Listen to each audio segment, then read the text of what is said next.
live broadcast room. After a brief silence, the screen was suddenly inundated with a torrent of messages. What just happened? Was that a flashbang? I'm blinded, but I'm so excited. Don't let the signal cut out. Show me the results. What did it blow up like? Meanwhile, at the competition site, the representatives from Blue Planet slowly regained their senses from the overwhelming shock. They held their breaths, craning their necks, awaiting the final outcome. Everyone was eager to discover what this aerial behemoth from Huagua, named the Beast, had wrought with its over-the-horizon strike spanning 3,000 kilometers. At that moment, it felt as though the entire world had pressed the pause button. Chapter 103, Nuclear Weapons. The static still flickered. The atmosphere at the competition site was so quiet that one could almost hear each other's heartbeats. Everyone's breathing seemed to have halted in that instant. The confidence on Minister of Defense James's face had vanished, replaced by a ghastly pallor. The expressions of his American delegation were etched with terror. What had transpired at the target site? Just then, the organizers seemingly acquired a new signal source through alternative channels, perhaps from a higher orbiting reconnaissance satellite or a distant high-altitude drone. The small window on the right of the large screen flickered briefly before revealing a view from tens of thousands of meters above. The camera zoomed in rapidly. The azure sea emerged as the clouds parted, coming into view before everyone. The image stabilized, focusing on the original coordinates of the target island. Then, all beheld an unforgettable sight. A massive gray-white mushroom cloud ascending from the ocean, reaching skyward. The cloud was so immense that even the high-altitude view could not encompass it entirely. Its apex shattered the thick clouds, forming a colossal void, while its base connected to a roiling sea. A thunderous roar finally reached the live broadcast venue, not traveling through the air, but through the earth, resonating within each person's bones, vibrating their eardrums and hearts. The glass curtain wall of the venue emitted a strained hum. "Oh God!" exclaimed a representative from a small European nation, collapsing to the ground. Nuclear weapons. They have used nuclear weapons. They've gone mad. The Huagua people are insane." Panic spread through the crowd like wildfire. The fear of nuclear weapons is etched into the very bones of every generation since World War II. That mushroom cloud hung like a sword over the heads of all on Blue Planet. Countless representatives instinctively sprang from their seats, gazing fearfully at the composed Huagua delegation. Their eyes filled with terror, anger, and disbelief. The complexion of Minister of Defense James, after a momentary pallor, turned sickly. He had found it. He had grasped the Huagua people's secret, broadcasting the use of nuclear weapons to the world. This was a flagrant violation of the Comprehensive Nuclear Test Ban Treaty. "You are declaring war on the entire world." He pointed at Minister 1, his voice sharp and piercing from excitement. Yet Minister 1 merely regarded him calmly, even with a hint of pity in his gaze. "Minister James, who informed you that this is a nuclear weapon?" His voice was soft, but resonated throughout the hall. All chatter ceased abruptly. "Not a nuclear weapon? What nonsense. The mushroom cloud has risen. You tell us this is not a nuclear weapon? Do you take us for 3-year-olds? James felt as if he had heard the greatest joke of all time. "Not a nuclear weapon? Did you blow it out with your mouth? The whole world is watching." Minister 1. "At this point, do you still wish to quibble?"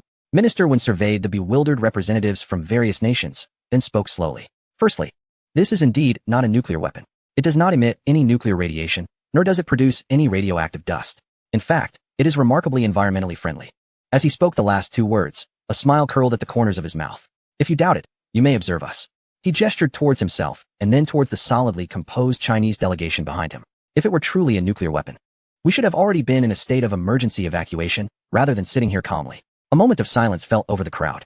Indeed, if it were a nuclear strike, the Chinese delegation, as the instigator, would undoubtedly be the first to know and take protective measures. Yet they remained composed, with some even sipping tea. This was illogical. James's expression froze as well. Minister 1 did not allow him time to ponder, and continued, "As for the principle behind it, it is quite simple. We merely sent a heavy iron mass into the outer atmosphere using the Beast, allowing it to fall back to Earth solely under the influence of gravitational potential energy. You may envision it as a meteorite descending from the heavens. However, we can precisely control the point of impact within a meter. We have dubbed it the hydrogen potential bomb." The hall fell into an eerie silence. A hydrogen potential bomb? Throwing an iron mass from outer space? Everyone felt their minds briefly crash.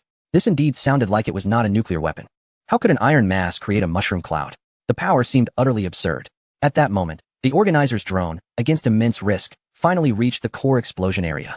As the live footage returned, it was as if the entire world was muted. Gone. There was nothing left. The island, which had served as the target and spanned several square kilometers, had been completely erased from the maps. In its place was a seemingly bottomless vortex, with seawater continuously pouring in. The island, along with everything on it, had vanished, not shattered nor lifted away, but utterly erased from the physical realm. Gasps of astonishment arose. If the previous mushroom cloud was a visual shock, then the emptiness of the sea now brought a tremor to the very soul. The live broadcast back in China erupted after a brief silence. What the hell? The island is gone? The Staff of God. This is undoubtedly a real-life version of the Staff of God. Stop talking nonsense upstairs. Minister Wen has stated it is the hydrogen potential bomb. Our own name. Incredible. Environmentally friendly and efficient. Who would dare to provoke us again? Just give them one. The faces of the American delegation turned not just green, but deep purple. Colonel Williams suddenly stood up, pointing at the big screen, and shouted angrily, "This is a quibble. This is not a bomb at all. You have utilized low Earth orbit vehicles to launch a weapon of mass destruction. This is a severe violation of the Outer Space Treaty. You are militarizing space." Defense Secretary James also reacted, immediately picking up the thread and bellowing, "Indeed, this is an abhorrent act that the world cannot tolerate. We demand the immediate seizure of the beast and a thorough inspection and disassembly led by the Blue Star Alliance." The ultimate goal had been revealed. After all the talk, it was still about seizing the beast. Minister Wen smiled, observing the frantic expression of James, and casually posed a question.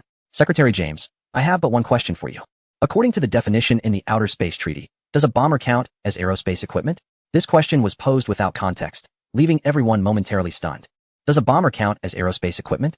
Was this even a question? Bombers operate within the atmosphere, while aerospace equipment ventures into space. These are two entirely different concepts. Without a moment's hesitation, James exclaimed, "Of course not. Bombers are aircraft. You are trying to confuse the issue." "Very well," Minister Wen nodded, his smile widening. Chapter 104. Am I killing myself? He turned to Colonels William and David behind him. "I believe you are more aware than any one of your country's aerospace forces legal definitions crafted in the 1990s to circumvent treaty restrictions regarding aircraft and spacecraft. Am I correct?" William and David's faces turned pale. James turned abruptly, noticing his subordinates' ghostly expressions. A sense of foreboding washed over him. "What is happening? Speak," Colonel William stammered, his lips trembling as he explained in a voice barely above a whisper. In the 1990s, to ensure the Aurora Goddess hypersonic reconnaissance aircraft project was not constrained by the Outer Space Treaty, our legal department proposed and successfully had accepted by various nations a supplementary definition. This definition clearly states that any flying vehicle taking off from a ground airport and ultimately returning to the same should be classified as an aircraft, regardless of the altitude it reaches or whether its trajectory enters outer space. James's eyes widened as his blood ran cold. So, to create a loophole for their Aurora Goddess, the Americans had effectively sealed off their own path to militarizing space. And now, they could not even intervene, because the rules had been set by the Americans themselves. James felt as if he might vomit blood. He glared at the calm face of Minister Wen, trembling with rage and unable to utter a word. Meanwhile, countless individuals online began to piece together this astonishingly self-inflicted dilemma. I shall call it the most powerful backstab in history. America, am I killing myself? Minister Wen, thank you. This loophole is quite useful. I wonder about the psychological trauma area of Secretary James at this moment. Observing the almost fainting James, Minister Wen kindly added, "Of course, treaties are treaties, but safety comes first. To alleviate everyone's concerns, I want to reiterate that our hydrogen potential bomb is non-toxic, harmless, and leaves no residual radiation." He gestured towards the organizers. "We sincerely invite the organizers to lead a credible professional team to immediately conduct on-site testing in the target area. We are willing to accept the supervision of the world." As soon as he finished speaking, the American military expert team, which had been silent until now, suddenly brightened with excitement. An opportunity, a once-in-a-lifetime chance. An elderly man wearing gold-rimmed glasses leaned in eagerly to whisper to James, "Minister, let us go. This is our only chance to access the core data. Once we are on-site, we can control the narrative regarding the data, right? We just need to add a little of our own material to the samples, and we can firmly establish that they used prohibited weapons. Then, the beast will belong to us." James's previously dark expression finally showed signs of change. Yes, this was the last resort. Fabricating evidence. A fierce glint flickered in his eyes as he nodded decisively. "All right, let us proceed." Soon, a testing team led by American experts, accompanied by specialists from several other nations, swiftly arrived at the scene via helicopter. The cameras broadcasting live worldwide faithfully followed their every move. The helicopter descended onto an exploratory vessel that had been standing by in nearby waters. The experts, armed with an array of sophisticated instruments, commenced their analysis of the seawater and air samples extracted from the epicenter of the explosion. The gaze of the entire world was fixed upon the screens displaying the data. As time ticked away, the expressions of the American team grew increasingly grim. The gamma radiation index was normal, there were no neutron flows, and radioactive isotopes were undetected. All test results pointed to a singular conclusion: pristine. The waters were as clean as if they had been thoroughly washed. Aside from the immense physical destruction, there were no residual energies or chemical traces. Damn, how could it be so clean? The elderly man with gold-rimmed glasses muttered a curse under his breath. He discreetly signaled to his assistant, who understood the cue and subtly prepared to retrieve a small lead container from his pocket. Just then, A frantic voice crackled through the microphone he wore for communication with the control center behind him. First testing team, please respond. Your audio and visual signals are extremely unstable. We are attempting to reconnect. The assistant's hand froze mid-motion. The elderly man with gold-rimmed glasses was momentarily taken aback, glancing at the green signal light on his device. Without further thought, he picked up the radio and impatiently reported, "This is the first testing team. All radiation indicators are at 0. I repeat, 0. It seemed that the Chinese had not lied. He paused, lowering his voice to a volume audible only to those nearby, adding, "Prepare to execute Plan B, falsify the data, and claim that our instruments detected trace amounts of uranium." The moment his words fell, the entire world heard them. The radio, plagued by unstable signals, transmitted this pivotal statement with alarming clarity, resonating in front of every live streaming screen. The world fell silent for 3 seconds, then erupted. At the confrontation venue, the color drained from Defense Secretary James's face. It was as if his soul had been extracted. He stared at the screen, where the elderly man, now aware of his own blunder, wore a mask of terror. "Cut the communication. For heaven's sake, cut it now!" he roared with all his might. Yet, it was too late. The entire world had seen and heard. The United States, a superpower that had long considered itself the world's police, was now caught in a farcical attempt at framing others, exposed before the eyes of the globe. The event organizer, visibly pale, stepped onto the stage to take the microphone. At that moment, America's dignity was utterly shredded, cast to the ground and trampled upon repeatedly. Meanwhile, at the Chinese representative's seat, Minister Wen calmly poured himself another cup of hot tea. The online comments had spiraled into chaos. "No way. They can do this. Fabricating evidence on site. Annual best clown. The hope of humanity from the U.S. I'm disgusted. Is this what they call freedom and justice? My heart aches for that expert. His career is probably over. No way. This deserves a Nobel Oscar. Best performance of the year." Taking a deep breath, the event organizer's voice echoed through the venue and reached the world. "Regarding the incident that just occurred, the Confrontation Committee will conduct a serious investigation. Now, I announce the final testing data for the Aerial Combat Performance Assessment." His tone was devoid of emotion, as cold as the Siberian wind. Chapter 105, completely erased. All attention returned to the large screen. The display split in two. On the left was the American 21N strategic bomber. On the right was China's B strategic bomber.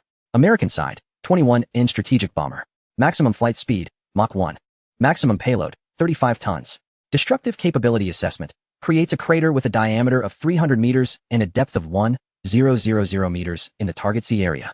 This data was already sufficient to overshadow most countries globally. Yet, there was no joy on Defense Secretary James's face. This achievement seemed utterly insignificant in light of the recent scandal. Moreover, he knew this was far from the end. The real judgment was yet to come. Indeed. The organizer's voice rang out once more. Chinese side, B strategic bomber. He paused momentarily, seemingly confirming the accuracy of the data on his report. This slight hesitation raised the tension in the room. Maximum flight speed. He lifted his gaze to meet the composed minister Wen's eyes at the Chinese representative's seat, his expression complex. 30 Mach, destructive capability assessment. The organizer swallowed hard, continuing, completely obliterates an unmanned island covering an area of 10 square kilometers, with no detected depth of impact. No detected depth of impact? What did this mean? Soon, an expert grasped the reality. It was not that they could not detect it, but that there was simply no crater. The entire island, along with its foundational structure, had been entirely erased from a physical standpoint. An eerie silence enveloped the room. If 30 Mach speed challenged their understanding, such a level of destruction completely upended their worldview. Was this even a conventional weapon? It was more devastating than a nuclear bomb. The only difference was its striking cleanliness. Is this real data? No wonder they dared to claim that conventional weapons possess such power. There was no need for nuclear arms. After a brief silence, a wave of astonished gasps and discussions erupted. Secretary James and his team were now utterly slumped in their seats, fully aware that they had lost, and lost miserably. Their performance had been comprehensively crushed, and their integrity had been dragged through the mud. Minister Wen set down his teacup, stood up, and smiled lightly into the microphone. A minor technological breakthrough, nothing to panic about, just standard procedure. Standard procedure? The representatives from various nations twitched at the corners of their mouths. You call this standard procedure? What would be considered unconventional? Arriving in a starship? The organizer cleared his throat, forcibly redirecting the attention of the audience. Second item, aerial combat performance assessment, China, victory. Now, we will commence the third challenge, quantity comparison. No sooner had he finished speaking than the leader of the White Bear delegation stood up. He bowed slightly to the organizer, his voice booming. We, the White Bear, acknowledge the gap in the number of new aircraft and voluntarily concede the third challenge. His demeanor was remarkably composed. Everyone knew that the White Bear's economic situation had been poor in recent years, although their military-industrial foundation remained. Mass-producing such advanced weapons was indeed beyond their capabilities. His concession was anticipated by all. Thus, this second contest had devolved into a two-horse race between China and the United States. A flicker of hope ignited in Secretary James's eyes. In terms of performance, we have lost. But in numbers, we, the United States, the world's foremost industrial power, would never lose to them. This was their last chance to salvage their pride. Colonel William James abruptly turned to the Air Force officer behind him, issuing orders. Let our Air Force personnel come out and show their faces. Show the world what truly embodies the foremost Air Force. Colonel William immediately stood at attention and briskly turned to depart. Soon, the skies above the contest arena resonated with a thunderous roar. A fleet of futuristic 21N strategic bombers emerged from the clouds, forming a colossal aerial formation. 1, 2, 5, 10, when a total of 21N bombers, in perfect unison, hovered ominously above the spectators. An involuntary gasp escaped the crowd below. 20. A full 20 of the most advanced strategic bombers. Terrifying. Could this be the military potential of the United States? Any nation facing such aerial might would surely feel a sense of despair. The faces of representatives from various countries were etched with shock and apprehension. Defense Secretary James slowly rose, a sickly smile finally breaking across his face. He provocatively glanced at Minister One. Did you see that, Minister One? This is the essence. Your behemoth may boast impressive capabilities, but I doubt you can present such a fleet, can you? In his view, it was already a monumental feat for Huagua to produce a couple of prototype aircraft with such extraordinary performance. Mass production? Utterly impossible. However, Minister One merely chuckled disdainfully. Is this all? He gradually raised his hand and issued a command through the communicator. Li Xingran, Director Chi, show the world what a true torrent of steel looks like. At a certain Air Force base, Li Xingran, clad in military attire, stood before the cockpit of the Yulong fighter jet, his gaze sharp. Yulong formation, heed my command. Prepare for takeoff. In another, more clandestine underground hangar, Director Chi gazed at the rows of futuristic behemoth aircraft before him, his eyes gleaming with fervor. Behemoth formation. Target, contest airspace. Depart. The roar of engines reverberated through the heavens. At the contest site, everyone remained in awe of the United States 20 bombers. Suddenly, a denser roar of engines echoed from the horizon. The sound seemed to tear the very sky apart. What could that be? Someone pointed toward the distance, letting out a terrified scream. A row of black dots appeared in the sky, advancing at high speed with an unwavering resolve. It was Yulong. As they drew closer, the audience began to count. 10, 20, 30, 90, 100. A full 100 Yulongs loomed before them, exuding an unparalleled sense of pressure. Huagua had managed to deploy 100 Yulongs. Unbelievable. Had they truly achieved mass production of such advanced weaponry? James' smile froze on his face. Yet, this was merely the beginning. Following the 100 Yulongs, another formation of 10 aircraft appeared. They arranged themselves in a classic V formation, their wings cutting through the air. Then came another, and another. The 10 aircraft formations streamed forth from the clouds, seemingly endless. 100 behemoths formed a vast array that encompassed the entire sky, positioned behind the Yulongs. The world fell silent. Among the audience, some, overwhelmed by shock, struggled to breathe, while those nearby hastily pinched their companions' noses. Observers from various nations gaped, feeling as if their jaws might dislocate at any moment. The members of the U.S. delegation stared with eyes wide enough to burst. Defense Secretary James felt as though his throat was blocked by a red-hot iron, dry and scorching. Swallowing felt like torture. Chapter 106. 200 aircraft? 200? How could that be possible? A total of 200 represented the pinnacle of Blue Planet's technological prowess. 100 behemoths and 100 Yulong fighters occupied the sky, creating an insurmountable curtain of steel before the U.S. formation. The leader of the White Bear delegation, Sergei Yevich, now spoke with an unmistakable tremor in his voice. The binoculars in his hands clattered to the ground, the lenses shattering, yet he paid no heed. His eyes were fixated on the impenetrable steel clouds overhead. Across the globe, millions of viewers experienced a frantic buffering of images, ultimately transforming into a screen of static, indicating a signal interruption. The live broadcast went black. Yet, this brief blackout ignited a wildfire of discussions worldwide. The U.S. internet was rife with despair. No, this cannot be. It must be a CG animation created by the Huagua. 200 aircraft? Oh God, what kind of monster are we up against? It's over. Everything is over. We've lost completely. I can't breathe. Someone help me. I feel as though the sky is falling. Countless American netizens descended into chaos and despair. In striking contrast, the Huagua livestream erupted with jubilation. Ha ha ha. It crashed. Incredible. It brought down live streams worldwide. 200 aircraft. I must have miscounted. It is indeed 200. My God. Did you just say we relied on CG to take a few steps? Where are those who mocked us for our inability to deliver? What a delight. I have never felt this exhilarated in my life. A breath of fresh air. Minister One is amazing. God G is incredible. Our nation is phenomenal. The barrage of comments reached an astonishing level, nearly overwhelming the entire screen. At the contest site, Minister Wen slowly lowered his hand from the communicator. His smile remained unchanged. Yet the disdain within it now appeared even more pronounced. He turned his gaze toward the dazed Secretary James. Secretary James, Minister Wen's voice, though soft, resonated clearly in everyone's ears. Now, do you feel satisfied? Or do you believe your 20 bombers can withstand our 200? An unabashed taunt. James' face flushed instantly. Humiliation, anger, fear, an amalgamation of emotions surged within him, threatening to explode. He clenched his fists tightly, his nails digging into his palms, and mustered all his strength to utter a few words through gritted teeth. Don't get too cocky. Your bombers may fly fast, but they are still bombers. Our Aegis destroyers can take them all down before they even breach the atmosphere. Upon hearing this, even the American officers behind him wore expressions of awkwardness. His words lacked conviction. Whether the Aegis destroyers could even lock onto the behemoths was uncertain, let alone shoot them all down. Such notions were mere fantasies. This was merely James' desperate attempt to save face. Minister Wen's smile broadened at his words. He even nodded with feigned seriousness. Oh, is that so? Then we shall see. With that, he paid no further attention to the nearly apoplectic James. He raised his hand once more, maintaining a commanding gesture. His index finger slightly bent as if awaiting something. All eyes instinctively followed his movements. What was he doing? Wasn't the battle already concluded? Huahua had declared victory in this aerial confrontation with an overwhelming numerical advantage. Surely, there couldn't be more? Impossible. Absolutely impossible. 200 aircraft already represented the limits of human industrial capability. Huahua could not possibly produce more. Just as everyone was engulfed in confusion, a glimmer of light quietly flickered beyond the clouds, parted by the formation of Yulong fighter jets. Immediately thereafter, a sleek, matte black aircraft emerged slowly from the clouds. Its silhouette bore a striking resemblance to the Beast, yet with subtle distinctions.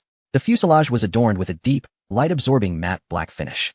Notably, there were no missiles suspended beneath its wings, resulting in an exceptionally streamlined appearance.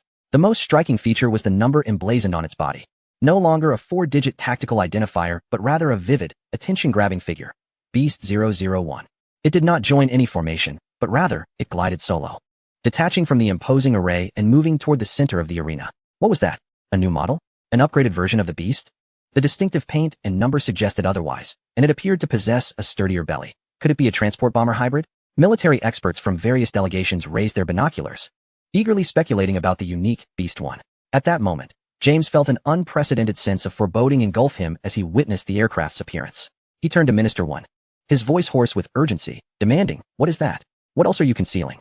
Minister Wen finally set his hand down and regarded James with a knowing smile. "Do not be alarmed, Secretary James. It is a surprise we have prepared for you, a little Easter egg." Easter egg? James could not comprehend the term.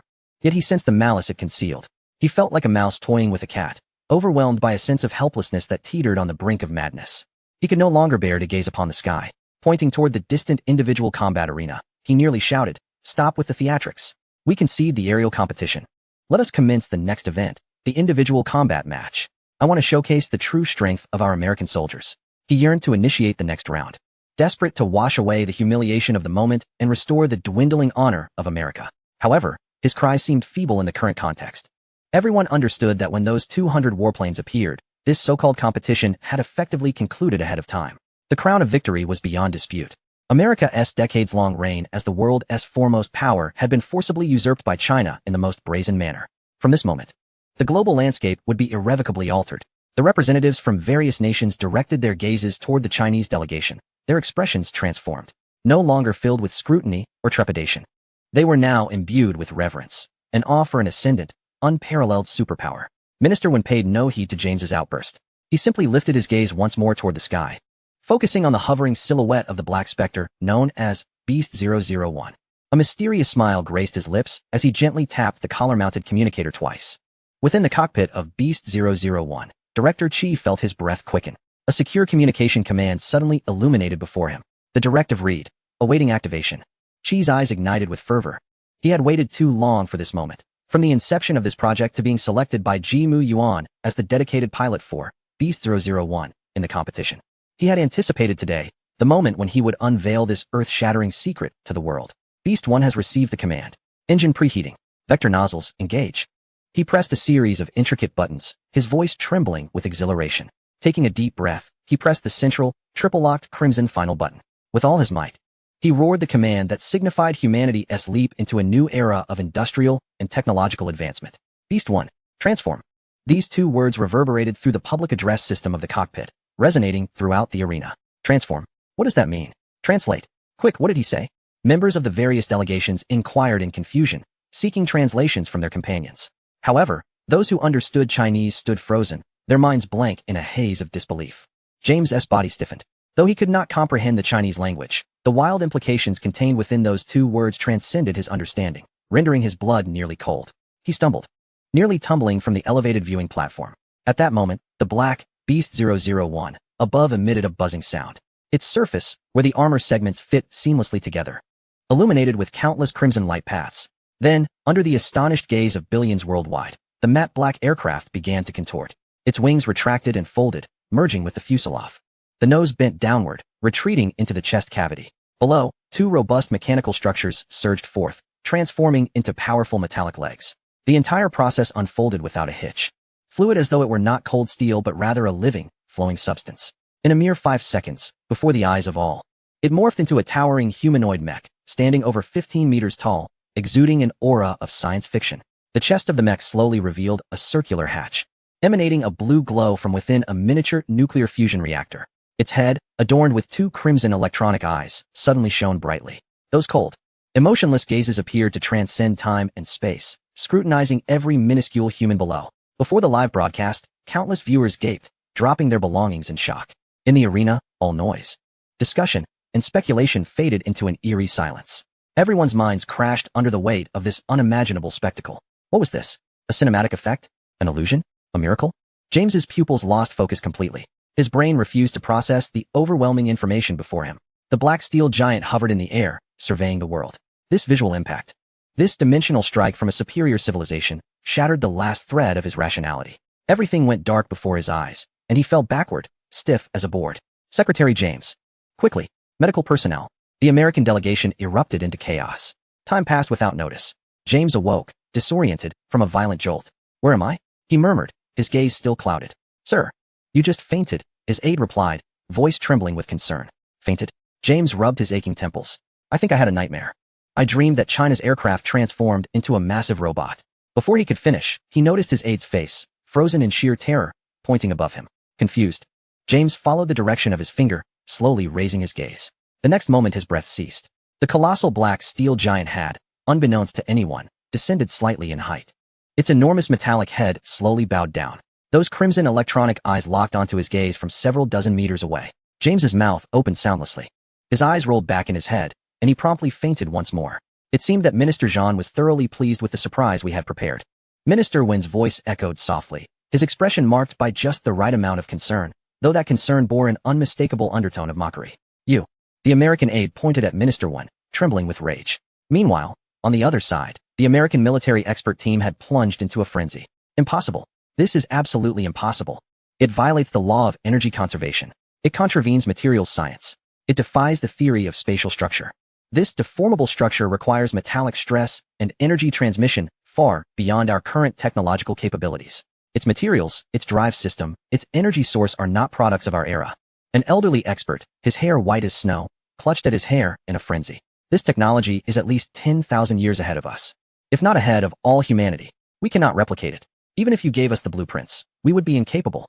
His final wail marked a desperate conclusion to this technological debacle. Silence. Silence. The event staff finally regained their composure from the overwhelming shock, straining to maintain order. After a lengthy pause, the host announced with a trembling voice, I hereby declare that the winning side of the aerial competition's numerical contest is Huahua. This result seemed to lose all significance as the 200 flying vehicles and the mech named Beast 001 emerged. All notions of victory or defeat faded into irrelevance. As the aerial events concluded, the next round, the individual combat competition for the army, was about to commence. In the center of the arena, a massive fighting platform slowly ascended from the ground. From the American delegation, amidst chaos, emerged a tall Marine named Logan, a 3-time champion of combat. In his grasp was a uniquely designed military knife, its blade shimmering with a ghostly blue hue. This was the latest super titanium alloy military knife, sharp enough to effortlessly slice through any armor. From the Huahua delegation, another figure stepped forward, Wei Jun. Each of his steps was marked by an unmistakable steadiness. The White Bear Nation applies to participate in the individual combat competition. The Rooster Nation applies as well. Representatives from several military powers in the stands wished to send their own participants to test the waters. However, Minister Wen merely cast a dismissive glance at them. No need. Today, these two are sufficient. His words effectively extinguished any thoughts of others joining in. This was no mere competition. It was a reckoning between Huagua and Meigua, the new king and the old king. Logan's complexion paled slightly, the impact from Huagua's mech still resonating within him. Chapter 108, The Engineer's Shovel? His legs felt somewhat weak, and he instinctively touched the super titanium alloy knife in his hand. The cold, familiar sensation restored a modicum of confidence within him. No matter how perverse Huagua's technology might be, he held absolute confidence in combat. He intended to wash away the shame Meigua had just endured with his opponent's blood. His gaze fixed upon Wei Jun and the weapon in his hand. Was that an engineer's shovel? A seemingly ordinary, even somewhat chipped, standard engineer's shovel. The audience took note of this peculiarity. What was this? Using an engineer's shovel? Was this an affront to Logan? Murmurs of disbelief arose. Yet, Wei Jun simply tightened his grip on the shovel's handle, expressionless. This shovel had been personally entrusted to him by Mr. Ji Mu Yuan. The combat competition begins now. With the host's command, Logan let out a furious roar and lunged toward Wei Jun like a leopard. The ghostly blue military knife carved a deadly arc, aimed directly at Wei Jun's neck. In the face of this thunderous blow, Wei Jun's actions were remarkably simple. He merely stepped back half a pace and raised the engineer's shovel, blocking horizontally. Clang! A crisp metallic clash reverberated throughout the arena. Following that, amidst the audience's incredulous gazes, crack! Logan's super titanium alloy knife, reputed to slice through any armor, shattered in response. The broken tip arced through the air in a parabolic trajectory, clattering to the ground. The arena fell silent, an eerie stillness enveloping the crowd. Every gaze was riveted upon the central stage, fixated on the shattered super titanium alloy knife. Logan's pupils dilated. He looked down at the remaining knife handle in his grasp, his wrist still trembling from the immense recoil. It broke? How could that be? This was a blade capable of cleaving through tank armor.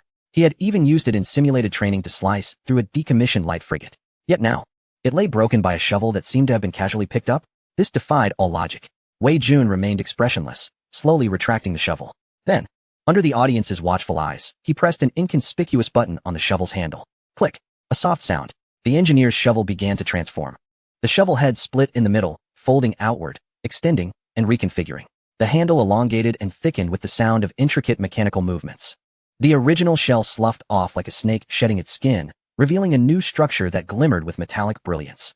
In a mere 3 seconds, an unassuming engineer's shovel morphed into a fearsome blade exceeding 1.8 meters in length and as wide as a door. Rather than a knife, it resembled a massive steel plate, honed to a sharp edge, radiating beauty. The audience collectively experienced a mental blackout.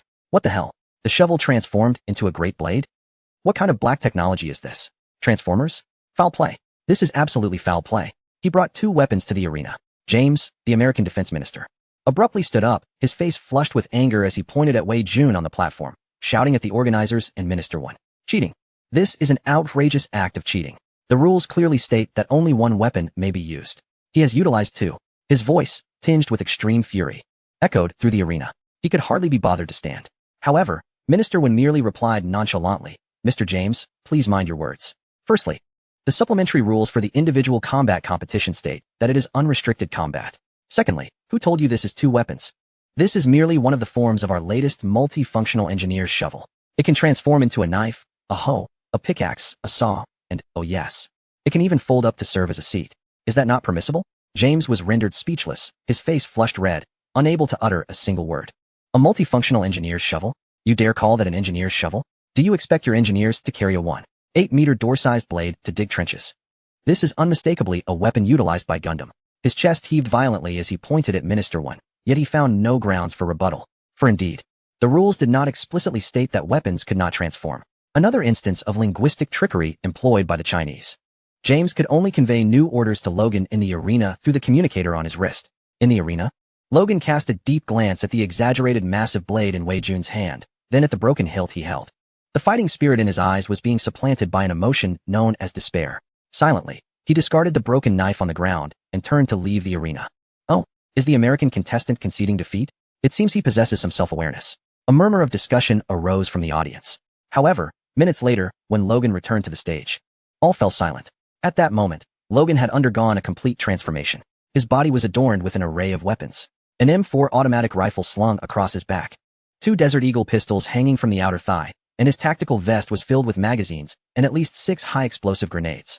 He even bore a small single-soldier rocket launcher on his shoulder. No longer did he resemble a fighter. He had become a moving arsenal. Good heavens, Have the Americans gone mad? This is a combat competition, not a space war. They cannot afford to lose. It is utterly disgraceful. They have brought shame upon the military. The boos from the audience nearly threatened to lift the roof off the venue. Yet, Logan remained unfazed. In his eyes, only a frenzied desire to kill remained. Die! He roared, unwavering, and pulled the trigger on the rocket launcher mounted on his shoulder. Whoosh!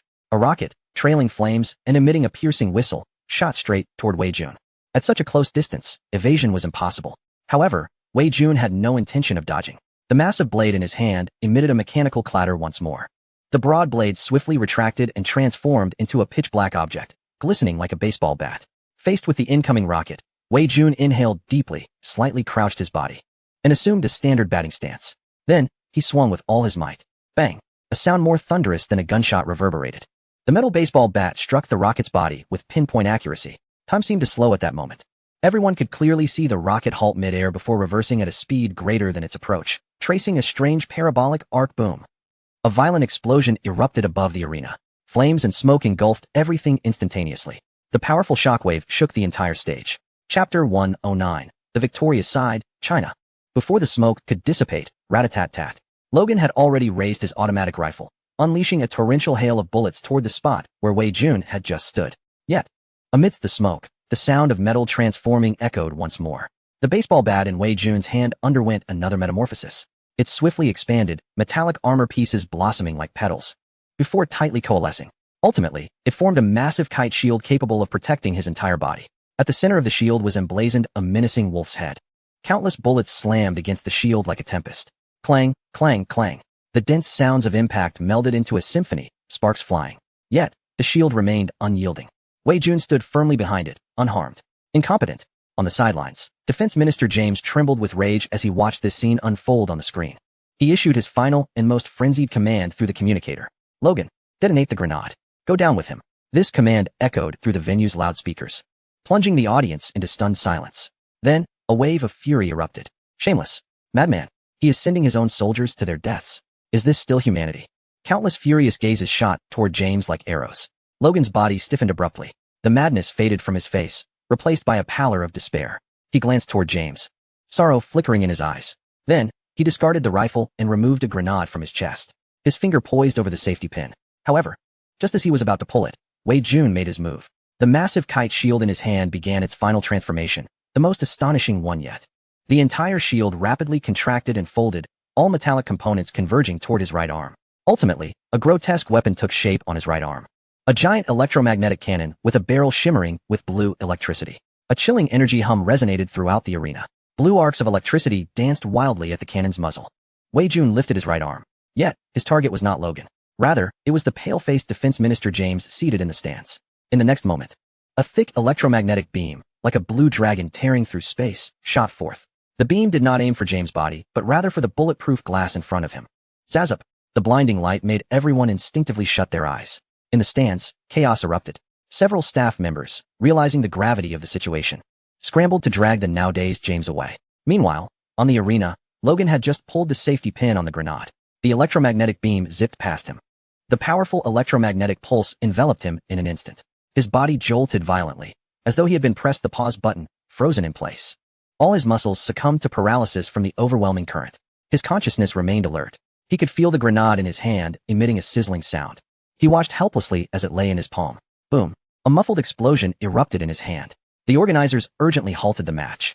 Medical personnel swiftly carried the unconscious Logan away. Half an hour later, the host, still somewhat pale, ascended the arena holding a results summary. His voice brimmed with uncontainable excitement. Almost cracking. I now declare the final results of this Blue Star Allied military competition. In the aerial events, the victorious side is China. In the individual army combat competition, the victorious side is China. Congratulations to the Chinese delegation for sweeping first place in all events of this competition. As his words fell, a proud applause erupted from the Chinese delegation. Minister Wen slowly rose, adjusting his collar. He didn't even glance at the ashen-faced James, who had just been assisted back. Instead, he picked up the microphone and addressed the entire venue with indifference. Actually, there is no need for surprise. Our China secured first place purely because the rules only allowed us to take first. He paused, finally casting a glance at James. And some countries can only achieve second place, simply because their strength only merits a second. James glared at Minister Wen, his lips trembling as he spat a retort. We shall see. With that, he prepared to lead his defeated troops away in disgrace. Beside him, the representative from the White Bear Nation, Sergevich, whispered cautiously, "Beware of the Americans. They will resort to any underhanded tactics." Minister 1, upon hearing this, merely smiled faintly.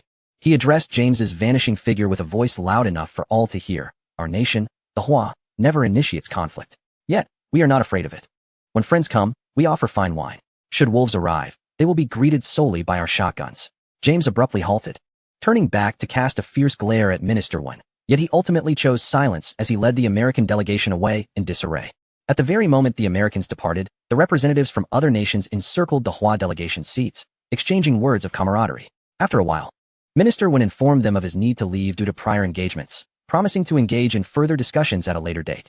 After bidding farewell, he guided the Hua delegation out, leaving the foreign representatives gazing longingly at their departing figures. Exiting the clamor of the conference hall, Minister 1 felt as though he were floating on air, the echoes of foreign representatives enthusiastically exclaiming his name in broken Chinese resonating in his ears. Their eyes shimmered with both reverence and a hint of flattery. This sensation was undeniably exhilarating. After arranging transportation for the remaining delegates and ensuring they were settled, he finally allowed himself a moment of respite. It was only upon entering his designated vehicle that he exhaled a long-held breath, closing his eyes with a smile that could not be contained. After decades of enduring humiliation, today he could finally hold his head high. At that moment, a sudden, urgent ringing shattered the tranquility within the car. Minister 1 opened his eyes and picked up the specially encrypted phone. The screen displayed 2 words, "Old Liang." He pressed the answer button, his tone lighthearted. "Old Liang, we achieved a great victory." You should have seen James's face. However, he was abruptly interrupted by Old Liang's frantic voice from the other end. "Minister, you need to come here immediately." As Liang's voice trailed off, the signal wavered, accompanied by a crackling sound. Yet, Minister 1 could no longer comprehend the words. His mind buzzed, blank with dread. Is there trouble with G? The image of James's resentful glare flashed in his mind, sending a chill coursing through him. The joy he had felt just moments before evaporated, replaced by an overwhelming sense of fear. To the heavy industry giant repair factory, Minister 1 commanded the driver, at the fastest speed. Yes. The car sped through the traffic like an arrow released from its bow. Minister 1's grip tightened on the seat, beads of cold sweat forming on his forehead. If something truly had happened to G, he could not bear to think of the ramifications, not just for himself, but for the entire Hua nation. Faster. Hurry. With a screech of tires, the vehicle veered sharply, finally coming to a stop in front of the heavy industry giant repair factory. Before the car had even fully halted, Minister 1 flung open the door. He immediately spotted Old Liang pacing anxiously at the entrance. "Old Liang." Minister 1 rushed forward, gripping Liang's shoulders tightly. "Where's G? How is he? Is it the Americans doing?" His voice cracked with worry. Old Liang was taken aback by the intensity of his demeanor, momentarily frozen. "What Americans? What are you talking about, old one?" Seeing Liang's expression, which bore no trace of sorrow despite his evident anxiety, Minister 1 was momentarily perplexed. "Then why were you in such a hurry on the phone?" Old Liang's face contorted into an expression of strange delight mixed with disbelief. He grasped Minister 1's arm, his hands trembling with excitement. "Old one, you must brace yourself against the wall. What on earth is happening? Just tell me." Minister 1 felt as though he might lose his mind. Taking a deep breath to steady his racing heart, Old Liang spoke slowly, deliberately. "G. He has achieved controllable nuclear fusion." At that moment, it felt as if the world had been paused. Every action, every expression of Minister 1 was frozen in time. He stared at Old Liang, unblinking, his mind a muddled haze, struggling to comprehend the astonishing revelation. Controllable nuclear fusion? Achieved? He opened his mouth, but no sound emerged. Was he hallucinating due to his overwhelming concern? Old Liang, witnessing Wen's dazed expression, nodded vigorously, his eyes sparkling with unprecedented brilliance. "It is absolutely true. Come. Let me show you. You must see it for yourself." Minister 1 was almost dragged by Old Liang into the underground laboratory. At the heart of the lab stood a young man before a colossal holographic control panel, clad in a simple white lab coat, his expression focused. Countless streams of azure data cascaded from his fingertips like a waterfall. Before him rotated an exquisitely intricate three-dimensional model, a spherical device imbued with both sci-fi and industrial elegance. At its core, a simulated golden sun burned steadily. Jimu Yuan was safe and sound. The tension that had gripped Minister Wen's heart relaxed, replaced by an overwhelming wave of euphoria that sent shivers throughout his being. He approached unsteadily, step by step. Director Gao and General Shi were also present, their eyes bloodshot, yet brimming with excitement. "Minister, you've arrived," Director Gao greeted, suppressing his exhilaration. "This is the controllable nuclear fusion reactor, Lamp 1. Just finalized by Engineer G.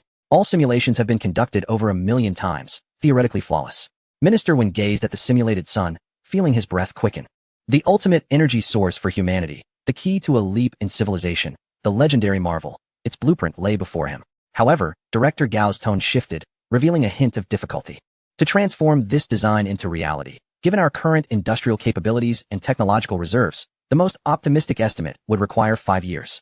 5 years for such a groundbreaking endeavor was already a miraculous timeline. Yet Ji Mu Yuan, standing before the control panel, did not even turn around. 5 years? No way. His two simple words plunged the entire laboratory into silence, all eyes turning toward him. Having completed the final parameter adjustments, he stretched and turned to face them. Weariness etched on his face. In 5 years, it will be too late, he muttered. Besides, I don't want to go 5 years without a shower. The laboratory was so quiet one could hear a pin drop. All the researchers exchanged bewildered glances, and Director Gao was certain he had misheard. What does that have to do with constructing controllable nuclear fusion? Engineer G. Director Gao stammered. This isn't a joke. It requires mobilizing the nation's most elite resources. Just the purification of the special materials needed for the core components and the casting of the anti-gravity base. That's an undertaking. Ji Mu Yuan decisively interrupted him. I will provide the materials list shortly. Within 10 days, I want the flame lamp to shine in reality. His tone was remarkably calm. Director Gao was utterly bewildered, seeking help from Minister Wan and Elder Liang. This was sheer madness. At this point, Minister Wan had recovered from his initial shock. A fiery determination ignited in his eyes as he exchanged glances with the equally resolute Elder Liang, then looked at Ji Mu Yuan, who had already begun listing items on the screen. Taking a deep breath, his voice resonated like thunder in everyone's ears. Director Gao, doubt not. If Xiao Ji says 10 days, then it shall be 10 days. He surveyed the room with a gaze sharp as a blade. I declare, from this moment on, the Flame Lamp project is designated as a national top priority. I shall personally oversee it here. Anyone who dares to delay for even a minute shall face dismissal. His words landed with weight. In the laboratory, everyone felt a jolt. Is it madness? If so, let us embrace the madness together. Where the sword points, there shall be no regrets, even in death. The previously tense atmosphere began to ease with Minister Wen's decisive proclamation. Ji Mu Yuan yawned, appearing unperturbed by the scene. He turned to Minister Wen and suddenly remembered something. By the way, Minister Wen, how did the competition go? Uffed. The once serious Minister Wen instantly lost his composure. His authoritative demeanor melted away like snow. Ha! Xiao Ji, you should have seen that scene. Your dragon fighter was truly the king of the skies. The American aerial assassins looked like clumsy tin toys, completely outmatched. And that beast 001. My heavens. One stomp turned their mecha into a mere disc of iron. Old James's face turned green with shock. The most astonishing was during the army combat competition with Wei Jun. Minister Wen animatedly recounted. His excitement palpable as he spoke with fervor and spittle flying. He used the engineering shovel you provided to transform it into an electromagnetic cannon. One pulse of electromagnetic energy. And James nearly lost control of himself. Ji Mu Yuan listened, a smile breaking across his face. Chapter 111, Top Priority. He nodded in satisfaction. Ha! Laughter erupted throughout the laboratory, dispelling the previous tension in an instant. The next day, as dawn's light began to illuminate the horizon, the heavy industry giant repair factory had transformed into a high-speed war machine. Ji Mu Yuan stood in the command center, issuing a series of directives. The anti-gravity base requires Odin steel. Send the material ratio list immediately to Director Wen of the Logistics Department. Almost simultaneously, Director Wen's secure phone rang, connecting him to the Air Force Division of the Technology Development Department. Old Sue, it's me, Old One. Xiao Ji urgently needs a batch of special rare elements. It's critical. Yes, top priority. Without hesitation, Su Zhengwei on the other end responded. From the Academy of Sciences, right? All right, I'll coordinate immediately. I guarantee air transport within a day. A few hours later, a large military transport aircraft roared into the sky from a secret base in the west. Inside the cargo hold were numerous metal boxes marked with radioactive symbols and element signs. Meanwhile, Elder Liang and Director Shi were frantically making calls, each surrounded by a dozen telephones. Countless top engineers, physicists, and material scientists were rushing from research institutes, universities, and factories across the nation, converging towards the same coordinates. The Flame Lamp project had officially commenced. In the War Ignition Bureau, Director Liu lounged with his legs crossed, sipping tea while watching a live broadcast of the competition on the large screen. TSK, the Americans really lost face this time. He shook his head, disdain evident. His assistant, Xiao Li, stood rigidly beside him, too afraid to breathe. Xiao Li, Director Liu set down his teacup. The higher-ups have issued a task. Edit these video materials into a documentary for us. He paused, a mischievous smile curling his lips. Perhaps we should rename our Strategic Deception Bureau. How about the Strategic Intimidation Bureau? What do you think? Cold sweat trickled down Xiao Li's forehead. Understood, Director. The tone of the film must be passionate, shocking, and showcase our national strength. Director Liu rose, waving his hand dramatically. We need the whole world to see who truly stands as the undisputed leader on this planet. Time is tight. You have 3 days. It must be completed within that time. CXTV has already reserved prime time for us, eagerly awaiting the urgent premiere. Almost the moment Director Liu issued the command, news about the impending release of the Intimidation promotional film spread like wildfire across the internet. The entire online community erupted. Whoa, is it finally coming? My anticipation is off the charts. I'd pay any amount for early access. Please let me. 500 meters underground at the heavy industry giant repair factory, the vast space was bright as day. Countless engineers and technicians donned white anti-static suits, diligently working at their posts, tense yet orderly. This was the core area of the Flame Lamp project. Jimu Yuan stood at the center of the site, facing a massive object covered in heavy lead gray velvet. Engineer Wang, how is the progress on the seawater intake pipeline? Jimu Yuan's voice, though soft, resonated clearly through the wireless communicator to every ear. Not far away, Engineer Wang and his team struggled to align a giant pipe, exceeding 3 meters in diameter, with an interface on the equipment base. Xiaoji, we're almost there. Just a bit more. Engineer Wang shouted back, his face flushed with exertion. This water pipeline is incredibly heavy. Nearby, Li Xingran frowned. Engineer Wang, hurry up. Don't dawdle. Li Xingran urged, holding a data terminal. Engineer Wang wiped the sweat from his brow and chuckled. Xingran, it's easy for you to say that standing there. This isn't as simple as turning on a faucet. As he spoke, he glanced back at Jimu Yuan's figure, filled with reverence. Only Jimu Yuan would dare to take such risks, directly drawing in seawater. Just then, Director Gao approached, accompanied by several senior experts.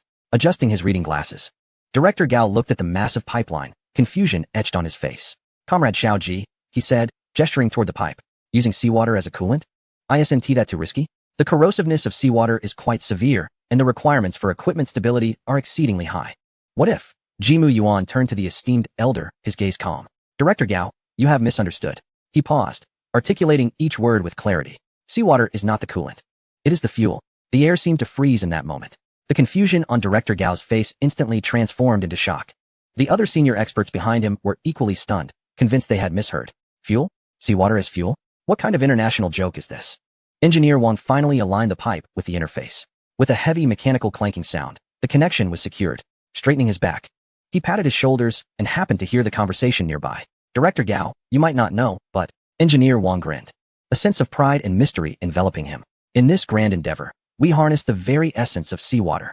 Director Gao abruptly turned his head, glancing at Engineer Wang and then at Jimu Yuan, his Adam's apple bobbing in disbelief.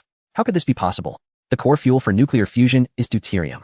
While seawater does contain deuterium, its concentration is astoundingly low, rendering the purification costs unimaginably high. Director Gao instinctively countered, as this was deeply ingrained in his understanding of physics. Jimu Yuan smiled. Director Gao, you are absolutely correct. But have you ever considered the sheer volume of seawater on Earth? He extended a finger. 600 trillion tons. This figure signifies that the deuterium we possess is ample enough to sustain humanity until the universe is reborn. Furthermore, it is an entirely clean energy source, with helium and pure water as its sole byproducts. Zero pollution, zero emissions. The atmosphere in the room grew palpable. A pin dropping would be audible. All the researchers present halted their tasks, their breaths quickening as their minds were inundated by an unprecedented storm of information. Director Gao's lips moved silently, feeling as though his worldview was being reshaped. But what about the purification? He grasped the last pivotal question. Even with infinite reserves, the technology and costs of purification remain insurmountable challenges. This is the ultimate conundrum faced by nuclear physicists worldwide. Jimu Yuan's smile grew increasingly confident. Who says we need to purify in advance? He pointed at the massive structure covered in velvet before them. It is equipped with an automated seawater desalination, filtration, elemental separation, and isotope purification system. All we need to do is feed it seawater.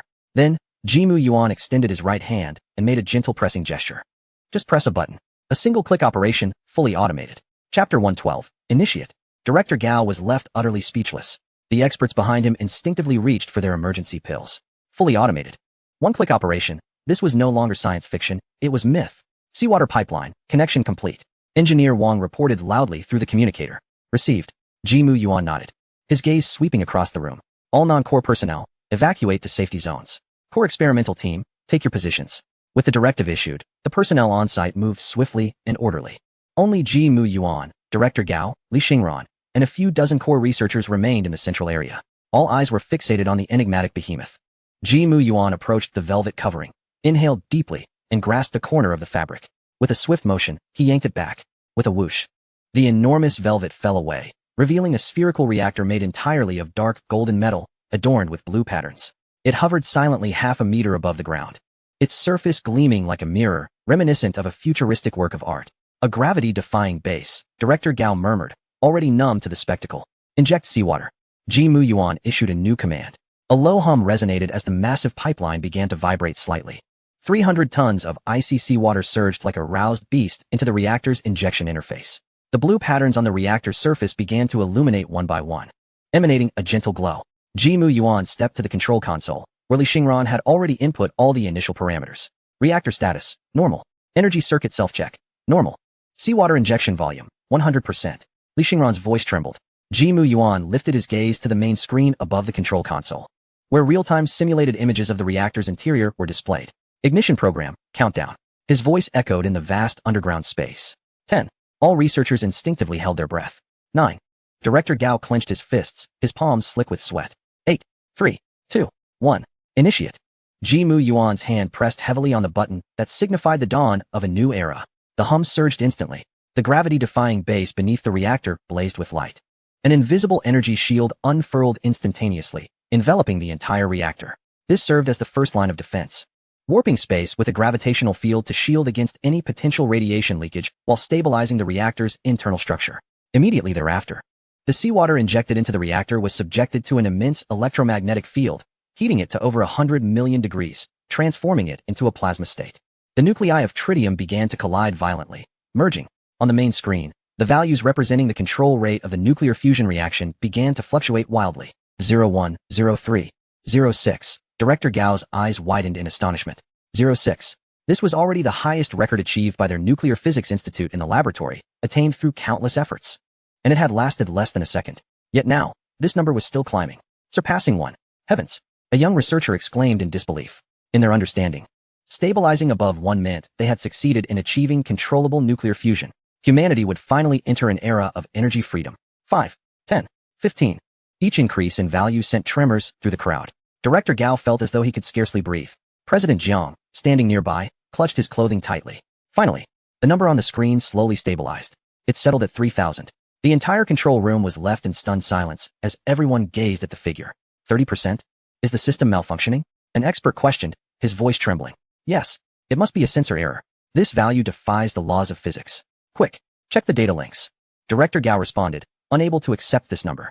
According to existing theories, once controllable nuclear fusion surpasses a control rate of 30, it would enter an absolutely stable critical state. This was the perfect value theorized, a domain only attainable by deities. Yet, amidst the turmoil surrounding this erroneous data, Ji Mu Yuan furrowed his brow. He stared at the 30 on the screen, letting out a soft sigh. Alas, it's still lacking. This remark resonated in every ear. The control room fell into an eerie silence, all eyes fixed on Ji Mu Yuan, as though he were a creature from another realm. Lacking?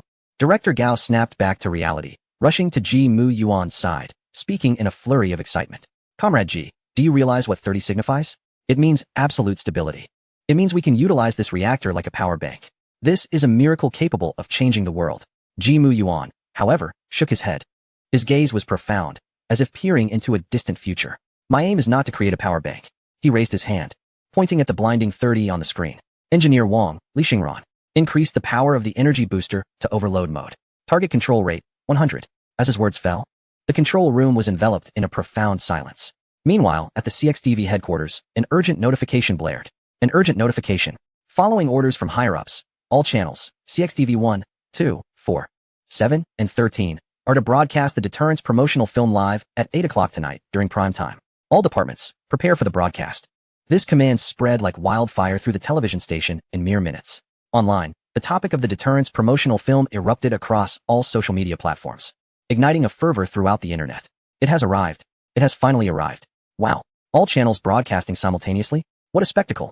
My great blade has long been thirsting for action. Bring forth the high-definition remastered version of the American slap in the face. 8 o'clock, is it? I've cleaned up and am ready. I strongly urge the early on-demand viewing to be enabled. The child cannot wait. Countless netizens are gathered before their televisions and mobile screens, eagerly anticipating that exhilarating moment.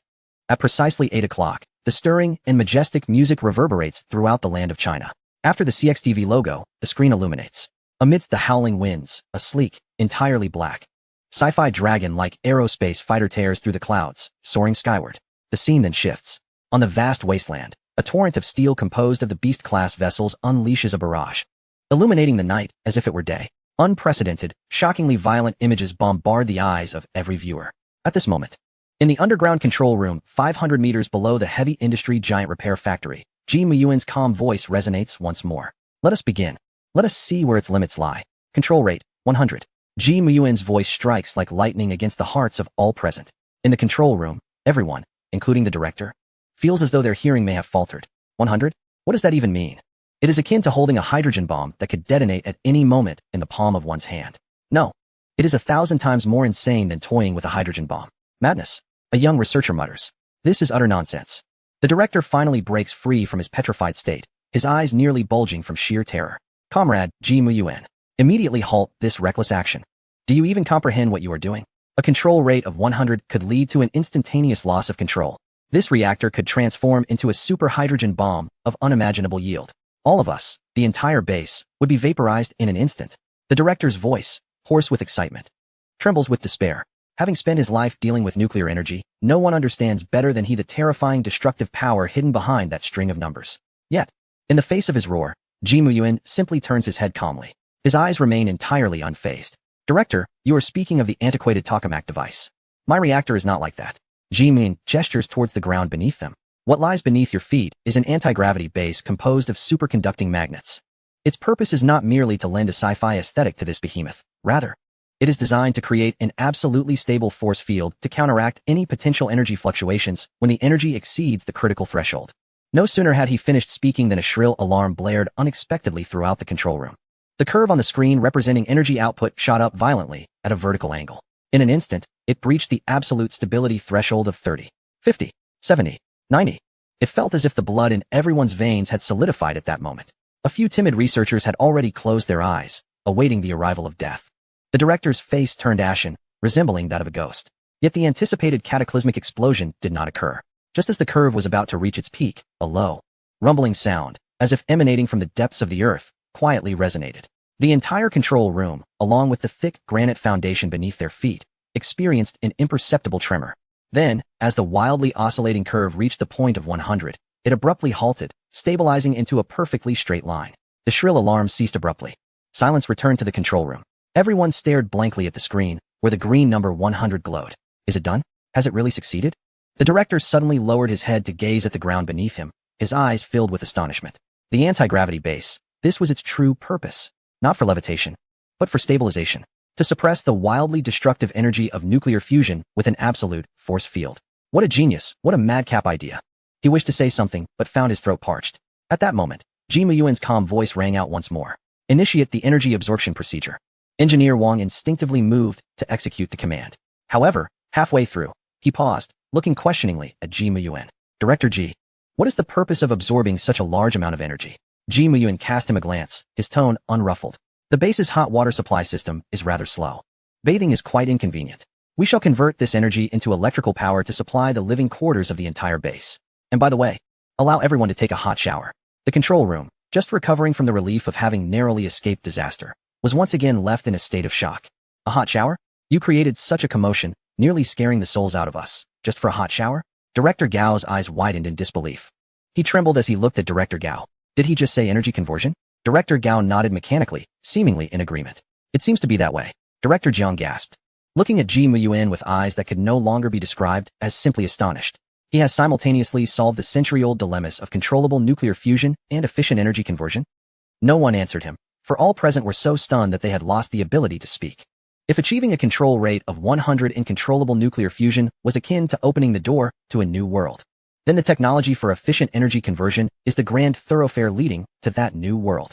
The union of the two represents a complete, monumental miracle capable of altering the course of human civilization. Amidst the dazed stares of all present, Ji Muyuan's hand rested upon a red button marked conversion on the control panel. He pressed it gently. Click. In the next moment, all the lights in the underground base extinguished instantly. The control room was enveloped in complete darkness. Only the glowing green number 100 on the screen emitted a faint light. The sudden darkness caused a stir among the crowd, but merely 3 seconds later, bam, the lights in the control room flickered back to life. Then, through the screen, one could see the expansive underground base outside, where rows of tall streetlights ignited one after another, stretching into the distance. The light was no longer the slightly dim hue of before, but a pure, technology-infused bright white. Subsequently, the heavy industry giant repair factory, resembling a slumbering steel beast, illuminated with tens of thousands of lights both inside and outside the facility. The dazzling brightness shattered the darkness, illuminating the entire underground space as if it were midday. Heavens! We have succeeded. We have witnessed history. We have witnessed history. After a brief silence, the control room erupted into a thunderous cheer. All the researchers, regardless of age or experience, embraced each other like children, filled with excitement. Some wept tears of joy, while others leaped in exhilaration, dancing with abandon. Others still emitted laughter resembling that of geese, sounding comical yet profoundly genuine. Director Gao and Director Jiang, both venerable scientists, were equally flushed with excitement, tightly grasping each other's hands, shaking them vigorously, tears glistening in their aged eyes. They were aware that from this moment onward, the history of human energy would be irrevocably transformed. At that instant, a chilling synthetic electronic voice resonated within the control room. Energy conversion completed. Total energy converted, 10 trillion joules. Equivalent electrical energy, 100 million kilowatt-hours. The cheers abruptly ceased. Everyone stood in stunned silence, collectively gazing at the main screen. 10 trillion joules? 100 million kilowatt-hours? Director Gao and Dean Jiang exchanged a glance, both recognizing profound shock in each other's eyes. 100 million kilowatt-hours. This was nearly equivalent to the output of a large hydroelectric station for an entire month. However, Engineer Wang's expression suddenly shifted. A look of concern crossed his face. Mr. G, have we drained all the seawater from the West Sea? Such an immense amount of energy, he reasoned, must have consumed an astronomical quantity of seawater. Jimu Yuan, upon hearing this, cast a dismissive glance his way. You are overthinking it. This fusion required merely 1 cubic meter of seawater. Theoretically, the fuel extracted from this cubic meter is sufficient to power the reactor at full capacity for an entire year. Moreover, the seawater on Earth is boundless. As he spoke, Jimu Yuan seemed somewhat dissatisfied with the data displayed on the screen. Is that all? Only 100 million degrees of electricity converted? It appears the energy conversion rate is still too low, barely reaching 20. Clearly, further optimization is necessary. Chapter 114. Is there a desire for exclusivity? As Jimu Yuan's words lingered in the air, the entire control room fell into a profound silence. A moment later, exclamations filled with shock, envy, and admiration reverberated throughout the corners of the control room. Meanwhile, at the Air Force Command, in a simply furnished office, Army Commander Zhang Weiguo slammed his palm on Lin Jianya's desk, his face contorted with indignation. Old Lin, you are being rather inconsiderate. We agreed that Jimu Yuan is a treasure shared by our military. Are you trying to monopolize him? Are you secretly permitting him to engage in new research without us? Commander Lin leisurely lifted his teacup, a mysterious smile gracing his face. Calm down, old Zhang. Have a cup of tea. I have not monopolized Comrade G. Commander Lin continued. He has been rather busy lately, working on a new project of his own invention. What project? Lin Jianya lowered his voice, placing his teacup down. He is calibrating a controllable nuclear fusion reactor. What on earth? Zhang Weiguo was momentarily taken aback. Lin Jianya articulated slowly. In simple terms, it is a form of limitless super energy. He paused, adding, by the way, this reactor, once miniaturized, could also be installed in aircraft. At that point, perhaps it will enable infinite range. Zhang Weiguo was left speechless, staring blankly at Lin Jianya. After a long while, he slumped onto the sofa. A look of despair etched across his face. When will the Army's equipment be upgraded? His fleeting hope of upgrading the Army's gear seemed to be a distant dream.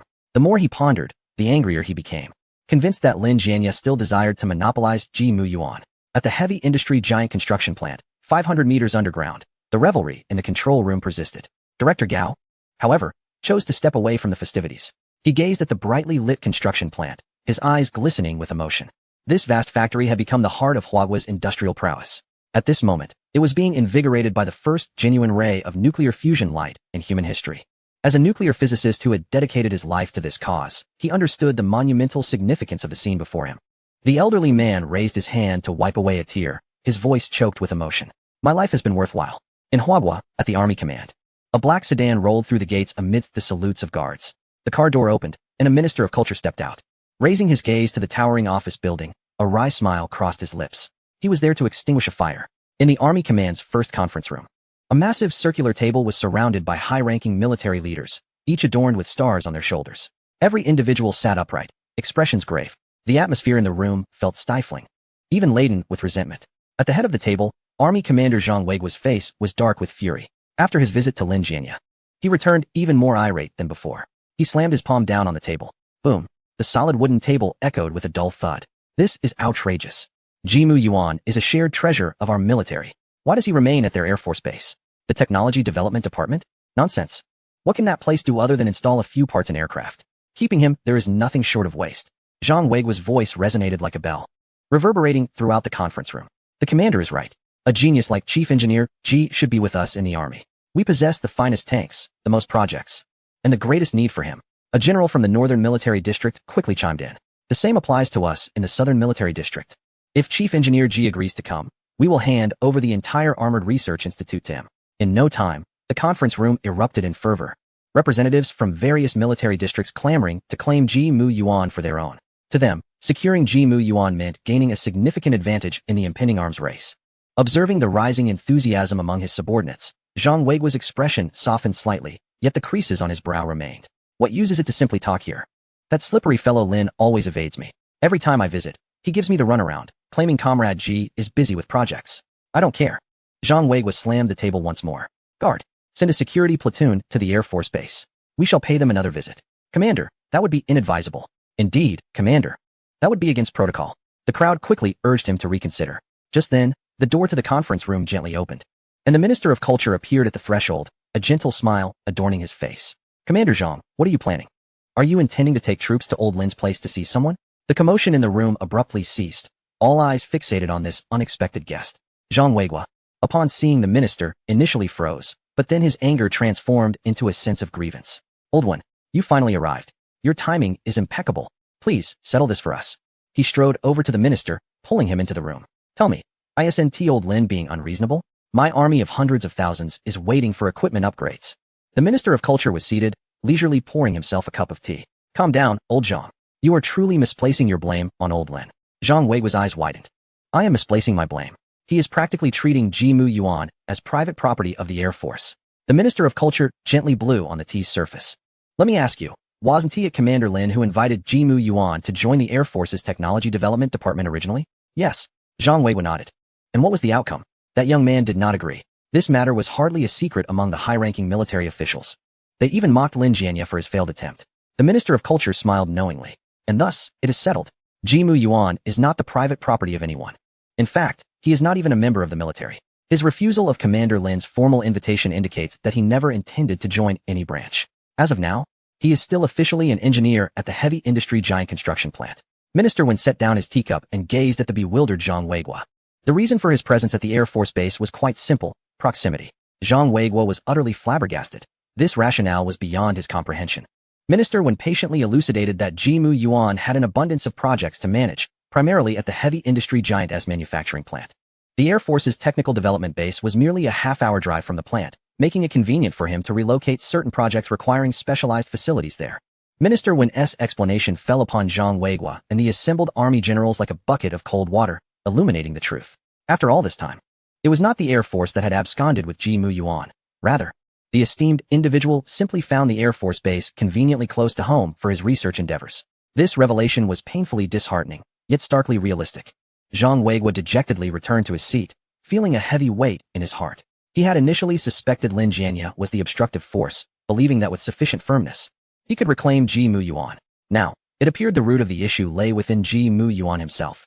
Chapter 115. There's another matter.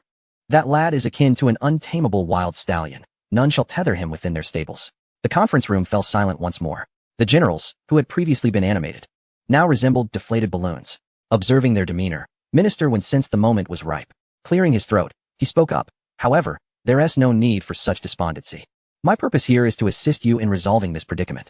Zhang Weiguo abruptly lifted his head, a spark reigniting in his eyes. Old One, do you have a solution? Minister Wen nodded. While Ji-Mu Yuan is indeed difficult to mobilize, the projects under his purview are negotiable. Given his current workload, once he wraps up, he should be able to spare some time. Do you and the army have any equipment that urgently needs upgrading? Or is there something specific you wish for him to develop? Compile a list of your requirements for me, and I shall discuss it with him.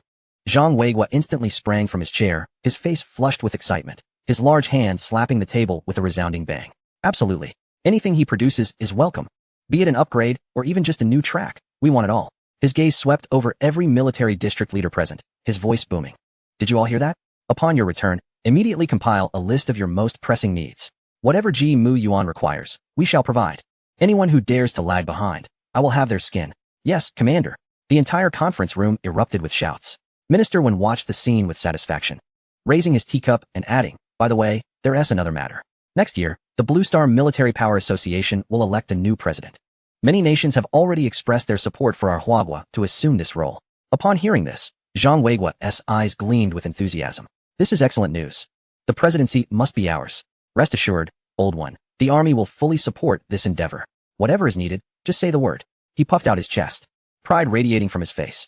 Recently, during the joint confrontation exercise, our army secured first place without any new equipment. This proves our solid foundation and the prowess of our warriors. Inform Jimu Yuan that as long as he is willing to work on our army's equipment, we will unconditionally meet any of his demands. Even if he asks for the stars from the sky, we will find a way to provide him with a ladder. At that moment, Minister Wen's assistant hurriedly entered the room. He swiftly approached Minister Wen and handed him a secure satellite phone. Minister, urgent communication from the Air Force Technical Development Division. Minister Wen's smile dimmed slightly. Such a level of urgency typically indicated significant developments. He took the phone and placed it to his ear. From the other end, the anxious yet excited voice of Political Commissar Su rang out. Everyone in the conference room held their breath, watching Minister Wen's expression undergo a rapid transformation, a series of reactions in mere seconds, from shock to disbelief, culminating in an ecstatic flush that spread from his neck to his entire face. He clutched the phone tightly, veins bulging on the back of his hand. Good, excellent, he exclaimed 3 times, his voice trembling. Upon hanging up, Minister Wen took a deep breath, seemingly trying to calm his heart, which felt as though it might leap from his chest. Zhang Weigua had a hunch, but dared not confirm it. Unable to contain himself, he queried, Old one, what happened? Speak up. Minister Wen shook his head, his smile dazzlingly bright. It's far more explosive than new aircraft. He paused, seemingly gathering his thoughts. That lad he's made a groundbreaking announcement. What announcement? Hurry and tell me. I'm on edge. Zhang Weigua felt increasingly convinced it was related to what Lin Jianya had mentioned the day before. Minister Wen scanned the room, speaking deliberately. Jimu Yuan found the power supply at the base to be unstable, hindering his equipment calibration. Consequently, he casually appropriated the project that Director Gao's team had been researching for decades. He has achieved controllable nuclear fusion. In an instant, the conference room was enveloped in profound silence. The urgency on Zhang Weigua's face froze, morphing into shock tinged with fear. His suspicions had been confirmed. But how could that lad have succeeded so soon, having only begun mere days prior? The other general's expressions shifted from curiosity to a state of stupefaction. Controllable nuclear fusion, the ultimate energy source. Zhang Weigua struggled to swallow, his voice dry. Is it truly successful? Minister Wen nodded vigorously, his joy uncontainable. It is. Just moments ago, the reactor successfully connected to the power grid. The entire Air Force Technical Development Division has now transitioned to nuclear fusion power, not just in the laboratory, but commercial applications are already underway. Commander Zhang stood frozen, overwhelmed by the realization that the lad was even more formidable than he had imagined. The entire conference room remained shrouded in silence. Zhang Weigua's throat moved as he murmured, Old one, pinch me. I suspect I'm dreaming. Minister Wen regarded him, eyes shining with elation, excitement, and a shared sense of bewilderment. Old Zhang, this is no dream. It is real. That lad, that monster, has truly accomplished it. Monster? Zhang Weigua murmured to himself. He is more than a monster. He is not even human. Could he be a spy sent by aliens? First, to incapacitate us with technology, and then to collaborate with external forces to conquer our Blue Star? Another general stood up, his face a mask of doubt. The commander is right. This defies scientific principles. How could he possibly advance so many groundbreaking projects in such a short span of time? This is not scientific. We must investigate his background thoroughly. In an instant, the conference room erupted with fervor. The capabilities displayed by Jimu Yuan had far exceeded the comprehension of these materialists, challenging their very understanding of human intellect and energy. Is it truly possible to reach such an extraordinary level? At that moment, the assistant to Minister Wen entered once more. He leaned in to whisper a few words into the minister's ear. The minister's expression shifted, and he waved his hand, signaling the assistant to step back. Clearing his throat, he addressed the anxious generals awaiting his words. Just a moment ago, I shared the same thoughts as you. Consequently, I instructed my assistant to investigate the DNA files of Comrade Jimu Yuan. Zhang Weigua's eyes gleamed with interest. And the result? Were any unique genetic fragments discovered? Minister Wen shook his head. There was no outcome. Why not? The minister paused before articulating each word with precision. All of his records, including DNA sequences, have been classified as top secret. I do not possess the authority to access them. The conference room fell into silence once more. The notion that even Minister Wen lacked the clearance to review these files left everyone present in a state of profound shock. Simultaneously, within the control room of the heavy industrial Titan manufacturing plant, an atmosphere of fervor permeated the air. All researchers wore excited smiles as they gathered around the main console, gazing at the green curve on the screen that represented energy output. Ji Mu Yuan clapped his hands to capture everyone's attention. All right, everyone. The reactor has entered a stable operational phase. The remaining data monitoring and maintenance tasks can be delegated to the intelligence system. He gestured towards the relaxation area on one side of the control room. I just instructed Engineer Wang to connect the reactor's waste heat recovery system to the base's hot water pipeline. Now, everyone, go take a hot shower. Get some well-deserved rest. With that, he waved goodbye and departed, leaving the room full of bewildered faces.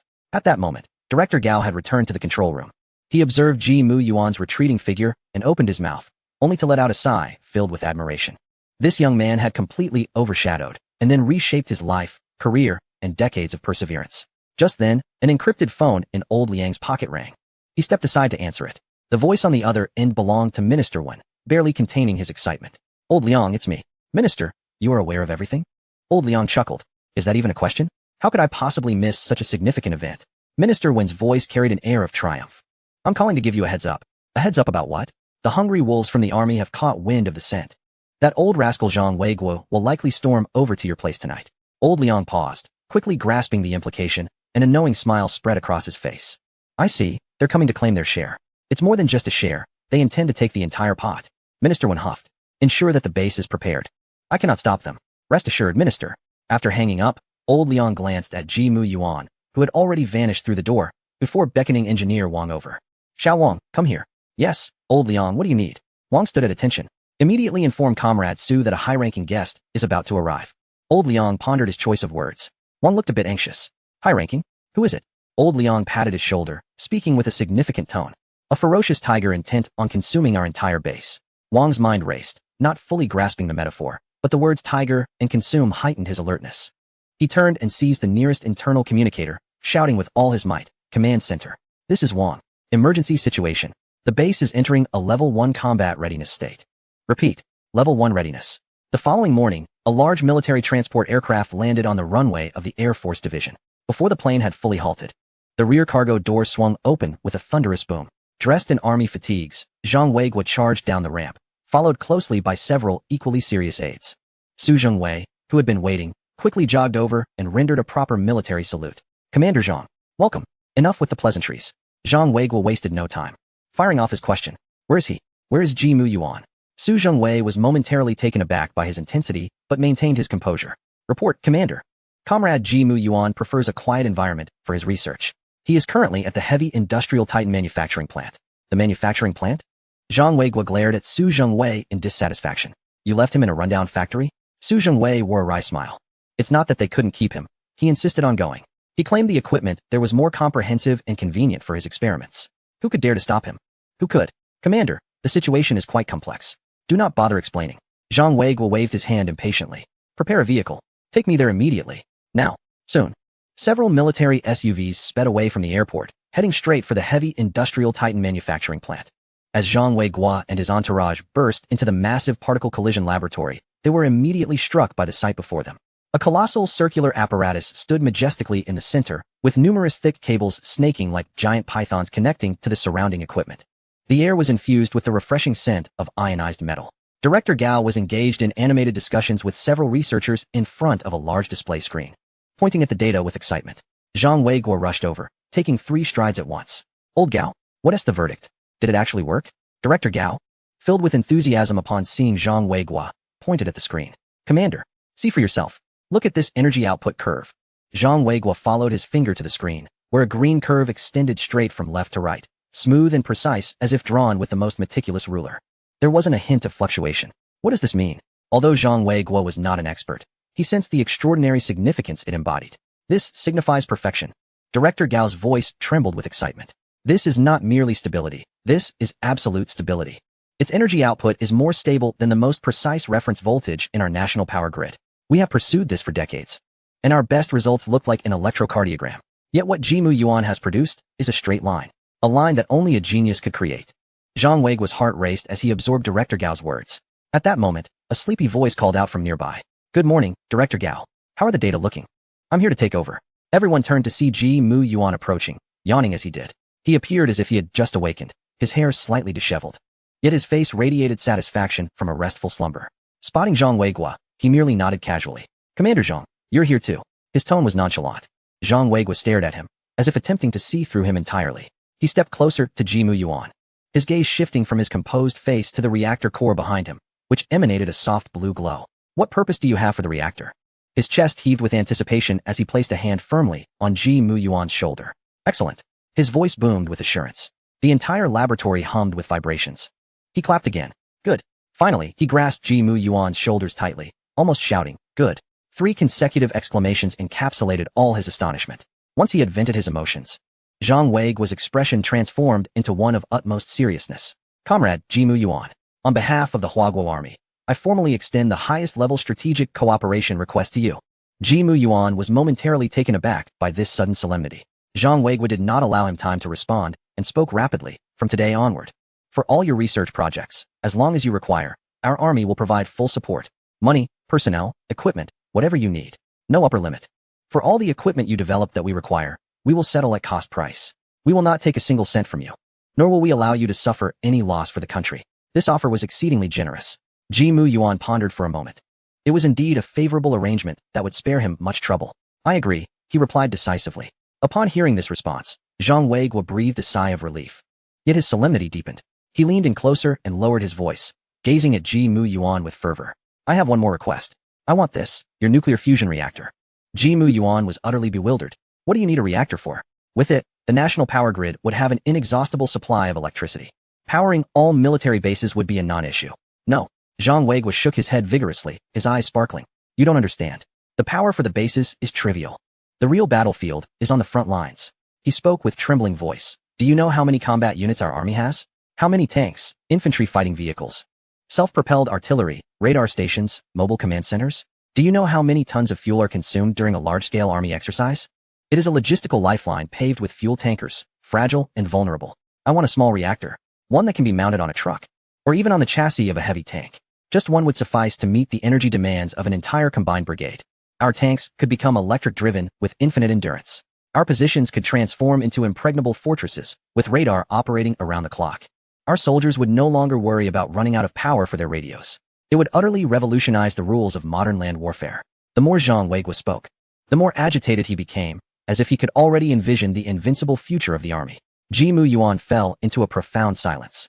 He gazed at Zhang Weiguo's flushed face, and in his mind, a brand new field slowly unveiled. A compact, controllable nuclear fusion reactor. A mobile energy core. This indeed seemed like an intriguing challenge. All his previous research had aimed for grandeur and stability. The larger the output, the more magnificent. The greater the stability, the higher the safety factor. But what Zhang Weiguo proposed was an entirely new direction. A direction filled with temptation. Encasing the sun within an iron box and then mounting it upon a truck to charge into battle. Ji Mu Yuan looked at Zhang Weiguo's face, now flushed with excitement, and slowly nodded. I accept this challenge. After the peak of emotions, concrete work lay ahead. Zhang Weiguo forced himself to regain his composure. He pointed at the colossal reactor core. How many of these do we need to completely resolve the national electricity issue? This is the crux of the matter. With it, Huaguo can truly stand tall. Ji Mu Yuan hardly hesitated. Images of the vast Huaguo power grid flowed through his mind. Peak electricity usage, trough usage, industrial losses, civilian redundancy. Countless data instantaneously calculated. 100 units. He provided a precise figure. Evenly distributed across the major nodes of the national grid, it could form an absolutely stable and significantly redundant energy network. At that point, Huaguo would completely bid farewell to energy shortages. Electricity prices could drop to a tenth of the current rate, or even lower. 100. Zhang Weiguo's heart skipped a beat. This figure was less than he had imagined. But how long would it take to construct such things? He knew that domestically, constructing a state-of-the-art nuclear fission power plant, from project initiation to grid connection, would take at least 5 years. 100 units would mean 500 years? Zhang Weiguo voiced his concerns. Yet Ji Mu Yuan chuckled. Commander Zhang, you are trapped in a fallacy. Who said these need to be built one by one? Zhang Weiguo was taken aback. Not built. Then how? Ji Mu Yuan extended his finger, tracing an arc in the air, using an assembly line. All its components are standardized modules. As long as materials and equipment are in place, my factory can produce them as easily as manufacturing automobiles. What we need is not a construction crew, but a super factory and thousands of skilled workers. Zhang Weiguo felt his throat dry. Producing nuclear fusion reactors like manufacturing cars? If anyone else had said this, he would have sent them straight to a mental institution. But the speaker was Ji Mu Yuan, and he had no choice but to believe. Trembling, he asked, how long would that take? Ji Mu Yuan held up 3 fingers. 3 months. Boom. Zhang Weiguo's mind exploded. 3 months. He stared at Ji Mu Yuan, as if to confirm whether he was joking. Yet Ji Mu Yuan's expression remained calm. provided that within 3 months, you can provide me with a sufficiently large factory and all the equipment and raw materials listed on my list, regardless of cost. Zhang Weiguo straightened his back, feeling a surge of adrenaline coursing through him. This deal, he would not hesitate to pay any price, even his own life. No problem. He nearly shouted. You want the stars from the sky? I'll pluck them for you. I'll go file the report right now. No, I'll go seize it right now. Anyone who dares to obstruct me will be opposing the entire Huagua army. With that, he turned on his heel and stormed away, not even pausing to bid farewell. His silhouette brimming with resolve. Ji Muyuan watched him disappear at the door and shook his head. This commander was indeed a person of strong character. At noon, Ji Muyuan went to the Air Force Division canteen for a meal, as the food here suited his palate. After finishing his meal, he planned to return for a nap. In the afternoon, Commander Zhang had already been summoned back to the capital by an urgent order. It was said that the higher-ups had heard of the reactor situation and required him to report in person. After his nap, Ji Muyuan returned to the Massive Particle Collider Laboratory. Chapter 118, Conducting Extreme Tests. Upon entering, he found Director Meng and Dean Lin surrounded by a group of researchers, all gazing in astonishment at a newly assembled reactor core. Xiaoji, you're here, Director Meng exclaimed, barely able to complete his sentence. What happened? Ji Muyuan inquired. 8 hours, Dean Lin interjected, pointing at the gleaming reactor. His voice was filled with a sense of wonder. From the moment we activated your automated production line to when it completed the assembly, it took only 8 hours. 8 hours for a controllable nuclear fusion reactor. My goodness. The surrounding researchers are equally incredulous, gazing at the radiant machine with fervent eyes akin to the most devout of believers. The scientific holy grail they have pursued throughout their lives is here, treated as mere canned goods on an assembly line. The overwhelming shock of this paradigm shift nearly causes their minds to crash. However, Ji Muyuan remains remarkably composed. 8 hours per unit is still too slow. Once Commander Zhang prepares the factory and all the equipment and production lines are fine-tuned, this time can be compressed to at least 6 hours, if not faster. By then, for units per day, with an order of 100 units, could be completed in a month. Even the 3-month timeline allows for considerable leeway. At that moment, Ji Muyuan's phone rang. He glanced at the caller ID. Engineer Wang from the Air Force Base. Hello, Engineer Wang. Chief Ji, where are you? On the other end, Wang's voice brimmed with excitement. In the lab. Is there something urgent? Yes. A significant development. Wang lowered his voice, though his excitement was palpable. General Wei has arrived with his team. They brought the latest third-generation Army exoskeleton armor for extreme testing at the Air Force Division's open testing ground. Would you like to come and see? The mention of the third-generation Army exoskeleton armor piqued Ji Muyuan's interest. He had designed exoskeletons for the Army in the past, but those were from the earlier 2 generations. The third generation, developed independently by the Army's own Equipment Research Institute, had reportedly harnessed the collective strength of the nation to create the latest model. He was genuinely curious to see what these top engineers had produced. I'll be right over. After hanging up, he exchanged a few words with the still doubtful Director Meng and Dean Lin before departing the laboratory.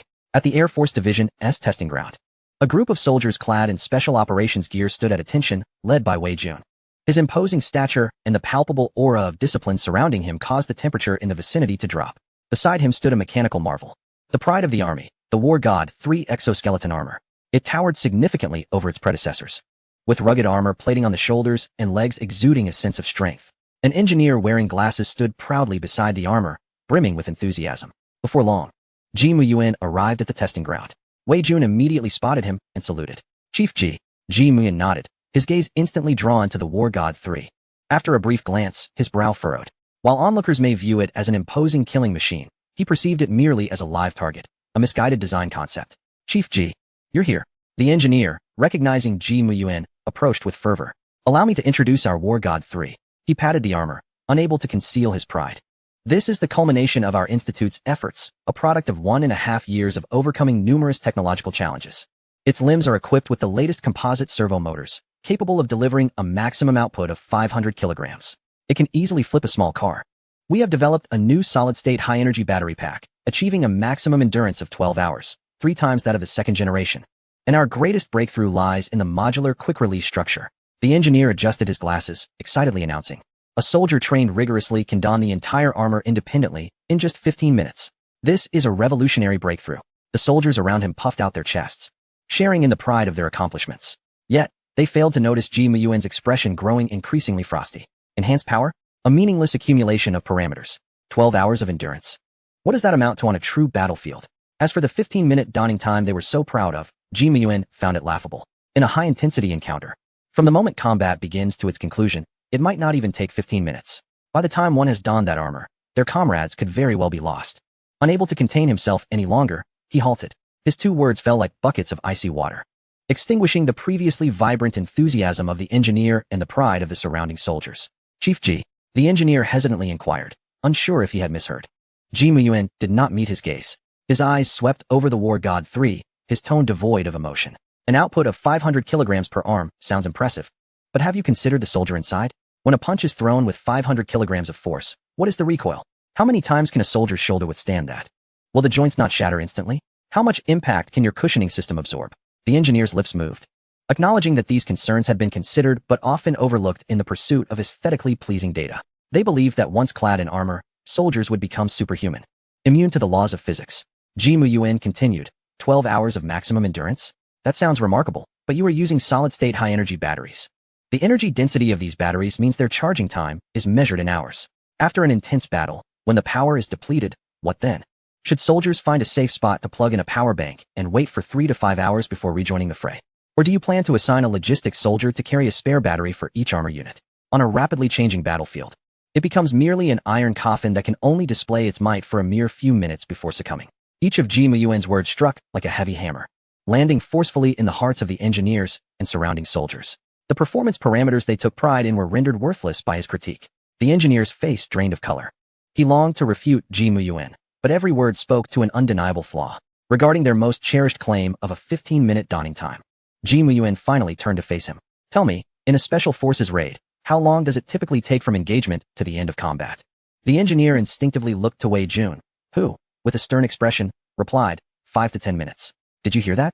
Ji Muyuan's voice escalated sharply. 10 minutes. While your soldiers are still struggling to don this armor, their opponents have already concluded their battle. By the time they are suited up, will they be collecting the bodies of their comrades or delivering heads to the enemy? Is this the product of your institute's collective effort? Let me tell you. Once this gear hits the battlefield, its only value lies in its exorbitant cost. The strength of the main battle tank's armor serves as an exemplary cautionary tale. This is not a war god. Ji Muyuan pointed at the armor, his voice as piercing as winter frost. This is scrap metal. A pile of expensive, walking scrap metal. Boom. The word scrap metal shattered the psychological defenses of everyone present. The engineer nearly lost his footing. The soldiers around him clenched their fists tightly, their eyes filled with fury. This was their pride, their hope for the future. How could it be reduced to scrap metal in Ji Muyuan's mouth? The air seemed to thicken. Only Wei Jun, after a moment of shock, took a deep breath. Though he lacked technical expertise, he trusted Ji Muyuan's judgment. If this designer, who had single-handedly created the legend of the Yulong fighter, deemed it scrap metal, then it must indeed be gravely flawed. Ji Muyuan paid no heed to the reactions of those around him. He turned directly to the engineer Wang behind him and commanded, Wang, come here. Wang jolted and stood at attention. Disassemble this pile of scrap metal for me. What? Wang was taken aback. Disassemble it?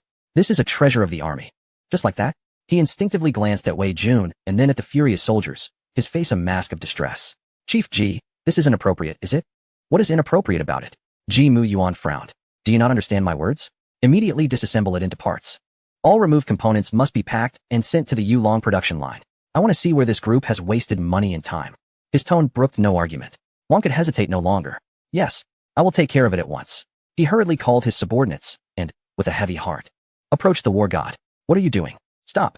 The engineer finally reacted, spreading his arms to block the armor, frantically exclaiming, This is our hard work. You cannot touch it.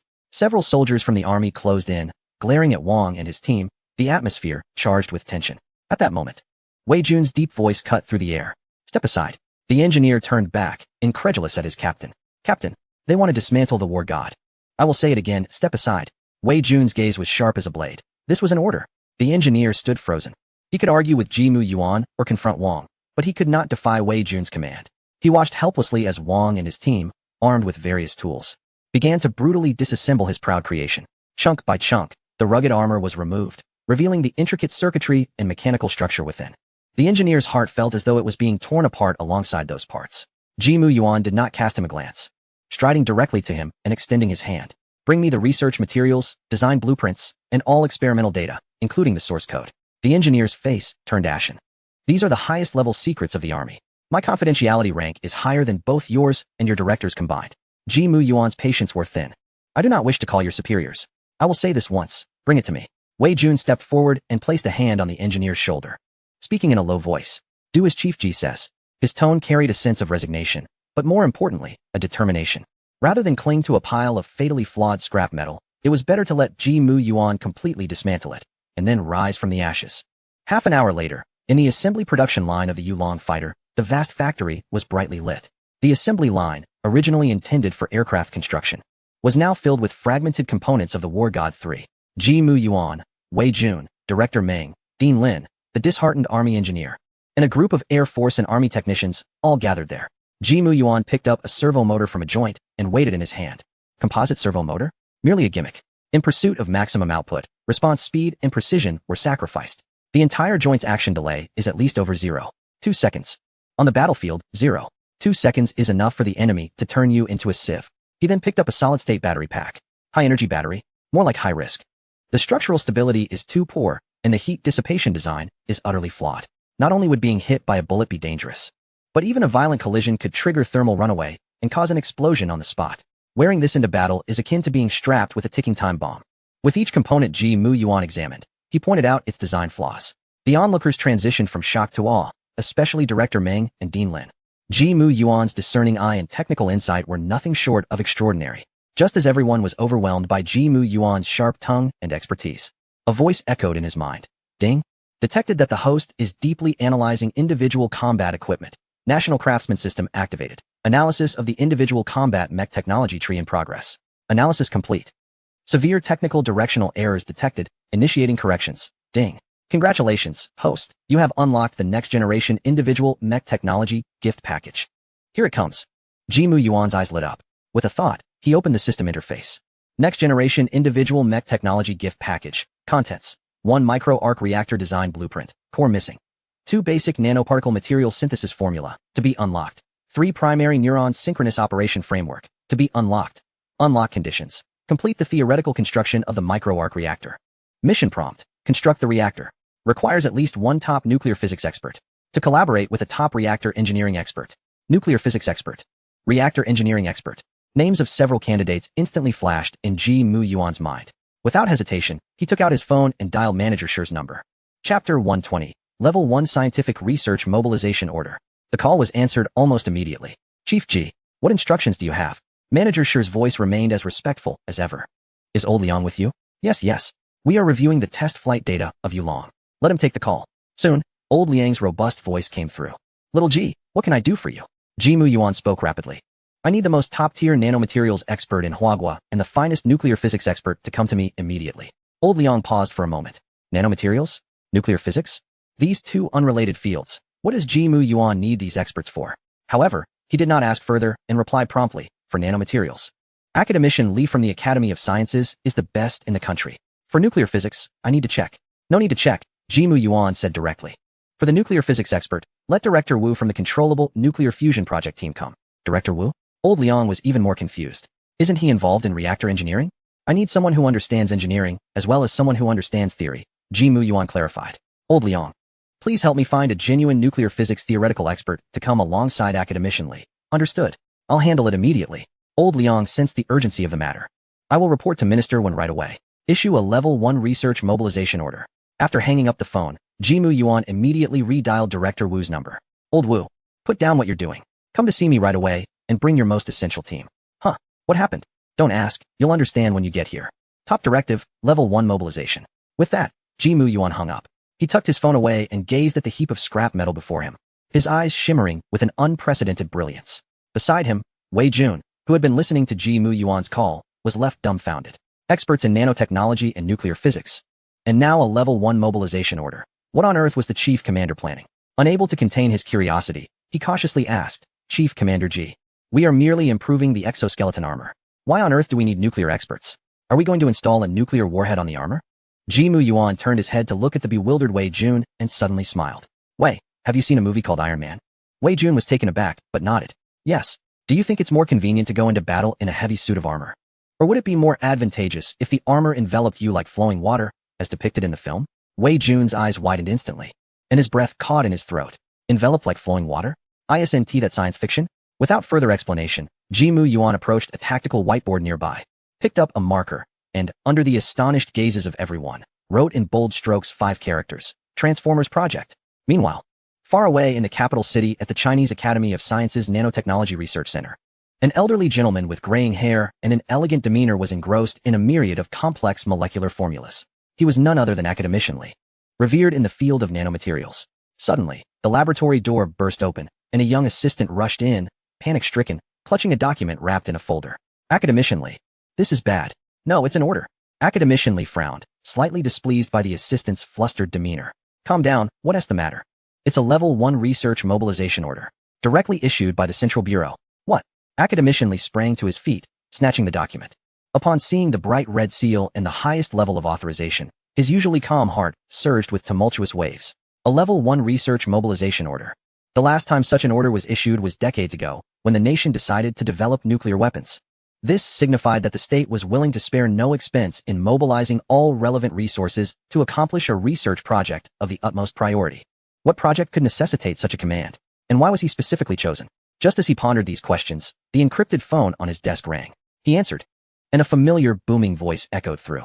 Old Li, you received the order, right? It was Director Wu. Old Wu, you too? A realization dawned upon Academician Li. Indeed. I received it as well. Director Wu's voice was brimming with barely contained excitement. It's Chief Commander Ji. It's an order from Chief Commander Ji Mu Yuan. Ji Mu Yuan. Academician Li was even more perplexed. The one who developed the Yulong and controlled nuclear fusion? What does he want with us old folks? Could it be that the materials for the fusion reactor have hit a bottleneck? No. It's even more outrageous. Director Wu lowered his voice, but couldn't hide his exhilaration.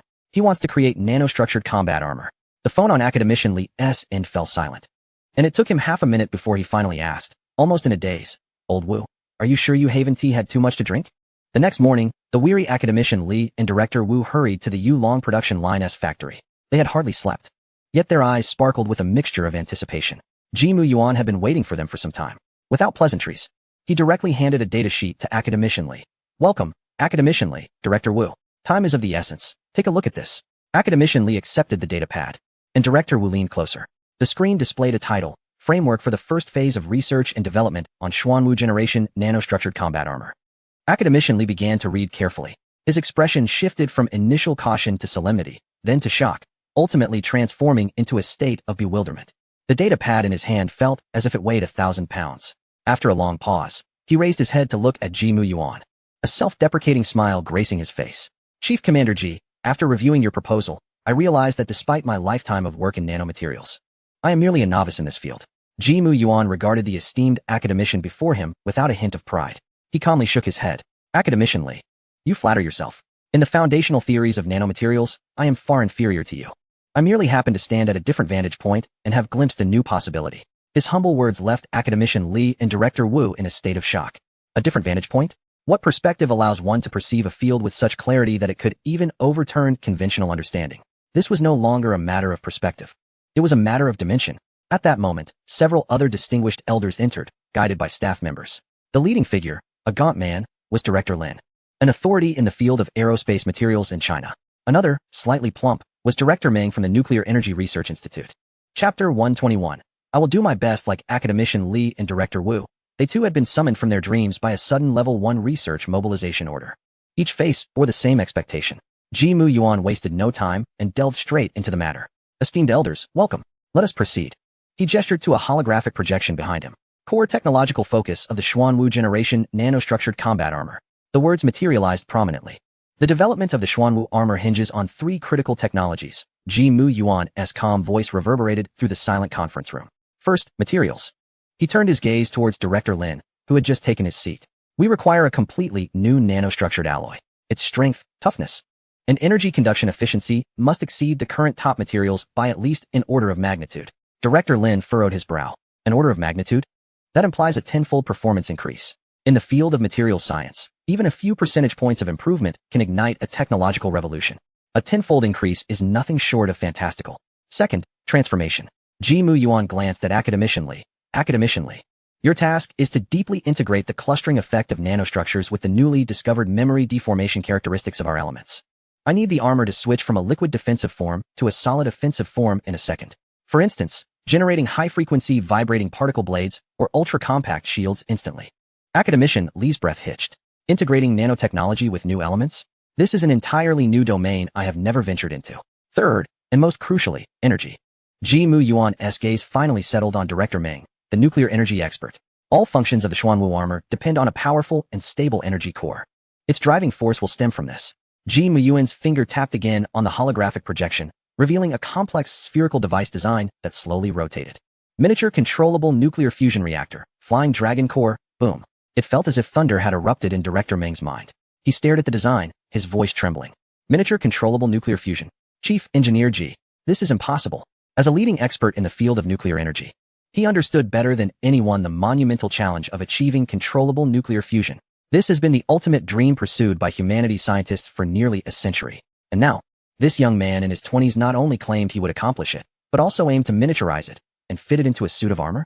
This isn't research. It's a myth. In the conference room, all the experts' gazes were fixed on Ji Muyuan. Even academician Li and Director Wu, who had already been stunned once, felt an oppressive sense of suffocation once more. It was only then that the usually silent elder Liang, sitting in the corner, slowly spoke up. With a smile directed at the agitated Director Meng, he said, "Old Meng, do not be so hasty." He stood up and walked to Director Meng's side, patting his shoulder. "Allow me to show you something." With that, he retrieved a top-secret document from his encrypted terminal, accessible only to Director Meng. The title of the document contained just 4 bold characters: Illumination Project. Upon glancing at it, Director Meng's pupils constricted to an extreme. The document detailed how Ji Muyuan achieved a breakthrough in controllable nuclear fusion theory independently, how he designed and constructed the first experimental reactor, and how he successfully ignited it, maintaining stable operation for 72 hours. The dazzling plasma light appeared to penetrate the screen, scorching his eyes. So, the nation had secretly mastered this ultimate energy source. And the one orchestrating it all was this young man before him. Director Meng sank into his chair, feeling a wave of weakness wash over him. Cold sweat soaking his back. His gaze toward Ji Muyuan had transformed into profound reverence, a reverence for the unknown. It seemed Ji Muyuan was oblivious to the reactions of those around him, calmly continuing his explanation. The design of the Flying Dragon core had been completed. Theoretically, it could provide nearly infinite energy for the Xuanwu armor. Now, I need you, Director Meng, to lead your team to turn this blueprint into reality. Director Meng's lips moved several times, ultimately forming a bitter smile. Chief Engineer Ji, I will do my utmost. A month later, within the special hangar of the Air Force Division, a stout elderly man clad in a uniform adorned with stars was hastening alongside Political Commissar Su toward an independent laboratory deep within the hangar. He was Admiral He, the commander of the Navy. Old Su, is that Chief Engineer Ji really that remarkable? Admiral, he inquired with his resonant voice as they walked. I've long coveted your Air Force's Yulong fighter. Its performance is simply extraterrestrial technology. Political Commissar Su bore a proud smile. Commander, once you meet Chief Engineer Ji, you will understand that seeing is believing. The two soon arrived at Ji Muyuan's location. Ji Muyuan was engaged in discussion with several experts. Upon noticing Admiral He proactively approached. Commander He, Political Commissar Su, it is an honor to finally meet you. Admiral He generously praised, grasping Ji Muyuan's hand. You've done splendidly with Yulong. Can you whip up something for our Navy too? No, something even more formidable. Ji Muyuan chuckled. Commander, are you referring to the aircraft carrier upgrade plan? Precisely. Admiral He wasted no time, getting straight to the point. Our next-generation aircraft carrier is about to enter the assembly phase. I hope you can undertake a complete transformation for it. He extended his fingers, counting off. First, it must be nuclear-powered, and specifically, powered by controllable nuclear fusion. Second, replace the main cannon with an electromagnetic railgun. All secondary cannons should be high-energy lasers. Third, I want 50,000 vertical launch units. Fourth, for the defense system, implement a plasma shield. Fifth, and most importantly, the flight deck must accommodate 100 beast mechas. With each demand, Political Commissar Su's eyes twitched. This was no longer an aircraft carrier. It was an interstellar warship clad in an aircraft carrier's shell. After listening to these audacious requests, Ji Muyuan merely nodded calmly. Theoretically, all of this can be realized. Admiral He's eyes lit up. However, Ji Muyuan's tone shifted. All my current energy must be prioritized for the Xuanwu project. The aircraft carrier upgrade may need to be postponed. A flicker of disappointment crossed Admiral He's face, but he quickly regained his bravado. All right, no problem. I can wait. As long as you, Chief Engineer Ji, give the nod, waiting a year or even 10 years is worth it. After seeing off Admiral He, Ji Muyuan immediately redirected all his focus back to the development of the Xuanwu armor. Under his coordination, 3 research teams exhibited astonishing efficiency. The Materials Group, Transformation Group, and Energy Group worked tirelessly. Countless technical challenges previously deemed bottlenecks were swiftly overcome under the new theoretical framework provided by Ji Muyuan. In just 1 week's time, all core technological barriers were declared surmounted. At this moment, within the exclusive high-pressure laboratory of the Materials Group, the atmosphere was tense to the extreme. Director Lin and his team members were gathered around a uniquely shaped massive spherical device, their expressions intensely focused. Director Lin, the quantum collapse energy concentrator is ready for adjustment. A researcher reported. The energy output is stable at 99.9%. Director Lin took a deep breath and turned to the composed Ji Muyuan. Chief Engineer Ji. We can begin. Ji Muyuan nodded, stepping up to the control panel. Before him, a transparent container held a mass of silvery liquid metal. This was the newly created nanoparticle alloy. A week's labor from Director Lin's team. Its initial volume was 10 cubic meters. Initiate the collapse program. Ji Muyuan's voice resonated clearly in everyone's ears. Target, compress it to 1 cubic meter. What? The researchers present changed their expressions in unison. To compress 10 cubic meters of hyperdense alloy by a factor of 10? What immense energy would be required? What terrifying pressure would be generated? Could this quantum collapse energy concentrator truly withstand it? Before they could ponder further, Ji Muyuan had already pressed the start button. Buzz. The entire laboratory was instantly enveloped in an invisible force field. At the center of the spherical device, an exceptionally bright blue light erupted. The silvery liquid metal began to shrink, roll, and deform at a visibly rapid pace. Warning. Energy reaction is supercritical. Warning. Abnormal fluctuations in spatial curvature detected. Warning. Core pressure has exceeded the safety threshold. The deafening alarms blared throughout the laboratory, piercing the air like a siren. As if to rip apart everyone's eardrums. The red warning lights flashed frantically, illuminating every terrified face as if they were specters. Chief Engineer Ji. Stop. Director Lin's face turned pale, his voice trembling with fear. The pressure has already exceeded 3 times the theoretical peak. If this continues, the entire laboratory will be compressed into a singularity. A young researcher exclaimed almost in tears, his legs trembling as he nearly collapsed onto the floor. The surrounding researchers were in chaos, some instinctively attempting to flee, only to find their bodies unresponsive. Amidst this doomsday-like scene, only Ji Muyuan remained composed at the control console. His expression unwavering. His gaze, akin to the most precise probe, locked onto the frenzied streams of data dancing across the screen. To others, it signified a countdown to death. Yet, to him, it was merely a normal phenomenon arising under the rules of matter in higher dimensions. Spatial curvature model reconstruction, gravitational constant fine-tuning, quantum field locking. In reverse counteraction, Ji Muyuan's fingers danced across the virtual keyboard, moving with a blinding speed. He did not press the crimson emergency stop button. Instead, he continued to input new commands, fine-tuning the operational parameters of the quantum collapse energy accumulator with millisecond precision. Insanity. That was the collective thought of Dean Lin and everyone present. However, in the next moment, a humming sound resonated as the almost space-shattering invisible force field abruptly vanished. The piercing alarm ceased, and the wildly flashing red lights returned to normal illumination. The entire world seemed to have been muted. Everyone froze in place, gasping for breath. Cold sweat had soaked through their lab coats as they stared blankly at the center of the spherical device. The blinding blue light had dissipated, revealing the interior. The 10 cubic meters of silver liquid metal that had once floated within the container had vanished. In its place was a 1-meter cubed block of metal. Quietly suspended in midair, its surface an obsidian black that seemed to absorb all light, smooth as a mirror yet imbued with a profound weight. One researcher glanced at the monitoring screen beside him and stammered, energy reaction stable. Spatial curvature normalized. Core pressure at 0. Did we succeed?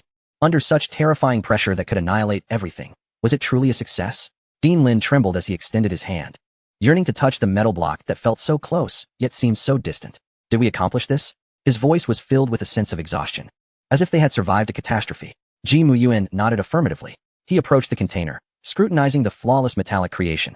From this day forth, it shall be named Xuanwu alloy. Xuanwu.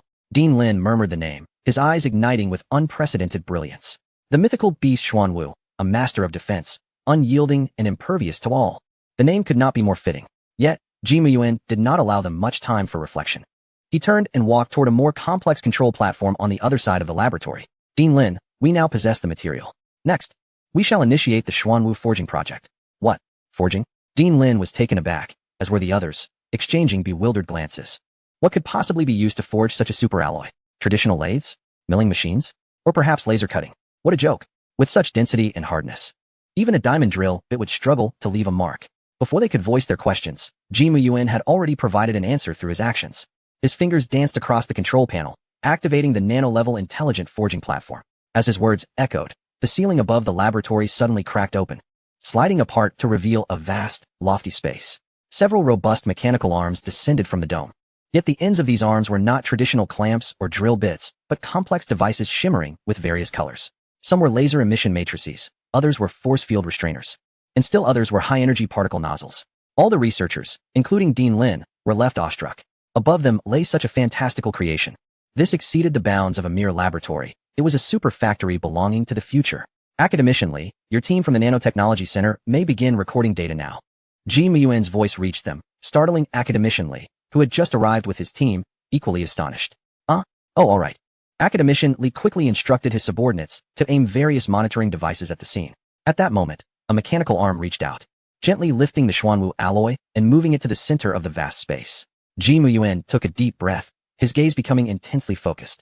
Chapter 123, What Will Power It? His hands once again danced over the control panel, loading the T1 design blueprint for the Xuanwu battle armor. Preliminary program verification complete. Begin constructing the main framework. A mechanical arm emitted a fine blue laser that precisely cut into the Xuanwu alloy without a sound or a spark. An irregular piece of alloy was smoothly severed and held securely by another mechanical arm's force field restrainer. Then, more beams of laser light ignited.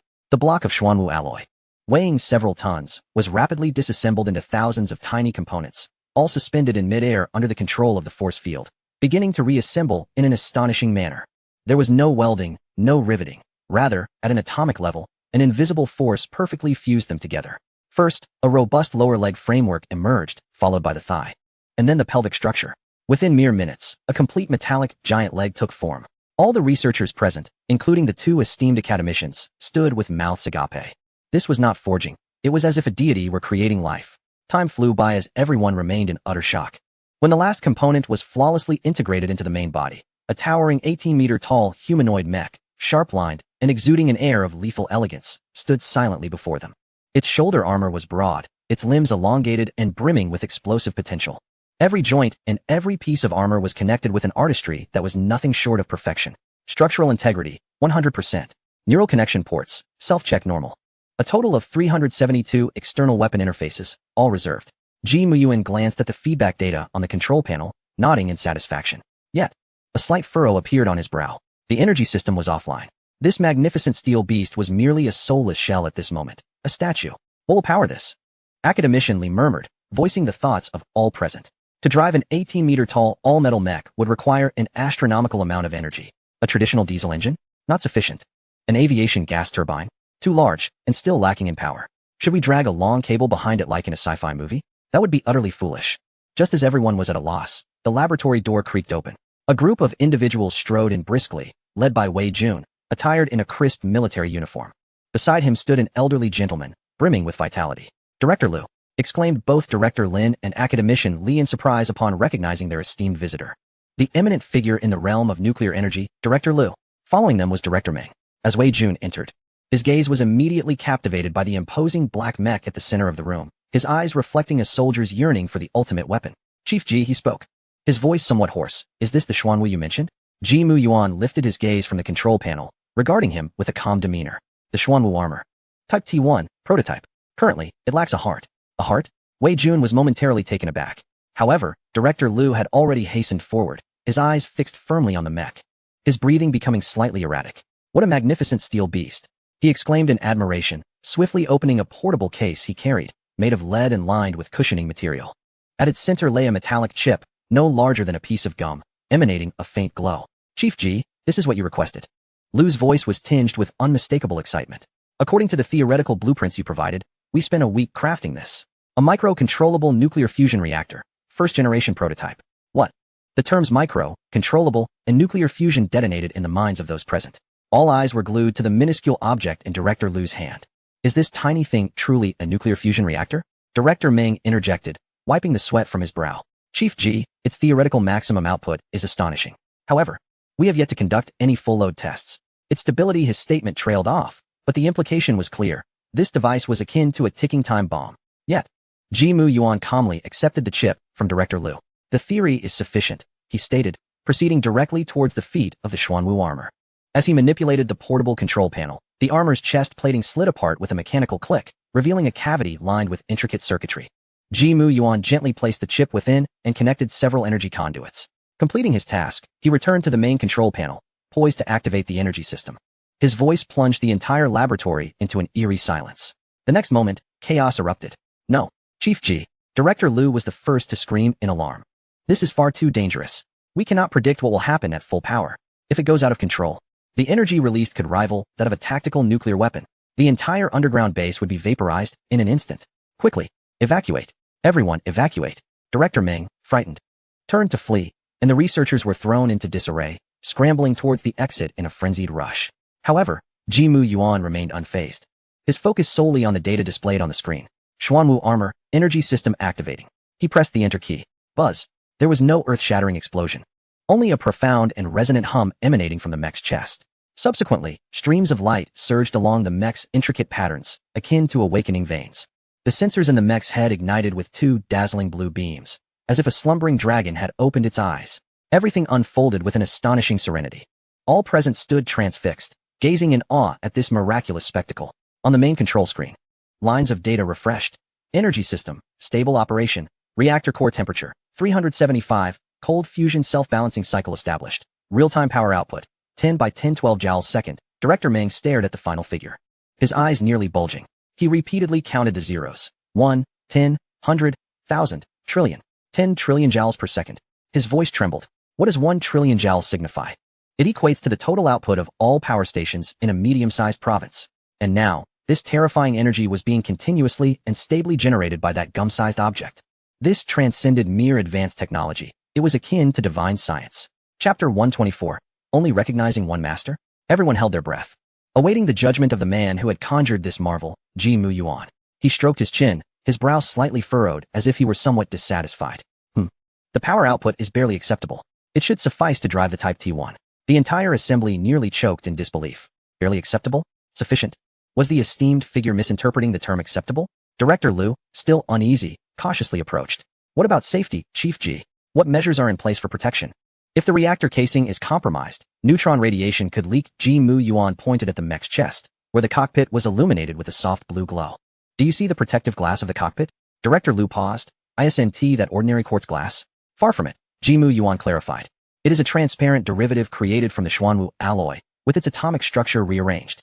Its physical strength can withstand a direct hit from a depleted uranium penetrator without sustaining any damage. Moreover, it can completely shield against all high-energy particle flows, including neutron radiation. As for the reactor itself, it has entered a cold fusion self-balancing cycle. Any excess energy will self-annihilate, making it safer than your kitchen gas stove.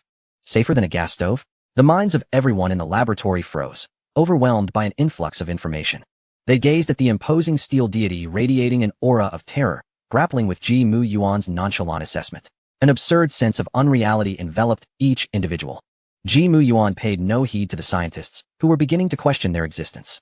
He surveyed the room, his gaze finally landing on Wei Jun. Come here. Jimu Yuan beckoned him. Wei Jun snapped back to reality, striding forward with steady steps. Chief Ji, he intoned, his voice deep and resolute. Jimu Yuan wasted no time, retrieving a palm-sized device resembling a smartphone from his pocket. He scanned Wei Jun from head to toe with it. The device's screen displayed a series of complex spectral spirals before crystallizing into a complete human genetic sequence map. Beep. Biological gene spectrum scan complete. Target, Wei Jun, Captain of the Army Special Forces. Gene sequence registered, binding with Xuanwu number 0 for uniqueness. Binding complete. A cold electronic voice resonated. Jimu Yuan casually returned the device to his pocket and explained to the bewildered Wei Jun. This is a biological gene spectrum locking system. From this moment onward, the Xuanwu armor can only be activated by your genetic sequence. In other words, it recognizes you as its sole master. Even if others attempt to dismantle it, they will be unable to activate it. Wei Jun's pupils constricted sharply. Only recognizes one master? This surpasses his entire comprehension of weaponry. There are two methods of activation. Jimu Yuan gestured towards the 10-meter-tall steel giant. The first, and most commonly used, is the thought activation. In your mind, envision initiating the battle armor, and then utter the activation command, Xuanwu. The second is an emergency backup. Do you see the energy core on its chest?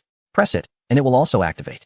Wei Jun forcibly suppressed the tumult within his heart, gazing intently at the Xuanwu battle armor. Following Jimu Yuan's instructions, he silently recited, initiate battle armor. Immediately, he uttered a single word, Xuanwu. At the moment his voice fell, the once motionless steel giant seemed to come alive. Its massive form, accompanied by a faint buzzing sound, instantly disintegrated into billions of silver nanoparticles.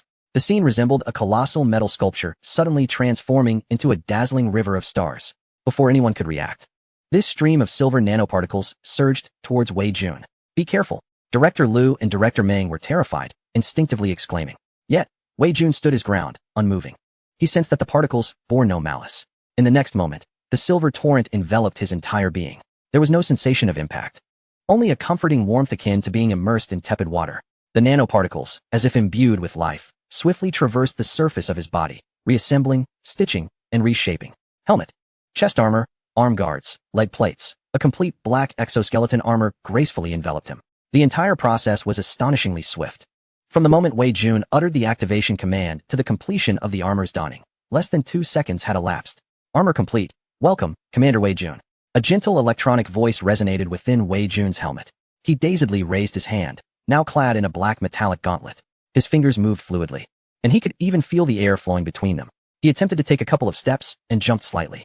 There was no sense of heaviness. This armor, which appeared immensely weighty, felt as light as a common tracksuit. This weight. Wei Jun's voice transmitted through the built-in communicator, quivering with disbelief. I can hardly feel it. He was a special forces king, accustomed to running with a 50-kilogram load. Yet now, he felt as if he had merely added a pound or two. The armor possessed an anti-gravity field, capable of negating 99 of its weight. Jimu Yuan's calm voice followed. It has 4 forms. The one you are currently wearing is the stealth combat mode, suitable for solo infiltration. Try the other forms. With a flicker of thought, several options appeared on the virtual screen before him. Form 1, Stealth Combat Mode. Form 2, Heavy Assault Mode. Form 3, Portable Belt Mode. Form 4, Supersonic Cruise Mode. Switch to Heavy Assault Mode. At his mental command, the armor underwent another transformation. The snug-fitting armor swiftly expanded and thickened as heavier external plates materialized, covering vital areas. His height surged to 3 meters. On his shoulders, fearsome horns and miniature missile launchers extended outward, exuding a ferocious aura. Incredible. Directors Meng and others watched, parched with astonishment. Switch to portable belt mode. Jimu Yuan's voice resonated once more. Wei Jun complied. The 3-meter-tall mech disassembled again, transforming into billions of nanoparticles, which ultimately coalesced into a sleek black metallic belt around his waist. At its center, a gum-sized energy core emitted a soft blue glow. The room fell into an eerie silence once more. Who could have imagined that a 10-meter-tall killing machine could finally transform into a mere belt? This transcended science fiction. It was magic. Jimu Yuan ignored their reactions and approached the control console, pressing a red button. Chapter 125, Wishing you a pleasant flight. With a thunderous roar, the thick alloy dome at the laboratory's pinnacle slowly parted. A beam of light illuminated Wei Jun. The venue is ready for you. Jimu Yuan indicated towards the azure sky above. Test the 4th form, Supersonic Cruise. Wei Jun's heart raced at the thought of flying. He glanced at the belt around his waist, inhaled deeply, and commanded with his mind. Activate Supersonic Cruise Mode. Buzz. The belt instantaneously disassembled. Nanoparticles spread across his back and feet, and in the blink of an eye, a flying wing backpack materialized behind him. His feet were completely encased in metallic boots, which revealed 2 large circular nozzles at the soles. Flight mode activated, neural synchronization rate 100, wishing you a pleasant flight. Wei Jun felt his mind intertwining with the flying wings on his back. A mere thought of ascending sent him soaring. Whoosh. The thrusters beneath his feet and back erupted with pale blue plasma flames. A powerful thrust propelled him upward, shooting towards the skylight. Directors Lin and others screamed in fright. However, Wei Jun's flight posture was remarkably steady. He resembled an elevator endowed with independent thought, rising vertically with precision and speed, without a hint of turbulence. In an instant, he hovered 50 meters above the ground. I'm flying, Wei Jun exclaimed, looking down at the tiny figures below. Akin to ants. He reveled in the rush of high-altitude air, exclaiming joyfully. Adjusting the thruster's position, his body executed a graceful roll in midair. This sensation surpassed the freedom of piloting the most advanced fighter jets. It was exhilarating. It felt as if he had sprouted wings.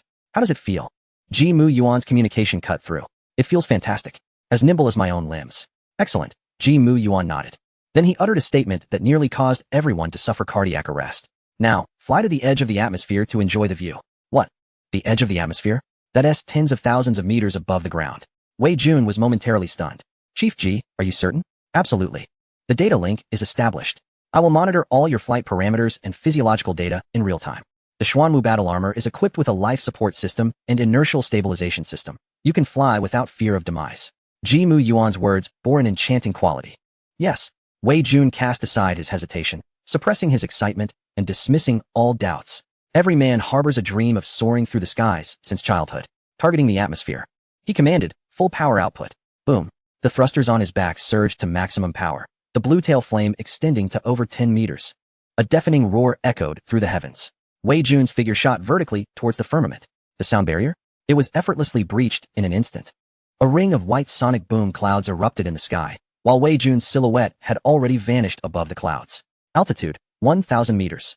3,000 meters. 5,000 meters. 10,000 meters. Wei Jun gazed eagerly at the spectacle before him. The thin air rendered the sky a profound shade of deep blue-black. Beneath him lay an endless sea of clouds, and in the distance, the horizon began to curve. Ha! I can see the curvature of the earth. It's so beautiful. So magnificent. His jubilant cries resonated through the communicator, reaching the laboratory with crystal clarity. Below, all eyes were uplifted, transfixed by the wildly ascending altitude graph displayed on the main screen, along with the first-person footage relayed by Wei Jun. Ji-Mu Yuan observed the scrolling data on the screen and nodded in satisfaction. Flight speed, 8 Mach. Current altitude, 15,000 meters. Energy consumption, 001 minutes. Pilot heart rate, 125. Excited state. All data aligns with expectations. He turned to the now stunned Director Meng and Academician Li, saying, the testing of the Xuanwu armor concludes here. It is essentially finalized. Old Meng, Old Li, organized the team to commence mass production based on these standards. I want to see the first batch of 50 units within a month. The group gasped, 50 units in a month? Do you think this is a vegetable market?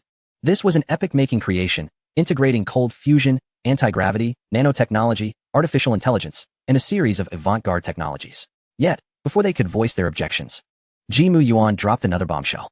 The performance of this Xuanwu is still too weak. It can only function within planetary confines. I intend to construct an upgraded version for deep space exploration. He promptly presented a list. 50 kilograms of superconductive rare earths, 20 kilograms of high-purity Edenman alloy, and 1 set of quantum entanglement communication modules. Half an hour later, as metal crates stamped with the highest confidentiality were swiftly delivered to the laboratory, everyone stood frozen in disbelief. Each of these materials was capable of inciting envy in any nation. They were true strategic resources. Yet they lay before Ji-Mu Yuan like refuse. Academician Li, trembling, activated a peculiar atomic stacking device that resembled a colossal microwave. Everyone understood that it could print any theoretically existent material at the atomic level. At that moment, Director Meng hurried in, holding a specially designed lead box. Sweat dripping from his forehead.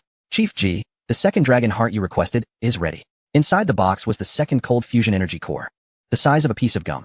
Ji-Mu Yuan nodded and proclaimed, the new mecha will be codenamed 6th-Gen.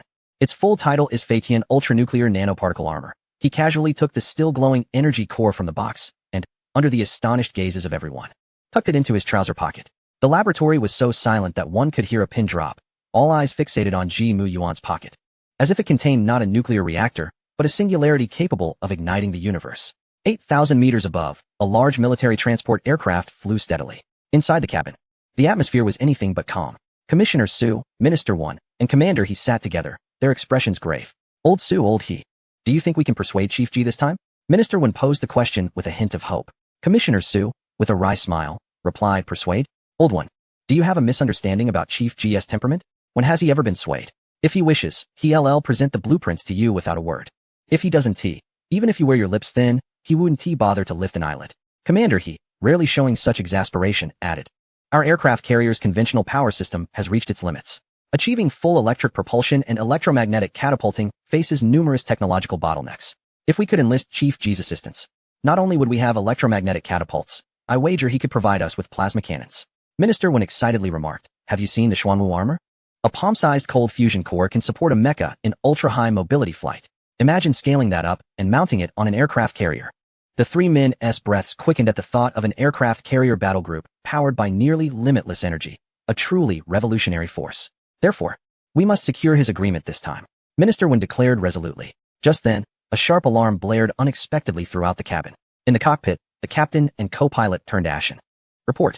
A super high-speed target detected behind us, 80 kilometers away and closing in at an extremely high velocity. The three high-ranking officials rushed to the cockpit, their faces reflecting alarm. What is happening? Commander, he demanded. The captain, fixated on the radar screen displaying an ever-enlarging red, spoke with trembling voice, Sir. Target speed cannot be determined. It has surpassed the radar's upper limit. Preliminary estimates exceed 12 Mach. A collective gasp filled the cockpit. 12 Mach. What does that mean? What about the friend or foe identification system? Commissioner Su asked urgently. There is no response. It carries no identification signals. The co-pilot screamed. The defense systems analysis indicates a 0 interception success rate. The target is us. Panic filled everyone's hearts at that moment. At 10,000 meters in altitude, being locked onto by a 12 Mach missile was akin to receiving a death sentence. Initiate the ejection sequence. Commander, he commanded decisively. Yes. However, just as the crew prepared to activate the ejection seats, the ominous red that signified death displayed a peculiar change. Report. The target is decelerating. The radar operator's voice was filled with disbelief. What? They all turned to the screen, witnessing the red dot's speed curve plummeting at an exaggerated angle. 12 Mach, 10 Mach, 8 Mach, 4 Mach. Everyone stood in stunned silence. What kind of missile was this? Did it have an intelligent deceleration mechanism? Was it intending to approach before detonating to maximize damage? Commissioner Su, fixated on the now nearby red, suddenly had a revelation. Wait a minute, doesn't this flight trajectory seem somewhat familiar? Old he. Do you remember the maximum speed listed in the Xuanwu armor test report that Chief Ji sent earlier? Commander, he hesitated before exclaiming, 8 Mach. No. The peak speed seemed even higher. An absurd yet plausible hypothesis emerged in their minds. Commissioner Su, trembling, grasped the communicator, calling the control tower. Immediately contact Chief Engineer Ji Mu Yuan. Confirm the current location of the Xuanwu armor. Meanwhile, not far behind the transport aircraft, a black streak hovered in the air. It was Wei Jun, donned in the Xuanwu armor. At this moment, he was intently surveying the colossal machine before him. Is this the Y-30? Indeed, it is quite large. The visor of the exosuit displayed a continuous stream of data. Target locked. Huawei Air Force Kunping series large transport aircraft. Threat level, none. Connected to internal communication channel, Wei Jun chuckled softly. He activated the exosuit's X-ray vision. Instantly, the metal fuselage became as transparent as glass. He could clearly see inside the cockpit. Several high-ranking officials were gathered there, their expressions tense as they stared at the screens. Chief Engineer Ji had instructed him to make a greeting. How could he do so in a manner that appeared impressive? A thought sparked in Wei Jun's mind. He maneuvered the exosuit to slowly approach the cockpit of the transport aircraft. Report. The target is directly to our left rear. Visual range, 500 meters. The co-pilot, peering through the window, caught sight of the approaching entity. His pupils dilated in an instant. What is that? The captain also turned his head, following the line of his gaze. The next second, this ace pilot nearly lost grip of the control stick. There, a humanoid mecha, replete with sci-fi aesthetics, hovered serenely in the air. It maintained a relative stillness against the transport aircraft, as if standing not in the thin atmosphere at an altitude of 10,000 meters, but on solid, flat ground. The metal armor glinted with a cold sheen under the sunlight. This scene utterly shattered their long-established worldview. Is that a person? The captain stammered. Report, sir. It appears to be a humanoid mecha. Political Commissar Su, Minister 1, and Commander he squeezed to the window's edge. Upon recognizing the mecha's form, their speculations were finally confirmed. It truly was a new toy developed by Ji Mu Yuan. Just then, the mecha moved. It raised its right hand and made a gesture of greeting towards the cockpit.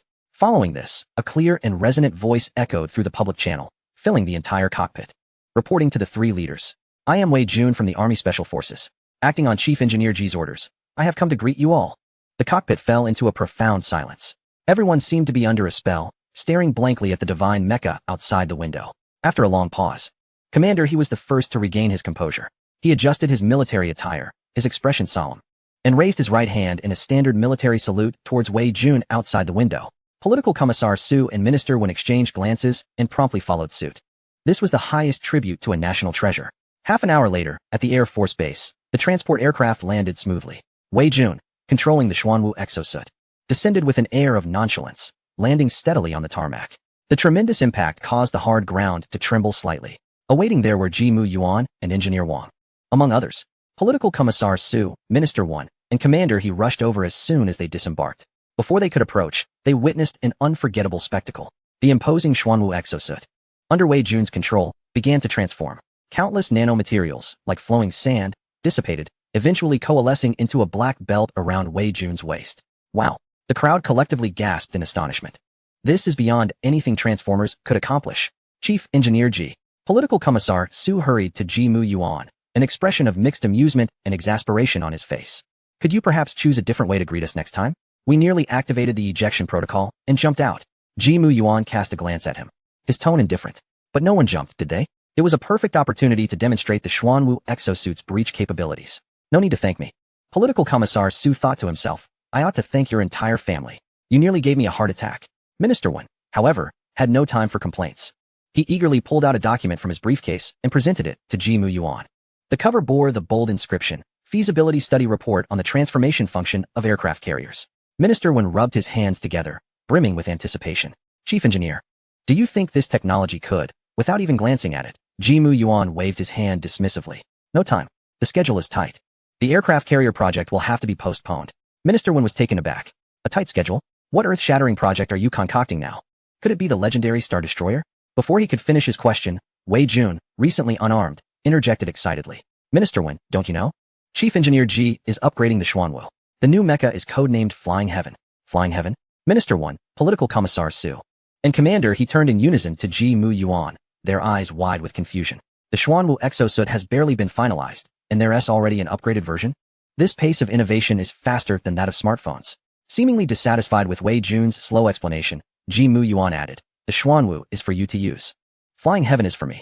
As his words lingered in the air, the room fell into a profound silence once more. All eyes fixated on Ji Mu Yuan, their minds racing with a singular thought. He intends to don the exosuit personally? This man, capable of reshaping the global landscape with a mere flick of his finger, is not content to remain a behind-the-scenes scientist? What does he intend to do? To personally confront aliens in outer space? Observing the bewildered expressions of the onlookers, Ji Mu Yuan paid them no mind. He turned to Engineer Wang beside him. Are all the materials ready? Reporting, Chief Engineer. They are all in the laboratory. Engineer Wang stammered in response. Good. Ji Mu Yuan nodded, striding towards his exclusive laboratory. Come along. Let me show you what a live upgrade looks like. The group followed Ji Mu Yuan into a vast laboratory, which exuded a minimalist sci-fi aesthetic.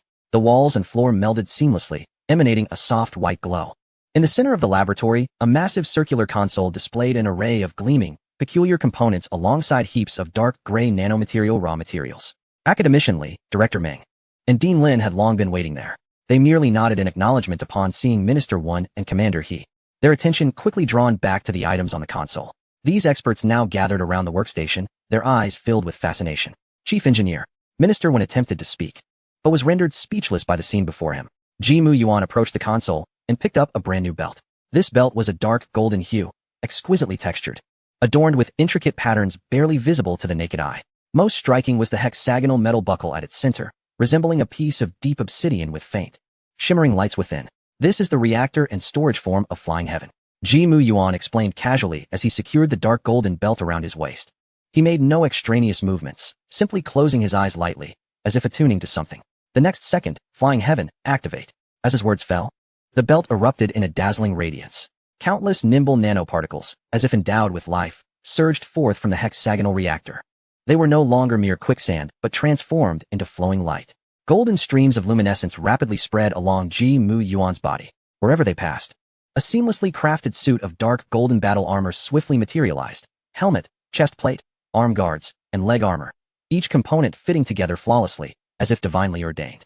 When the final glimmer of light converged, a mech even more imposing than the Xuanwu stood silently before the onlookers. The chest of the armor bore the hexagonal reactor, radiating a halo akin to a beating heart. Once again, the atmosphere fell into a profound silence. If the Xuanwu epitomized the pinnacle of heavy tanks, then this flying machine was akin to a superfighter jet custom-designed for aces. The speed of this evolution left Minister Wen's lips trembling, acutely aware of his insufficient vocabulary. The transition from Xuanwu to Flying Heaven was not merely an upgrade. It represented a leap in species evolution. Commander, he gazed intently at the battle armor, as if wishing to etch it into his very pupils. Political Commissar Su had become dazed, yearning only for a place to sit and quench his parched heart. Ji Mu Yuan seemed quite pleased with the crowd's reaction. He moved his body slightly, and the armor emitted a subtle mechanical sound. The neural connection synchronization rate was an astounding 99.9%, perfect. He murmured to himself before, with a flicker of thought. The encompassing armor transformed once more into a golden stream, retreating like a tide to coalesce into a dark golden belt. The entire process flowed effortlessly, far surpassing the smoothness of the Xuanwu's transformation. Ji Mu Yuan cast a glance at Wei Jun, who stood frozen in astonishment. Go, summon the army's team working on exoskeletons. Huh, yes. Wei Jun jolted, his mind swirling with questions, yet he immediately turned and dashed out. Seizing this moment, Minister Wen finally found an opportunity. He dashed toward Ji Mu Yuan, rubbing his hands together with an ingratiating smile plastered across his face. General Ji, about that Flying Heaven, Ji Mu Yuan shot him a glance. We'll discuss it later. Before long, Wei Jun returned with a team of researchers, led by a middle-aged man in his 50s, who exuded an air of refinement. They were the core development team for the Army's exoskeleton power armor project. Upon entering, they were momentarily taken aback by the lab's sci-fi ambience, and upon spotting high-ranking officials like Minister 1 and Commander He, they instantly grew reserved, scarcely daring to breathe. General Ji, you summoned us? Ji Mu Yuan nodded, gesturing toward a nearby open space. Present your latest achievements for demonstration. Yes. Although the Army's developers were perplexed, they sprang into action. Shortly, they wheeled in a massive metal crate. When opened, it revealed a punk-inspired mechanical exoskeleton, complete with robust hydraulic rods, exposed cables, and a heavy alloy framework. dragging a substantial energy pack behind it. A burly soldier, assisted by 2 researchers, struggled to don the equipment. Report. Wolf 3 exoskeleton power armor. Fully equipped. The soldier bellowed before commencing a demonstration. He effortlessly lifted a half-ton weight and sprinted back and forth across the field, moving considerably faster than an ordinary person. The expressions of pride on the developers' faces were unmistakable. This Wolf 3 model represented the pinnacle of their technological prowess, leading on the international stage. Yet Ji-Mu Yuan merely glanced at it before dismissively waving his hand. Enough, no need for a display. His voice plunged the atmosphere into icy silence, freezing the smiles on the developers' faces. He approached the cumbersome exoskeleton, tapping on it with his finger, producing a clanging metallic sound. A heap of heavy iron clunks, he remarked, his tone dripping with disdain. Dependent on external power, sluggish in response. The range of joint movement is severely limited, with protection amounting to virtually nothing. Is this what you call battle armor? His barrage of criticism struck the hearts of the army's developers. The leading middle-aged man turned crimson, unable to restrain his rebuttal. General G. This is the utmost limit of materials science and energy technology. Limit? Ji-Mu Yuan scoffed, interrupting him. That is due to your flawed thinking from the very beginning. With that, he fastened the flying heaven belt around his waist. Golden light swirled, and the dark golden armor materialized before everyone. Ji-Mu Yuan maneuvered the armor, executing a series of intricate and fluid movements, even performing a seamless martial arts sequence. The agility and fluidity starkly contrasted with the clumsy Wolf 3 model nearby, leaving the army's developers wide-eyed in disbelief. Their prideful creation stood in the shadow of the flying heaven, akin to a primitive stone axe in the hands of a caveman. True battle armor is a harmonious unity of energy, materials, control, and artificial intelligence. Ji-Mu Yuan's voice resonated through the lab via the armor's amplifier. Imbued with a metallic timbre, it is not merely a collection of iron frames strapped to a person. Seemingly unsatisfied with the impact of his words, he extended the right hand of the armor, palm facing upward. In a flash of light, a small triangular object emanating a soft white glow floated gently in his palm. This triangular entity resembled crystal, with countless specks of light swirling within, as if containing an entire galaxy. What is this? Minister Wen instinctively inquired. The control core. Ji-Mu Yuan replied nonchalantly. It is also the sole brain of the heavy industry colossus. Heavy industry colossus? The crowd was left bewildered. Ji-Mu Yuan appeared disinterested in elaborating further, simply adding, it controls my fully automated intelligent production line. From the synthesis of nanoscale raw materials to the final assembly of battle armor. Boom. This declaration struck the audience with even greater shock than the unveiling of the flying heaven. The scientists present, including academician Li and director Meng, rushed forward like madmen. Their fervent gazes fixated on the triangular core. This is no mere weapon. It is a key to unlocking the fifth industrial revolution. Ji-Mu Yuan paid them no heed, controlling the armor to press the triangular luminous entity against the hexagonal reactor on his chest. As the tip of the triangle made contact with the center of the hexagon, both erupted in dazzling radiance. Main control core authorization authentication detected. Authentication successful. Flying heaven system and heavy industry colossus production sequence integrated. Production authority unlocked. The electronic synthesized voice resonated clearly in everyone's ears. Minister Wen could no longer contain himself, practically lunging at Ji-Mu Yuan with a quivering voice. General G. We want this production line along with the armor. Name your price. We will provide anything you desire. Ji-Mu Yuan lowered his gaze, the golden visor meeting him. What? The product hasn't even been tested. And you dare to demand? If something goes wrong, will you take responsibility? Minister Wen found himself at a loss for words. Ji-Mu Yuan surveyed the entire room, his voice booming. I hereby announce, the 6th-Gen and Xuanwu have officially commenced. A comprehensive all-terrain, all-weather extreme testing is underway. The phrase extreme testing sent a chill down everyone's spine. Wei Jun was the first to react, stepping forward with urgency. Chief G, testing is imperative. However, you must command from your esteemed position. Allow me to pilot in your stead. His tone was laden with concern. To have the nation's vital apparatus conduct extreme tests personally? What an international jest. If anything were to go awry, he would be indefensibly culpable. Yet, Ji-Mu Yuan merely regarded him with a tranquil demeanor. You will pilot the Xuanwu. I shall take command of the 6th-Gen. His unequivocal tone rendered Wei Jun speechless. Wei Jun, don your armor. Yes. Wei Jun straightened his posture and responded with fervor. Despite his worries, the honor of soaring through the skies alongside Chief G in a battle suit was unparalleled. Without hesitation, he activated the Xuanwu. The black sand surged forth, and another formidable battle suit ascended. Two machines, emblematic of humanity's technological zenith, stood side by side. Their presence so imposing that it seemed to solidify the very air around them. The laboratory's dome slid open, revealing the azure sky beyond. Take off. Ji-Mu Yuan issued a succinct command. Boom, boom. Two thunderous sonic booms resonated almost simultaneously. Beneath the battle suits, jets of blue plasma erupted, propelling them into streaks of light that shot vertically into the sky. Onlookers gazed upward, awestruck as the two figures swiftly vanished into the horizon. Quick!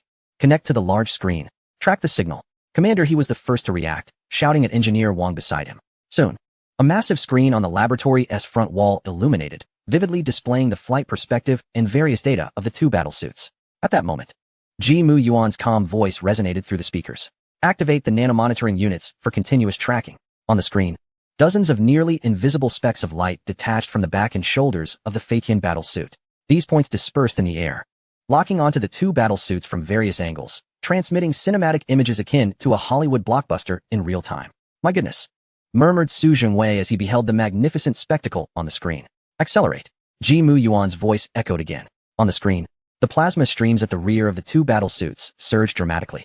Their speed instantaneously breached several Mach. The altimeter's digits began to leap wildly. 10,000 meters, 30,000 meters, 50,000 meters, 80,000 meters. When the altimeter finally stabilized at 100,000 meters, the two streaks of light came to an abrupt halt in the thinness of near space. Chapter 129, Free Fall. There was no deceleration or cushioning whatsoever.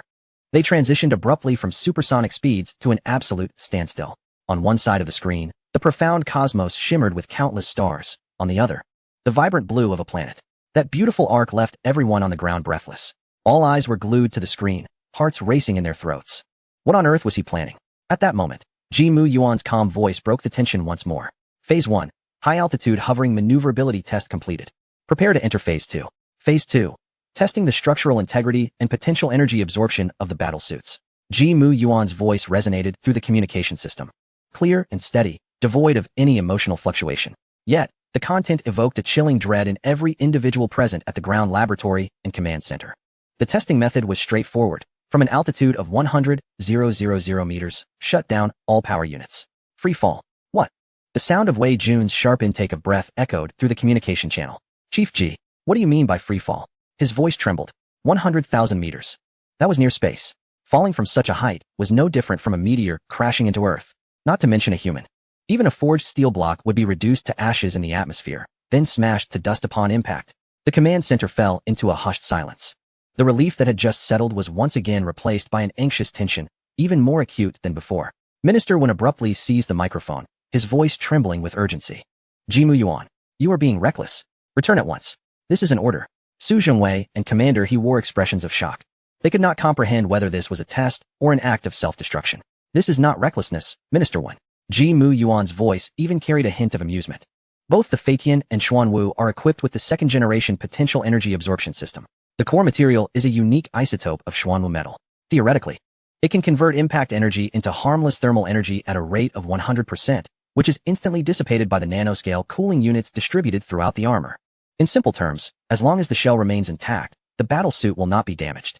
As soon as he finished speaking, Director Meng, recalling something, dashed to the microphone to clarify to Minister Wen and the others. Minister, esteemed leaders, Chief Ji is correct. I have also participated in this project. This energy absorption system is designed based on a controllable nuclear fusion energy circuit. Theoretically, its energy absorption and conversion efficiency have no upper limit. What we are testing now is the system's performance under extreme conditions. Director Meng's words acted as a reassurance. Yet Minister Wen and Academician Li's expressions remained grim. Theory is one thing, but now, it is Ji Mu Yuan himself who is to validate that theory. Academician Li adjusted his glasses, speaking anxiously. Mu Yuan.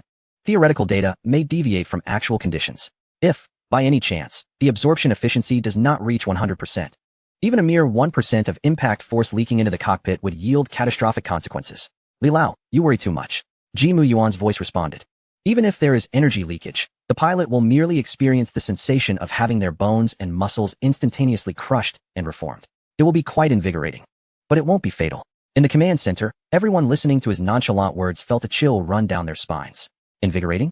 Is that even human language? Wei Jun was at a loss for words in the communication. He felt his worldview being relentlessly rubbed against the ground by this young chief designer. Wei Jun. Ji Mu Yuan's voice resonated again. Are you afraid? Wei Jun jolted, instinctively straightening his back. Reporting to the chief. I am not afraid. Excellent. Prepare to execute the command. Shut down all power units and enter free fall mode. Countdown. 3, 2, 1. The moment the command was issued, the display in the command center showed the 6th-Gen and Xuanwu.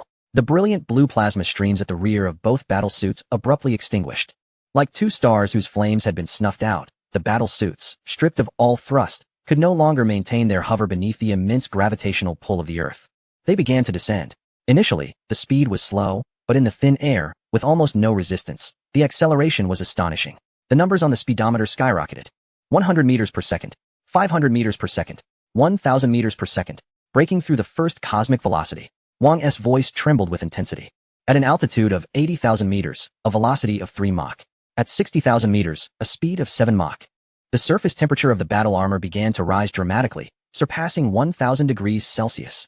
On the screen, two once pitch-dark metallic giants had transformed into two colossal fireballs, trailing long tails of flame as they hurtled toward the azure expanse, akin to the wrath of divine beings. The fierce friction with the atmosphere caused the air surrounding the armor to ionize, forming a dazzling plasma shield.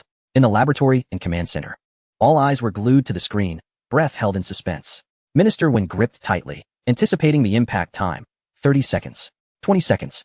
10, 9, 8, 3, 2, 1. Boom. A thunderous roar reverberated, captured by distant seismic wave monitors, and relayed to the command center. The entire laboratory felt a slight tremor.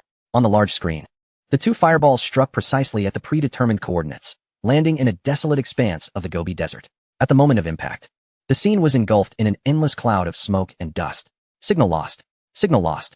Vital signs, quickly. Switch to backup lines. Retrieve the life sign data. Commander, he bellowed. Seconds passed, feeling like a century. In one corner of the screen, two small windows popped up. Pilot, Ji Moon, heart rate, 75, blood pressure, 120/80, physical condition, normal. Pilot, Wei Jun, heart rate, 165, blood pressure, 180/100, physical condition, normal. Everyone was stunned. Descending from 100,000 meters, and vital signs were normal. Only Wei Jun's heart rate and blood pressure were alarmingly high, clearly due to fright. Meanwhile, Ji Muyun's heart rate was even steadier than that of half the researchers in the command center. Minister Wen exhaled a long breath, feeling utterly spent as he slumped into his chair. Others shared his sense of relief. The command center filled with a chorus of exhalations. Just then, a piercing alarm suddenly blared. A young communications officer sprang to his feet, panic evident on his face. Chapter 130. I command you to return immediately. Report. The Northwest Military District Monitoring Station has sent an urgent communication. A strong seismic wave, indicative of a suspected nuclear explosion, has been detected 100 kilometers from our northwest border. What? Comrade Su and Commander he exchanged a glance. Their hearts jolted. A mushroom cloud? Before they could comprehend, Su's internal phone rang. He answered, and, after a few moments, his expression turned exceedingly peculiar. He hung up and glanced at the large screen, then looked at the others, struggling to speak. The report from the Air Force Base indicated that they had also detected two unidentified objects plummeting at high speed in that airspace. They asserted it was not a nuclear explosion, but a mixture of shockwave clouds and dust clouds. Can shockwave clouds and dust clouds create the effect of a mushroom cloud? What a tremendous commotion that must have been. At that moment, the communications channel finally crackled back to life, a voice calm enough to be unsettling. Cough, survival confirmed. It's Ji Muyun. Wei Jun, report. 1. Reporting, Chief Engineer. I'm still alive. Wei Jun's voice brimmed with joy from having escaped a near-death experience. He genuinely thought he was doomed. The feeling of plummeting towards certain destruction, watching the earth rush toward him in despair, was something he never wished to endure again. Yet, at the moment of impact, he felt only a slight jolt of the armor, as if he had simply descended in an elevator and gently bumped at the bottom. He had not felt any force of impact at all. If not for the chaos outside the cockpit, he might have believed he had merely had a dreadful nightmare. Ji Muyun responded nonchalantly. Nano-monitoring unit, report damages. Soon, a mechanical voice echoed through the channel. Flying Sky battle armor, outer armor undamaged. Energy circuits normal. Heat dissipation system overloaded by 10%, now returned to normal. Comprehensive evaluation, perfect. Xuanwu battle armor, outer armor undamaged. Energy circuits normal, heat dissipation system overloaded by 17%. Now returned to normal. Comprehensive evaluation, excellent. Upon hearing this report, thunderous applause and cheers erupted in the command center. Success. This was nothing short of a miracle in human engineering. Yet Ji Muyun's subsequent remarks doused everyone's enthusiasm with cold water. The structural integrity barely meets standards. The potential absorption system's efficiency requires improvement. Heat dissipation is insufficient. The defensive performance is merely adequate. The cheers abruptly ceased, and everyone exchanged bewildered glances. Barely adequate? What then constitutes excellence? Withstanding a nuclear bomb. All right, the second phase of testing is concluded. Prepare for phase 3. More? Minister 1, who had just relaxed, felt his heart sink again. He seized the microphone. Chief Engineer G, I suggest we conclude today as tests. The data is already astonishing. We need time to digest it. Yes, Chief Engineer G, don't overexert yourself. Comrade Su quickly echoed. If we let him continue testing, everyone is bound to suffer heart problems. Not tired. Ji Mian's voice remained devoid of emotion. The third phase involves underwater maneuverability, pressure resistance, and stealth tests. Target, Mariana Trench in the Pacific, the Fichaz Abyss. What? This time, even Director Meng and Academician Li could not remain seated. The Mariana Trench. That is the deepest place on Earth. The water pressure can compress steel into sheets. Nonsense. This is sheer madness. Minister Wen slammed the table in frustration. Ji Muyuan, I command you to return immediately. Immediately. However, the only response was two deafening sonic booms.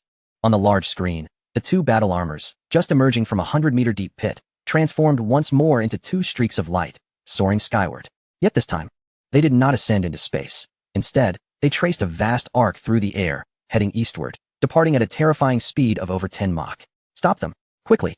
Block their path. Minister Wen roared into the microphone. But how to intercept? With what? What in this world could catch up to those two monsters?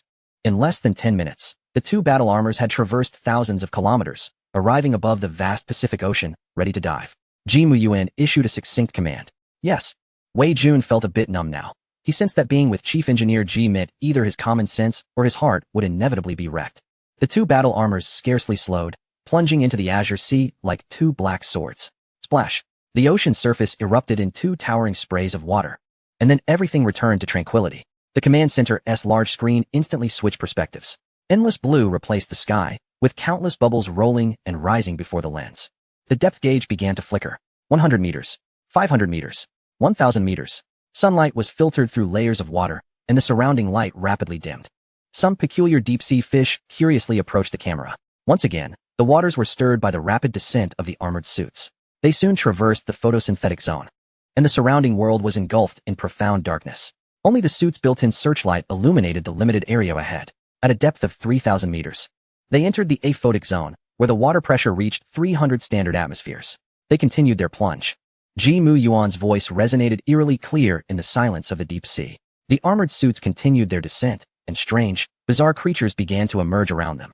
Enormous squids, terrifying fang-toothed viperfish, and various peculiar jellyfish emanating a ghostly glow.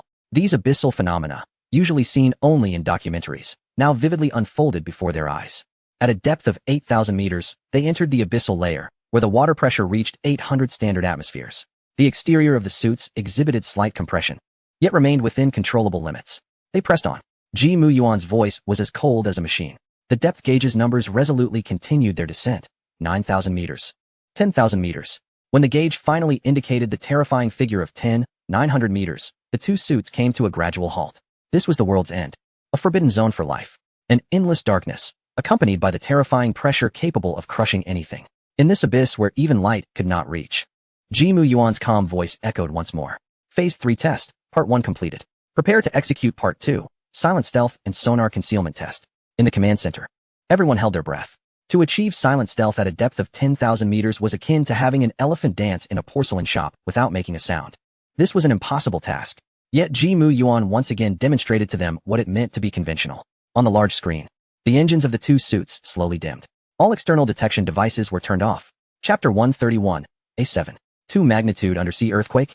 Two steel titans of the deep sea quietly floated in the darkness. Time passed slowly. On another screen in the command center, data streams representing the global ocean monitoring network flashed wildly.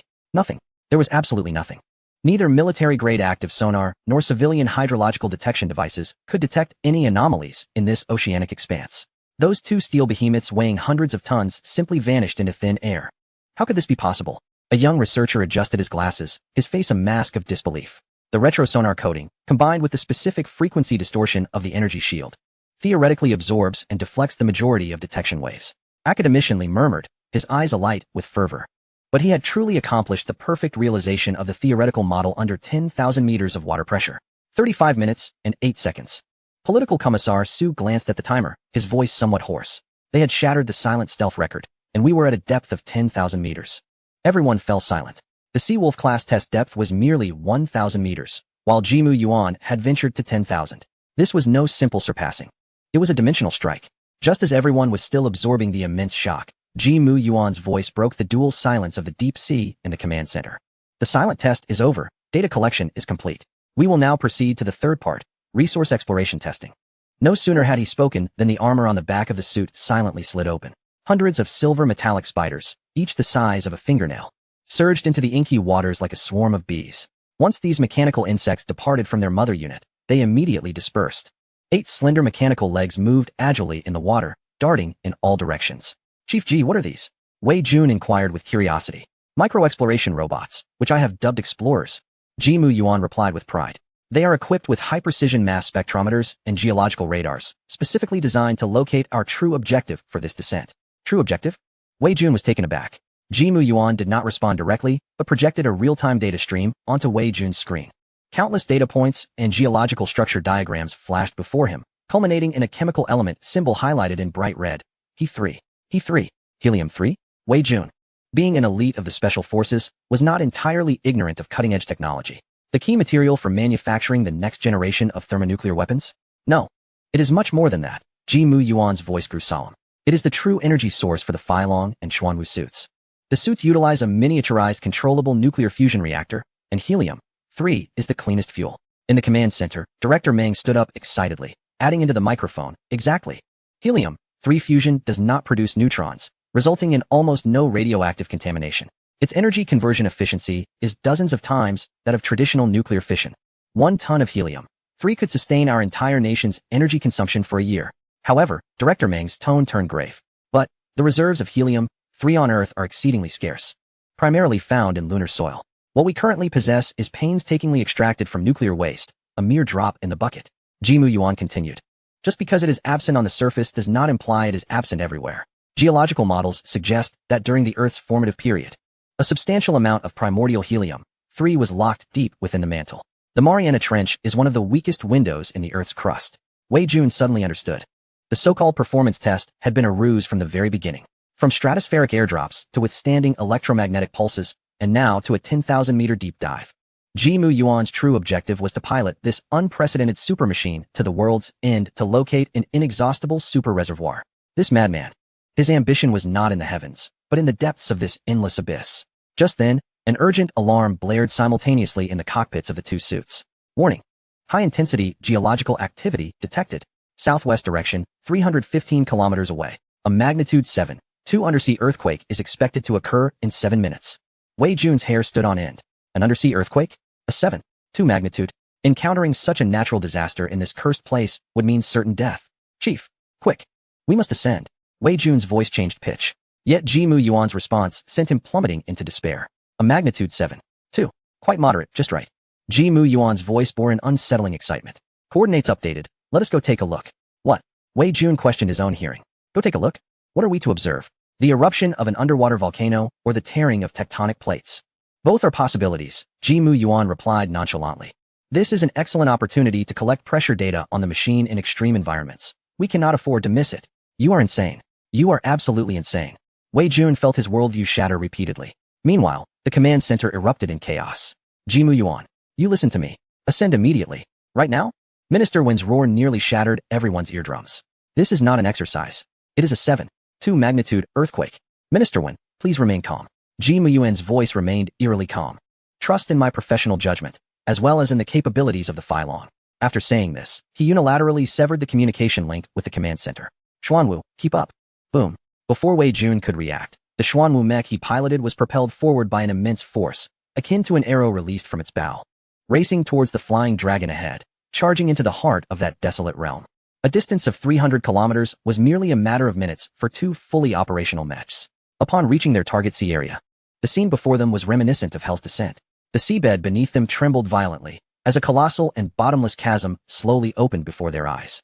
With searing magma surging forth from the fissure, sizzling the surrounding seawater and creating countless bubbling froths.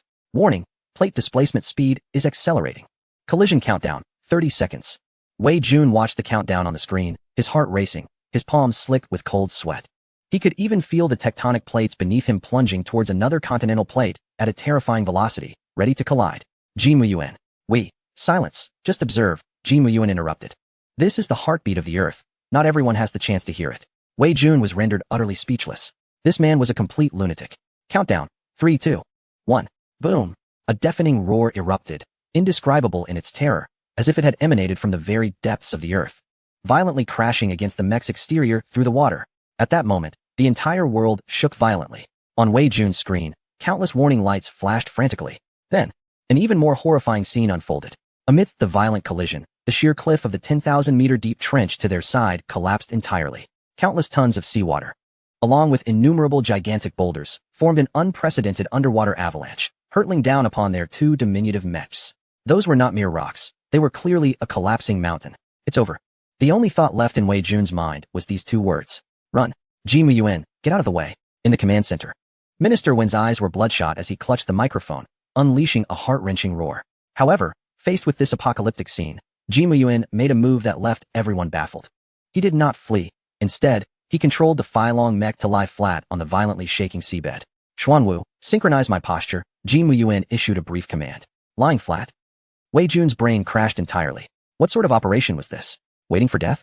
Yet, unable to comprehend, he instinctively obeyed as a soldier, gritting his teeth and maneuvering the Xuanwu mech to mimic the Feilong's position on the seabed.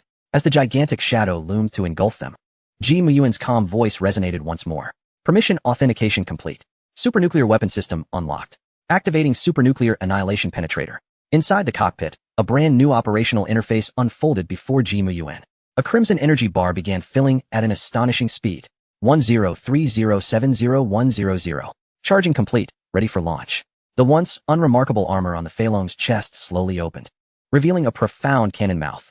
Immediately, a brilliant crimson light flared to life within the cannon's maw. Without a sound or warning, a slender, straight crimson particle beam, seemingly capable of piercing the cosmos, erupted from the Feilong's chest, hurtling towards the collapsing mountain. Time seemed to slow to a crawl at that moment. Wei Jun and everyone in the command center bore witness to a scene that defied the laws of physics. The crimson beam, upon contact with the first giant boulder, did not explode. The massive rock simply vanished without a trace. Yes, vanished, leaving not even a speck of dust. Next came the second, the third, and countless more. Wherever the beam passed, no matter how colossal the rock, it was instantaneously vaporized, utterly obliterated into nothingness. Finally, that beam, which pierced the heavens and the earth, forcibly carved a safe vacuum passage through the collapsing mountain. The energy waves from the beam instantly heated tens of thousands of tons of seawater to tens of millions of degrees, forming a colossal, expanding superbubble. Then, under the terrifying pressure of the deep sea, it suddenly collapsed. Boom. The delayed shockwave slammed against the shields of the two mechs, creating a violent ripple. Then, all was silent again. The world returned to its former stillness. The terrifying calamity above them, capable of crushing everything, had vanished without a trace, leaving only fragmented stone debris drifting slowly in the dark waters like a lonely snowfall. In the command center, a deathly silence ensued. Everyone stood with mouths agape, their eyes hollow, like puppets stripped of their souls, staring blankly at the astonishing scene on the large screen. Wei Jun lay gasping in the cockpit, feeling as if he had just danced a tango on the brink of death. Amidst this profound silence, Ji Muyuan's composed voice, tinged with a hint of amusement, resonated clearly through the communication channel. Minister Wen, how would you rate the performance in responding to the unexpected situation? In the command center, the air seemed to freeze. That seemingly light-hearted question echoed explosively in everyone's minds. A rating? Was this even a matter of scoring? This was a question that nearly sent everyone's hearts into arrhythmia. Minister Wen felt his temples throbbing. He inhaled deeply, then exhaled slowly, striving to keep his voice from sounding like a roar. Comrade Ji Muyuan, could you please explain what just transpired? Ji Muyuan's voice remained relaxed and unperturbed. Report, Minister Wen, as you observed. The Feilong mech is equipped with an experimental supernuclear annihilation penetrator. What just occurred was merely a minor practical test. From the results, I would say the effect was somewhat satisfactory. A chorus of gasps echoed throughout the command center. A minor practical test? Somewhat satisfactory? One shot vaporized a collapsing underwater mountain. And that was deemed merely satisfactory? What then constituted exceptional results? A shot that boiled the Pacific Ocean. At this moment, Wei Jun finally regained his composure from the extreme shock. He gazed at the Feilong mech's chest, which had already seamlessly closed its armor. Chief Ji, is that thing a conventional weapon? Certainly not. Ji Muyuan's tone conveyed an air of obviousness. This is a hidden weapon system with the highest level of authorization. It can only be unlocked upon receiving clearance and when the mech's main system determines that the activation conditions are met. What just occurred fell under the protocol for catastrophic disaster avoidance. Hence the system automatically approved my permission request. Understanding dawned upon Wei Jun. At last, he found a rational explanation for it all. This was akin to the launch codes for nuclear weapons. Not just anyone could use it at will. Otherwise, Chief Engineer G would take this battle armor for a leisurely stroll. If he were to fire at anyone he found displeasing, the world would surely descend into chaos. At that moment, the detector's alarm blared once more, interrupting all thoughts. Alert! High-intensity energy response detected. Intense geological activity occurring at the seabed fissure. The imagery on the large screen underwent a startling transformation. Deep within the vast chasm that had been blasted open, dark red beams of light ignited. Following that, molten lava surged forth like the very lifeblood of hell. Upon contact with the frigid seawater, it emitted a sizzling sound. These bubbles, entwined with fragments of lava, surged upwards, only to be swiftly crushed under the terrifying pressure of the deep sea. On one side lay searing heat capable of melting steel, on the other, near absolute zero coldness. Ice and fire, beneath 10,000 meters of ocean, orchestrated an incredibly magnificent spectacle. Attention all units, commence data collection immediately. Minister Wen's voice jolted everyone back to reality. The researchers, shaken from their stupor, scrambled to operate their equipment. Commands were input at lightning speed. The spectral analyzer activated. Geological composition scanning commenced. Anomalous gravitational data recorded. A torrent of data streamed from the depths back to the command center, refreshing rapidly on the supercomputer's screen. Chapter 133, Heaven Bless Our Huagua. Minutes later, a young researcher in charge of data analysis stood up, overwhelmed with excitement, even knocking over his water cup. He pointed at the screen, his voice sharp with urgency. Report. We have made a discovery. Beneath the seabed fissure, we detected a high-grade composite mineral vein. Vast reserves of iron, titanium, zirconium, and vanadium. Preliminary estimates suggest iron ore reserves exceed 5 billion tons. This figure left everyone in the command center breathless. 5 billion tons. Yet, this was not the end. The young researcher swallowed hard, pointing to another set of even more dazzling data. Moreover, we have detected a high concentration of helium, 3 isotopes. According to the energy dissipation model, the total estimated reserves of helium, 3 in this region could surpass. He paused, seemingly unable to believe the number he had calculated. Surpass how much? Speak quickly. Director Meng urged eagerly. 88 million tons. Boom. This figure eclipsed even the power of the earlier cannon shot, leaving the minds of everyone in the command center blank.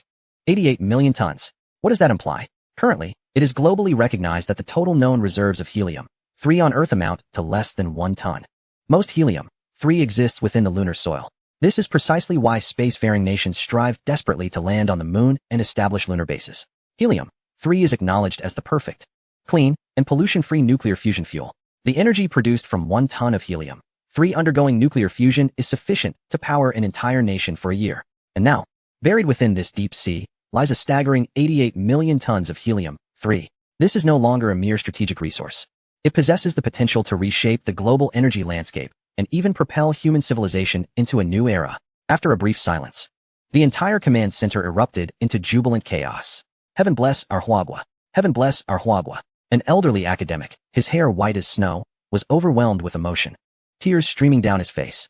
He grasped the armrest tightly, his body trembling uncontrollably. Director Meng, along with academician Li and others, rushed to the large screen, eager to scrutinize every line of data. It's real. The data model is accurate. The concentration of helium, 3 here, is extraordinarily high. This mineral vein is nothing short of a treasure bestowed upon us by the Creator. However, amidst the euphoria, Director Meng quickly regained his composure. He recognized a critical issue. Wait a moment, everyone, look at this depth. He pointed to the geological profile on the screen, his expression turning grave. This helium, 3 mineral vein is buried beneath a layer of basalt, 10,000 meters below the seabed. 10,000 meters.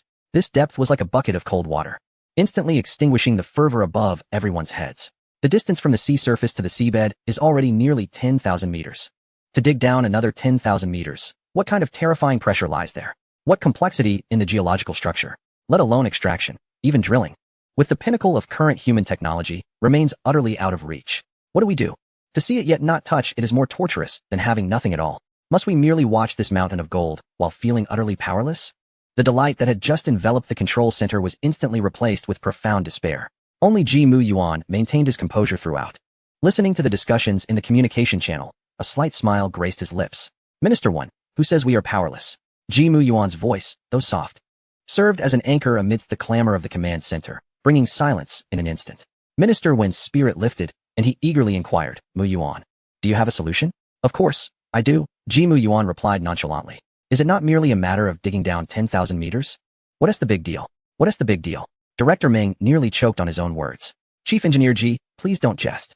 That is a 10,000 meter layer of basalt, and it lies beneath 10,000 meters of deep sea. What kind of machinery could withstand that kind of pressure?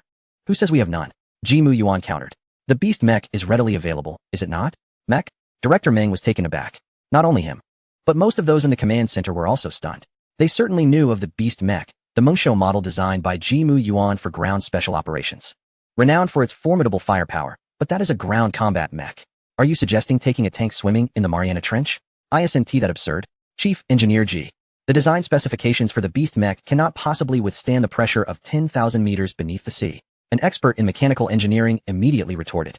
That is the conventional model, Jimu Yuan replied with pride. What you see is merely the version I wish for you to see. In truth, the skeleton and core of every beast mech are designed according to the extreme environmental standards of both deep space and deep sea. 10,000 meters of water depth is akin to a mere game. Upon hearing this, the room fell into astonished silence. Everyone gazed at the screen with a mixture of shock and awe, observing the deep-sea dragon. How many undisclosed cards does this young man hold? He designed a ground combat mech while considering the operational needs for both deep sea and space from the outset. What a profound strategy. What terrifying foresight. Minister Wen paused for a moment, digesting this astonishing information. He then inquired solemnly. Are you suggesting we can directly deploy the beast mech units to the ocean floor for extraction operations? Theoretically, yes, but the efficiency would be too low. Jimu Yuan shook his head.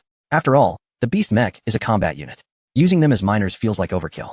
However, he shifted his tone. We could make some minor modifications to them. As he spoke, Jimu Yuan called up the tactical design interface of the flying dragon armor. With both hands deftly maneuvering across the virtual keyboard, a brand new design blueprint was swiftly transmitted to the command center's large screen. It depicted an extraordinarily colossal engineering mech, whose form bore a faint resemblance to the beastly mechs, but was magnified several times over. Its arms had been reconfigured into excavation limbs equipped with high-frequency, vibrating drill bits and formidable mechanical claws. Additionally, its back housed substantial or smelting and refining modules. Chapter 134, War Mobilization, Level 1 Plan. What was most astonishing was its method of assembly. This gigantic engineering mech was, in fact, a fusion of 3 standard beast mechs, seamlessly combined through a sophisticated modular structure. This was my preemptive design for a Trinity engineering module aimed at resource extraction from the deep sea and extraterrestrial planets. Jimu Yuan's voice resonated like that of a creator unveiling his masterpiece to the world. The 3 beast mechs could amalgamate into a heavy engineering mech, the Pioneer, boasting power and operational capability far surpassing that of a singular mech. With this, drilling through a mere 10,000 meter basalt layer would be child's play. Penetrating to the mantle would merely be a matter of time.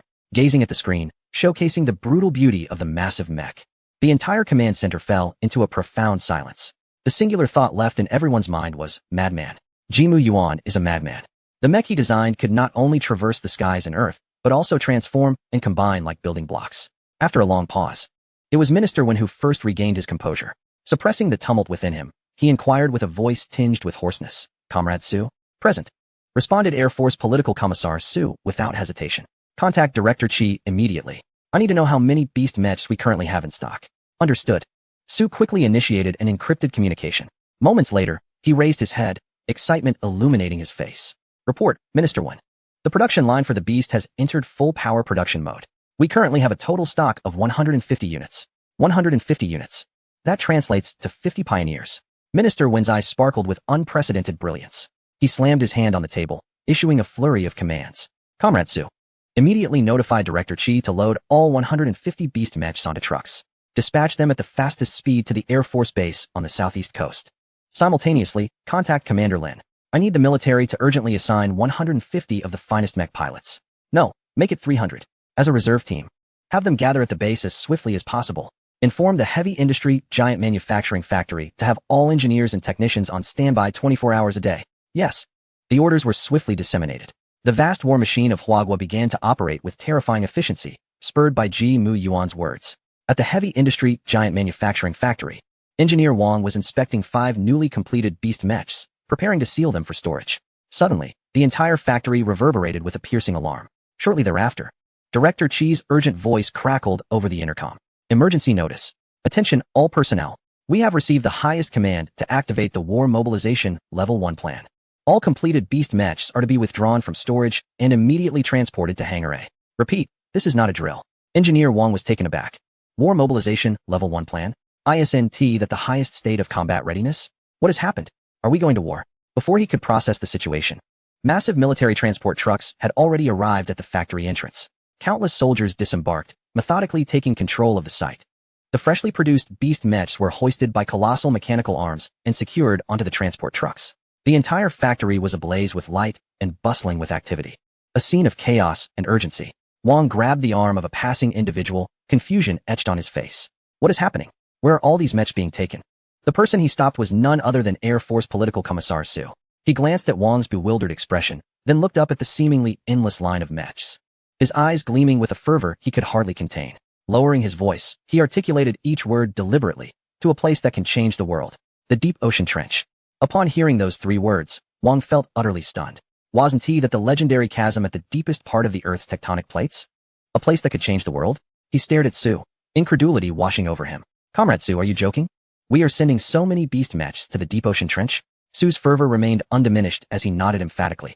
Indeed. To mine. Wang's mind completely malfunctioned. At that moment, his worldview shattered into fragments. What were beast mechs? They were the ultimate weapons of war, integrating Huagua's most advanced technology. Crafted with immense human and material resources, each one was akin to a small modern army. And now, you tell me we are using 150 of these national treasures for mining? This was more ludicrous than deploying a carrier fleet for fishing. An utter waste. Wang's heart ached. Trembling, he managed to ask, whose command is this? This is Tu. Su's gaze turned peculiar as he leaned closer to Wang. Whispering 3 words that only the 2 of them could hear, Ji-Mu Yuan. Wang fell silent. Well, if it was that madman. It somehow all began to make a twisted sense. The notion of using war mechs for mining was one only he could conceive, and no one else would dare to undertake it. Meanwhile, in a certain airspace over the southeast coast, a massive formation of 150 beast mechs soared at supersonic speeds. The thunderous roar of their engines echoed across the sky. On the ground, countless city residents took notice of this astonishing sight. People poured out of their homes, gazing upward. Phones, cameras, and all recording devices were aimed at the heavens. Wow. Look at that. What is it? It's mechs. Our beast mechs. My goodness, there are so many. I counted at least 100. What on earth is happening? Look at the direction they are flying. Are they heading across the ocean?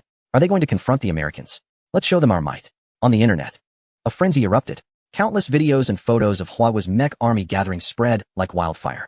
The entire network of Huagua was engulfed in a fervent and exhilarating atmosphere. No one knew the true destination of these mechs. Everyone assumed this was Huagua flexing its muscles to the world, heralding an impending battle that would reshape the global landscape. At this moment, the much-anticipated expeditionary force had already arrived above the target sea area. Hovering in the boundless azure ocean, 150 beast mechs loomed majestically, akin to deities descending from the heavens. Ji-Mu Yuan's voice echoed through the encrypted channel, resonating clearly in the ears of every pilot. Attention all units. This is Ji-Mu Yuan. We shall now commence the Pioneer Fusion procedure. Proceed in groups of 3, and act immediately. Understood. 150 elite drivers responded in unison, their voices resonating with excitement. Chapter 135, The Inestimable Reservoir. In the next moment, with a thunderous roar, 3 formidable mechas broke formation and executed dazzling aerial maneuvers. They resembled living edifices, seamlessly converging, transforming, and locking into place. One served as the core, while the other 2 morphed into colossal arms and legs. The intricate mechanical structures emitted a cacophony of thunderous sounds, as countless latches and interfaces fit together with precision. Within mere seconds, a gargantuan mecha, 3 times the size of the original, emerged in the sky, exuding a more terrifying and menacing appearance. The Mountain Breaker. Following closely, the second and third groups of 50 mountain breakers coalesced into magnificent giants, shimmering under the sunlight and radiating an awe-inspiring metallic sheen. Ji-Mu Yuan's voice echoed once more. Target, the sea below. All units dive. Yes. Plop, plop, plop. It was as if 50 meteors had descended, the 50 colossal mountain breakers crashing into the sea, creating towering waves, before plunging unhesitatingly into the unfathomable azure depths. The surface of the ocean quickly returned to calm, as if the cataclysmic scene had merely been an illusion. At the heavy industry giant manufacturing plant's temporary command center, a massive screen displayed 50 luminous points representing the mountain breakers, descending into the deep sea at an astonishing speed. The numbers on the depth gauge flickered rapidly. 1,000 meters, 3,000 meters, 5,000 meters. Tension and gravity permeated the command center. Commissioner Su gazed at the screen, his brow furrowed and his face etched with concern. He turned to Commander Lin beside him.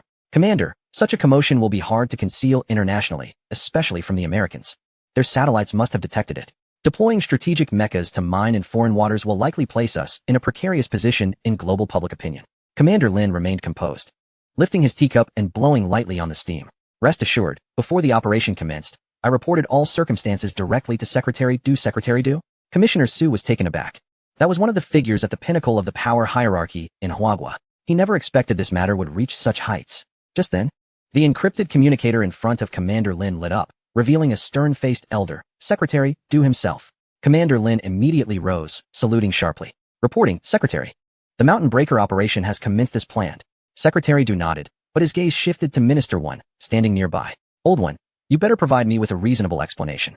What kind of mineral necessitates the deployment of 150 formidable mechas, with Ji Muyuan personally leading the excavation? Minister Wen took a deep breath and stepped forward, his expression more serious than ever. Secretary, the situation is as follows. He meticulously reported Ji Muyuan's recent series of audacious actions. From developing a nuclear-powered nano-combat suit that surpasses global standards by at least 50 years, to testing it with free falls from 100,000 meters and extreme pressure tests in depths of 10,000 meters, ultimately leading to the discovery of a vast and super-rare strategic mineral vein. The entire reporting process lasted nearly 10 minutes, during which silence prevailed in the command center, with everyone stunned by the revelations. On the other side of the screen, Secretary Du's expression shifted dramatically, from sternness to incredulity. Upon hearing about the nuclear-powered nano-armor, he furrowed his brow. When told of the safe descent from 100,000 meters, his pupils constricted. And when the discovery of the super mineral vein at 10,000 meters was revealed, he suddenly stood up from his chair, his eyes blazing with intense excitement. Old One, you speak the truth. Secretary Du's voice trembled with overwhelming emotion. Reporting, Secretary. Absolutely true. Minister Wen affirmed resolutely. We have preliminary test data on that nuclear-powered nano-armor, and it is nothing short of miraculous. As for that mineral vein, Ji Muyuan personally confirmed it with detection equipment. Its reserves are beyond estimation. Well done, Ji Muyuan. Secretary Du's authoritative demeanor was replaced by an uncontrollable elation. He burst into laughter, filled with satisfaction. Ha! Truly, the heavens favor our Huagua. What international opinion? To hell with international opinion. In the face of our nation's strategic interests, that is nonsense. Secretary Du waved his hand, issuing the highest directive. Approved. I grant him special authorization. Tell Ji Muyuan to proceed with boldness. Let him have the audacity. Whatever is needed, we shall provide. If anything goes awry, I will take full responsibility. Yes. The command center echoed with a resounding affirmation, the atmosphere charged with pride. Meanwhile, across the ocean in the United States, within the Department of Defense known mockingly as the Pentagon, the ambience was suffocating. In the highest conference room, the newly appointed Speaker Mark A.O. was vehemently berating Defense Secretary James. James, look at the mess you've caused. The last aircraft carrier livestream made us the laughingstock of the world. How are you even a defense secretary? Secretary James's face turned ashen, his head bowed in silence. That incident was indeed the greatest blemish of his military career. Speaker Mark A.O. remained unsatisfied, continuing his tirade. Deterrence. What we need most is to rebuild our deterrence. I am pushing for a proposal. We must immediately begin constructing 60 Ford-class aircraft carriers. I want the entire world trembling beneath the shadow of our stars and stripes. Just as he spoke passionately, a piercing red alarm blared throughout the building. This was the highest level of emergency alert. The conference room doors burst open, and a colonel named David rushed in, pale as a ghost. Highest emergency alert. Our space-based satellite system has detected a large-scale gathering of unidentified flying units within Huagua's territory. Defense Secretary James frowned, scoffing dismissively. What large-scale mobilization could they possibly have? It's merely a show of force. Is it worth triggering the highest alert? No, it's not warships. Colonel David nearly burst into tears. Trembling, he displayed an image from a tablet on the conference room's main screen. The screen revealed a satellite thermal imaging map, with a vivid red area showcasing 150 unmistakable high-energy thermal sources, moving in perfect combat formation at high speed. What is that? Secretary James was also taken aback. Switch to high-magnification optical imagery. Colonel William shouted. The image instantly shifted. Chapter 136. It must be a forgery. In the next moment, a remarkably clear video captured by an aerial reconnaissance drone appeared before all. Above the clouds, 150 menacing giant humanoid weapons are advancing en masse. The entire conference room is instantly enveloped in silence. Everyone appears frozen, their eyes glued to the screen displaying a scene reminiscent of a science fiction film. Chairman Marco's previously eloquent words are caught in his throat. A sharp sound shatters the stillness as Secretary of Defense James drops his coffee cup, shattering it and splattering coffee across his trousers. Yet, his gaze remains transfixed on the screen, his pupils constricted in sheer shock. A sharp intake of breath reverberates through the hushed room, startling everyone. My God, what am I witnessing? Is this some sort of CGI effect? A trailer from a movie studio? A senator mutters to himself, visibly struggling to accept the reality before him. His words awaken the others. This must be a fabrication. A hoax concocted by the Chinese to instill fear. James, clutching at a lifeline, suddenly raises his head. Investigate. Find the source of this video. It has to be a forgery. Where did they intercept our drone signals to play the CGI? His voice trembles with agitation. However, the technology officer he relied on, Colonel William, delivers a devastating response. Sir, the signal originates from our Global Hawk RQ-4. There are no signs of data link infiltration. Moreover, he pauses, swallowing hard. The data from all sensors, multispectral, infrared, and electromagnetic, align perfectly with the optical imagery. They are real. Boom. Colonel Williams' words strike the hearts of everyone in the conference room like an invisible hammer. It is true. These 150 colossal humanoid weapons, once confined to the realm of science fiction, are indeed real. The flicker of hope ignited within James is extinguished in an instant. His legs weaken, nearly collapsing to the floor, but his aide catches him just in time. What do they intend? James stammers, forcing the words through clenched teeth. What is the objective of this massive assembly? Where are they headed? A flurry of questions sends a chill through the atmosphere, lowering the temperature in the room. Every individual present is a top-tier elite of the United States, fully aware that if these 150 beasts were to descend upon any military base, it would spell utter disaster. The mere sight of those grotesque metallic creations sends shivers down their spines, not to mention the extraordinary aerial capabilities they exhibit. How could they have produced so many? Colonel Jiang, pale as a ghost, interjects, his disbelief palpable. The complexity and cost of each weapon of this caliber should rival that of a destroyer. 150. It's as if two fully equipped carrier battle groups have materialized out of thin air. No, this is even more terrifying than a carrier battle group. They can fly? The conference room erupts into chaotic discussions and panic once again. Silence. Marco's furious roar cuts through the turmoil. His face is ashen, fists clenched tightly. The earlier fervor has dissipated, replaced by a profound anger enveloped in overwhelming fear. Everyone quiet down. The sky isn't falling just yet. He takes a deep breath, forcing himself to regain composure as his mind races at unprecedented speed.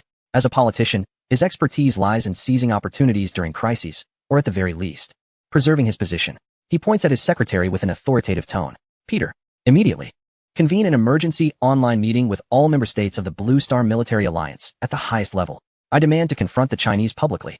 What do they truly intend? Meanwhile, in a similarly secure office within the Kremlin, the atmosphere contrasts sharply with that of the Pentagon. A tall general, adorned with the iconic Russian beard, holds the phone, his expression a blend of shock, envy, and confusion, ultimately culminating in a wry smile. My dear friend, comes the voice of General Sergeyevich from the other end of the line. You Chinese always delight us with surprises. On the other side, Minister Wen, sipping a freshly brewed cup of tea, smiles slightly upon hearing Sergeyevich's words. Ah, General Sergeyevich, you flatter us. We have always been advocates of peace. What do you suppose those 100+ iron clumps flying above are meant to do? Unable to suppress his sarcasm, Sergeyevich interjects. Their satellite systems nearly simultaneously captured that apocalyptic scene. Shock, panic, and fears of a third world war were rampant. But once they calmed down and analyzed the flight path of that monstrous mech cluster, everyone breathed a sigh of relief. Fortunately, they are not heading our way. Oh, that? Minister Wen replies nonchalantly. Those are our newly developed deep-sea mining robots, preparing to extract some minerals in the Mariel Sea.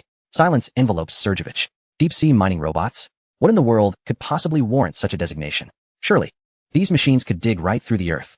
Equipped with combat formations and hypersonic flight capabilities, who needs such configurations for mining? Sergeyevich feels his intelligence insulted. Yet he cannot refute it, as the initiative lies with them. Clearing his throat, he shifts to a more enthusiastic tone. One, my friend. Our bear country has some experience in deep-sea exploration. We are quite interested in this project. Is there a possibility for collaboration? We are willing to offer technology, funding, and even port support. Minister Wen chuckles, genuinely amused. This old fox is well informed. As for collaboration, that can be discussed later. We in China are always open to opportunities. He deftly steers the conversation away. By the way, General Sergeyevich, you must have received the meeting invitation from the United States as well? Of course, Sergeyevich replies immediately. Chapter 137, an online meeting? Marco is probably about to lose his mind over traffic. That's good, Wen nods. Oh, by the way, Sergeyevich suddenly recalls. When can we expect to see that dragon you mentioned last time? His genuine curiosity is evident. Minister Wen's lips curl into a smile. Patience. You might just see it shortly. With that, he hangs up, leaving Sergeyevich on the other end, momentarily stunned, filled with endless speculation. Half an hour later, the Blue Star Military Alliance convenes an urgent online meeting. The massive virtual conference screen is divided into over 200 small windows. Representatives from 216 member states were all present online, encompassing nearly every sovereign nation on the blue planet. Behind each window was a face marked by gravity or fear. All eyes, whether intentionally or not, darted towards the black window belonging to Huagua. The meeting had been scheduled to commence 10 minutes prior, yet the representative from Huagua had yet to log on, creating an atmosphere of palpable tension. Chairman Marco's expression darkened, resembling that of a sooty skillet. He felt akin to a buffoon who had summoned the world for a public trial of Huagua, only to find the principal absent. This was a greater humiliation than a slap to his face. What on earth were they up to? He seethed quietly, just as his patience was waning. And he was preparing to issue a stern condemnation. The black window finally illuminated. Minister Wen's figure emerged in the center of the screen, offering an apologetic smile. I'm sorry for the delay, everyone. I was caught in traffic on my way here. A few representatives nearly spat their drinks upon hearing this. Traffic? In an online meeting? What a refreshingly absurd excuse. This was not merely an affront to Marco. It was an affront to the intelligence of everyone present. Marco's frustration mounted, but he forced himself to maintain composure, knowing that any display of anger would only render him more ridiculous. Minister 1. I believe you are aware of the reason for this emergency meeting. Regarding the assembly of 150 unidentified high-energy flying units within your nation's borders. Can you provide the international community with a reasonable explanation? His voice echoed through the virtual venue, and everyone held their breath, awaiting Huagua's response. Minister 1, with an air of nonchalance, replied, that is simply our engineering robots preparing to construct an underwater cable station and simultaneously explore for potential gold deposits. After all, we must develop our economy, right? Surely everyone can understand that. The meeting room fell into a stunned silence, as if every representative had swallowed a fly. Constructing a station? Prospecting for gold? Did he think they were 3 years old? Marco's forehead bulged with veins. Minister 1, please, take this seriously. You claim that such a massive armed force is merely for construction? Who would believe that? Oh, you don't believe me? Minister 1 feigned a troubled expression. All right, I'll be honest. This is actually a drill. A drill? Marco pressed. Yes, when nodded earnestly. We are simulating a hypothetical enemy, considering future interstellar security situations. We believe it is necessary to prepare in advance.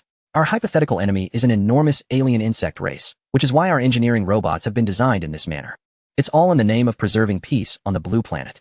Marco, upon hearing this, felt his mouth agape, rendered speechless. He had prepared a litany of accusations and condemnations, threats to world peace, destabilization of the region, military hegemony, only to have them silenced by the absurdity of an alien invasion. How could they continue this dialogue?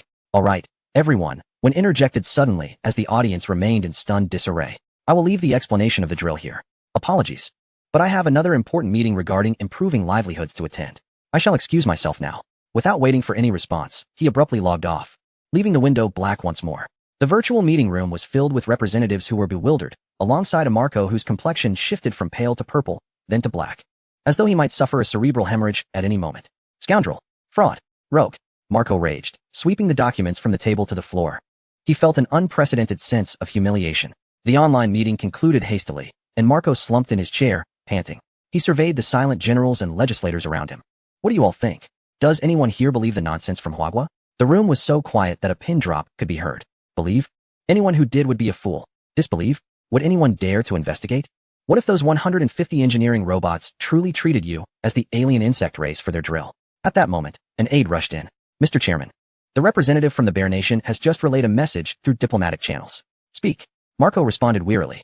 The representative from the Bear Nation expressed their resolute support for Huagua's efforts to maintain peace on the blue planet and believed that Huagua's concerns regarding the alien insect race were not unfounded. They suggested that if the United States did not believe, they could dispatch a fleet to the relevant waters for an on-site investigation to verify the validity of Huagua's claims. Marco nearly spat blood in disbelief. An on-site investigation? Were they trying to hasten his demise? That scoundrel Sergei was fanning the flames. He finally realized that the current situation was beyond his control. In the face of overwhelming power, all political maneuvering and public condemnation appeared utterly impotent. He despondently waved his hand. Wait until our 50 Ford-class aircraft carriers are completed. No, 60. His voice conveyed madness. As if only that number could provide him with a semblance of security. He turned to Defense Minister James and issued a genuine military command.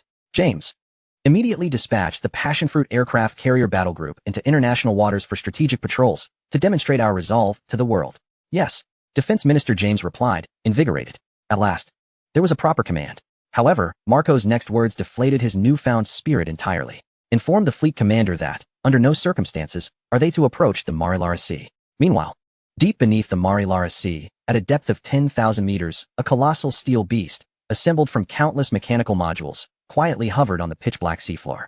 Its size rivaled that of a small mountain, and its menacing mechanical structure reflected a cold metallic sheen under the spotlight, exuding an aesthetic of violent beauty. This was Ji Mu Yuan's proud creation, the Beast Combined Titan. At this moment, within the cockpit of the Beast Titan and in a conference room far away in the capital, dozens of eyes were fixed on a virtual screen, intently observing this forbidden territory that humanity had never set foot in. Before the screen, Dean Lin, Director Wu, and Director Meng were all present. Academician Li and a host of luminaries in the scientific realm collectively held their breath, their senses instinctively sharpening. Meanwhile, Minister 1, Commander He, General Wei, and other military dignitaries sat upright, their eyes brimming with anticipation. Are we all prepared? The calm voice of Ji Mu Yuan echoed simultaneously in both spaces. We are ready. Came the unified response, tinged with tension. They understood that what they were about to witness would be a moment monumental enough to inscribe itself in the annals of human history. Let us commence, Ji Mu Yuan declared, foregoing any superfluous remarks. Beast number 2, excavation command confirmed. Target, helium, 3 enriched or vein at a depth of 10,000 meters beneath the seabed. Execute. With the issuance of the command, the once dormant steel leviathan stirred.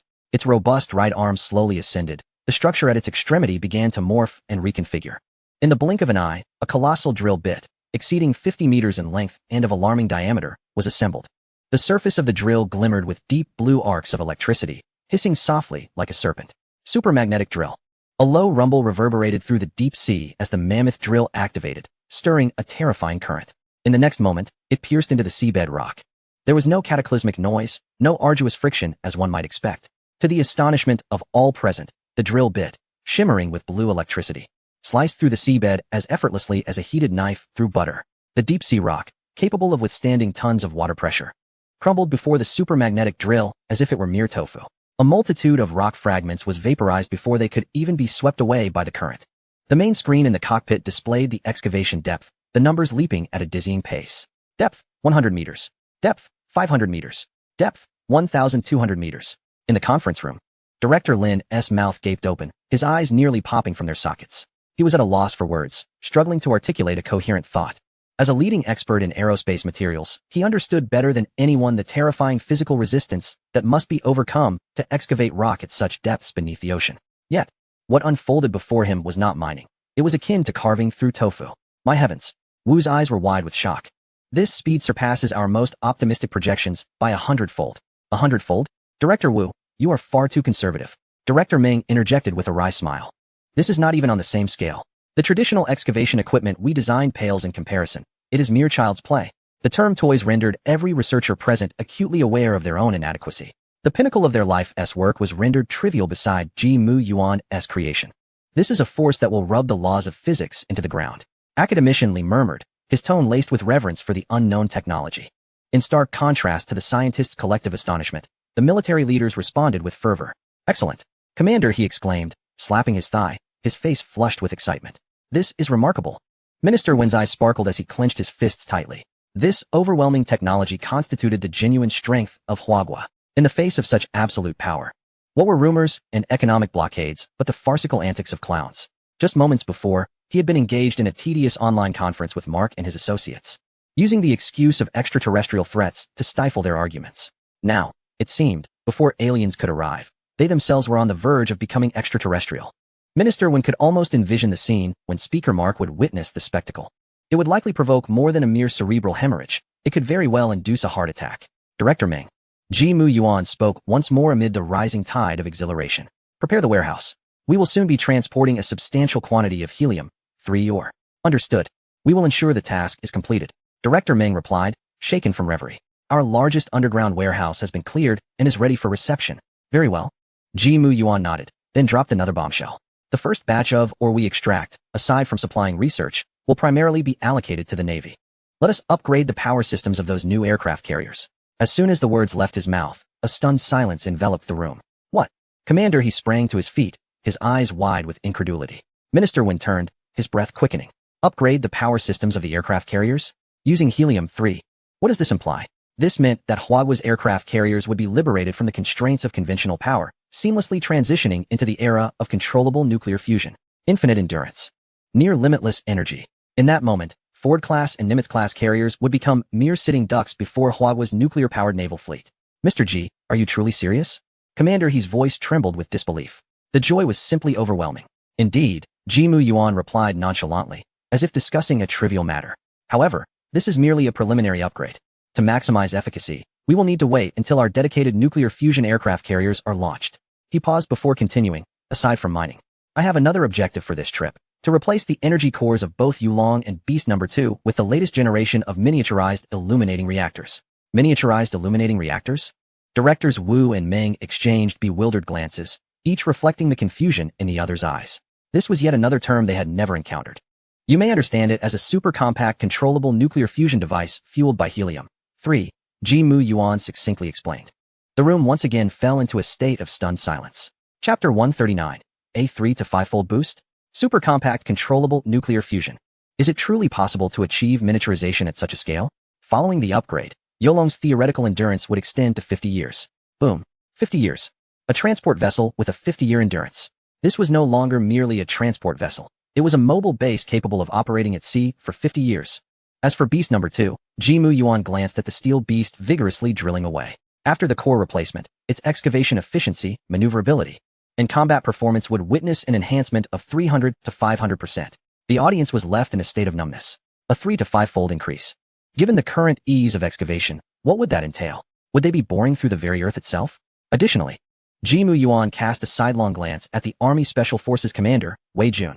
Once the reactor production line is established, we should also consider a comprehensive power upgrade for the Army's main battle tanks. Wei Jun, who had remained silent until now, suddenly jolted, his eyes igniting with fervor.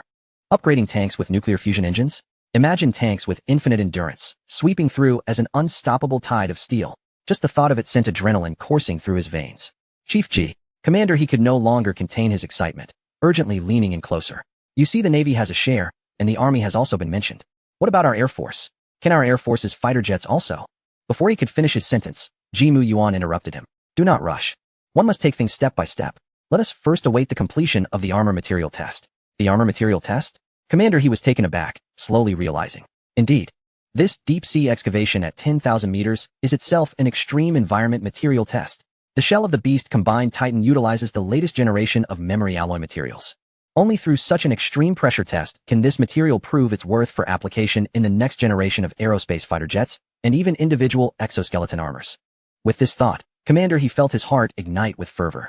Nuclear-powered aircraft carriers, nuclear-powered tanks, aerospace fighter jets, individual battle armors. A magnificent vision of future warfare was unfolding before them.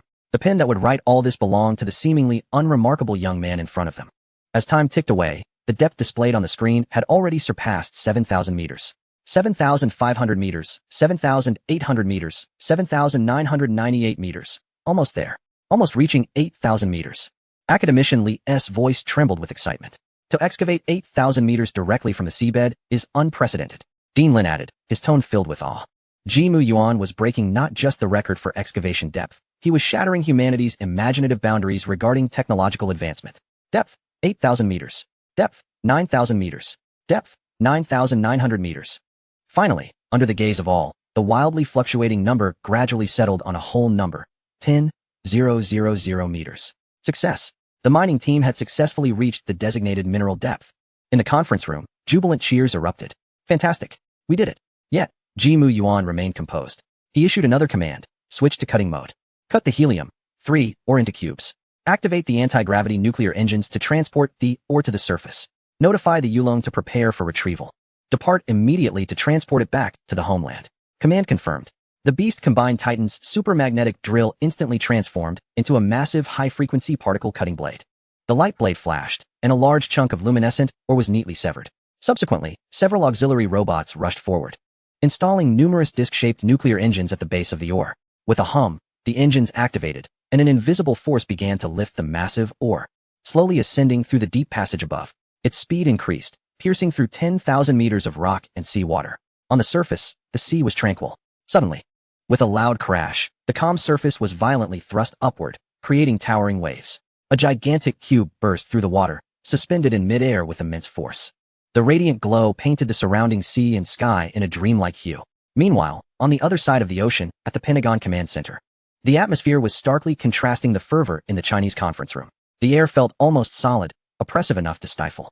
The enormous circular screen split into hundreds of real-time monitoring images, each focused on the tranquil depths of the Pacific. Report. Satellites 1 through 900 have all locked onto the target coordinates. Drones have arrived above the target area. Real-time footage is now streaming. The space station Songqiong has adjusted its orbit, and high-precision optical lenses are aimed at the target. A communications officer reported loudly, his tone tinged with tension. To monitor China's actions, they had nearly deployed all available military space and aerial reconnaissance assets. 900 satellites, along with the space station, were solely focused on a patch of ocean. This display rivaled pre-war reconnaissance for a full-scale conflict. Sitting at the command center was Speaker Mark AO, his expression grim. Fingers interlocked on the table, his gaze sharp as an eagle focused on the main screen. On the main screen, the Yulong hovered silently on the sea's surface like an ancient beast lying in wait. What about the Beast Combined Titan? Mark AO asked coldly. Sir. The Beast Combined Titan vanished shortly after completing its final self-check on the Yulong's deck, came the report. Vanished? Mark AO's brow furrowed deeper. What do you mean? A massive entity nearly 100 meters tall simply disappeared beneath the eyes of 900 satellites? The communications officer's forehead glistened with sweat. Yes, sir. It seems to have melted away, disappearing from all optical and thermal imaging surveillance. We did not detect any supersonic flight trajectories or signs of an energy shield. Mark AO's expression darkened. A diversion. It must be a trick by the Chinese. They ostentatiously moved this piece of iron to this body of water to draw our attention. There must be a larger conspiracy behind it. Order all units to expand the search area. I want to know what they intend to do. Yes, sir. However, the defense minister, James, sitting beside him, remained silent. He did not gaze at the massive Yulong on the main screen, but instead focused on a small screen nearby, constantly refreshing with vast amounts of data. Mr. Speaker. James spoke slowly. Perhaps we should consider a different approach. A different approach? Mark AO glanced at him impatiently. James pointed to the small screen. All monitoring focuses on the surface and air, but we've overlooked one place. He paused, articulating each word. The seabed. Mark AO scoffed. Are you suggesting that thing has drilled into the sea? To do what? Battle whales? No, James replied, his expression grave. It may be mining. Mining? Mark AO laughed as if he had heard the best joke of the century. James, are you joking? A super robot costing as much as a fleet of aircraft carriers is going to the seabed to mine? Are the Chinese insane? Or are you mad? James did not argue, but merely pointed to an anomalous fluctuation on the screen. The microseismic activity, geomagnetic signals, neutrino radiation, all indices related to subterranean activity are rising abnormally. This indicates that some unimaginable engineering is underway deep beneath the Earth's layers. Mark AO looked at the incomprehensible curves and data, his disdain intensifying. Just meaningless noise. James, you are overthinking this. The Chinese excel at bluster. This is merely another cheap trick. He was confident in his judgment. That so-called Yulong was nothing but a massive model. A decoy to divert attention. The true purpose of China must lie elsewhere. Just then, an alarm blared. The jarring sound of alarms suddenly reverberated throughout the command center. An observer responsible for marine environmental monitoring rose from his seat, pointing at the screen, his voice trembling with shock. Report. A violent energy reaction has occurred in the target maritime zone. The seabed is being lifted by an immense force. A gigantic whirlpool has emerged on the surface. The water temperature at the center is rising rapidly. My goodness, what is that? Instantly, all eyes were drawn to the spectacle displayed on the main screen. The once tranquil sea began to churn violently, as a colossal vortex materialized at its center, swirling madly as if to consume the very sky. At the heart of the whirlpool, a radiant glow was slowly surfacing from the depths, growing brighter and more intense. What on earth is this? Chairman Marco's pupils constricted, his body involuntarily leaning forward to gaze at the screen, his unease magnified infinitely in that moment. Defense Minister James held his breath, his fists clenched tightly. He knew his suspicions were about to be confirmed. In the next moment, a thunderous roar erupted, seemingly emanating from the screen, shaking everyone's eardrums. The calm sea was suddenly torn apart by an irresistible force from below, as towering waves surged hundreds of meters into the sky. Following this, a luminous cube broke through the water's surface, propelled by millions of tons of seawater. It ascended with an unmatched grace, finally hovering majestically in midair. It was a massive cube, each side measuring 100 meters, radiating a profound azure hue, as if encapsulating the entire starry sky within it. Beneath this colossal cube, a gigantic black mech extended its metallic arms to support it, its chest pulsating with a fusion core, unleashing a torrent of energy that instantaneously vaporized the surrounding seawater into a billowing mist. It was none other than the long-lost Beast Mech. A collective gasp echoed through the command center as everyone was utterly astounded by this miraculous scene. What they witnessed was a mech, rising from the depths of the ocean, cradling a mountain-sized mineral, breaking through the surface, and hovering in the air. This utterly surpassed their comprehension of reality. This was beyond the capabilities of Earth's technology. No, it's impossible. Chairman Marco slumped back into his chair, his eyes glazed over, muttering to himself. The arrogance that had once adorned his face had vanished without a trace, replaced by a profound sense of horror. Reality had delivered a resounding slap to his face. He was wrong, spectacularly wrong. This was not some illusion. The Huagua people were indeed operating a super robot that had pierced through the earth. Helium-3 is high-purity helium-3 or James's voice trembled, but his jealousy was unmistakable. As the defense minister, He understood the implications of the enormous blue crystal before them. It had the potential to revolutionize a nation's energy structure. It could propel a military's weaponry ahead of the world by an entire era. How dare they mine such precious resources in our backyard? James gritted his teeth, his fist cracking. In his eyes, this expanse of open sea was no different than American territorial waters. The phrase backyard struck Marco like a lightning bolt, his gaze sharpening from confusion to clarity. Fear and shock were swiftly replaced by the instinct of a politician. He stood abruptly, his eyes gleaming with greed. Yes, James. You've reminded me. Marco's voice rose in excitement. The high seas, that belongs to all of humanity. According to the United Nations Convention on the Law of the Sea, the high seas and their resources are the commonwealth of mankind. His breath quickened. The Hwawa people. They are mining without permission. This is an outright plunder of humanity's wealth. It is piracy. Marco grew increasingly fervent, his face flushed with excitement. Immediately draft the highest level of condemnation. He bellowed at his assistant. Notify all our allies to convene an emergency meeting. We must expose the ugly face of the Hwawa people to the world. We will use public opinion, moral authority, and international law to force them to surrender what they have taken. That mineral does not belong to Hwawa. It belongs to us. It belongs to the entire world. In the command center, everyone was left stunned by Chairman Marco's impassioned declaration of righteousness. Just moments ago, they had been gripped by fear. Now, they were concocting plans to seize it. The speed of this transformation was nothing short of extraordinary. Defense Minister James observed Marco, who was acting like a madman. A slight twitch at the corner of his mouth. Although the tactics were somewhat unscrupulous, if they could indeed procure that enormous helium-3 mineral through such means, it would be a colossal boon for the United States. An international storm surrounding the helium-3 mineral was quietly brewing. Meanwhile, the online community in Hwawa was awash in a sea of joy. Countless military enthusiasts and netizens, who accessed the blurry satellite live stream through special channels, were completely exhilarated. Chapter 141. Account visits surpass 100 million. What on earth am I seeing? A gigantic cube is being lifted from the sea by something. Stop talking nonsense. That is the beast. Our own mech. So cool. This is like a sci-fi movie come to life. So, the beast mech was deployed to retrieve a glowing stone from the ocean floor. This stone must be extraordinary. Look at that glow. It exudes a sense of futurism. Stop guessing. We need to ask the professionals. A netizen shouted in the comments section. Quick. Go to the War Ignorant Bureau. Bureau Chief. Stop pretending. Come out and reveal some insider information. Yes. We promise to treat it as a joke. We won't take it seriously. In a flash, countless netizens flocked to the official account of the War Ignorant Bureau, inundating the comments section with requests for updates and playful jabs. They were unaware that they were witnessing a moment monumental enough to alter the global landscape. All they knew was that Hwawa's technology had once again astounded the world.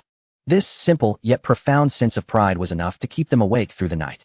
At the information center of the War Ignorant Bureau, Assistant Xiao Wang gazed at the computer screen displaying an almost sky-high traffic curve, stunned to the point of stuttering. It surpassed 100 million. His voice trembled, as if he had encountered an unimaginable monster. Bureau Chief, our official account visits have exceeded 100 million. What? Director Liu, just lifting his teacup, spilled scalding tea down half his pant leg upon hearing this. He gasped sharply, disregarding the burn, and rushed to the screen in a flurry.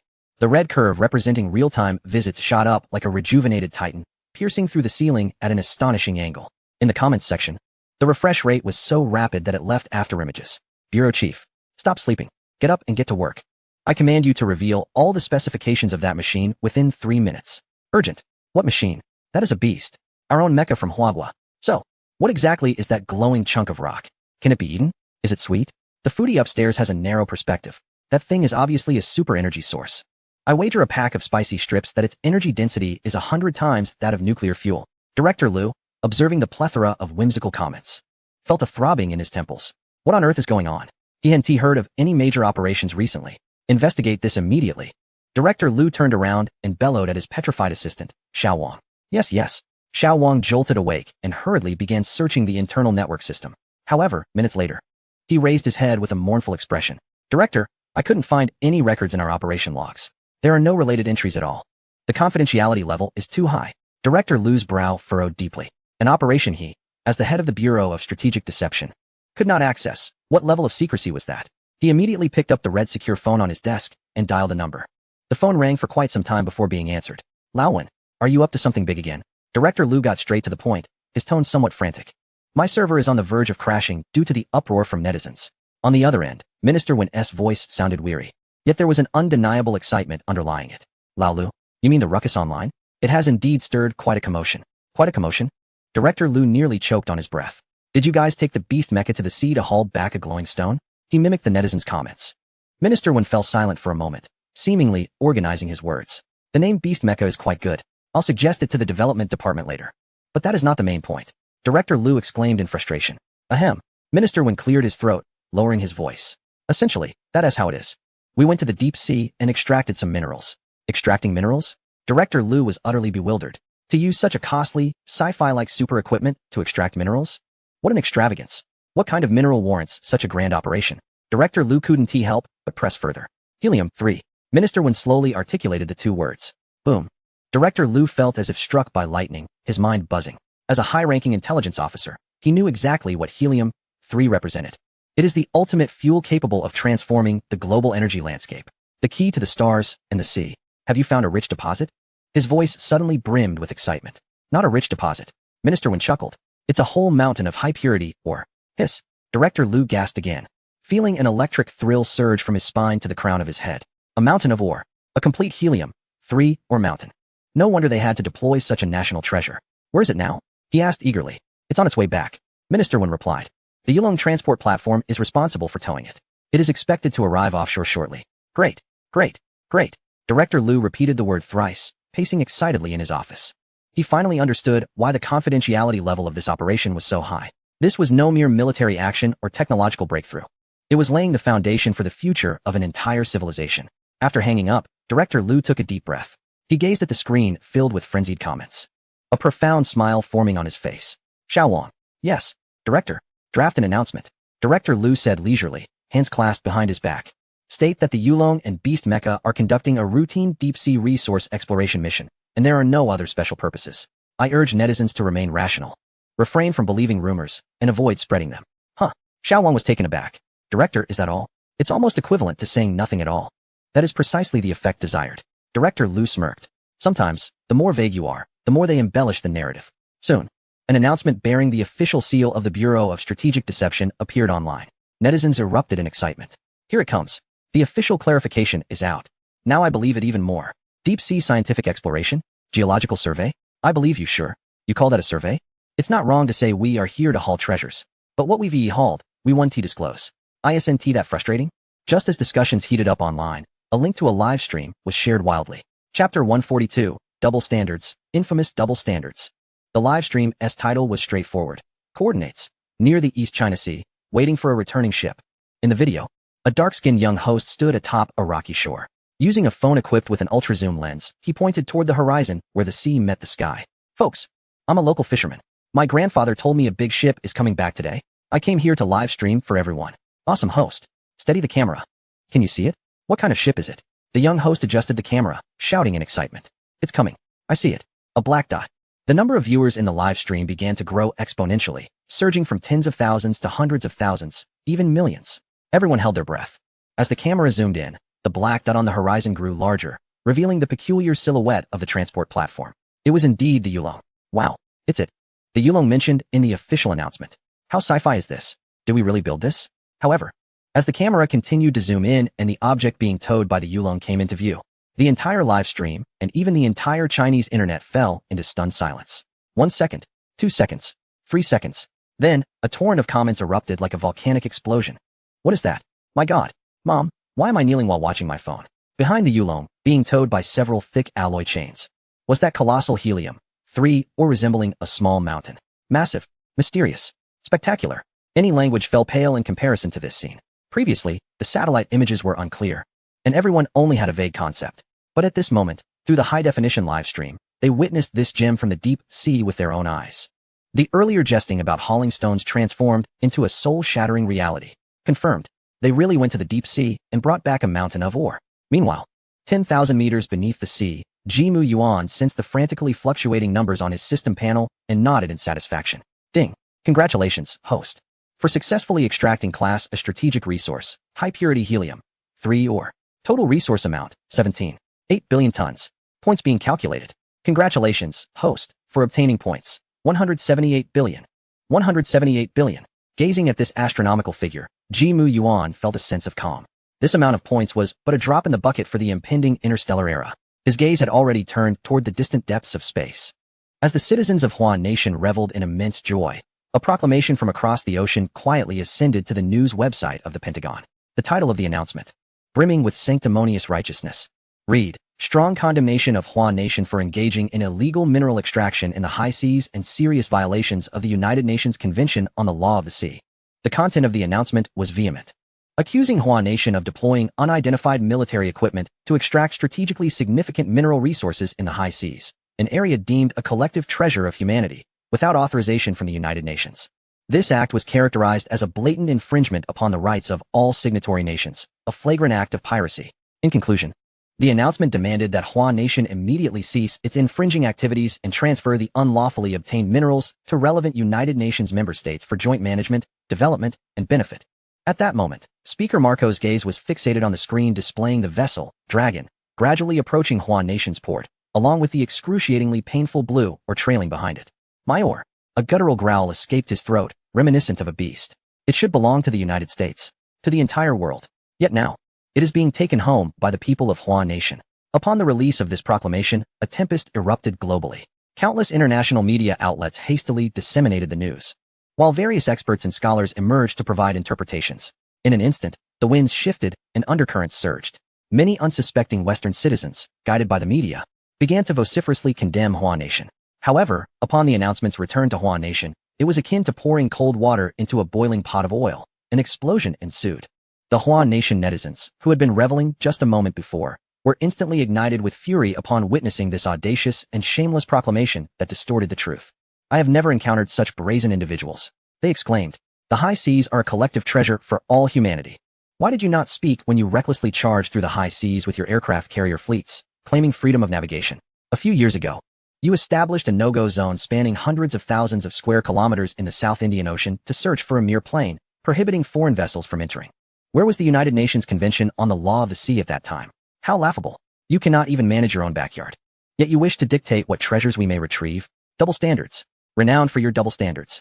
To summarize the logic of the American people, what I desire, you cannot touch. If you do, you must hand it over to me, or else you become the enemy of the world. The shameless actions of the United States ignited an inferno of rage among all Hua Nation netizens. Numerous accounts of America's long-standing occupation of the high seas and its flagrant disregard for international conventions surfaced, transformed into infographics and short videos, rapidly spreading across the internet. A grand counteroffensive was launched in the arena of public opinion. Within the Kremlin, a silver-haired member of the Bear Nation's parliament sipped vodka while observing the news scrolling across the screen, a smirk of derision etched upon his face. America remains unchanged. Aside from brandishing its increasingly ineffective sanctions, it seems they can conjure no other strategies, he remarked to his aide. Do they truly dare to take action? No, they do not. The parliamentarian downed his vodka, the fiery liquid coursing down his throat, invigorating his gaze. Their aircraft carriers, I suspect, lack even the courage to approach that sea area. The vessel named Dragon is like a fishbone lodged in their throat, impossible to swallow, yet equally impossible to expel. This proclamation is merely the impotent fury of the defeated. They cannot accept that a nation they once manipulated at will now possesses the strength to overturn the table. Nor can they bear that the treasure was claimed by the people of Hua Nation. The aide pondered thoughtfully, but what of other nations? Will they support America? The parliamentarian scoffed. Support? Who would rally behind a son destined to set? The fence-sitters will merely observe quietly. They dare not offend America, nor can they reproach Hua Nation. In this world, strength ultimately prevails. Now it remains to be seen how the people of Hua Nation will respond. Simultaneously, the fury on Hua Nation's internet had reached a boiling point, with countless netizens spontaneously gathering in the comments sections of major official media accounts, expressing their anticipation in the most earnest and sincere language. Show them what you've got. No need for idle chatter. Retaliate. Where is our Ministry of Foreign Affairs? Get to work. We expect a warning they cannot ignore. We must tell them the Pacific is vast enough to accommodate two great nations and our mining vessels. I can hardly wait to witness the Americans' humiliation. The public sentiment was akin to a volcano long overdue for eruption, awaiting but a signal. And that signal was in the making. In a mysterious base somewhere in Hua Nation, within the conference room, a massive circular screen displayed the American proclamation. A chuckle broke the silence, the sound of someone unable to contain their mirth. Laughter erupted, cascading through the room. Secretary Du, seated at the head of the table, rubbed his eyes, which had grown weary from laughter, and shook his head in exasperation. These Americans truly have made no progress. They still resort to the same tired, inverted rhetoric. He turned to a stern-faced, middle-aged man beside him, a military minister. What is your assessment from a military perspective? The man, known as the Minister of Operations, wore a cold smile. I see only 4 words: impotent fury. Their fleet, before our dragon, is merely a collection of moving targets. The truth lies within the range of the cannon's fire. This is a truth they once held dear, now we wish to remind them. Secretary Du nodded in agreement. Indeed, they are renowned for their double standards. When they sail their aircraft carriers freely in the high seas, why do they not discuss the United Nations Convention on the Law of the Sea? When they conduct military exercises at the doorstep of other nations, designating no-go zones, why do they not claim that the high seas are a collective treasure for all humanity? Now, as we retrieve something from the depths of the ocean through our own abilities, they are suddenly eager to uphold justice? What kind of logic is that? The atmosphere in the conference room was light, yet resolute. Each individual present was a true elite from Hua Nation. Having witnessed the nation's transformation from poverty and weakness to a robust emergence, they understood how hard-won this progress was. The Americans' antics appeared to them as a clown's poor performance. Public sentiment was boiling. A response was necessary. Secretary Du lifted his teacup, gently blowing on the floating tea leaves, signaling to the world that a clear message was about to be conveyed. His gaze fell upon his assistant, Xiao Zhang, standing behind him. Xiao Zhang, come here. The young assistant immediately straightened his posture. Go draft an announcement for me.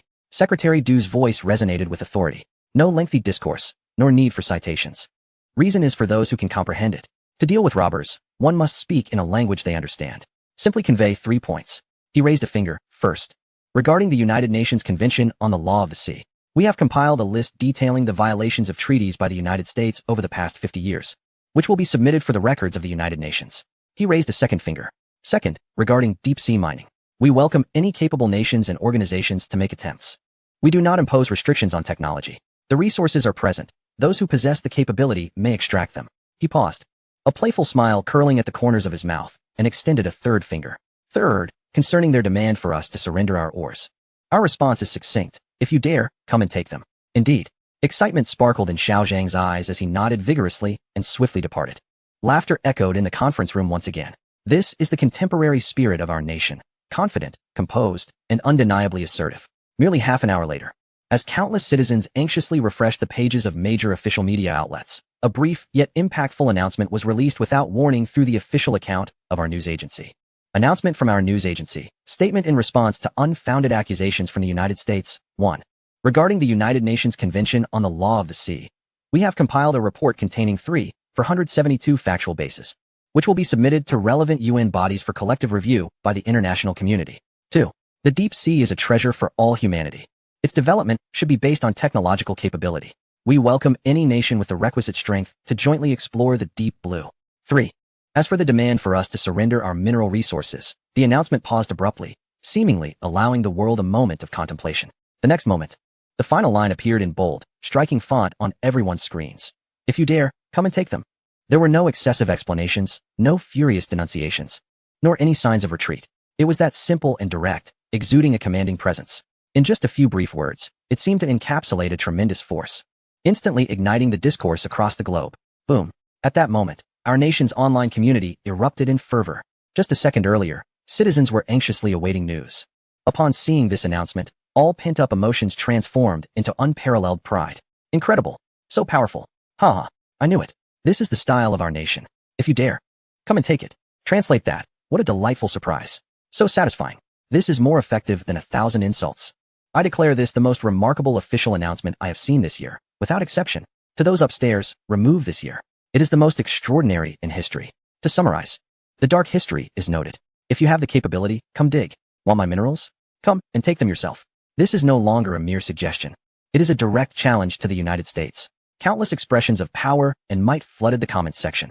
A century of humiliation and boundless hopes for the future converged into the hottest words on the screen.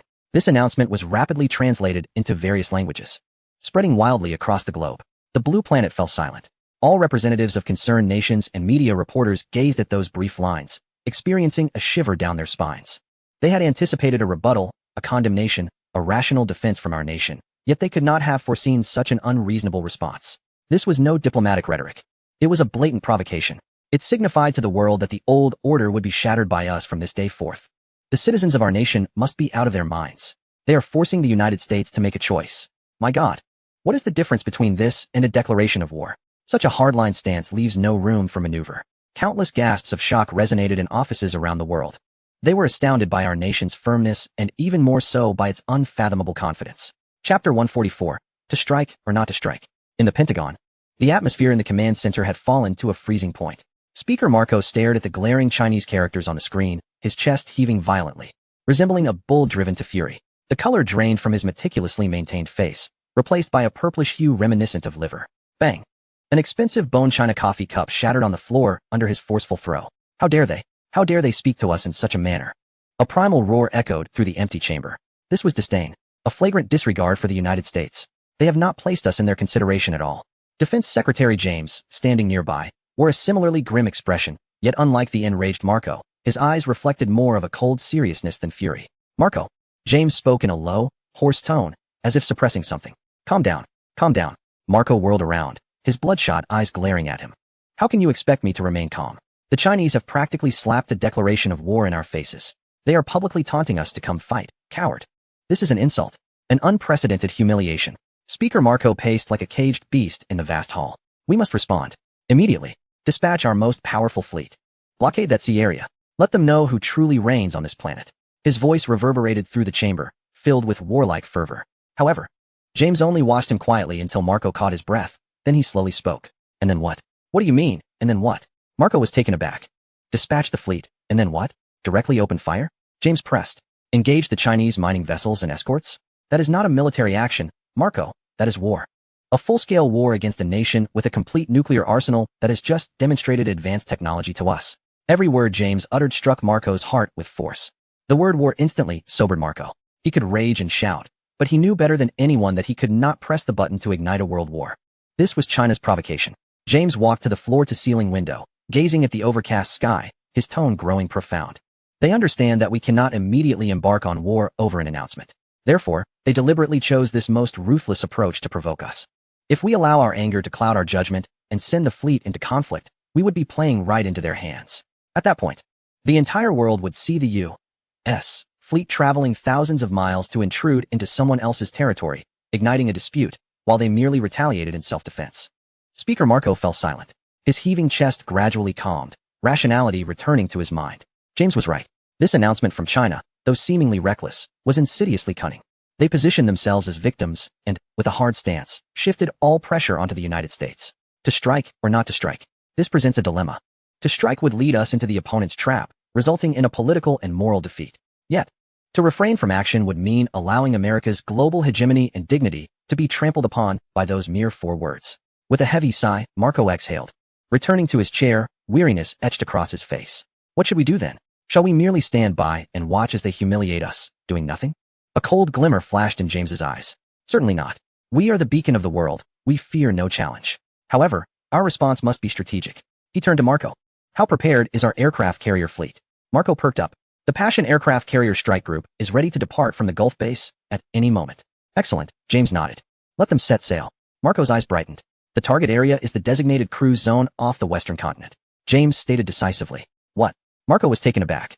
We're not going to the waters of Huagua. No, James shook his head. Not only are we avoiding the waters of Huagua, but we must also intentionally steer clear of the Marilara waters. What we aim to do is display our might, not engage in a duel.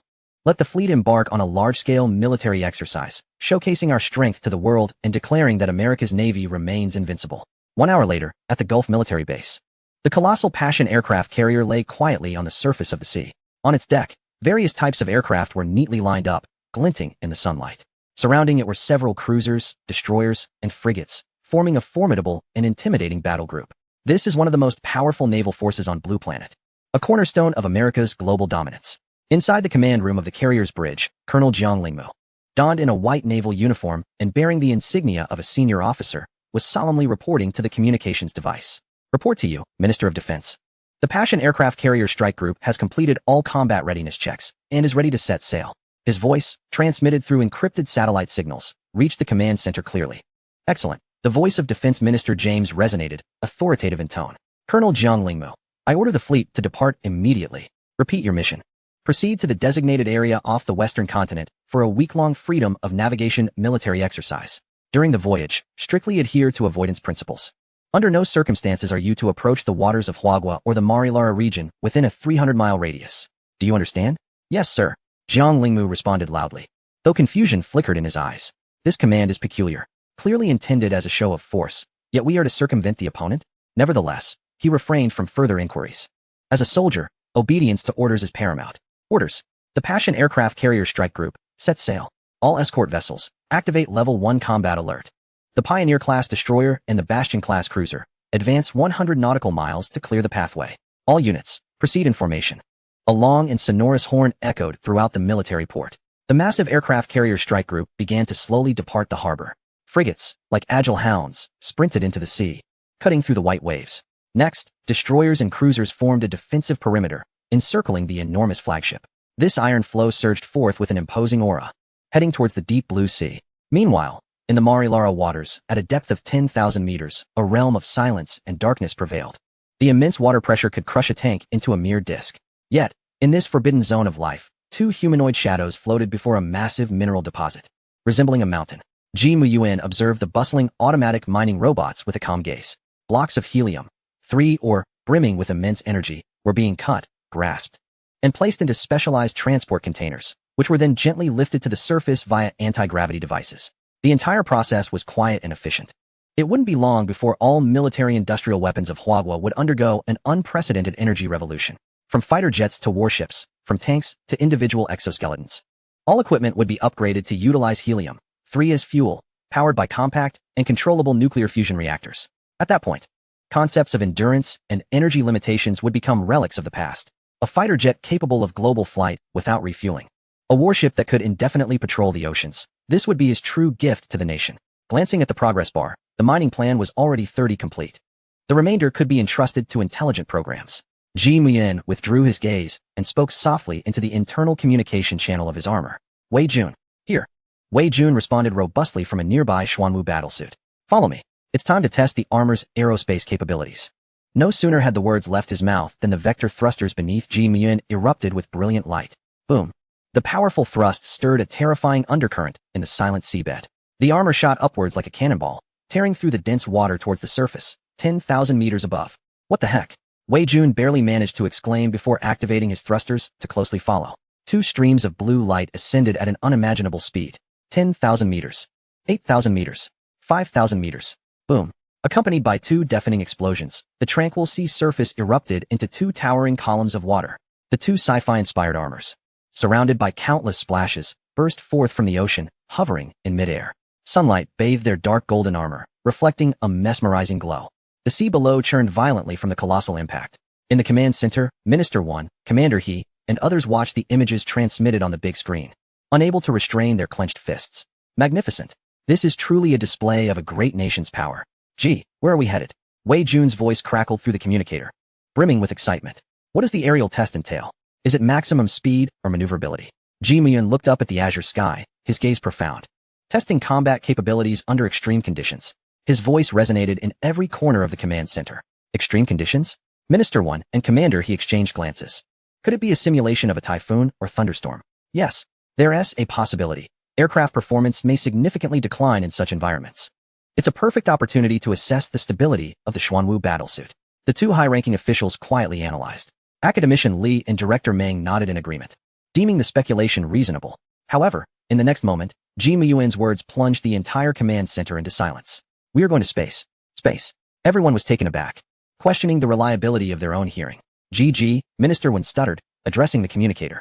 Where did you just say we are going? To space. Ji Muyuan's voice remained calm. Suddenly, the command center erupted in chaos. This was utterly outrageous. Academician Li was the first to leap to his feet. This usually gentle and refined pillar of the nation was now flushed with urgency.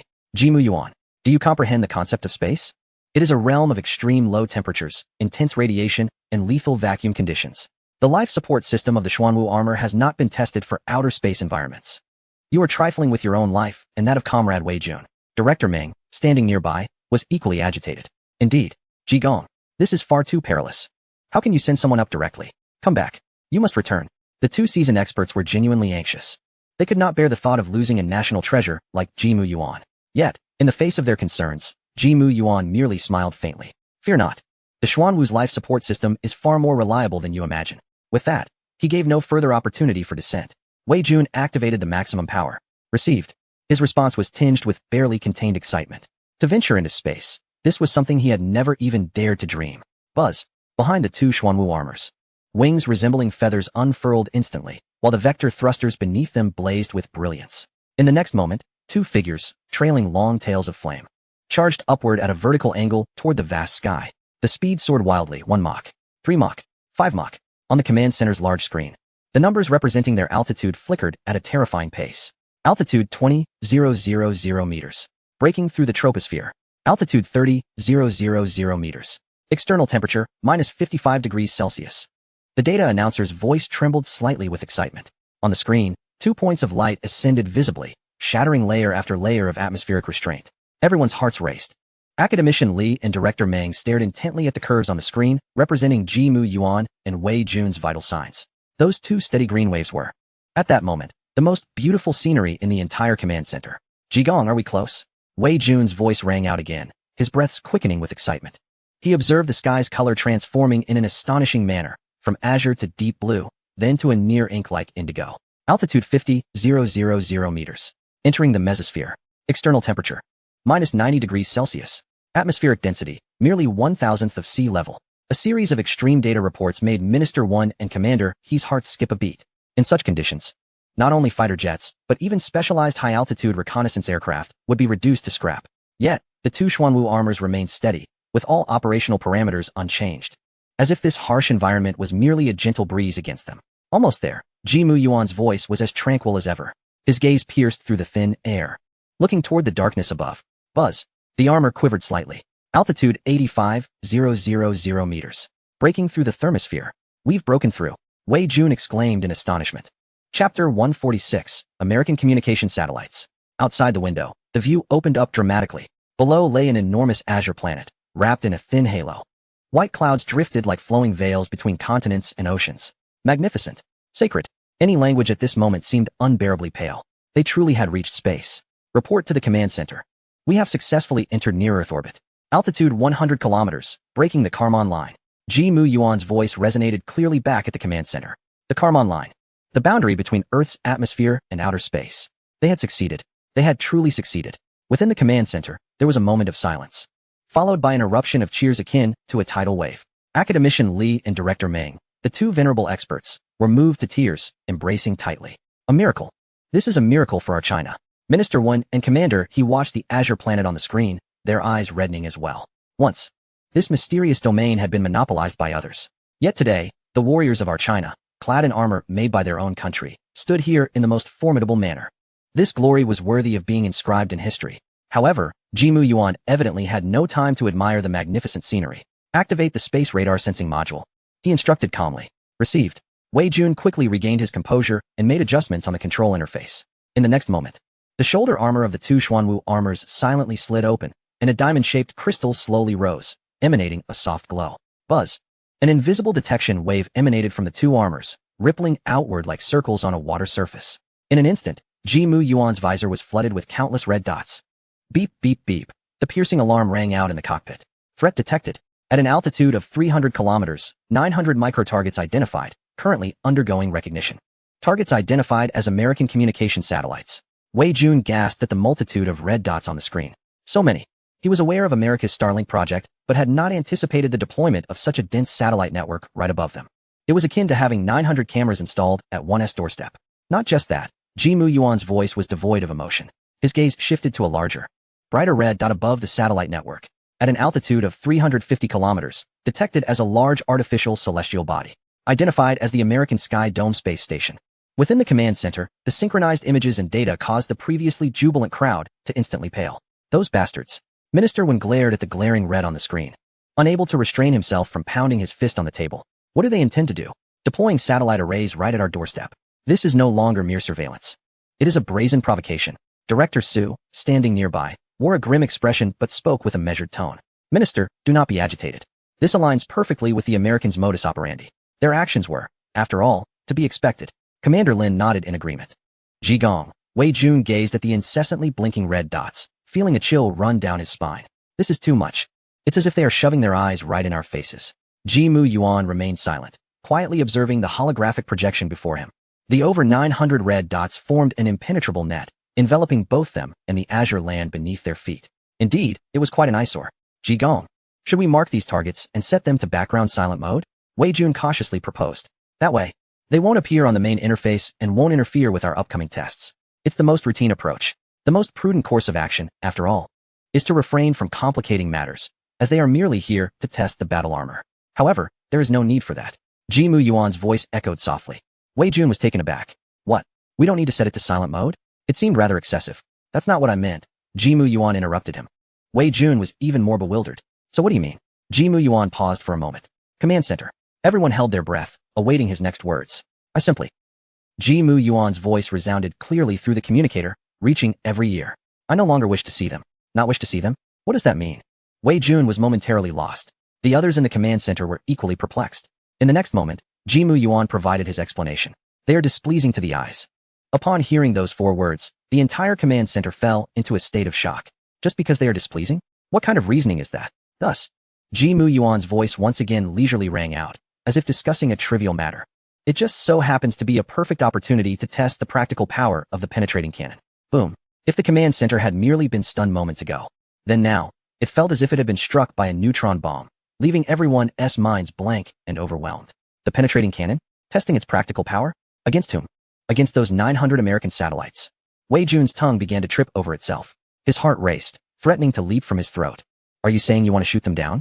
Wei Jun's voice trembled, doubting his own hearing. However, Ji Mu Yuan's next words shattered all illusions. Otherwise, Ji Mu Yuan's tone remained indifferent. Are we saving them for the new year? Wei Jun fell silent. The command center was engulfed in a heavy silence. As if everyone had been pressed on pause, frozen in their previous positions, their minds abandoning all thought. Shoot them down. To take down all those over 900 American military satellites? This is a plan only a carbon-based life form could conceive. This is not merely breaking through the ceiling. This is about changing the very heavens. Gee, please, do not jest. Wei Jun's lips quivered. He felt that his military career might very well reach its conclusion today. A conclusion marked by the downing of foreign satellites while accompanying a tester, leading him to a military tribunal. I am not joking. Ji Mu Yuan glanced at the screen, displaying Wei Jun's Xuanwu battle armor. Care for a competition? Wei Jun was taken aback. A competition about what? A competition to see who can shoot down more. Ji Mu Yuan's voice transmitted clearly across all channels to the command center. A competition to see who can shoot down more? Boom. If moments ago the command center felt struck by a neutron bomb, now it felt as if it had been flattened by a 2-dimensional foil from a dimensional strike. It's over. Ji Mu Yuan has completely lost his mind. Those are American military satellites. Chapter 147. Let go and do it, young Ji. This is absurd. Minister Wen was the first to react. His face flushed red, whether from anger or urgency was uncertain. Ji, this is not a game. Do you understand the consequences of your actions? This is tantamount to actively provoking war. Minister, do not overreact. Ji Mu Yuan's voice remained calm and composed. War? They have thrust their surveillance devices into our faces. What is the difference between this and a declaration of war?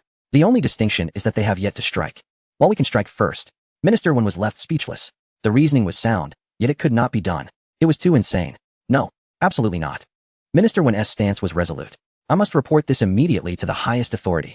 He turned and rushed to the nearby secure communication device.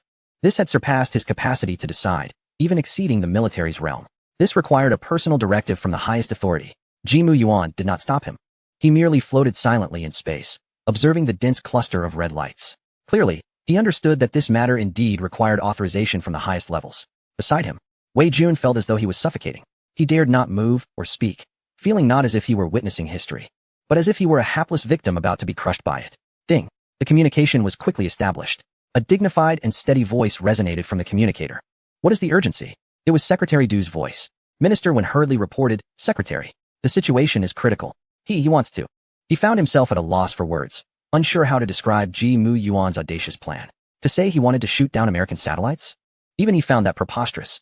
However, Secretary Du's voice was far calmer than he had anticipated. I see. The holographic projection is being shared in real time with the highest command center. Minister Wen was taken aback. You see? And you remain so calm? Young Ji can hear me, right? Secretary Du's voice sounded again. Ji Mu Yuan affirmed, I can't hear you. Is there any danger? This was Secretary Du's primary concern, not international ramifications. Not the risks of war, but Ji Mu Yuan's personal safety. No, Ji Mu Yuan replied succinctly. Then let us proceed. Secretary Du's voice was equally straightforward. Minister Wen was left in a state of confusion. All the military bigwigs, Commander He, Commander Lin, and Political Commissar Su, were equally bewildered. Academician Li and Director Meng were on the verge of tearing their own beards out. Proceed? Just like that, you agree? This was about to take down over 900 satellites. Secretary, have you not woken up? Secretary Yu. Minister Wen stammered. Are you sure? I am certain. Secretary Du's voice even carried a hint of amusement. Those Americans are getting increasingly outrageous. It is time to teach them a lesson. Moreover, it also serves to show the world that outer space is not anyone's backyard. In the command center, all present were struck dumb by Secretary Du's words. This was true national stature. Their earlier concerns seemed like child's play. But Secretary, what about the international ramifications? Minister Wen still harbored doubts. After all, the aftermath would ultimately fall upon them to manage. What ramifications? Secretary Du chuckled lightly. Due to technical defects, some of the American Starlink satellites have experienced orbital decay, severely threatening the safety of our space station and in-orbit spacecraft. To maintain peace and safety in outer space, we have no choice but to take the initiative to clean up this uncontrollable debris. If they dare to bare their fangs, we will throw this reasoning right back at them. They should be grateful to us. The command center fell into stunned silence at this line of reasoning. Was it possible to frame an offensive action as debris cleanup, and to present it with a demeanor of "I'm doing this for your benefit, you should thank me"? Brilliant. Truly brilliant. Compared to the machinations of these political games, those engaged in technology and military operations are indeed rather naive. Very well, it is settled. Secretary Du's voice was resolute. Let us proceed, Xiao Ji. Should any issue arise, we shall cover for you. He then shifted his tone to a more relaxed demeanor. I wager you could take down 500. As for the stakes, let us bet my bottle of Mao Tai that I have cherished for 30 years. Who among you would like to challenge me? The personnel in the command center fell silent, now seriously questioning whether the highest echelons had also been led astray by Engineer G. At such a critical juncture, they still had the luxury to place bets. Upon disconnecting the communication, Minister Wen wiped the cold sweat from his forehead, feeling as though he had narrowly escaped death. His gaze shifted to the holographic projection of Ji Mu Yuan, and his expression transformed entirely. It was a mixture of reverence, fear, and fervor. This young man not only possessed the power to upend the world, he also commanded an unwavering trust from the highest authorities. All right. Ji Mu Yuan's voice snapped everyone back to reality. Since the leadership has spoken, let us commence. His eyes were fixed on the dense red star map. There are a total of 964 satellites. I have a sizable appetite. I shall claim the 500 over there. With a casual gesture, he circled a portion of the star map, effectively marking more than half of the satellites as his hunting ground. The remaining 464 would be assigned to Team Leader Wei. Is that acceptable? Wei Jun jolted back to awareness. Oh, absolutely. His heart raced, but this time, beyond mere anxiety and fear, there was an exhilarating thrill he could hardly articulate. Engaging satellites. Such an endeavor was once beyond his wildest dreams. Yet today, he was on the brink of making it a reality. Worth it. This lifetime worth it. Even if he were to face a military tribunal afterward, it would still be worth it. Excellent. Ji Mu Yuan nodded in satisfaction. Let us begin. As his words echoed, two mechs in space roared to life, their engines thundering. Powerful plasma thrusters emitted brilliant blue flames behind them, propelling the machines toward the cluster of satellites at an astonishing speed. On the command center's main screen, two light points representing Ji Mu Yuan and Wei Jun resembled drawn swords, piercing through the vast net formed by over 900 red dots. The target was rapidly approaching. 3 minutes until contact. The penetrating cannon began its preheating sequence. Energy levels at 103060. The electronic alerts reverberated throughout the command center. In this moment, everyone held their breath, palms slick with sweat. Chapter 148. Absolutely not natural celestial bodies. On the opposite side of the Earth, in the Pentagon's command center, a piercing alarm suddenly blared. The red alert lights flashed frantically, casting an ominous crimson hue over everyone's faces. What is happening? Defense Secretary James stood abruptly from his seat. An officer responsible for space monitoring reported, his face ashen. Report, Secretary. The North American Air Defense Command has issued an emergency alert. Our space-based infrared system has detected two unidentified high-speed objects over Huagua. They are hurtling toward our satellite cluster at an alarming velocity. What? Secretary James's expression shifted dramatically. Meteorites? That was his initial thought, as meteorite impacts in space, though rare, were not unheard of. No, sir. The monitor's voice trembled with fear. Their flight path is controlled. They are definitely not natural celestial bodies. They are projected to make contact with our satellites in 1 minute. The most critical issue is that we cannot lock onto them. All radar and optical tracking systems have failed. We can only watch helplessly as they approach, unable to lock on. The command center erupted in chaos. Secretary James's heart sank. He immediately grabbed the phone on his desk and dialed speaker Marco. Marco, we have a situation. Soon, Marco's voice came through the line. James, what's the matter? Our satellites may be under attack, James replied gravely. What? Marco's voice brimmed with disbelief. Two unidentified objects that cannot be locked on by radar are racing toward our satellite cluster. Cannot lock on. Marco furrowed his brow. Is it Huawei's black technology? Their mech called Beast? Impossible. James swiftly dismissed. Our intelligence confirms that mech is only a ground unit. It lacks the capability to enter outer space. Moreover, The time from detection to engagement is too short. They could not possibly have launched in such a brief window. I concur, Marco pondered for a moment. What is your assessment? Sensor malfunction? Or perhaps a highly unusual meteor shower that cannot be detected by conventional means? James provided his judgment. After all, he preferred to believe in a malfunction of his own machinery rather than accept that the enemy possessed overwhelming unknown technology. This is a common flaw among all imperialists, arrogance and hubris. Meteor shower, Marco repeated, ultimately nodding. That indeed sounds like the most reasonable explanation. Marco continued on the line. Have the team recalibrate the sensors. I will head over immediately. After hanging up, he rushed to the command center. However, Secretary James could not afford such complacency. He fixated on the 2 points on the screen, which could only be detected through infrared heat sources, evoking an ominous premonition that grew wildly within him. Initiate synchronized observation from all satellites, he commanded sternly. If it is a meteor shower, let us see for ourselves what it truly looks like. Yes, sir. The operators promptly executed the command. In the next moment, the massive screen in the command center split into 900 segments, each representing the real-time perspective of a satellite. Each of these satellites, costly in their construction, served as the eyes that maintained their global dominance. At that moment, these 900 eyes gazed simultaneously at the two rapidly approaching meteorites. Meanwhile, the satellite cluster's attitude adjustment systems were activated. Massive solar sails, resembling folded wings, gradually retracted to minimize potential collision areas. The ion thrusters at the base of the satellites emitted a ghostly blue light, making slight adjustments to their orbits in preparation for evasion. Everything proceeded with meticulous precision. To the elite of the United States, this was merely an insignificant space mishap. They even had the leisure to appreciate this rare meteor shower. Yet, unbeknownst to them, in the dark expanse of space less than 1,000 kilometers from the satellite cluster, two menacing humanoid mechs hovered silently. The Flying Dragon piloted by Jimu Yuan and the Xuanwu controlled by Wei Jun. Is that glimmering pile up ahead the target? Wei Jun's voice echoed through the quantum communication channel within Jimu Yuan's cockpit. Indeed, Jimu Yuan replied, his gaze unwavering. Gently descending upon the vast expanse woven from countless luminous points, a voice resonated in his ear, Minister Wen's voice. According to the intelligence at our disposal, this constitutes the deep space surveillance satellites deployed by the United States last year, totaling 1,500, with remarkably advanced capabilities. The cluster before them comprised approximately 900 satellites. Minister Wen's tone was imbued with excitement. Understood, Jimu Yuan replied softly, his gaze sharpening, ready to commence.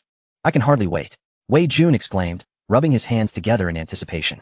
Jimu Yuan refrained from further chatter, his mental faculties instantly interfacing with the combat suit's fire control system. Countless streams of data flickered rapidly across his retina. Target locked, distance, 4,003 meters. The penetrating cannon, fully charged. A chilling system prompt echoed.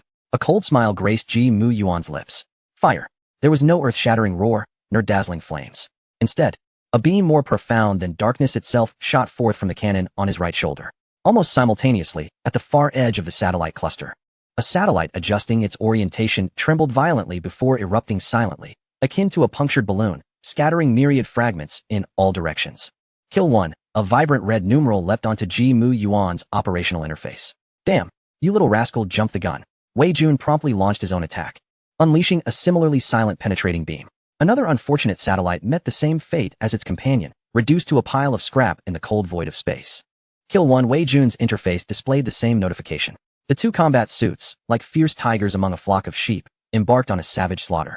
The beams of the penetrating cannons flickered through the dark cosmos, akin to the scythe of death, each flash signifying the obliteration of a satellite worth millions. The kill count on the system interface began to roll rapidly. Jimu Yuan, 90, Wei Jun, 49. Your efficiency is lacking, Jimu Yuan remarked, glancing at the starkly contrasting numbers, unable to resist teasing. You haven't even reached half of my count. Just you wait. Wei Jun retorted defiantly, his actions noticeably quickening. The firing frequency of his penetrating cannon surged to a new level. He had no desire to return home only to be mocked by this brat. Chapter 149, One that escapes is one gained. In the command center of Hua Nation, a massive screen broadcasted the battle scenes of the two combat suits in real time. As they witnessed satellite after satellite erupting, excitement flushed the faces of all present. Incredible. Is this the power of combat suits? It's like a dimensional strike. Just look at those American satellites. They're like targets, utterly defenseless. It's exhilarating. Minister Wen grinned widely, watching the kill count soar on the screen. He turned to the chief technician beside him, half-jokingly suggesting, I believe we should award the Americans a Peace Contribution Prize, thanking them for delivering so many military targets right to our cannons, thus making an extraordinary contribution to world peace. The surrounding individuals couldn't help but chuckle, and the command center was filled with a lively atmosphere. Meanwhile, on the other side of the Earth, in the Pentagon's command center, Speaker Markow had arrived. The atmosphere here had become unbearably tense. The incessant blaring of alarms seemed poised to pierce everyone's eardrums. On the screen, green dots representing satellite status were extinguishing at a visible rate, ultimately becoming red crosses, signifying signal loss. In a brief moment, the screen was largely engulfed in red. Report to the defense minister. We have already lost 322 satellites. A technician's voice trembled, almost in tears. And the losses are still mounting. An average of over 5 per second. Oh God, what kind of meteor shower is this? It's impossible. Defense Minister James, with bloodshot eyes, stared at the screen. Even a dense meteor shower could not cause such precise and efficient destruction. This was not a natural disaster. It was an attack, a blatant assault. Report. Just then, another technician, as pale as a ghost, exclaimed, "We intercepted the final frame of satellite 322 before its destruction. Quickly display it." Yes.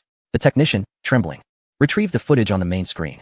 The image was somewhat blurry and filled with static, yet everyone could see it clearly. Just a second before the satellite exploded, a vague silhouette flashed past the lens, a massive humanoid figure, with a distinct head, torso, and limbs, and what appeared to be thruster-like structures on its back. It was a combat suit. Boom. The command center erupted into chaos, as if struck by lightning, leaving everyone momentarily frozen in shock. As Speaker Markow's pupils constricted, he realized. The combat suit belongs to Huan Nation. Impossible. James instinctively retorted. They cannot have developed such technology. What is this? Tell me what this is. Markow shouted hysterically, pointing at the screen. James was left speechless. The evidence was irrefutable.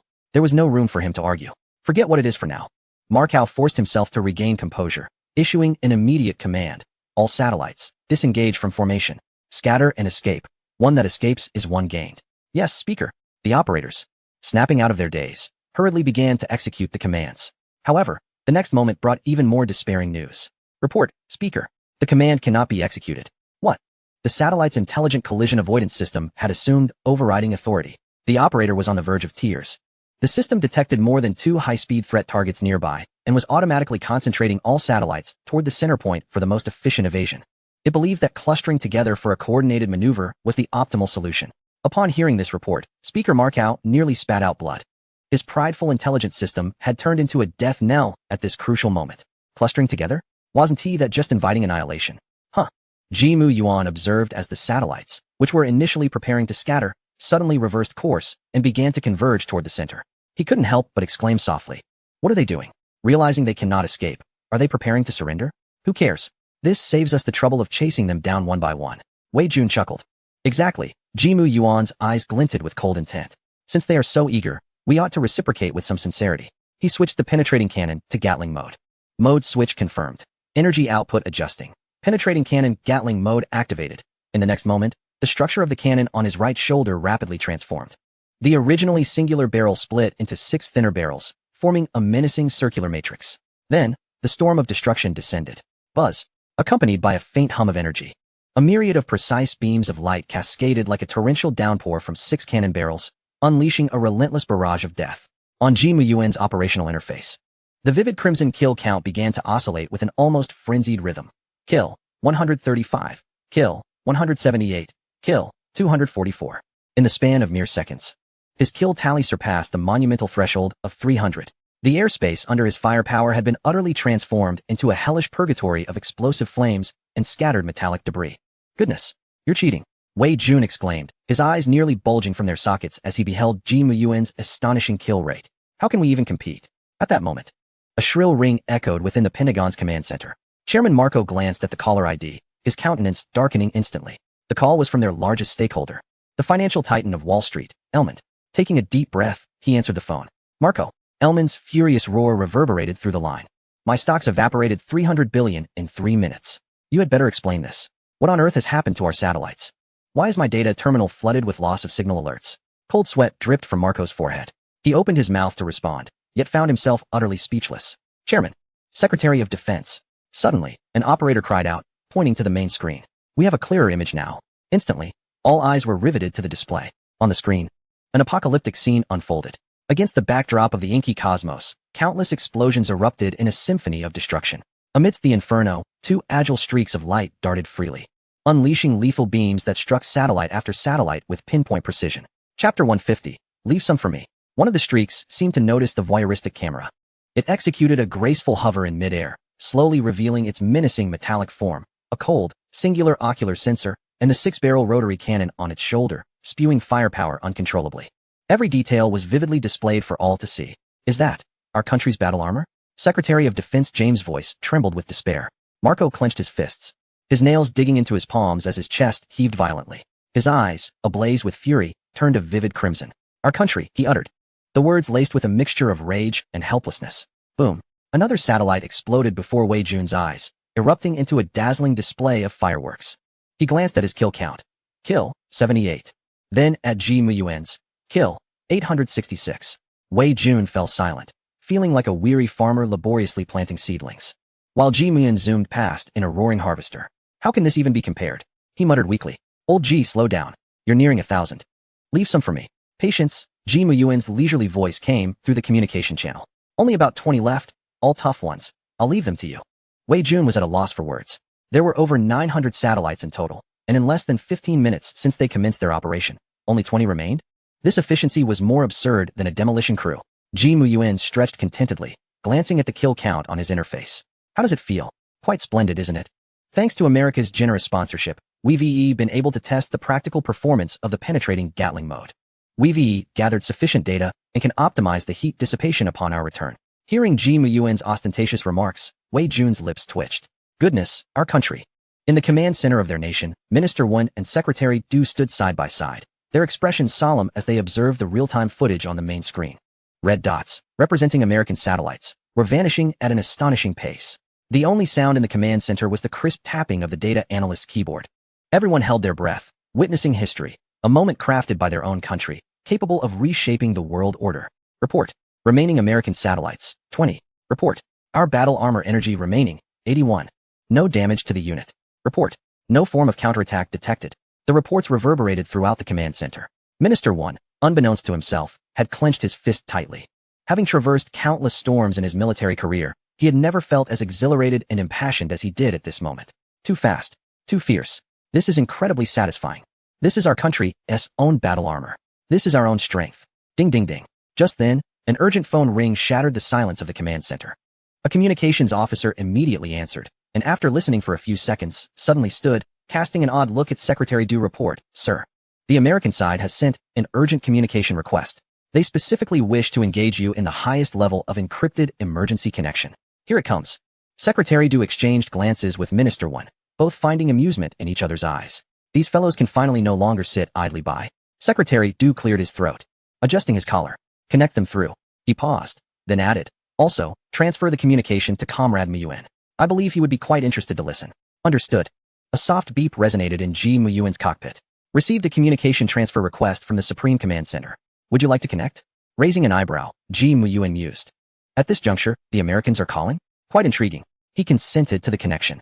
In the next moment, a virtual video window materialized on the side of his operational interface. Within it appeared Secretary Du's warmly smiling visage. Simultaneously, another window flickered to life on the main screen, revealing the contorted, furious face of Chairman Marco, flanked by the equally pale-faced Secretary of Defense James and a flurry of flustered staff members. The moment the video connected, Marco's suppressed roar erupted from the speakers. Look at the mess you've caused. Your battle armor is destroying our satellites. This is a blatant act of war. I demand you cease immediately. His voice trembled with agitation.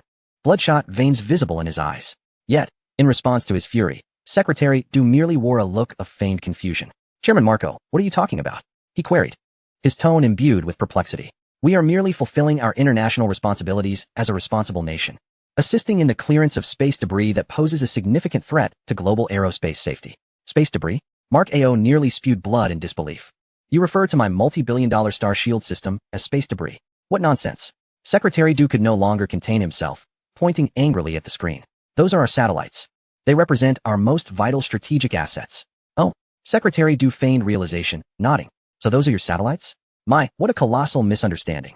As he spoke, he picked up a stack of documents from beside him and waved them in front of the camera. Look here.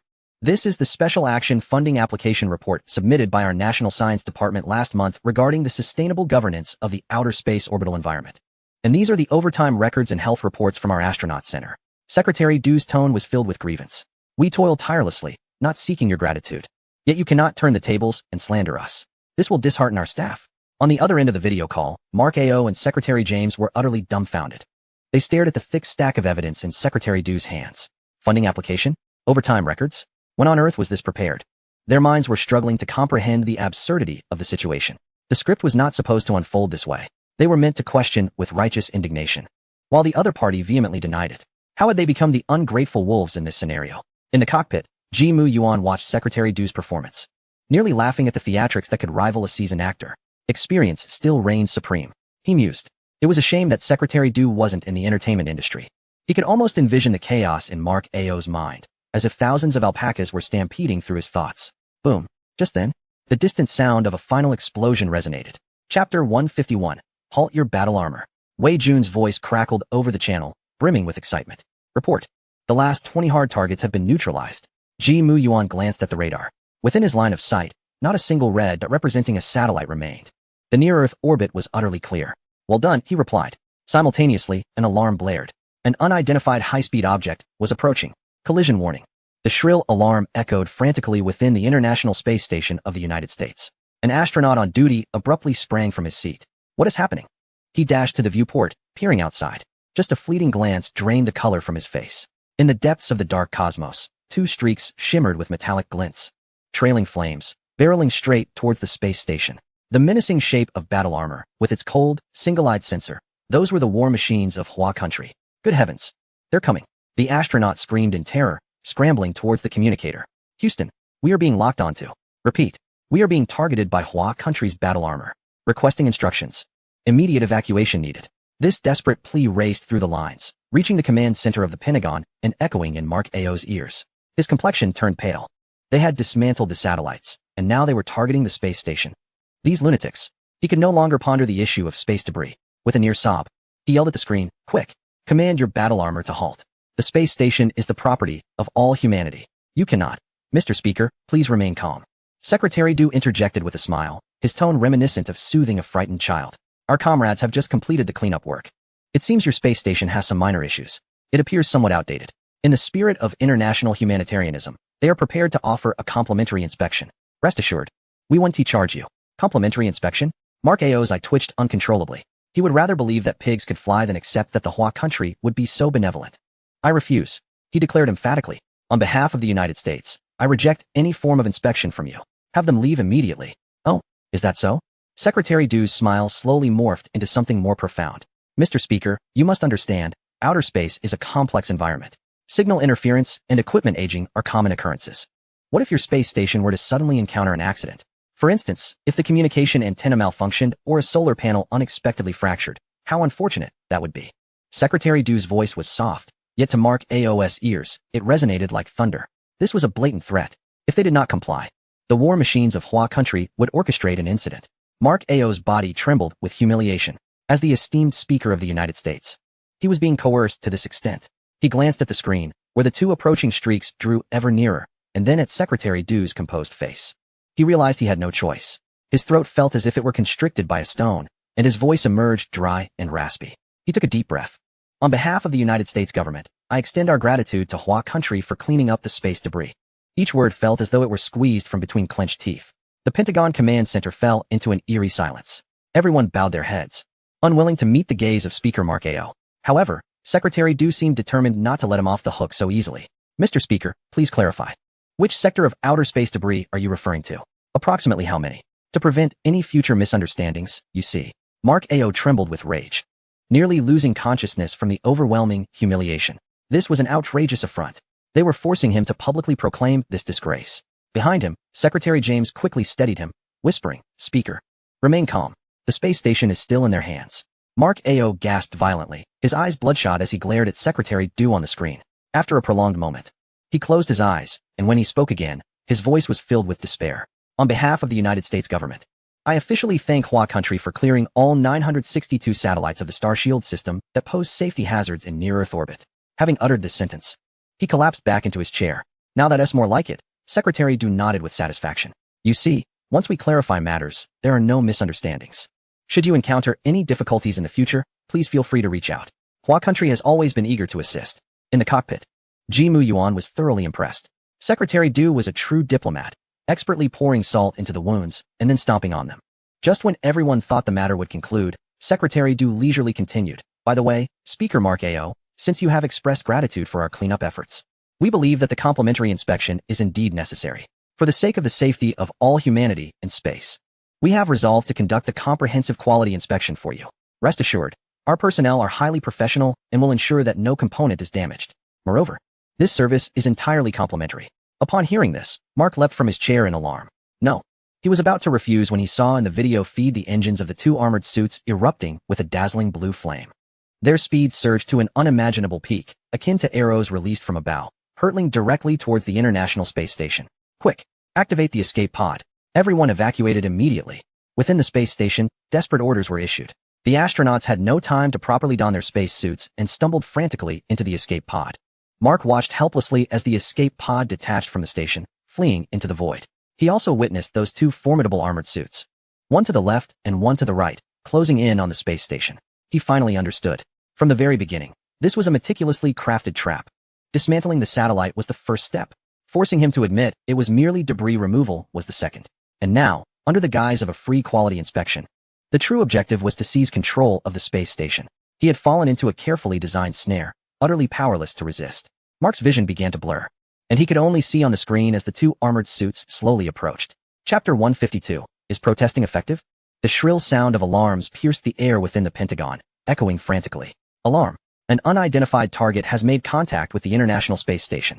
The cold, electronic synthesized voice rang like a death knell in the hearts of every American. Mark's vision had completely faded. He stared at the screen, watching as a menacing mechanical hand firmly rested upon the outer shell of the space station, as if asserting dominance. It was over. Everything was lost. Behind him, Secretary of Defense James's face was equally pale. He attempted to speak, but found no words would come. The entire command hall was enveloped in silence, save for the heavy breathing and that damned alarm. Mr. Speaker, the gentle voice of Secretary Du shattered the silence through the video communication. You see, our personnel have arrived. To avoid wasting your astronauts' valuable time, our complimentary quality inspection will commence immediately. Mark was jolted back to reality, a final spark of madness igniting in his eyes. You cannot. There are still our people on the space station. I understand, Secretary Du nodded, his smile unwaveringly warm. Thus, our personnel will be exceptionally cautious. Please instruct your astronauts to fully cooperate with our work. Otherwise, should any minor mishap occur during the inspection, such as a minor bump, it would be unfortunate. Mark's teeth clenched so tightly that he nearly drew blood. Rationality dictated that his only option was to have the astronauts observe the situation passively and then lament and protest at the United Nations to escalate the matter. Yet, as he gazed at the two armored suits on the screen and the serene face of Secretary Du, a wave of helpless despair washed over him. Protest? Would it be effective? They had just brazenly disregarded your Star Shield satellite as mere debris in front of the entire world. Not only had you been unable to resist, but you would also have to thank them begrudgingly in the end. Now, they had taken over your space station, and claiming it was a free inspection, would protesting now serve any purpose? It would likely only render you a greater laughingstock in the eyes of the world. Mr. Mark. Secretary Du seemed to grow impatient, lightly tapping the table. Time is of the essence. I suggest you make a decision swiftly. Mark shouted into the microphone. Jack? Follow my orders. Remain in place and do not make any rash movements. Document all their actions. Everything. Yes, Mr. Speaker. Within the space station, Commander Jack's voice was laced with bitterness. They were astronauts, pioneers of humanity's exploration of space. Yet now, they found themselves like hostages trapped in their own home, helplessly watching as intruders invaded. Very well, Secretary Du nodded in satisfaction, cutting off the communication. Outside the International Space Station, at the Unity node, the Dragon suit piloted by Ji Mu Yuan hovered quietly. From within the Xuanwu suit, Captain Wei's voice resonated. Old Ji, are we just going to sit idly by? Patience. Ji Mu Yuan replied calmly, though his eyes sparkled with intensity. The real spectacle has just begun. He activated the nanowave detector aboard the suit, and a wave swept across the entire International Space Station. A torrent of data surged into his mind like a waterfall. Target, International Space Station, structural integrity, 874, metal fatigue present in multiple areas. Energy system, solar panel array efficiency decreased to 61, severe aging in some circuits. Life support system, oxygen circulation filter nearing end of service life. Water circulation system shows bacterial levels exceeding acceptable limits. Docking module, harmony node, interface seal ring no. 3 shows slight aging. A series of data clearly illustrated the true condition of this airborne fortress. Indeed, as Secretary Du had stated, it had seen better days. Many systems were aging. While it would not pose an immediate threat, the risks were considerable. However, these genuine data were evidently not what Ji Mu Yuan desired. His fingers danced swiftly across the interface, manipulating the recently scanned data. On an auxiliary screen, Director Meng's visage appeared, his expression one of incredulity. Jimu Yuan. What on earth are you doing? Tampering with the scanning data? Director Meng, please remain calm. Jimu Yuan replied without turning, his tone nonchalant. This isn't tampering. It's risk assessment optimization. Director Meng watched as Jimu Yuan altered the structural integrity from 874 to 49, indicating imminent disintegration. And the aging circuits were changed to reflect an imminent short circuit with explosion risk. He nearly choked in disbelief. This is risk assessment optimization? More like playing fast and loose with lives. No, with the fate of the station. Having completed these actions, Jimu Yuan cleared his throat and connected to the communication channel with the space station. He adopted a tone of profound regret as he spoke. Commander Jack, greetings. I am Jimu Yuan, a Chinese astronaut. After our preliminary assessment, I regret to inform you that your space station has sustained severe damage. Inside the space station, the three American astronauts exchanged bewildered glances. Severe damage? How were we unaware? Commander Jack furrowed his brow, questioning through the communicator. Mr. G, I do not understand your meaning. Everything aboard the station appears to be functioning normally. No, it merely seems that way. Jimu Yuan's voice was imbued with professionalism.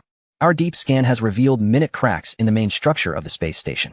Metal fatigue has reached a critical point. According to our models, it is projected to disintegrate in orbit in 2 hours. What? Jack and the other two astronauts exclaimed in unison. Disintegrate in 2 hours? Are you jesting? Mark II overheard this exchange. He slammed his hand on the table, shouting at the communications officer. Connect me to Jack immediately. Tell him this is utter nonsense. Our space station is as solid as a fortress. However, he had yet to finish his statement. On the screen, the Dragon armor piloted by Jimu Yuan maneuvered alongside the immense solar sail of the space station. Those 8 massive golden wings stood out as the most striking emblem of the International Space Station and its sole source of energy. Look here. Jimu Yuan's voice resonated clearly through the public channel, reaching every ear. The connection component between the solar panel and the main body, according to our data, has suffered severe rust, posing an imminent risk of fracture. As he spoke, he extended a mechanical finger and gently prodded the connection part, which was thicker than a water bucket. Crack! A sharp and heart-wrenching sound of breaking echoed through the armor and reverberated throughout the entire space station. Amidst the astonished gazes of countless individuals, that solar sail, measuring over 30 meters in length, slowly began to separate from the main body of the space station, as if it were a branch snapped by a fierce wind.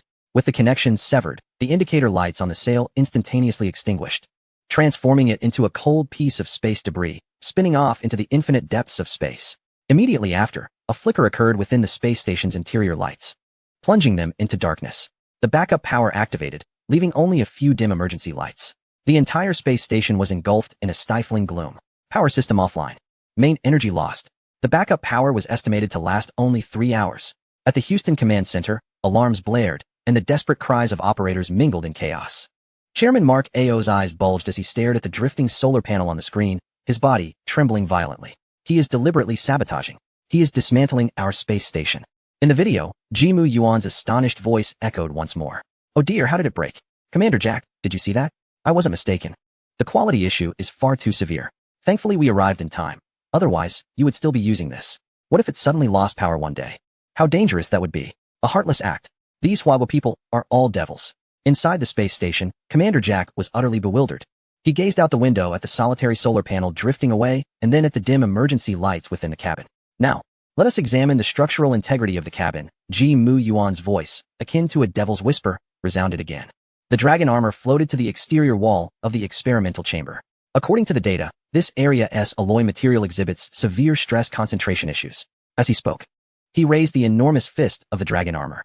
In the Houston Command Center, a technical supervisor screamed in horror, "No! Stop him quickly! That is the interface for the life support system." Chairman Mark Ao reacted as well, frantically shouting into the microphone, "Stop! I command you to cease immediately." However, it was too late. Jimu Yuan's fist struck with minimal force. Bang! A muffled sound echoed as the hard alloy wall caved in, leaving a distinct dent from his fist. Immediately following was a faint but piercing sound of air escaping. In the silence of space and within the confines of the station, it resonated simultaneously.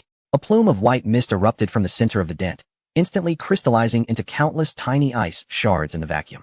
Warning! Hull breach detected. Pressure is dropping. Alert! Oxygen leak.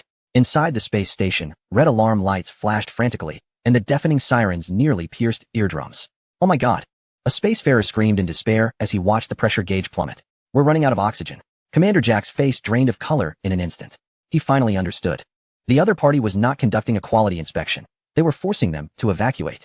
If they did not leave now, they would suffocate in this tin can. Initiate escape procedures. Jack summoned every ounce of strength to issue his final command. Enter the escape pod. We must evacuate immediately. In that moment, all notions of the chairman's orders and national dignity were cast aside. Survival. That was his sole thought. 3 astronauts scrambled and tumbled into the escape pod docked to the space station. Mark AO watched on the screen as the escape pod frantically separated from the station, its engines igniting in a blaze as it hastily fled toward Earth. His heart plummeted alongside that vessel into an abyss of despair. Good, now it's quiet. Ji Mu Yuan observed the retreating escape pod, nodding with satisfaction. Wei team, you may commence. Understood. Wei Jun responded excitedly as he piloted the Xuanwu armor, seizing another connection strut of the space station. Old Ji, do you think this is sturdy? You'll know once you try. Ji Mu Yuan chuckled lightly. Wei Jun grinned, the hydraulic engines of his arms emitting a deep roar. Let us do this. The spine-chilling sound of metal twisting echoed silently through space. That massive strut, crafted from a special alloy capable of withstanding tens of tons of pull, was forcibly bent into an exaggerated U-shape under the immense strength of the Xuanwu. Alert! The structural integrity of the space station's main body has dropped to 31. Alert! Structural damage detected at the connection point of the experimental chamber. Alert! Power system offline. The space station has lost attitude control. In the United States Command Center, data streams had entirely transformed into a representation of death, of vivid crimson. A technical supervisor, eyes vacant, stared at the screen. It's over. It has gone out of control. It's tumbling, losing altitude. Another young operator frantically typed on the keyboard. I've calculated it. The orbital decay rate is accelerating. According to the latest model, the space station will re-enter the atmosphere in 1 hour and 15 minutes. The crash site is in the uninhabited area of the South Pacific. In the entire command hall, everyone appeared as if their souls had been extracted, staring dumbfounded at the colossal object slowly rolling and descending on the screen. That was their pride, their space empire built over decades of toil, now dying, and being dismantled by human hands. After a long pause, Chairman Mark AO slowly raised his head. His voice no longer held anger. Notify Colonel Jiang Lingmu. Have him lead the aircraft carrier battle group to proceed at full speed to the designated crash area. Secretary of Defense James paused. Chairman, what can we do now? Retrieve the black box. Mark AO squeezed out those 4 words through clenched teeth. Even if it becomes a pile of scrap metal, I want to recover its flight recorder.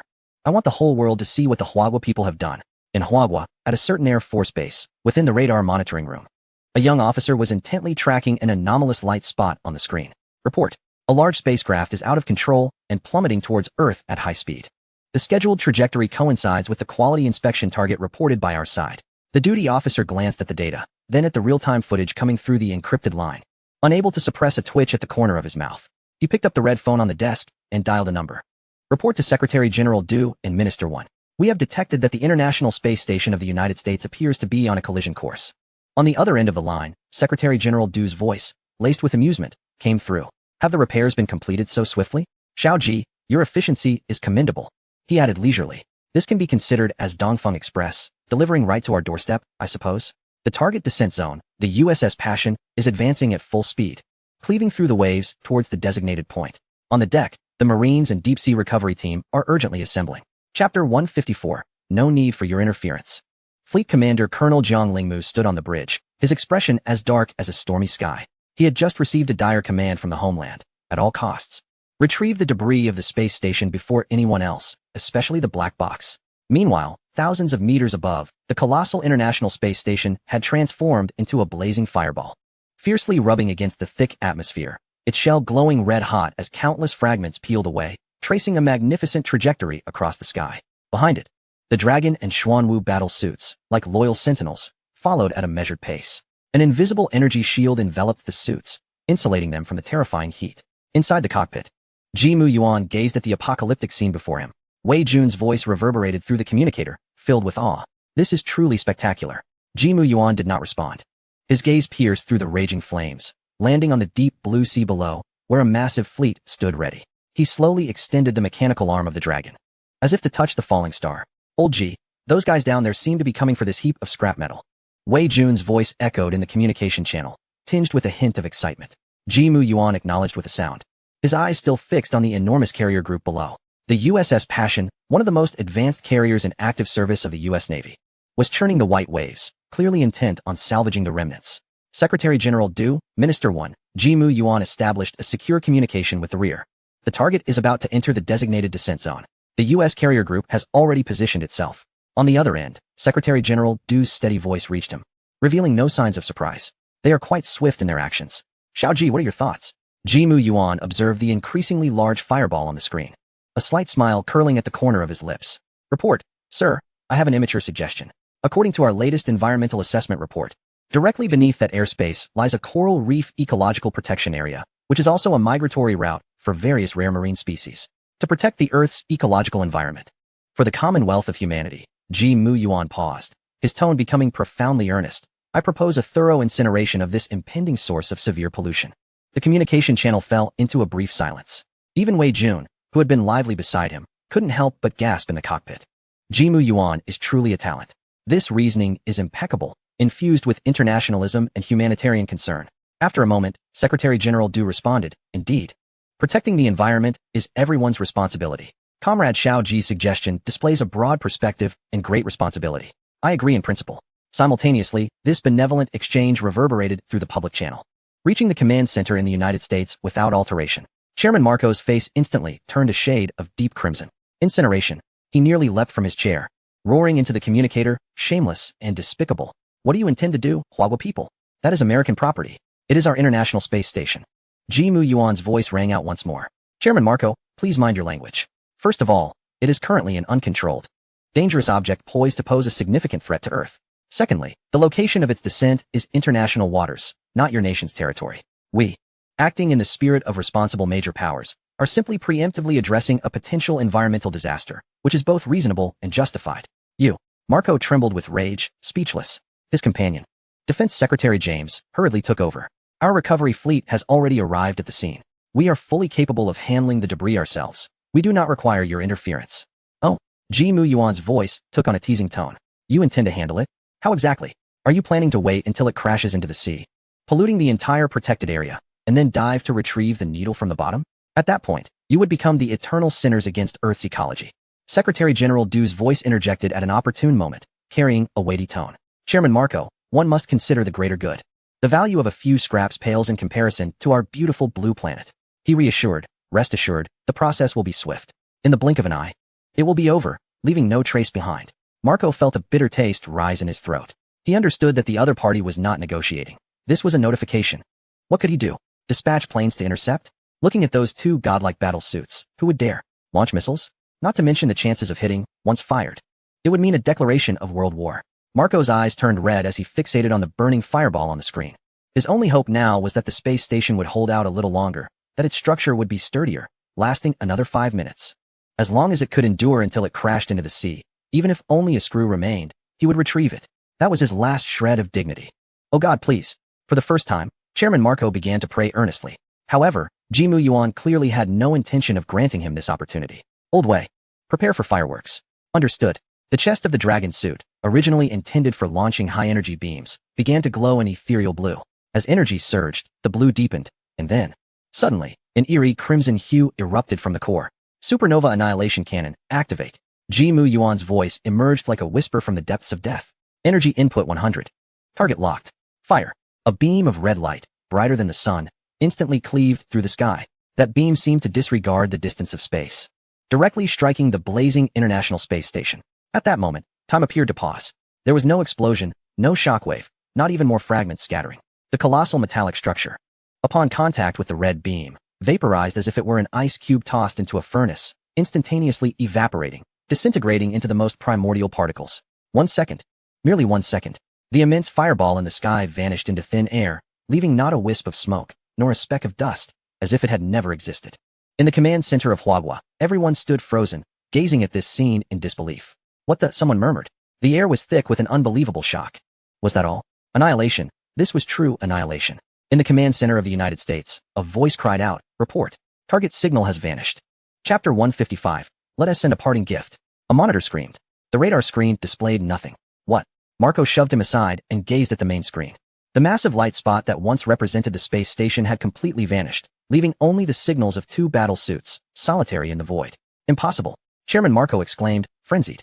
He pointed at the screen, now a washed-out white due to intense light, and shouted, it's light interference. Lower the brightness. Technicians, trembling, swiftly adjusted the parameters. The overexposed white light gradually receded, revealing a recently captured image, slowed down to a crawl for everyone to witness. They beheld a red beam. A beam seemingly infused with the ultimate power of the universe.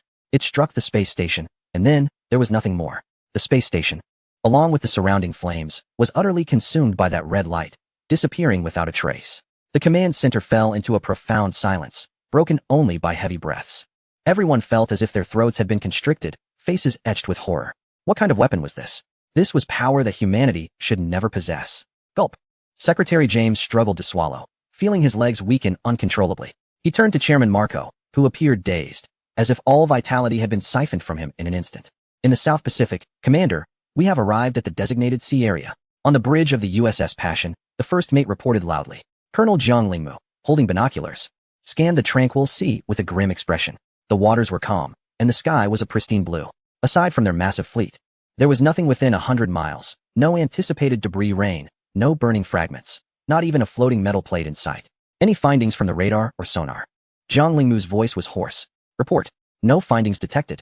The radar is clear, and the sonar has not picked up any unusual sinking objects. How could this be? A space station of that size, even if burned to ashes, should leave something behind, right? Could it have miscalculated and fallen elsewhere? Just then, an ear-piercing alarm echoed throughout the bridge. Warning. 2 ultra-high-speed targets detected approaching. Unknown identity. Directly above us. Jiang Lingmu looked up abruptly, spotting 2 shadows descending rapidly from the clouds, hovering above the carrier group. It was the Flying Dragon and the Black Tortoise. Their imposing metallic forms, cold and ruthless mechanical structures, reflected a chilling glint in the sunlight. It's them. A young officer in the bridge trembled, his face drained of color. Fear spread like a plague, instantly engulfing everyone. The destructive red light they had just witnessed on the screen lingered vividly in their minds, and now the perpetrators of that red light loomed right above them. What were they planning? Were they going to incinerate the entire carrier battle group as well? Colonel Jiang Lingmu felt his heart pounding, threatening to leap from his throat. He forced himself to remain composed and grabbed the communicator. This is the USS Passion.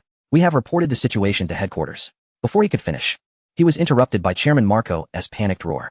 Retreat, Jiang Lingmu. I command you. Immediate withdrawal. Do not engage. Do not provoke. Full speed away from that area. Now. Receiving the order felt like a reprieve to Jiang Lingmu. He nearly shouted with all his might. All ships. Maximum battle speed. Turn 180 degrees. Retreat. The massive USS Passion emitted a deep rumble as it clumsily changed direction, pushing its engines to the limit, desperately fleeing back the way it came. High above, Wei Jun watched the fleeing carrier below, unable to suppress a chuckle. Look at them run. Their tails are nearly on fire. Since we're here, why the rush to leave? Ji Muyuan remarked nonchalantly. As the hosts, we ought to send our distant guests a parting gift. Wei Jun's eyes brightened. What kind of gift?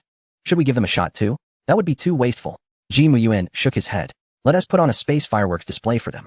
No sooner had he spoken than the shoulder armor of the Flying Dragon and the Black Tortoise opened simultaneously, releasing countless tiny metallic particles that ignited in the air, blossoming into vibrant spheres of light, akin to dazzling fireworks, illuminating the surface of the sea above the USS Passion. The American soldiers aboard the carrier gazed at the bizarre, yet magnificent spectacle overhead, terror gripping them. What was this? A demonstration? Or a prelude to an attack by some new weapon? Colonel Jiang Lingmu felt his scalp tingle with dread. All he wanted was for this carrier to take flight. Engine room. Can we go any faster? Burn the nuclear reactor if you have to. Just then, something even more terrifying occurred. The 2 colossal battle suits suddenly accelerated, ghosting closer to the stern of the USS Passion. In the horrified gaze of all the crew, the Flying Dragon and the Black Tortoise extended their enormous mechanical arms, firmly placing them between the 2 main thrusters of the carrier. Old G, are you going to? Wei Jun seemed to sense something, his voice brimming with excitement. Testing the battlesuit's engines for maximum thrust in a seawater environment. Ji Muyuan's tone remained calm and unperturbed, and helping them out. Engage, sea flight mode, thrust 70. The engines of the 2 battlesuits roared to life, a pale blue flame surging dramatically. An unimaginable, terrifying thrust slammed into the stern of the USS Passion. Boom. The entire 100,000-ton nuclear-powered aircraft carrier surged forward violently. Everyone in the bridge was thrown against the rear wall by the sudden acceleration. Various instruments emitted anguished cries under the strain, alarms blaring in a cacophony. Report. Speed at 35 knots. Report. Speed at 40 knots. Report. Speed at 45 knots. My God. The speed is still climbing. Our propellers are about to disintegrate. Colonel Jiang Lingmu clutched the console, staring at the wildly fluctuating speedometer, his eyes nearly popping out. 45 knots. The carrier's design maximum speed is only 32 knots. This is akin to piloting a spaceship. They are propelling us. A despairing officer shouted. Ji Muyuan observed the feedback data on the dashboard, nodding in satisfaction. The data looks good. Thrust is very stable. He even had the leisure to jest with Wei Jun. Do you think this will significantly increase the incidence of heart disease among the U.S. Navy? Wei Jun laughed heartily. I think it's quite likely. The USS Passion, at that moment, resembled a lone canoe swept away by a torrent, slicing through the sea at an unprecedented, frenzied speed. Chapter 156, Discovery of a Large Reef Area. The hull emitted a grating moan, as if it were on the brink of disintegration. Behind it, two grim reapers followed leisurely, continuously fueling its fervent momentum. On the bridge, Colonel Jiang Lingmu's mind had utterly crashed. He resembled a stone statue, fixated on the speedometer that had completely lost its sanity. The needle had long surpassed the maximum scale of 50 knots on the dial, straining at its limit and emitting an unbearable buzzing sound, as if it would burst forth at any moment. Report. Speed cannot be calculated. The instruments have failed. Report. Structural stress has exceeded the critical threshold of 300. The keel is making strange noises. Report. Main engine temperature is overloaded. The cooling system is operating at full power, yet unable to lower the temperature. My God. Are we piloting an aircraft carrier or a rocket? The desperate wails echoed. This was no longer navigation. It was akin to suicide. Report to the captain. Speed is 120 knots. A technician cried out with a voice nearly breaking, announcing a horrifying figure calculated via GPS: 120 knots. Equivalent to a speed of 222 kilometers per hour. A 100,000-ton maritime behemoth was hurtling across the surface of the sea at a speed comparable to a high-speed train. This was wholly beyond the scope of human understanding of physics and material science. Colonel Jiang Lingmu could not utter a single word. He could distinctly feel that this aircraft carrier, a symbol of the utmost glory of the U.S. military, could disintegrate at any moment. Just then, the radar operator let out a more anguished scream. Ahead, 5 nautical miles. Large reef area detected. This news pierced the heart of everyone on the bridge like a cold dagger. At the current speed, 5 nautical miles was merely a matter of seconds. Turn. Quickly turn. Colonel Jiang Lingmu regained his voice, roaring hoarsely. Impossible. The steering system has malfunctioned. We have lost control. It's over. This thought simultaneously emerged in everyone's mind. They watched helplessly as the light representing the Baoxiang on the radar screen shot straight toward the densely packed red danger zone, like a bullet out of control. They could even envision how, in mere seconds, this aircraft carrier worth billions would spectacularly collide with the hard reefs, then shatter and disintegrate like a crushed soda can, sinking into the icy depths, burying them along with the ship in this maritime grave. Fear pressed down on everyone's nerves like the pressure of the deep sea. Just as everyone closed their eyes, awaiting the arrival of death, the terrifying thrust that had been pushing them from behind suddenly vanished. Immediately after, an equally immense force surged from the starboard rear of the aircraft carrier. Boom. The entire carrier seemed to be given a shove. The hull abruptly tilted, narrowly skimming past the edge of the reef area. The immense inertia propelled the carrier forward for several kilometers before it gradually came to a halt against the massive resistance of the water. The crew, having narrowly escaped disaster, collapsed to the ground, gasping for breath, their faces streaked with tears and cold sweat. Colonel Jiang Lingmu rushed to the window, looking up. High above, the Flying Dragon and Xuanwu hovered there, resembling two deities gazing down upon the mortal realm. He understood clearly that it was these two mechas that had pushed their aircraft carrier at the last moment, saving their lives. Yet within Colonel Jiang's heart, there was no trace of gratitude, only boundless humiliation. Old Ji, just let them go like this? Wei Jun's voice carried a sense of lingering regret. What else could we do? Ji Mian replied calmly. The data has been sufficiently collected. Pushing further would truly cause the ship to fall apart. We are here to test the equipment, not to engage in slaughter. Ji Muyuan looked at the aircraft carrier and remarked, Look, they don't even say thank you. How impolite. Wei Jun grinned. I reckon they won't want to see us again for the rest of their lives. Let's go home. The two enormous mechas accelerated instantaneously, vanishing into the horizon. Meanwhile, in the command center of Huagua, the massive circular screen was broadcasting in real time the final images transmitted by the Flying Dragon and Xuanwu. The entire command center fell silent. The sound of a pin dropping could be heard. Everyone's expressions froze on their faces, transitioning from initial tension to sheer stupefaction. Commander He, Minister 1, and Secretary General Du felt their hearts racing. To push a 100,000-ton nuclear-powered aircraft carrier to 120 knots using two mechas? What kind of divine operation was this? Even a sci-fi film wouldn't dare to depict such a scenario. I think I understand now why Ji Muyuan said he only rated these mechas a 99. Academician Li murmured, his voice dry. Several equally venerable figures nodded in agreement. This performance could no longer be described as excellent. It was a crushing dominance. It was a dimensional strike. Our aircraft carrier. Commander He's eyes began to glimmer with excitement. He rubbed his hands, his face flushed with exhilaration. If only our aircraft carrier could possess such power. His words trailed off, but everyone understood his implication. If Huawei's aircraft carrier could attain such monstrous maneuverability, then the so-called carrier battle groups and island chain blockades would utterly become a joke. Just as everyone was still immersed in the immense shock and ecstasy, Ji Muyuan's voice echoed through the long-range communication of the mecha in the command center. Secretary Du, please connect me with Director Meng. Everyone was taken aback. Director Meng? The one from the Nuclear Energy Research Institute? What does he want with him? Despite their confusion, Secretary Du promptly issued the command. Soon, the image of nuclear expert Director Meng appeared in a corner of the screen. Xiaoji, what is up? Is your side finished? Director Meng, clearly having seen the earlier footage, stammered slightly. Ji Muyuan did not respond, but shifted the mecha's perspective to a large three-dimensional world map. His gaze fell upon the elongated island nation to the east of Huagua. Director Meng, I have a theoretical question. Ji Muyuan's finger lightly tapped on the map, magnifying a familiar peak. How much energy would be required to trigger the eruption of the Fuji volcano? Instantly, the command center fell silent. Everyone seemed to be under a spell, standing still, staring at the screen, doubting their own hearing. Director Meng was also bewildered. He instinctively replied, theoretically, it would require a nuclear explosion of over 100 million tons of TNT at a sufficient depth to effectively mobilize the magma chamber beneath it. But that is only theoretical. Before he could finish, Ji Muyuan interrupted. 100 million tons, you say? Oh, that is manageable. The backup energy stored in the mecha should suffice. Chapter 157, Triggering a Volcano? Boom. This statement detonated like a true nuclear bomb in the minds of everyone in the command center. Commander, he felt darkness clouding his vision, nearly collapsing to the ground. My heavens. What nonsense is this kid spouting? Trigger a volcano? What does he intend to do? However, that is the territory of the land of cherry blossoms. Although none of us have any affection for them, we cannot simply eliminate them physically. Xiaoji, remain calm. Do not act recklessly. Secretary Du stood up in a fluster, shouting into the microphone. Yet, on the other side of the screen, Ji Muyuan had already begun his operations. He extended the mechanical hand of his armor, and with a flash of light from his palm, a metal sphere, the size of a fist, entirely black and adorned with intricate nanopatterns, materialized within his grasp. Rest assured, Secretary Du, I am not insane. Ji Muyuan's voice resonated, imbued with a reassuring strength. This is merely a precaution, a sword hanging over their heads.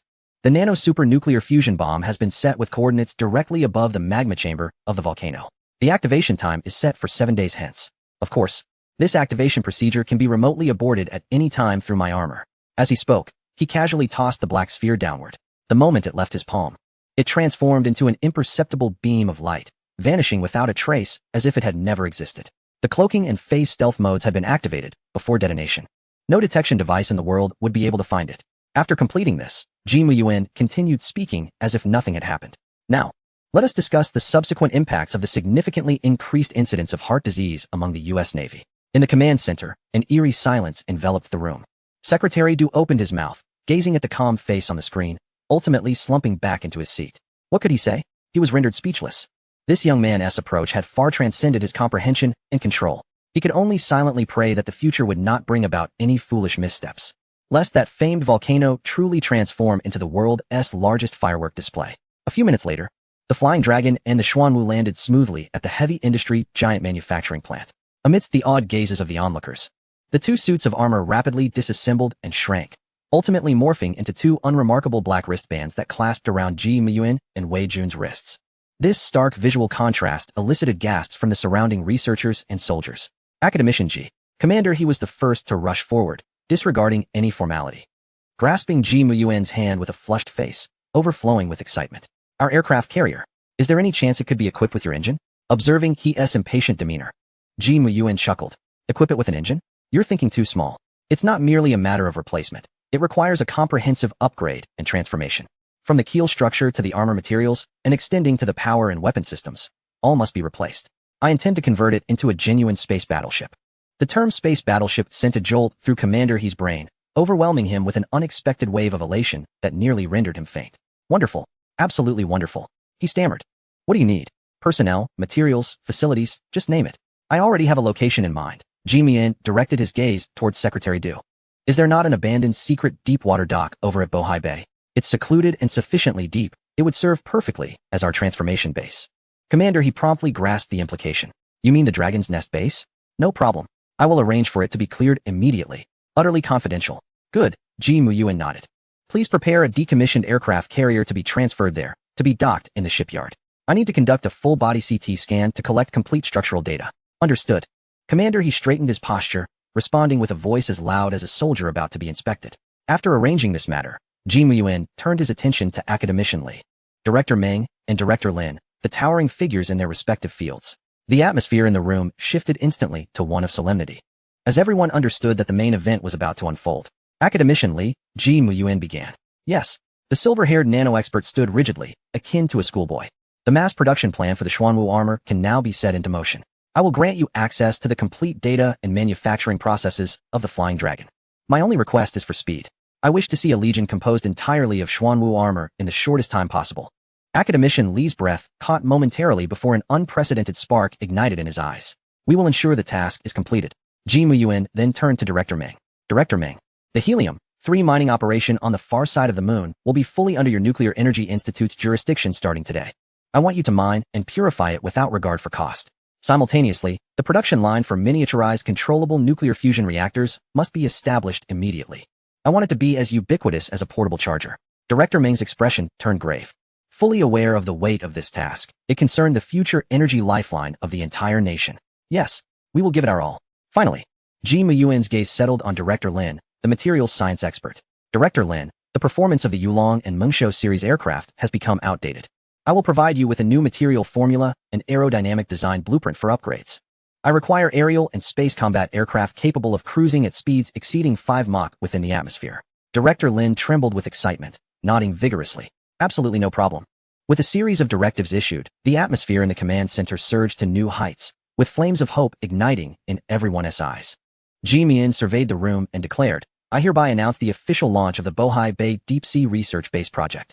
Our foremost objective is to construct the first space carrier belonging to Huagua, in the depths of Bohai Bay. A silver-gray aircraft of a sci-fi design silently sliced through the clouds, diving toward the azure expanse below. Inside the cockpit, Commander he gazed through the window at the approaching coastline, his heart still racing with excitement.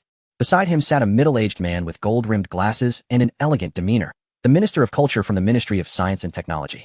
Old he, the minister adjusted his glasses, his tone brimming with uncontainable emotion. Chapter 158. He is changing the destiny of the nation. How fortunate are we that we can enlist a genius like Mr. G.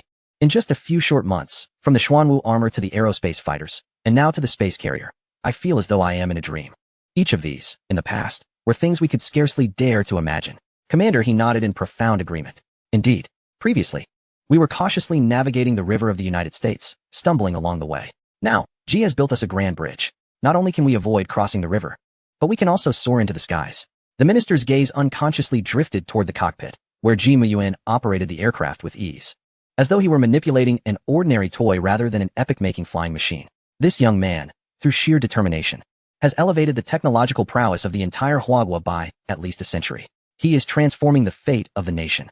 Meanwhile, across the vast ocean in the United States, the atmosphere within the command center is so heavy it feels as though it has solidified. The newly appointed chairman Mark Ao sits at the head of the table, his countenance as pale as death. Before him stands Colonel Jiang Lingmu, whose forehead glistens with cold sweat, his voice trembling. Mr. Chairman, Mr. Minister of Defense, the damage assessment report for the Baishang aircraft carrier is ready. Minister of Defense James, seated beside Mark Ao, furrows his brow and speaks. 95% of the power system's pipelines and core units have been instantaneously melted and rendered completely useless by an unknown energy source. Colonel Jiang Lingmu swallows hard. The hull armor has suffered molecular-level structural damage in over 60% of its area, significantly reducing its strength, making it irreparable. It will require complete replacement. Preliminary estimates suggest that full restoration will take at least 20 years. Bang! Chairman Mark Ao slams his fist on the table, his fury erupting. 20 years. For heaven's sake. Are you jesting, Colonel? Our most advanced aircraft carrier will languish in the dry dock for a full 2 decades. What difference does that make from a pile of scrap metal? The command center is so silent that a pin drop could be heard. Everyone bows their heads, too fearful to meet the chairman's nearly predatory gaze. 20 years, a number that weighs heavily on the hearts of every high-ranking official in the United States. It symbolizes their maritime hegemony, now turned into a colossal joke. At that moment, a frantic phone ring pierces the tense silence. It is Chairman Mark Ao's private encrypted line. He glances at the caller ID, his expression shifting slightly as he suppresses his fury and answers the call. Hello? An electronically altered voice, devoid of any discernible age or gender, responds, Mr. Chairman, regarding the situation in the East China Sea, we have observed some intriguing footage via our highest authority satellite. Mark Ao's heart sinks. Your submarine, ghost-like in its stealth, and that weapon capable of obliterating our aircraft carriers. The electronic voice pauses, seemingly processing the shock. Our assessment of this technology reveals it to be incomprehensible, unreplicable, and insurmountable. Therefore, I am instructing you on behalf of the consortium to immediately seal all related information. Not a word must leak. To the outside world, declare that the Baixiang experienced a severe power compartment accident during a drill. Do you understand? This is no longer a negotiation, it is a command. Chairman Mark Ao grips the phone tightly, veins bulging. As the head of a nation, he feels like a reprimanded subordinate. However, he dares not voice any dissent, for he knows the consortium holds the true reins of power in this country. I understand. He manages to utter through clenched teeth before hanging up. An unending humiliation burns within his chest. In Huabua, at the Longshua base in the Bohai Bay, this once-abandoned secret deep-water dock has been revitalized. Countless construction vehicles and personnel are bustling in and out, and within mere days, the area has been meticulously cleared. Station Chief Jiang leads a group of researchers, eagerly gazing towards the horizon. Old Jiang, what do you think this grand operation is all about? A bespectacled researcher inquires curiously. They're clearing the base, enforcing the highest confidentiality protocols, and now we're all waiting here. Station Chief Jiang shakes his head, equally perplexed. How should I know? The order came directly from Commander He. All I was told is that a significant vessel is on its way, and we must prepare for its arrival. A significant vessel? As the crowd murmurs, a small black dot appears at the meeting point of sea and sky. The dot grows larger and clearer. It's an aircraft carrier. A behemoth far surpassing any carrier they have ever seen. As the vessel, named Super, slowly glides into the dock like a moving mountain. Everyone present holds their breath in awe. It's enormous.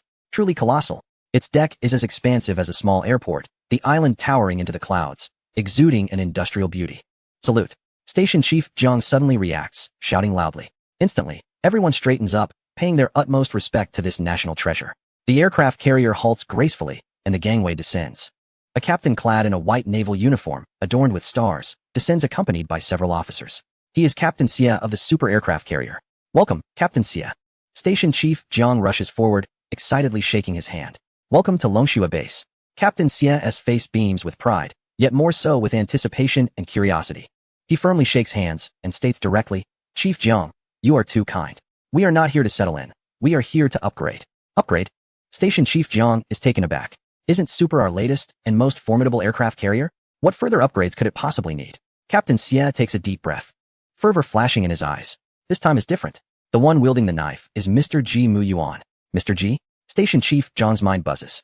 This name has long resonated throughout the upper echelons of Huagua. Just then, 3 soft sounds of air being sliced through reach them from above.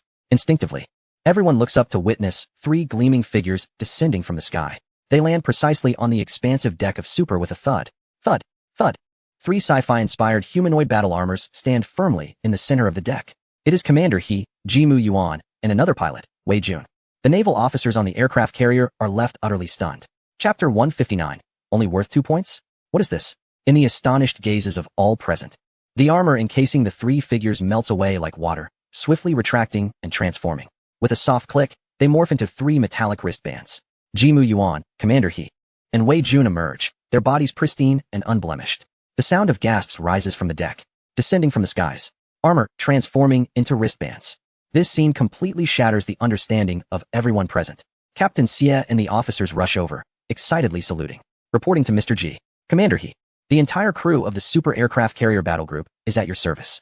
Ji Mu Yuan casually waves his hand, his gaze curiously surveying the colossal vessel beneath him. Is this our strongest conventional power aircraft carrier? Yes. Captain Xie stands tall, pride radiating from his face. Super has a full load displacement of 90,000 tons. Fully electric propulsion, equipped with the most advanced electromagnetic catapult and arrestor system. The hull is constructed from our latest special high-strength alloy steel. Each component represents the pinnacle of our nation's current industrial manufacturing capabilities. His tone conveys the utmost conviction, filled with the pride of a captain. This aircraft carrier was akin to his own child, representing his most perfect creation in his heart. Ji Mu Yuan smiled non-committally. Sounds good. How about I give it a score? Out of a perfect 100, what do you think it deserves? Captain Xie answered without hesitation. Report to Mr. Ji.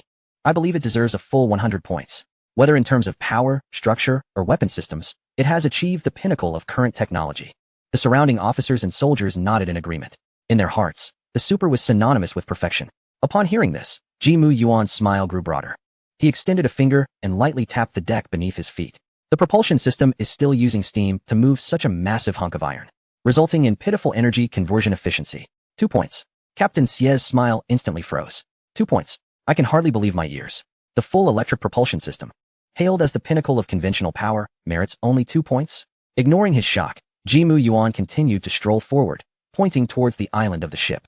The electrical system is overly complex and redundant, suffering from significant energy loss, and is extremely fragile. If hit by a high-energy weapon, it would be incapacitated in an instant. 3 points. He then glanced at the electromagnetic catapults. The weapon launch platform is too slow. It takes dozens of seconds to launch a single aircraft. In real aerial combat, a mere tenth of a second can determine life or death. 1 point. The information operation platform received 5 points, while the hull structure materials garnered 6 points. Deemed too brittle.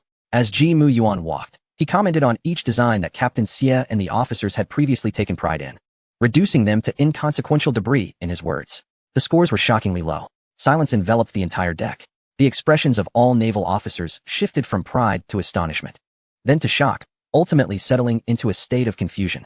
Everything they took pride in was ruthlessly criticized, akin to a top student receiving a failing grade on a test. This stark contrast nearly shattered their worldview. Finally, Jimu Yuan halted, gazing at the now pallid Captain Xie. In summary, the total score is 21 points. Barely a third of the passing line. Boom. The number reverberated in everyone's minds. Captain Xie's lips trembled, his entire being in a daze. He wished to refute, but found himself utterly speechless. Every issue raised by Jimu Yuan, though harsh, seemed to strike at the core of the matter, one they had never considered from that perspective. Commander He, listening nearby, felt a chill run down his spine, but harbored blind trust in Jimu Yuan. Cautiously, he inquired, Mr. G, do you mean we should upgrade these systems according to your requirements? Everyone perked up, eager to learn how this remarkable individual would transform this 21-point aircraft carrier into the aerospace carrier he envisioned. However, Jimu Yuan shook his head, uttering a statement that nearly made everyone's eyes bulge. Upgrade? Too troublesome. The performance base is too poor. Modifications would be time-consuming and ineffective. Let us not repair it. We'll simply construct a new one. The world seemed to freeze at that moment. Build a new one? What an outrageous international joke. This was an aircraft carrier, a national treasure that had taken nearly a decade of immense manpower and resources to complete. Captain Xie felt his worldview being repeatedly crushed into dust. Observing the bewildered expressions around him, Jimu Yuan, unfazed, extended his hand to Captain Xie. Hand over the most comprehensive construction data of this aircraft carrier, including all design blueprints, material data, and structural models. Huh. Oh, all right. Captain Xie, still in a daze, instinctively complied. Soon, a massive encrypted data packet was transmitted to Jimu Yuan's wrist through the military network. Ding. Detected super conventional power aircraft carrier. Complete structural data. Meets great power craftsman system analysis conditions. Analyzing 13099. Analysis complete. A series of system prompts echoed in Jimu Yuan's mind. The next moment, a brand new virtual interface unfolded before him, based on existing industrial foundations and future technologies. Generating the following 3 aircraft carrier construction plans. Plan 1. Roar-class nuclear-powered aircraft carrier, optimized. Description, comprehensive optimization based on the Super. Replacing with a 3rd-generation pressurized water reactor. Upgrade the entire electronic system and hull materials, with a comprehensive performance enhancement of 300. Required points, 20 million. Plan 2. Songlong-class electromagnetic levitation aircraft carrier. Description, revolutionary design utilizing anti-gravity electromagnetic levitation engines. Can achieve hovering at 300 meters above water. Equipped with high-energy laser weapons and particle beam weapons. Required points, 80 million. Plan 3. Tiangong-class ultranuclear flying aircraft carrier. Description, integrates miniaturized controllable nuclear fusion, anti-gravity engines, and primary space jump engines, along with energy shields and other cutting-edge technologies into an ultimate fortress of warfare. Can freely enter and exit the atmosphere for interstellar navigation.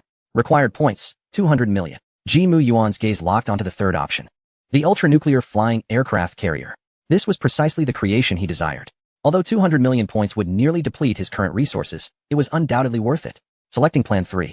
Jimu Yuan silently affirmed in his heart. Ding. Tiangong-class ultranuclear flying aircraft carrier construction plan selected. Consuming 200 million points. Relevant technology tree, construction process, and material formulas are being loaded.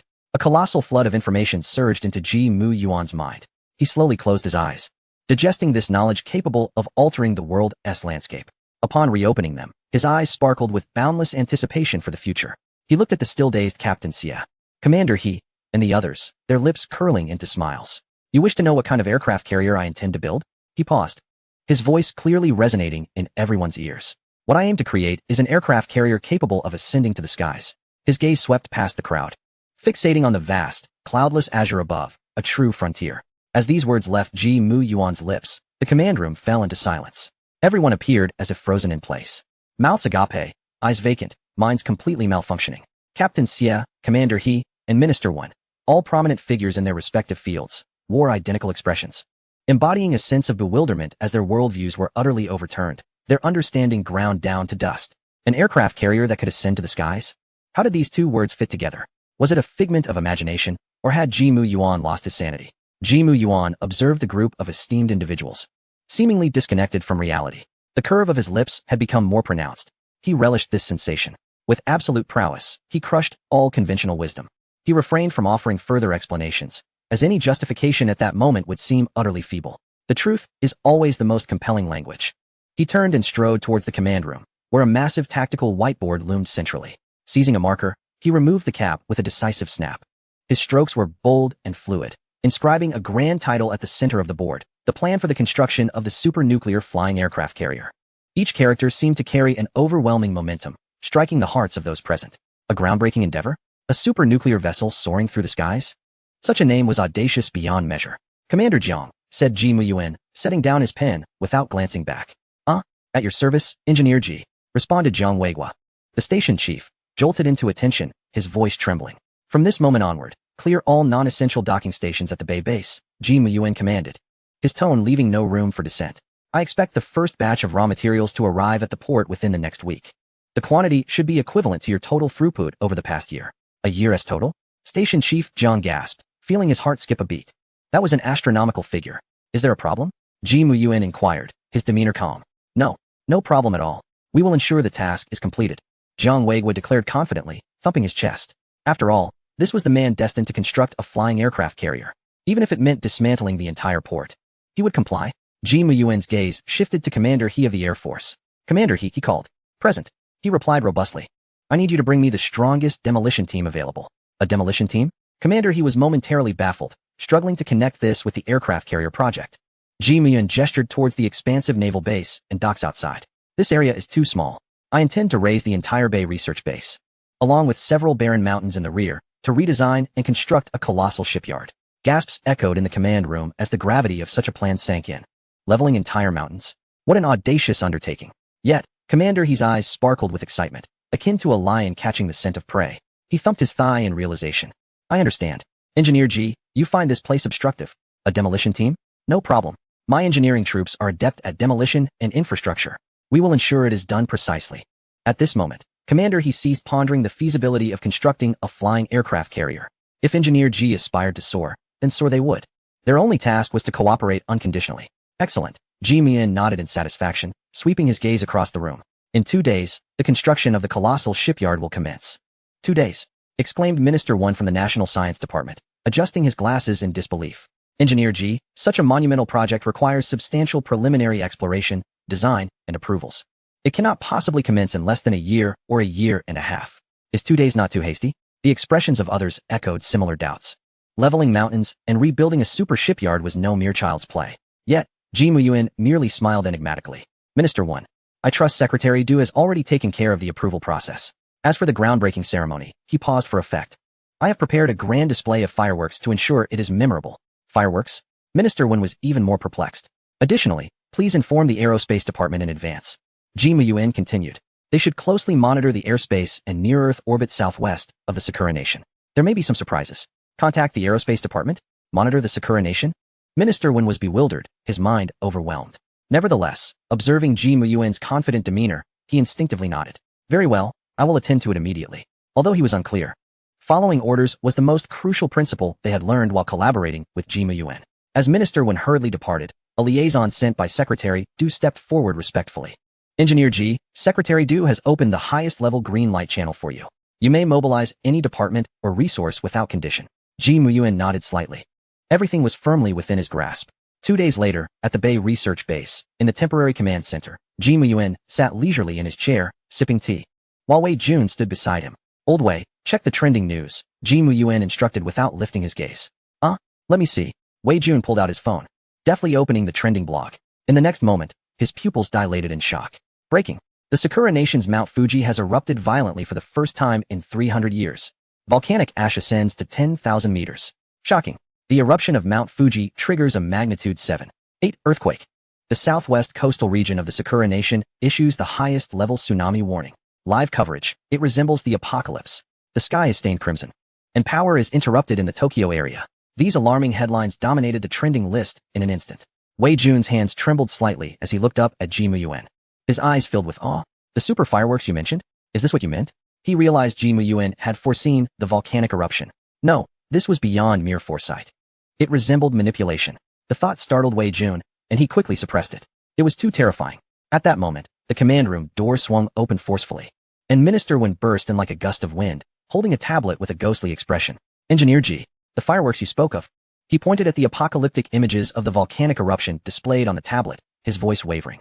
Ji Muyuan set down his teacup and stood, wearing a serene smile. Yes, the time has come, and it is auspicious. He gazed down at the massive fleet of construction vehicles, poised and ready. I hereby declare the construction of the colossal shipyard officially commenced. Boom. Minister Wen felt as if his mind were being swept away by the deluge of information. So that was it. He finally understood why Ji Muyuan had instructed him to contact the aerospace department. Such a violent volcanic eruption would undoubtedly launch vast quantities of ash into near-Earth orbit, posing a significant threat to satellites and space stations worldwide. However, with prior warning, the Hua Nation could adjust its satellite orbits calmly, mitigating losses. This was no mere technological advantage. It was akin to prophecy. Captain Xia, Station Chief Jiang. Minister Wen snapped back to reality, immediately shouting into the communicator. What are you waiting for? Execute the plan immediately. All port vessels must seek emergency refuge. Activate the tsunami defense plan. Yes, came the shocked responses from both individuals over the communicator. In that moment, the entire Bay base sprang into action. The instigator of all this, Ji Muyuan, quietly summoned his system interface in his mind. Project, Heavenly Palace-class supernuclear flying mothership. Progress, Technical Analysis 100. Construction process planning in progress, subproject list. 1 heavy industry giant-class modular intelligent production line, mass production capable.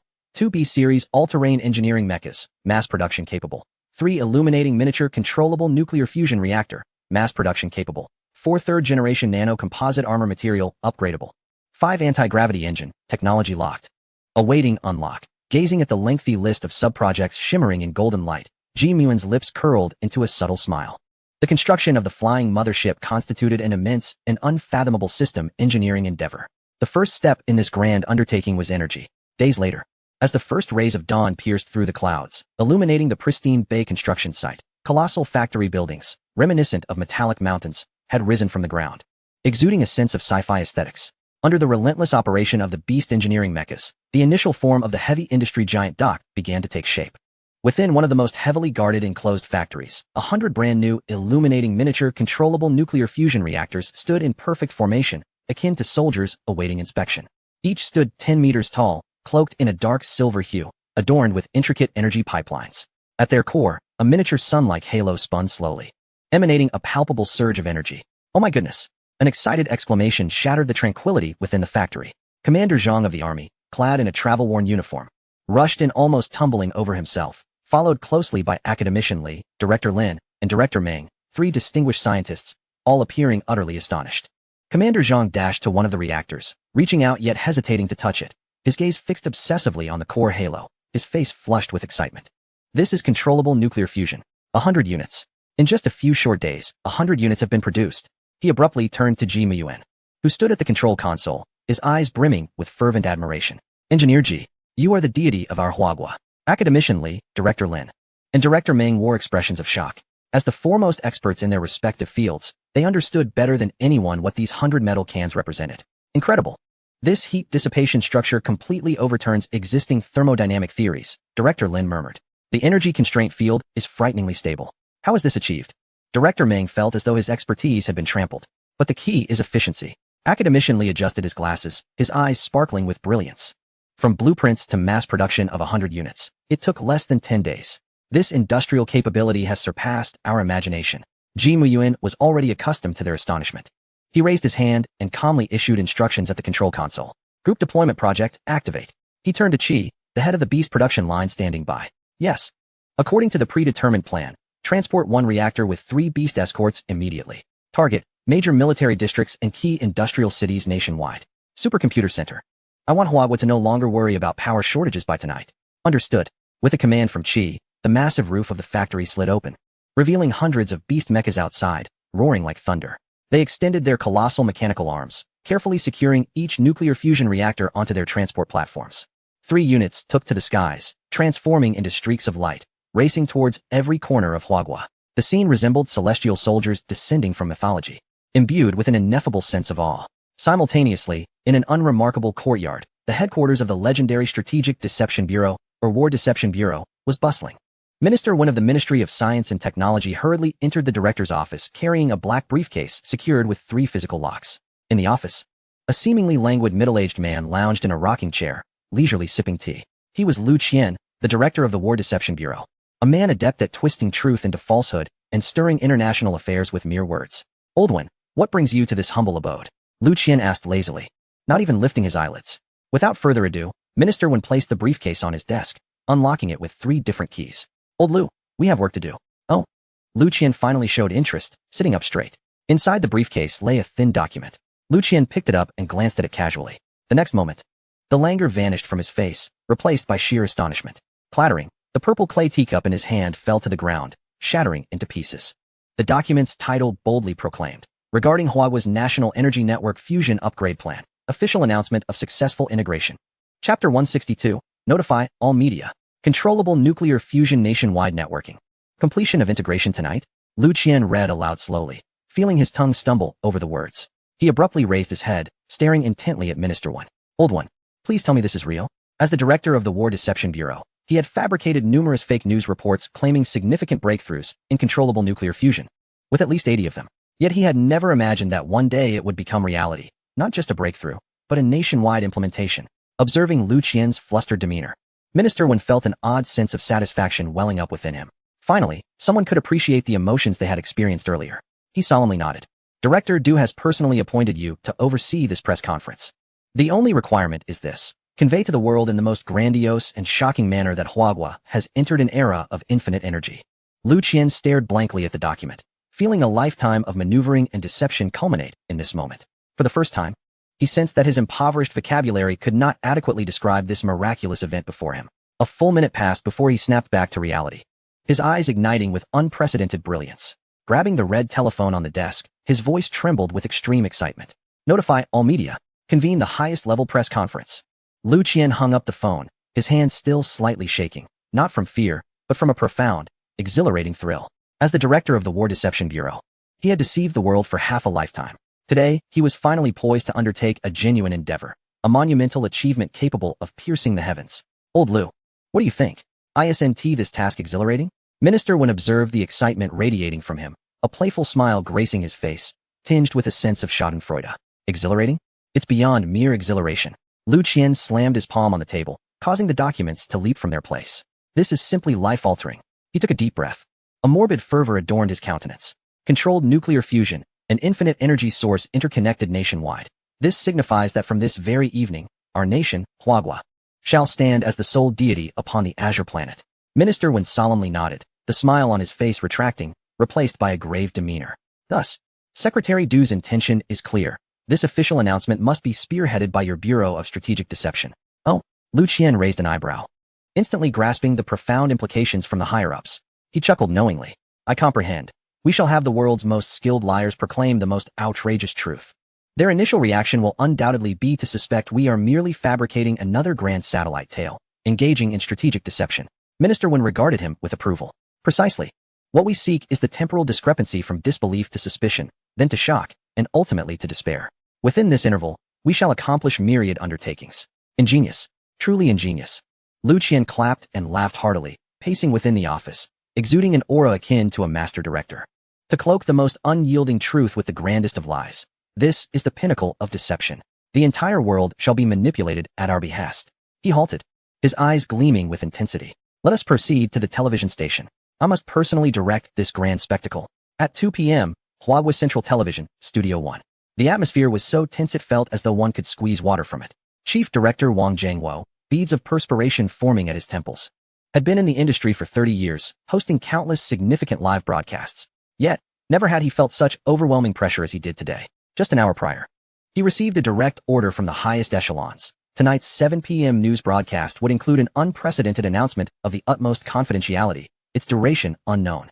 The sole requirement was to utilize the finest equipment, the best team, and that esteemed figure, the revered Li Jingyang, already retired but still regarded as the nation's face.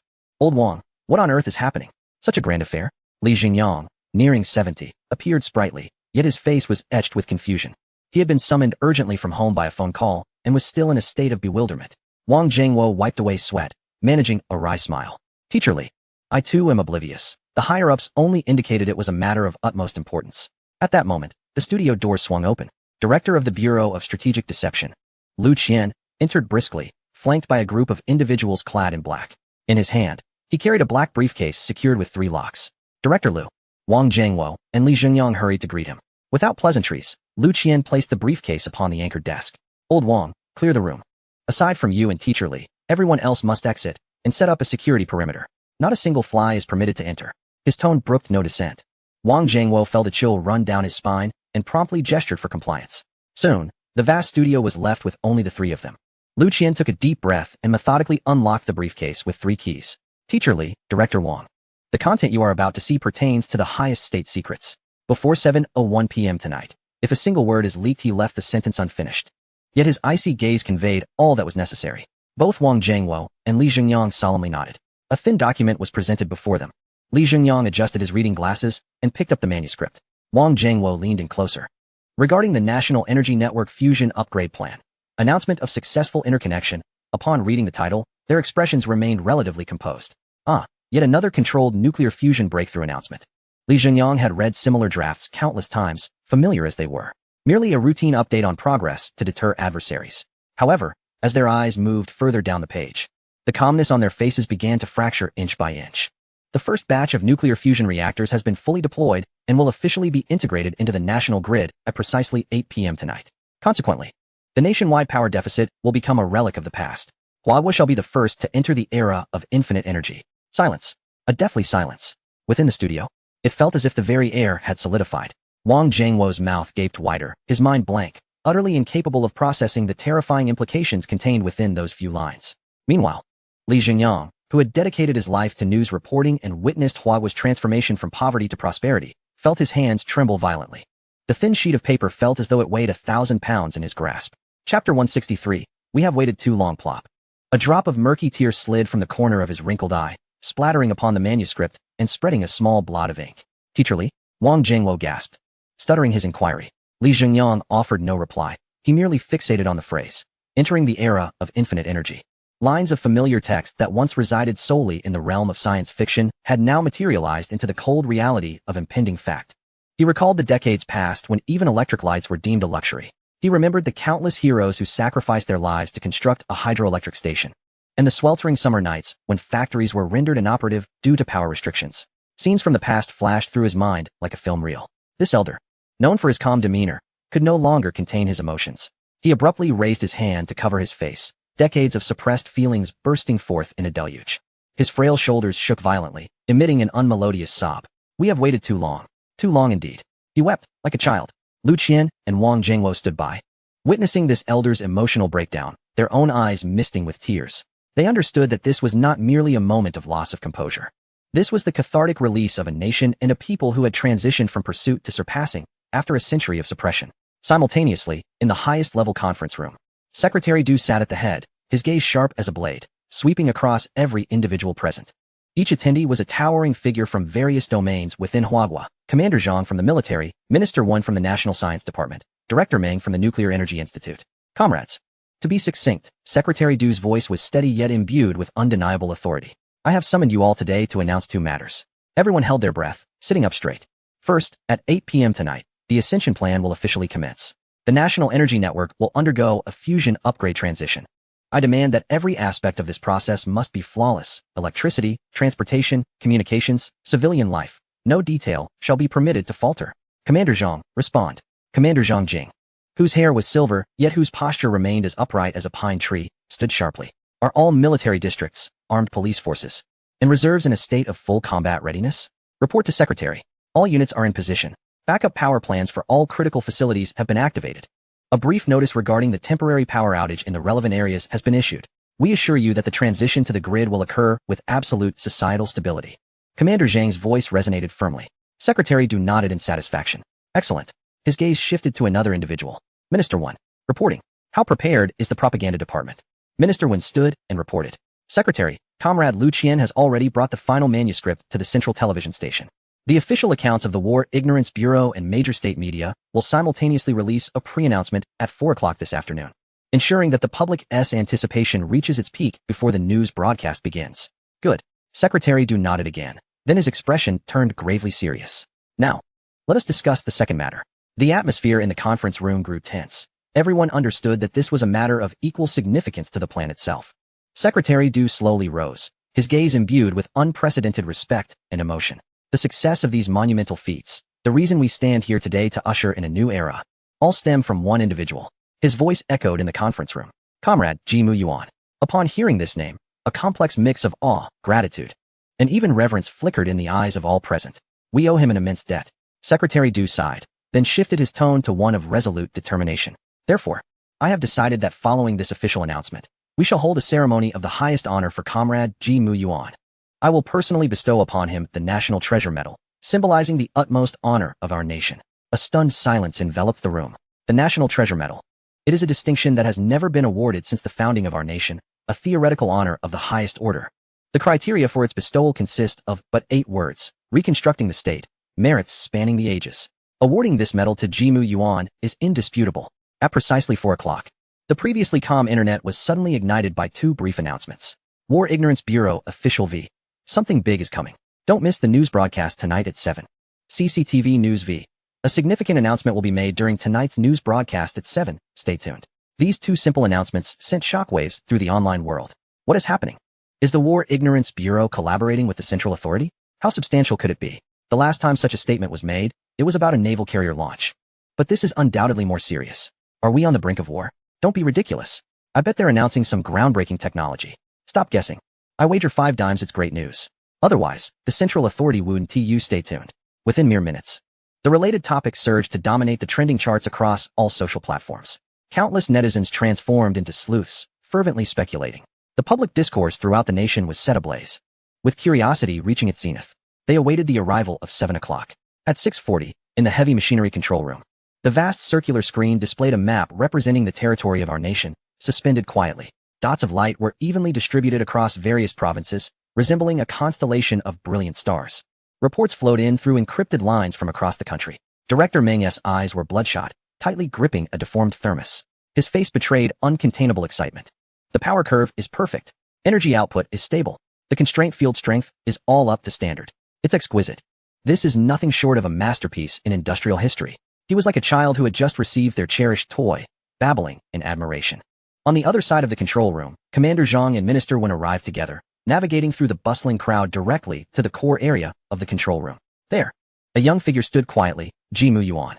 With hands clasped behind his back, he calmly observed the continuous flow of data on the screen. Chapter 164.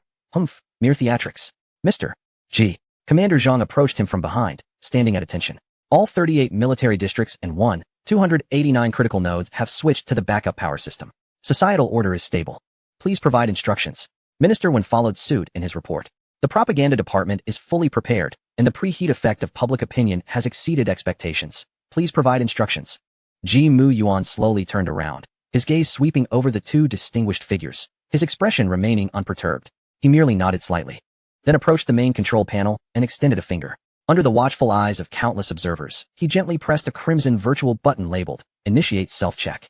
A soft buzzing sound resonated, and the national map on the main screen vanished, replaced by a staggering row of colossal, crimson countdown numbers. 001500, 001459, 001458. In that moment, the control room fell silent. The sound of a pin dropping could be heard. Every breath was momentarily suspended. All eyes fixed on the numbers that heralded the end of an old era and the dawn of a new epoch. At 6:59, the opening theme of the Central Authority's news broadcast played punctually, yet this time, it commenced a full minute earlier than usual. Countless citizens glued to their screens felt their hearts race. It's happening, almost simultaneously with the opening theme. The official live stream of the Central Authority's news channel saw its viewership surge past 30 million. This number continued to climb at an alarming rate. As the stirring theme concluded, the 2 renowned hosts appeared on screen. The online viewer count had already soared to 70 million. Good evening, viewers. Today is once the hosts completed their opening remarks. The online viewership had astonishingly reached a staggering 90 million, and this was merely the beginning. Major satellite channels and online platforms seemed to receive a unified directive at that moment, abruptly interrupting their scheduled programming to switch their signals to the Central Authority's news channel. What is going on? I was watching a drama, and now it's suddenly news? Seriously, did you just get internet? Something significant is happening tonight.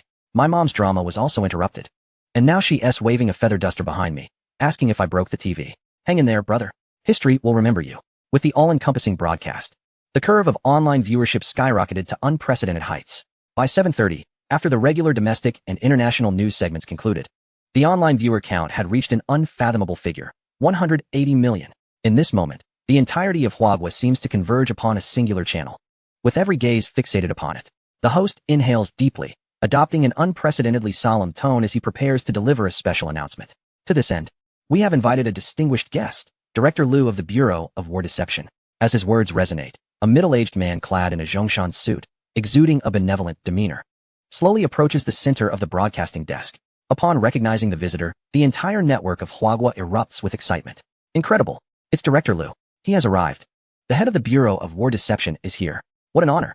I knew tonight would bring monumental news. The fervor escalates as viewers express their anticipation. For to the people of Huagua, the existence of the Bureau of War Deception is an open secret. Each clarification and debunking from this department feels like a prophetic revelation. Disturbingly precise. The mere presence of Director Liu in the news studio symbolizes the highest level of significance. Simultaneously, on the other side of the blue planet, inside the Pentagon, smoke swirls in the conference room where high-ranking military officials, led by Chairman Marco and Secretary of Defense James, are engrossed in the live broadcast from the east. What a charade, scoffs Secretary James, exhaling a puff of cigar smoke, his expression rife with disdain. According to our intelligence, there are anomalous energy fluctuations within Huagua. This grand spectacle is merely a facade to conceal something. Chairman Marco, with a smirk, conjectures, I suspect there's an issue at the nuclear power station in Sakura country. A significant one at that. Huagua is preparing to play savior while flexing their muscles for the world to see. Indeed, it appears they are merely orchestrating a dramatic display. The atmosphere in the conference room remains lighthearted, as they believe they have deciphered Huagua's every move.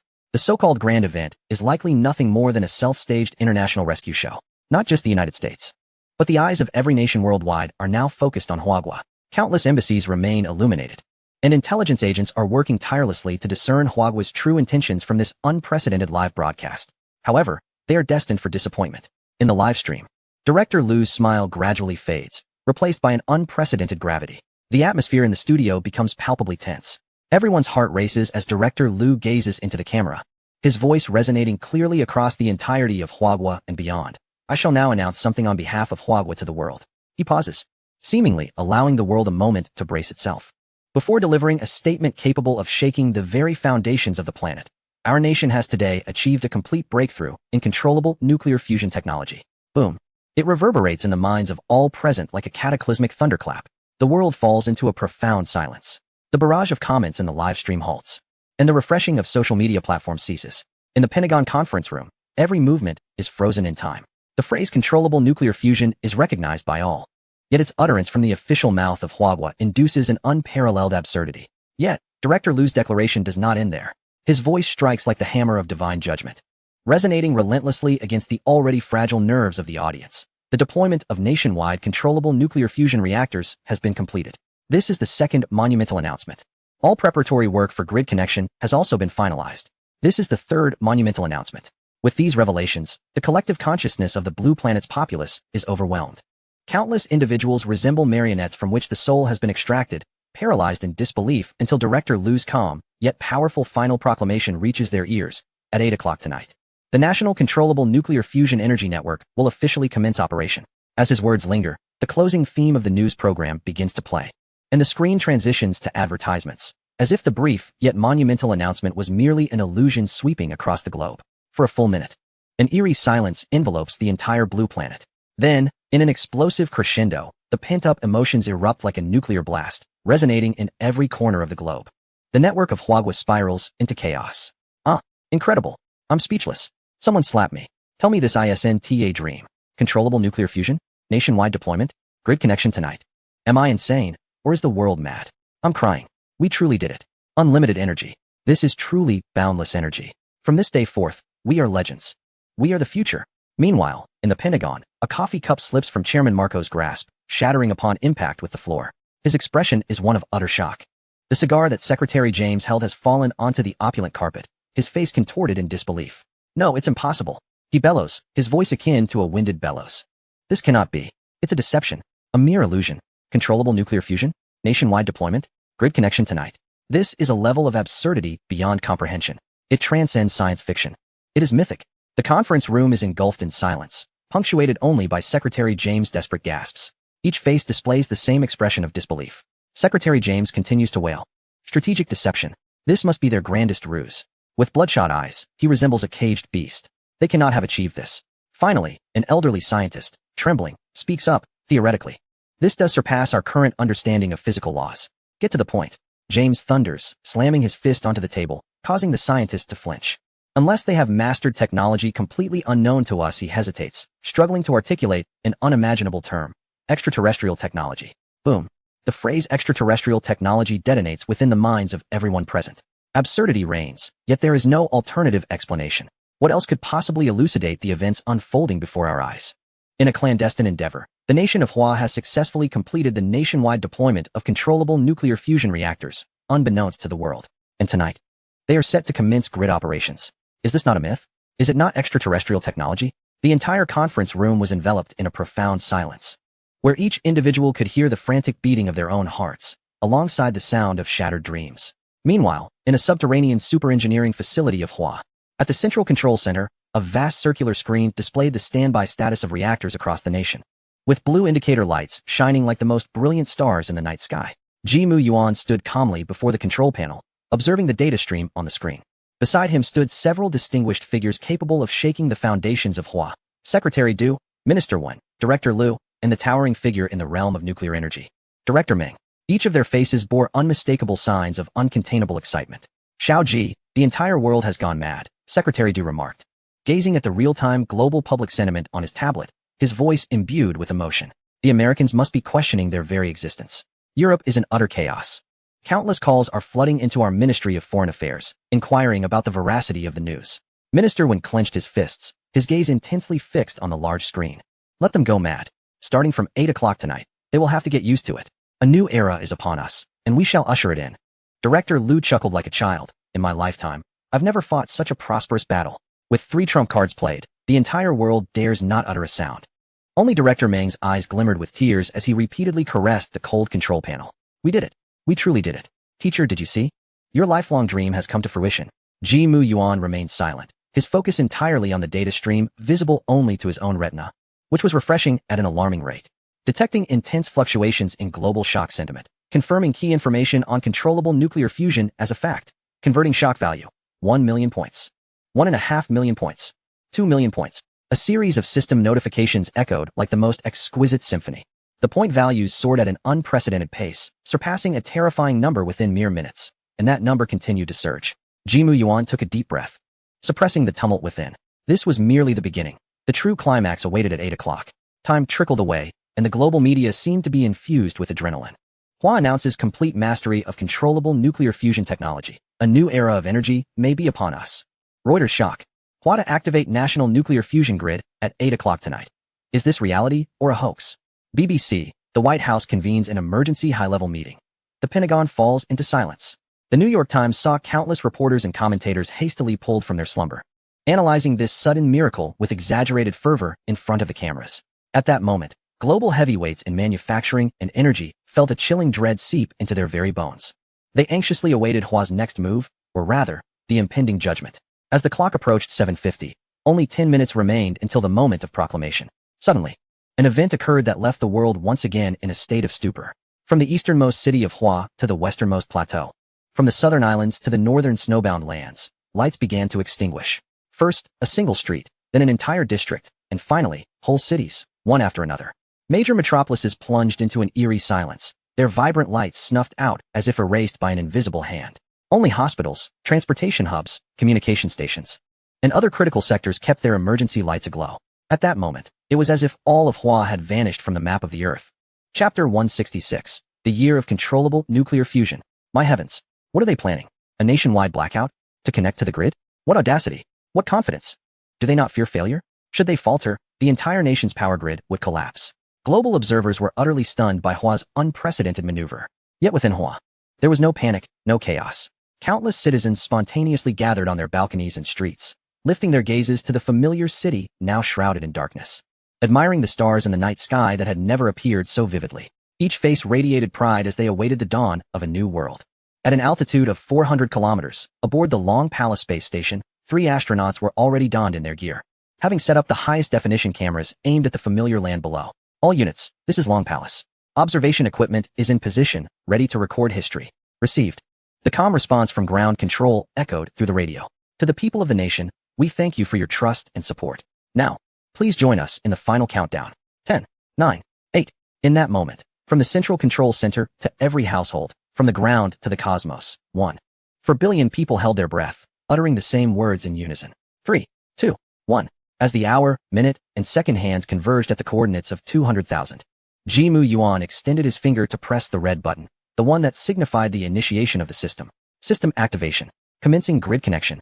A soft hum resonated from the massive server array. On the main circular screen, the indicator lights representing hundreds of controllable nuclear fusion reactors across the nation nearly synchronized in an instant, shifting from standby blue to ignition success green. Following this, streams of brilliant energy illuminated the simulated grid map, emanating from the reactors and merging into the main network, cascading toward every city and corner.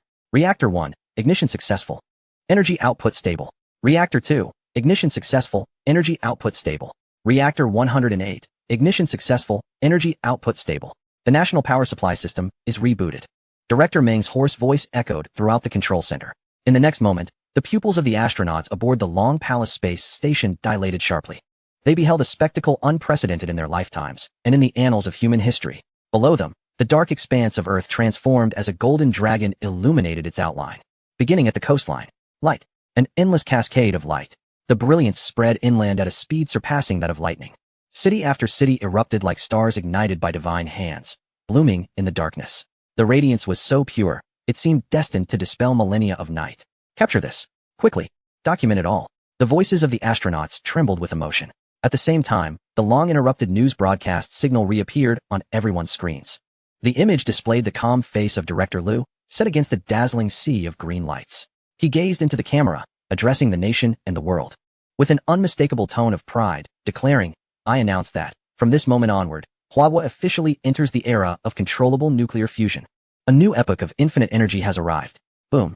As his words resonated, countless families across cities in the nation, bathed in the glow of this new light, paused for a moment in disbelief before erupting into thunderous cheers. It's lit. My goodness. This light shines at least twice as bright as before. We succeeded. We truly succeeded. Countless individuals rushed out of their homes, embracing one another, tears mingling with laughter. They pointed at the streets illuminated as brightly as day, gesturing toward the brilliant skyline of the city, their excitement rendering them speechless. Happy New Year, a young man instinctively shouted. The people around him paused, then burst into laughter. Yes, Happy New Year, the year of controllable nuclear fusion, joy. Indeed, this marked the dawn of a new era, a fresh beginning. From this day forth, the energy shackles that had bound human civilization for millennia were utterly shattered. An unprecedented future, brimming with limitless possibilities, unfolded before all the people of Huahua. Within the control center, Secretary Du, Minister 1, and others embraced each other with excitement, their eyes glistening with tears. They had witnessed history and had also forged it. Ji Muyen stood amidst the crowd, a genuine smile illuminating his face. He gazed at the main screen, where the energy output curve remained steady as a straight line, his heart swelling with an unprecedented sense of accomplishment. Yet, at that moment, the system interface in his mind flickered. A new line of golden text gradually materialized. Civilization level upgrade detected. Stellar C module unlocked. Ji Muyuan's heart skipped a beat. The phrase Stellar C was laden with profound significance.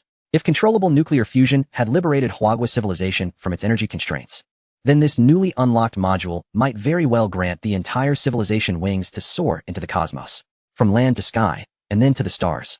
This system guided Huahua civilization step by step toward the profound unknown. Ji Muyuan took a deep breath, suppressing the tumult of his emotions. Now was not the time for contemplation. He raised his head, surveying his surroundings. The control center remained a sea of jubilation. They were not merely witnesses to history. They were its creators. This honor belonged to them without question. Ji Muyuan smiled, knowing that from this moment, a brand new chapter for Huahua had begun. Meanwhile, on the other side of the world, an entirely different scene unfolded. Concurrently, major social media platforms across the blue planet had been inundated with the dazzling spectacle of Huahua's luminous dragon of light. Citizens from countless nations stared in awe at the screen, witnessing the revival of land from darkness, feeling an unprecedented shock. That was the light of civilization, a beacon of hope capable of illuminating the future.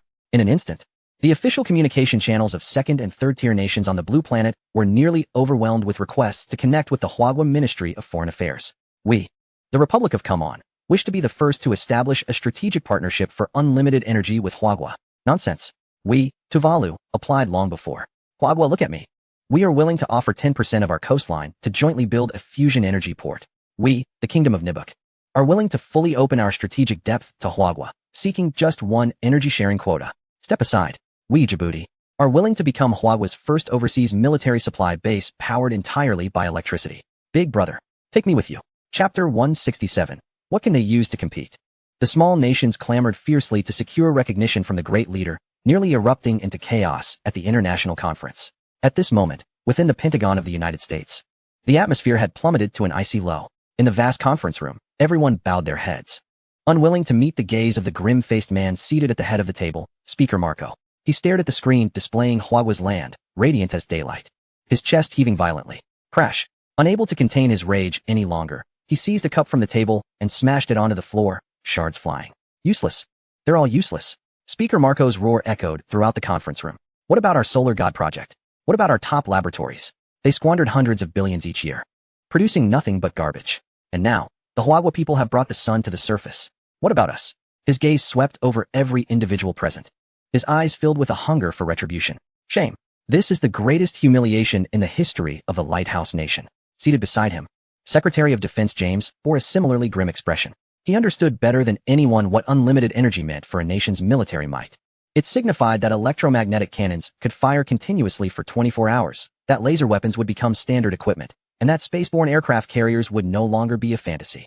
And all of this was within Huagua's grasp. What could they use to counter it? Aging oil-powered aircraft carriers? Mr. Speaker, Secretary James inhaled deeply, his voice hoarse. Now is not the time to assign blame. We must devise a strategy immediately. Speaker Marco, panting with rage, fixed his bloodshot eyes on him. A strategy? You tell me. What strategy do we have left? To steal? To rob? You tell me how we can bring that reactor back from Huagua's damned land. His voice dripped with impotent fury. In the conference room, the assembly of congressmen and high-ranking officials fell into a deathly silence. Indeed, what should they do? This was no longer an issue of technological disparity. It was a crushing blow to civilization levels. It was akin to how a Stone Age individual could never comprehend why those from the Bronze Age wielded such sharp weapons. Speaker Marco closed his eyes, seemingly exhausting all his strength to regain a semblance of calm. He picked up the encrypted phone on the table and dialed a number directly. The moment the call connected, he nearly shouted his command. Notify all research institutes. I don't care what methods they employ. 6 months. I'm giving them just 6 months. If I don't see results in 6 months, they all can go eat the wind of the Northwest. With that, he slammed down the phone. The scientific community of the United States plunged into an unprecedented state of panic and chaos due to this call. However, none of this could affect the jubilant land across the ocean, Huagua. On the ground, firecrackers exploded and drums resounded. Countless individuals spontaneously took to the streets to celebrate this historic moment, comparable to New Year's, with pure joy radiating from every face. This joy soon escalated to another crescendo. State television, news studio. The interrupted live broadcast signal has long been restored. Director Liu remains seated before the camera, but this time, a smile graces his face. Just moments ago, he received the final results transmitted from the Central Control Center, calculated within mere minutes by the supercomputer Tianhe. This was a brand new pricing scheme for electricity. The chief director of the studio, trembling with excitement, held the report tightly in his hands and signaled an O gesture to Director Liu, who understood immediately. Clearing his throat, he faced the camera, addressing the billions of eager viewers across the nation. My fellow compatriots, we have just completed the upgrade of the national power grid. I know the question weighing heavily on your minds is this. Now that we have entered the era of controllable nuclear fusion, what will our electricity costs be? He paused deliberately, creating suspense. Everyone in front of the screen held their breath. Here it comes. The main event. After our most meticulous calculations, taking into account the extraction costs of fusion fuel, equipment maintenance, and labor costs, Director Liu stated earnestly, we have arrived at a price. He picked up a card from the table and showcased it to the camera. There was only one digit displayed. To be precise, it was a digit and a unit, 1 cent per kilowatt hour. Director Liu's voice resonated clearly across every corner of Huagua. 1 cent, 1 kilowatt hour. At that moment, the entire nation fell into a profound silence lasting 3 seconds. Everyone thought they had misheard. 1 cent? What does that even mean? It implies that the cost of running an air conditioner for a month could now allow you to operate it for 100 years. This means the term electricity bill will become a relic of the past. After 3 seconds, the internet exploded. No way. Did I hear that right? 1 cent per kilowatt hour? Ah, I'm going crazy.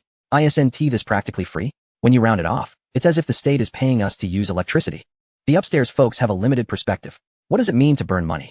From today onwards, running the air conditioning 24/7 is the true act of contributing to the nation, promoting the internal circulation of energy. Haha, just earlier, I was wondering if using the air conditioning would be considered a waste of money. It seems now, it's contributing to national power generation. I declare that from today, all my home appliances must remain on standby 24 hours a day. Whoever dares to turn them off will face my wrath. I propose that we write the zero electricity bill into the annals of history. This is a unique romance for our generation. Countless netizens fell into a frenzy. Many even picked up their phones to call their parents back home. Hey, Dad, it's me. Listen, leave the air conditioning on 24/7. Don't worry about the electricity bill anymore. This will no longer exist. Yes, set it to whatever temperature you want. The entire Huagua is enveloped in an almost surreal sense of happiness. Yet this joy also deeply stung countless netizens beyond the wall. Oh my God, I'm so envious. How could they dare to set such a price?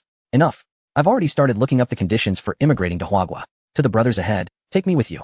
I would gladly call myself a controllable nuclear fusion refugee. I propose establishing a global support center for controllable nuclear fusion refugees, located in Huagua.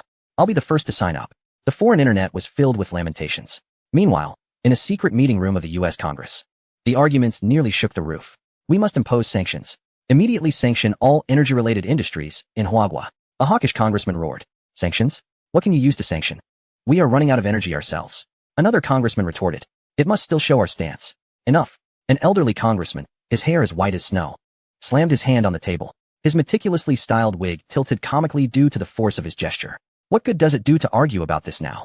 Our only task is to find a way to acquire their technology, at any cost. Upon hearing this, the entire meeting room erupted into further debate. How to steal it? Who to send to steal it? This seemingly unsolvable dilemma left these normally high and mighty congressmen anxious and fidgeting, like ants on a hot stove. As the world trembled from Huagua's energy revolution, outside the news building of Huagua State Television, several black sedans quietly came to a halt at the entrance. The doors opened, and Secretary Du, surrounded by security personnel, hurried inside. The studio's chief director, directing the scene, was momentarily stunned by the sight. Secretary Du? Why is he here? Especially at such a pivotal moment for a nationwide broadcast. Inside the studio, having just announced the electricity pricing and preparing to wrap things up, Director Liu also heard this news through his earpiece. His pupils dilated in alarm. Something is amiss. The chief director reacted swiftly, signaling to the still-dazed host. The host jolted back to reality, addressing the camera with a voice tinged with suppressed excitement and trembling. Dear viewers, we have just received an urgent notification. Secretary Du has arrived at our news building. He will soon announce an incredibly important message to the nation and the world through our live broadcast. With these words, the internet erupted once more. No way. Secretary Du is personally attending the live broadcast? This is an extraordinary event. Just after announcing the electricity price. There is more to come? Oh my, are they planning to blow our minds tonight? Hurry, what will Secretary Du announce? I can't wait. Amid the anticipation of billions of viewers, the studio doors swung open. Secretary Du strode forward with a steady and commanding presence, walking directly to the camera. He did not glance at anyone, his gaze fixed squarely on the lens, as if he were gazing into the very soul of the world. The studio fell into complete silence. The sound of a pin dropping could be heard. Director Liu and the host discreetly stepped aside, allowing this elder to take center stage. Taking a deep breath, Secretary Du spoke in an extraordinarily solemn tone. I hereby announce to the people of the nation and the world that 1 week from now, Huagua will hold the highest-level National Peak Honor and Achievement Award ceremony in the Hall of Honor in the capital since the founding of our nation. At that time, we will conduct a global live broadcast. He paused, each word resonating like thunder in the ears of all listeners. At this ceremony, we will publicly reveal the identity of a hero to the world. He is the chief designer of the Yulong Aerospace Mothership.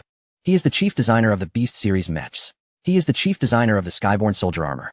At the same time, he is also the chief designer of the Controllable Nuclear Fusion Project, which has just illuminated all of Huagua and brightened the future of humanity. As his words echoed, the entire blue planet seemed to have been pressed on pause. All those watching the live broadcast were left in stunned silence. The Yulong, Beast, and Skyborne nuclear fusion projects are all the work of the same individual?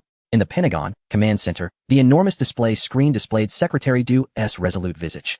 As the vibrant red emblem of the Huagua television station gradually faded from view, it was replaced by an unsettling silence within the conference room.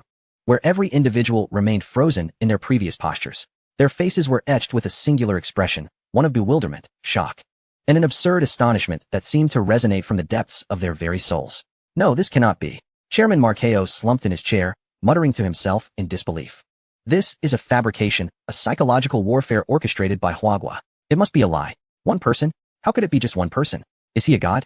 His voice was hoarse and shrill, filled with a frenzied refusal to accept reality.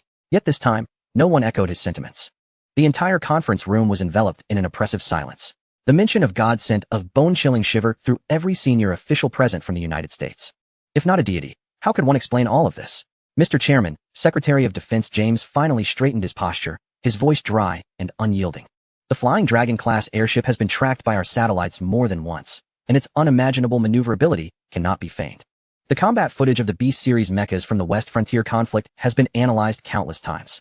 Their destructive power is undeniable. As for the flying soldier armor, although we lack direct visual evidence, intelligence suggests that Huagua has achieved a small-scale deployment. Regarding controllable nuclear fusion, James gave a grim chuckle, gesturing towards the window. The entire world is in a frenzy over energy issues, yet only Huagua shines brightly, as if it were daylight. This cannot be fabricated. His words struck heavily upon the hearts of everyone present. Indeed, the facts lay bare before them. These marvels were all real, regardless of their reluctance to believe. They could not alter this truth. So, are you implying that we must confront not only a Huagua that possesses future technology? A trembling voice from one of the congressmen ventured, but also a super genius akin to a deity? No one had an answer to this question. The atmosphere had grown unbearably tense. Just moments prior, they had been fervently discussing how to go to any lengths to procure information on controllable nuclear fusion. Now, that notion seemed utterly laughable. Steal? How could one steal from a being who, single-handedly, had elevated an entire nation's technological prowess by nearly a century? What was even more terrifying was the realization that this god had been perfectly concealed by Huagua until today, when he chose to reveal his existence to the world. What did this signify? It indicated that Huagua possessed absolute confidence and no longer felt the need to hide its trump cards. They had grown weary of playing the deceptive game of hiding the tiger while pretending to be a pig. They sought to lay their cards on the table. They aimed to boldly declare before the world that the era had changed. It was over. Chairman Marqueo felt utterly defeated. As if he had aged 2 decades in an instant, his gaze now filled with an overwhelming desolation. Everything was finished. In stark contrast to the gloom and silence that enveloped the United States, Huagua was a seething ocean, a raucous celebration. When Secretary Du revealed the earth-shattering truth, the entire online world first succumbed to an eerie silence lasting half a minute, only to erupt into an unprecedented tidal wave of online fervor. Did I hear that correctly? One person. All of this is the work of a single individual. My CPU is about to fry. Someone slap me and tell me this isn't a dream. Chief designer of the Flying Dragon. Chief designer of the Beast. Chief designer of the Flying Soldier. Chief of Nuclear Fusion. Good heavens, saying these titles leaves me breathless. Is this even a title one person can hold? I thought we were witnessing a scientific dream team emerge from Huagua. But it turns out a god has descended upon us. From this day forth, should anyone dare to claim Huagua lacks faith, I will take issue with them. My deity is none other than this yet-to-be-revealed chief designer. 1 week from now, the National Pinnacle Honor Award ceremony will be broadcasted live worldwide. I can hardly wait to witness the visage of this hero. This is the prestige Huagua deserves. This is the true backbone of our nation. Those who dare to offend Huagua will face dire consequences. No. Now, should anyone challenge us, just cut off their power. Countless netizens, overwhelmed with excitement, expressed their emotions in a torrent of incoherent joy, tears mingling with laughter. This was a profound sense of pride and honor, a glorious triumph standing tall atop the world.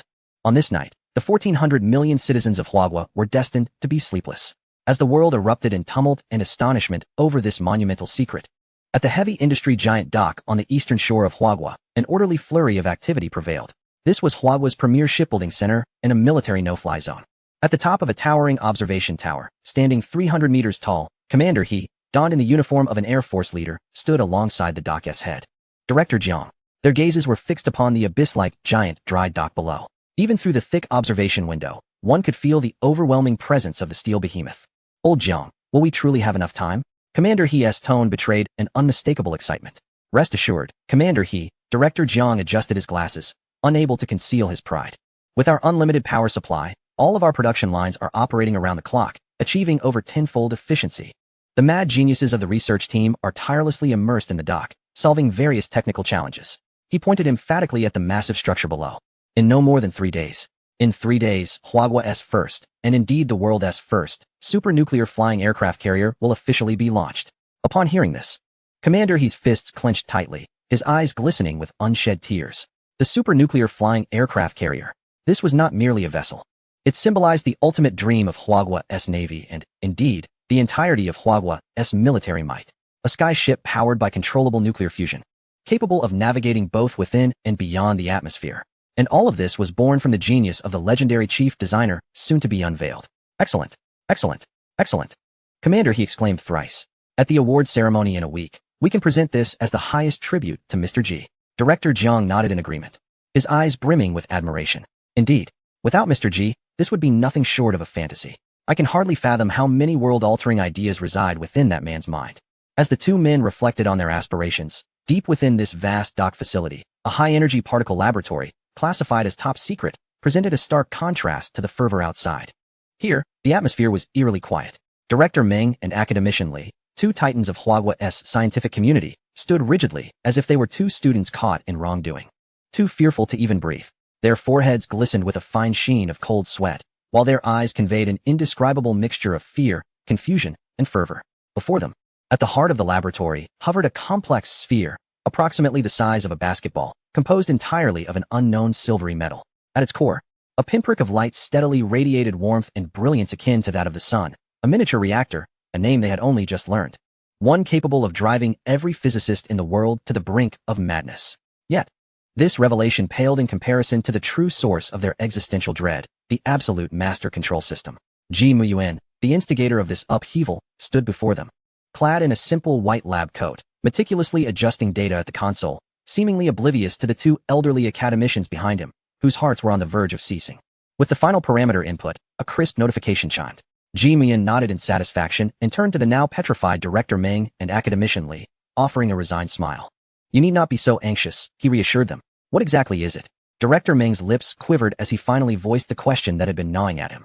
It is a master system, or rather, a supercomputer, Ji Muyuan elucidated in the simplest terms. A supercomputer? Academician Li's throat constricted as he struggled to articulate. What is its computational capacity?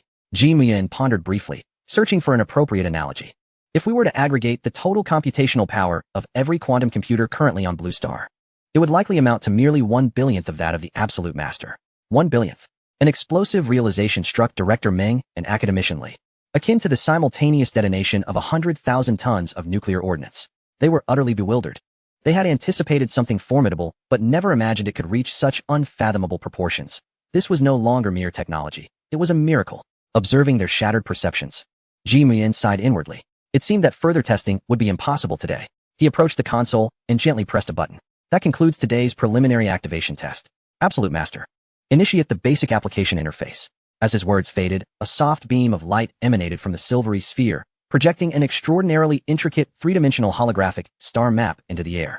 Countless points of light twinkled within it, forming complex galaxies and orbits. At the center of the star map, a cerulean planet spun serenely. Director Meng and academician Li stared, awestruck by the vast map that seemed to encompass the universe itself. At that moment, Ji Muyuan's voice resonated once more. Absolute Master. Commence loading the final simulation data for the Southern Gate Project. The Southern Gate Project? This ultimate national defense initiative, existing solely within the highest echelons of classified files, was known to him, and he had chosen it as the first loading item for the Absolute Master. The two men watched in astonishment as the expansive star map began to evolve. Streams of data cascaded from the top of the holographic image, integrating into every corner of the map. The once tranquil star map appeared to come alive, with each celestial body meticulously labeled, each navigation route precisely charted. Even the trajectory of every fragment within the asteroid belt calculated with clarity. This was no longer simulation. It was the creation of a digitalized, authentic universe. Little G. Academician Li's voice was as parched as if sandpaper had scraped it. He leaned against the console for support, barely managing to remain upright. What connection does the Southern Gate Project have with this master system?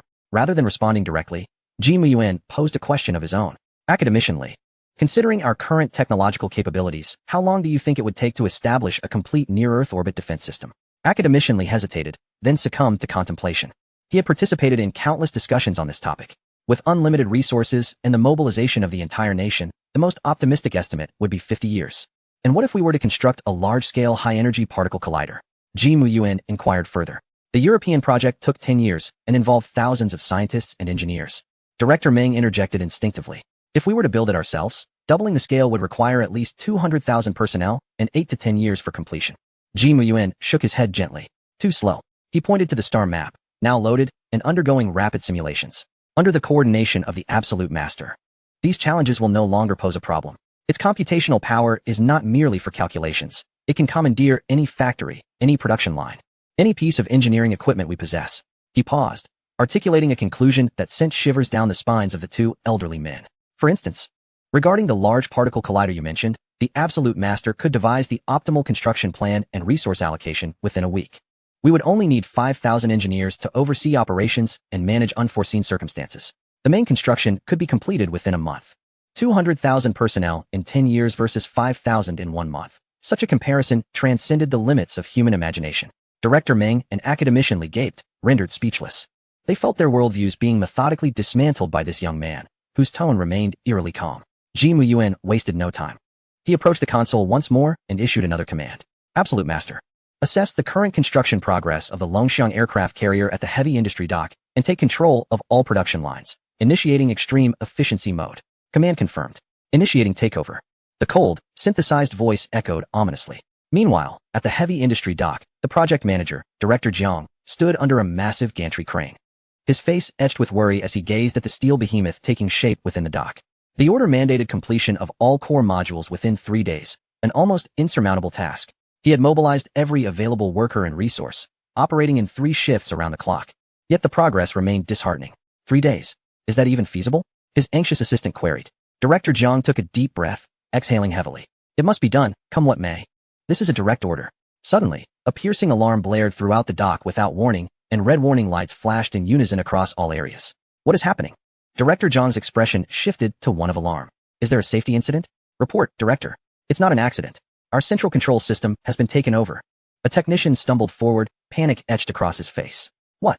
Before Director Jiang could process the revelation, the entire dock, as if a slumbering titan of steel had awakened in an instant, hundreds of colossal mechanical arms unfurled like living creatures, deftly grasping massive aircraft carrier modules weighing thousands of tons. Unmanned heavy transport vehicles darted through the intricate shipyard with remarkable agility, systematically delivering various materials to designated locations. Tens of thousands of welding robots surged towards the carrier's keel, emitting sparks more radiant than the stars.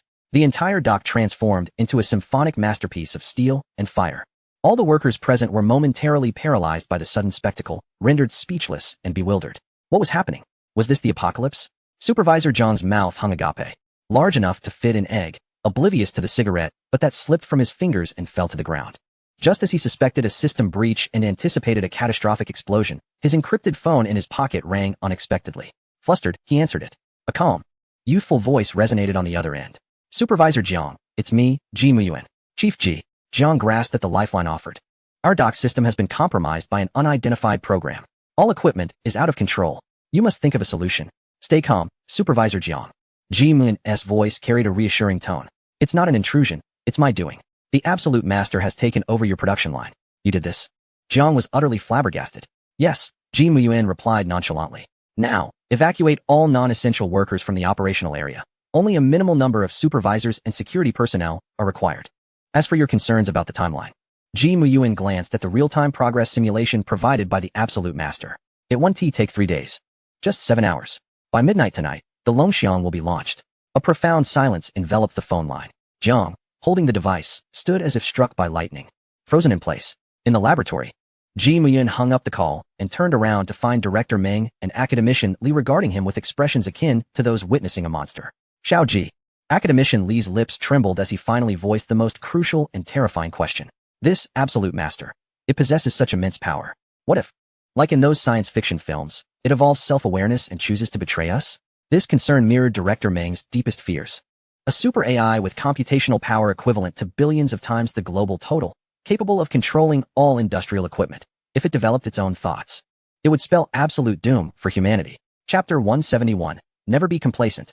Academician Li, you are overthinking. Ji Muyuan shook his head, his expression resolute. It will not, nor can it ever, evolve consciousness. Why? Because, fundamentally, it is not a life form. It is a tool, created to solve problems, an entity of absolute rationality. Ji Muyuan elucidated. Its core code is not about survival and reproduction, but calculation and execution.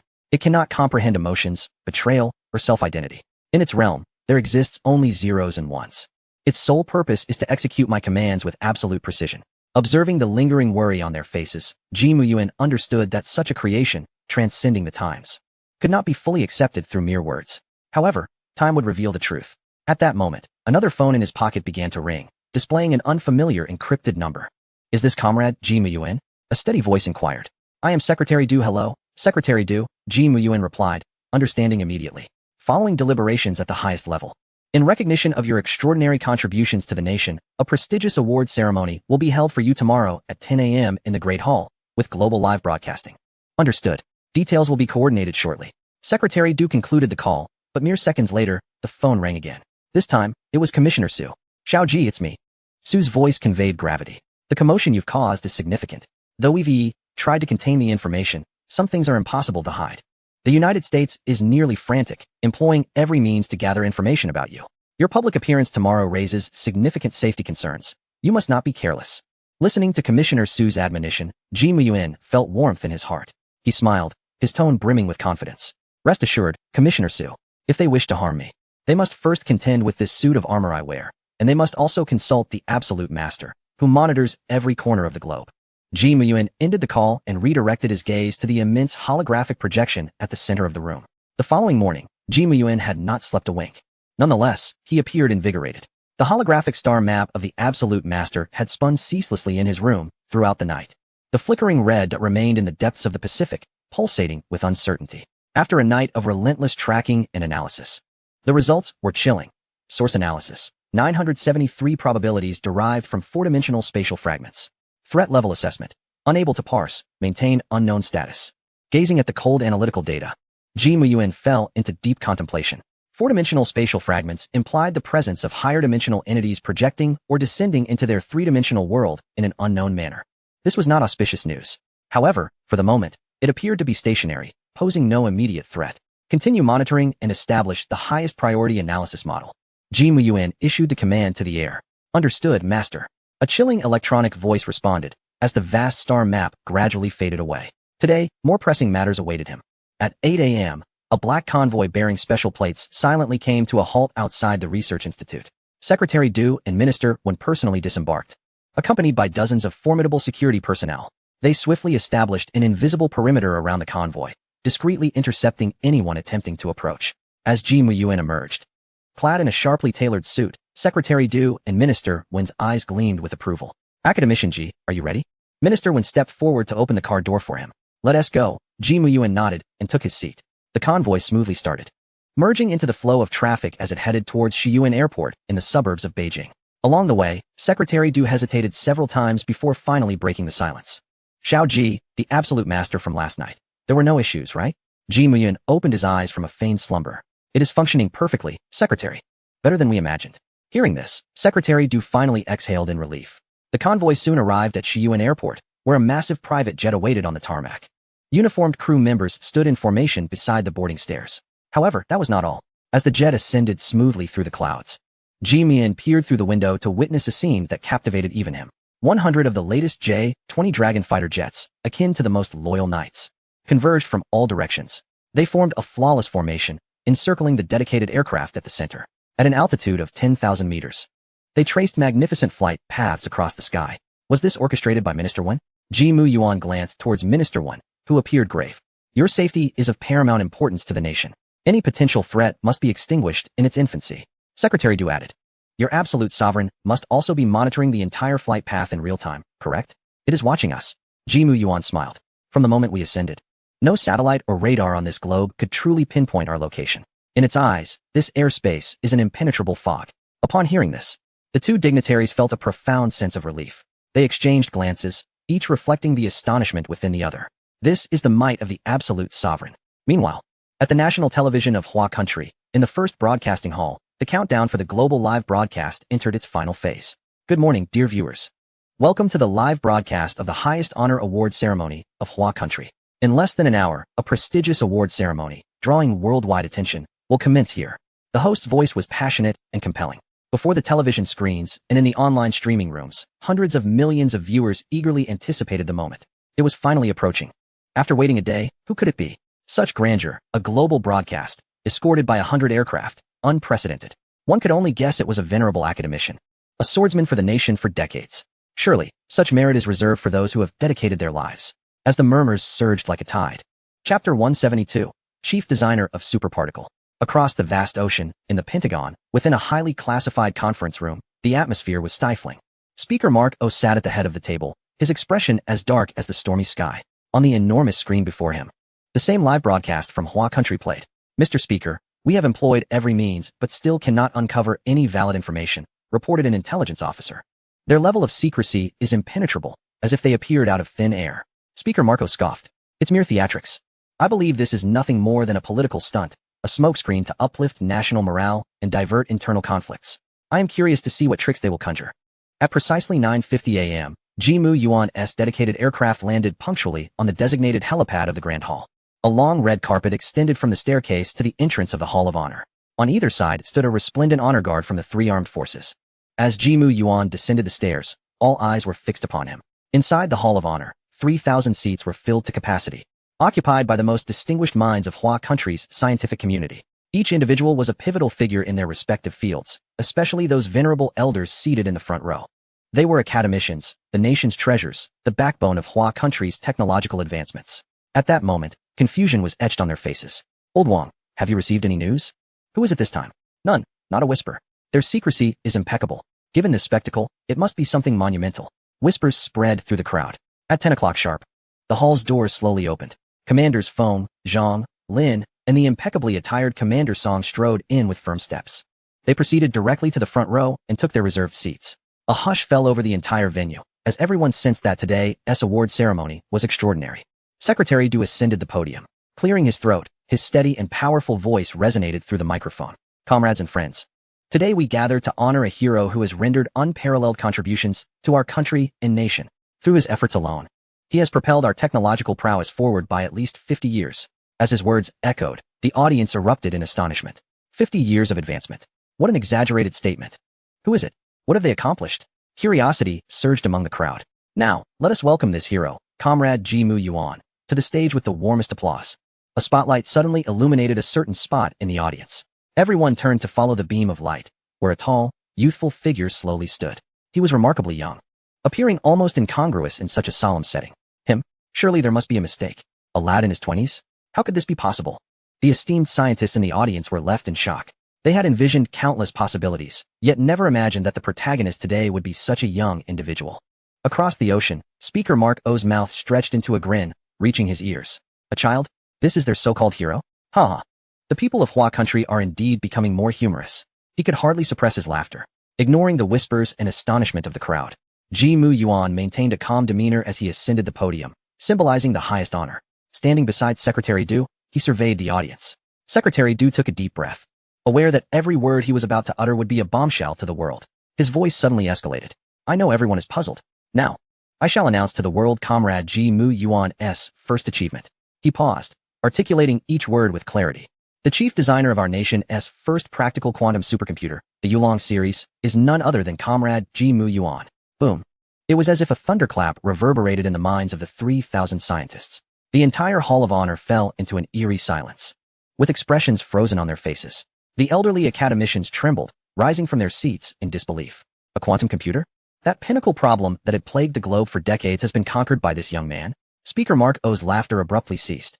The muscles in his face stiffened, as if dealt a heavy blow. Just then, a chilling notification sounded in Jimu Yuan's mind, detecting a dramatic increase in host societal influence, unlocking a new branch of the technology tree, high-energy physics. However, this was merely the beginning. Secretary Du did not allow anyone a moment to react. He raised the microphone, dropping a second bombshell that would leave the world speechless. Not only that, he has also completely resolved the ultimate energy problem for our nation. The chief designer of humanity's first controllable nuclear fusion experimental reactor, the Behemoth, is also Comrade Jimu Yuan. As his words fell, the Hall of Honor descended once more into an uncanny silence. Mecha? The Behemoth Mecha? Is it part of the same series as the Behemoth nuclear fusion reactor? The scientists in the audience exchanged bewildered glances, their faces filled with confusion. What is this? Some science fiction contraption? Across the ocean, the Minister of Defense beside Speaker Mark O suddenly stood, his pupils dilating in shock. Impossible. Absolutely impossible. According to our intelligence, there are no relevant research projects in Huagua. Chairman Mark AO was equally bewildered. He understood quantum computing, and he comprehended controllable nuclear fusion. But what on earth was this mecca? However, Secretary General Du offered them no time for contemplation or digestion. The microphone in his hand seemed to transform into a hammer of judgment, striking relentlessly upon the hearts of all present. He opened a new door for our nation's foundational physics research. The chief designer of our country's next-generation superparticle collider is still Comrade Ji Muyuan. Boom, boom, boom. A series of astonishing announcements left everyone dizzy, nearly causing them to faint on the spot. Enough. Stop speaking. At this rate, my heart truly cannot bear it. Countless venerable scholars, their hair white as snow, clutched their chests, gasping for breath. The achievements they had amassed over a lifetime seemed to pale in comparison to the accomplishments of this young man, not even amounting to a tenth. No, not even a hundredth. In Chairman Mark AO's conference room, the atmosphere had plummeted to a freezing point. Chapter 173, the first-class energy metal of Huagua madness. The people of Huagua must be mad. One aide slumped in his chair, eyes glazed, murmuring to himself. Yet, this was still not the end. Secretary General Du took a deep breath and dropped the final, most despair-inducing bombshell upon the world. At last, with extraordinary foresight and determination, he laid out a grand blueprint for the future of our nation, illuminating the network engineering of controllable nuclear fusion reactors. The chief engineer remains Comrade Ji Muyuan. When the last title was announced, the entire world fell utterly silent.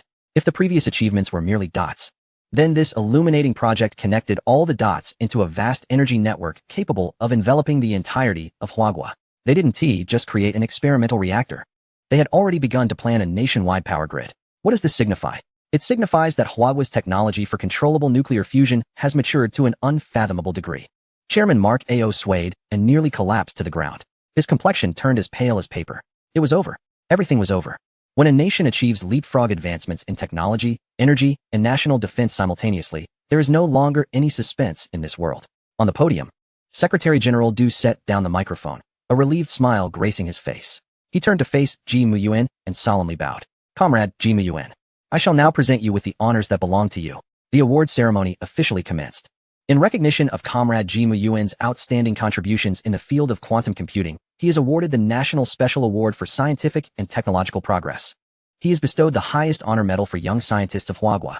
He is granted the honorary title of Founding Father of the Information Industry. With each accolade announced, a ceremonial attendant stepped forward, presenting a tray. One gleaming medal after another was personally pinned onto Ji Muyuan's suit by Secretary General Du. Ji Muyuan stood calmly, his expression remaining largely unchanged throughout, as though all of this were unrelated to him. In recognition of Comrade Ji Muyuan's remarkable achievements in the field of controllable nuclear fusion, he is awarded the National Highest Science and Technology Award. He is granted the Honorary Medal of Pioneer of the Energy Revolution. He is bestowed the First-Class Energy Medal of Huagua. The medals continued to accumulate. Soon, Ji Muyuan's suit could no longer accommodate them. Secretary General Du had no choice but to drape the remaining medals around his collar, his pockets, and even his cuffs. The entire process lasted a full 2.5 hours. Throughout this duration, Secretary General Du's voice never ceased. By the end, his throat had grown hoarse. Meanwhile, Ji Muyuan was nearly overwhelmed by the myriad of medals and awards adorning him. Golden, silver, and purple gold gleamed brilliantly. Most extravagant of all was the heavy necklace made of 30 pounds of pure gold, weighing down upon his neck. In the background, Wei Jun, tasked with safeguarding these medals, could hardly contain his astonishment. My heavens, this is not a person. This is clearly a moving museum of awards. He estimated that the material value of these medals and awards alone could purchase several villas, not to mention the supreme honor they represented. Before the live broadcast, billions of viewers around the globe fell utterly silent. They gazed at the young man submerged in medals, their hearts filled solely with the purest awe and shock. This man, through his own efforts, had propelled a nation to the pinnacle of the world. This is the hero of Huagua. Finally, Secretary General Du finished announcing the last award. He let out a long sigh of relief and stepped aside. The audience erupted into thunderous applause, echoing endlessly. Yet, everyone understood that the main event of the day was just beginning. An elderly gentleman, his hair white, but his spirit vibrant, unsteadily rose from the front row. He did not descend the stairs but instead ascended directly to the podium step by step. Upon seeing him, the 3,000 scientists present stood in unison, bowing respectfully. General Shi Zhenghua, one of the few remaining luminaries of Huagua, a founding figure of the 2 bombs and 1 satellite. His life was a living chronicle of modern scientific history in Huagua. General Shi paid no heed to anyone else, his gaze fixed solely upon Ji Muyuan. He received a purple sandalwood box from his assistant. Opening it, he revealed a badge crafted entirely from blood-red jade. its edges adorned with purple gold dragon patterns, resting quietly within. Grade A, National Meritorious Academician, Special Honor Badge. This is the highest honor in Huagua's scientific community, without exception. Since its establishment, only 3 founders have received it. And today, it welcomes its 4th owner.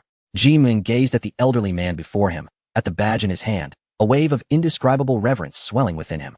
He stepped forward, slightly bending at the waist, preparing to accept this honor. However, a frail yet firm hand steadying his arm halted him. Stand tall. General Shi's voice, though soft, resonated clearly throughout the hall. Ji Muyuan was taken aback.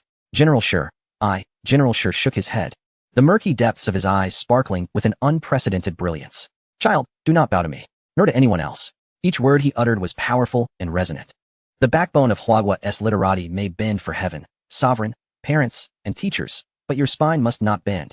For upon your backbone rests the hope of our nation's future, the indomitable spirit of our people. Boom.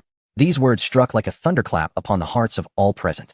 Countless scientists in the audience instantly felt their eyes welling with tears. Indeed, a nation may lack gold, may lack oil, but it must never lack a straightened spine. Ji Muyuan embodies the strongest backbone of Huagua's scientific community, indeed of the entire nation. If he were to bend, the fortunes of the nation would falter. Ji Muyuan's body trembled as he slowly straightened, his nose tinged with a hint of acidity. General Shi nodded in satisfaction, personally pinning the blood jade badge squarely upon Ji Muyuan's chest, in the most prominent position. After completing this, the old man suddenly broke into a childlike grin. He turned to the nearest live broadcast camera and shouted with vigor, "Hey, across the ocean, John and Smith. Are you old-timers watching? Your students are remarkable, yet it seems my students excel even more." Ha ha. The hearty laughter reverberated through the Hall of Honor. The scientists in the audience were momentarily taken aback, but soon they all shared a knowing smile. The previously heavy and solemn atmosphere transformed into a light-hearted and joyous one.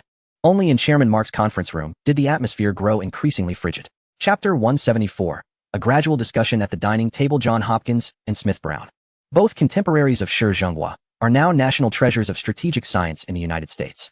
Shi Zhenghua's remarks, seemingly a jest at old rivals, were in fact a declaration of the end of an era and the dawn of another.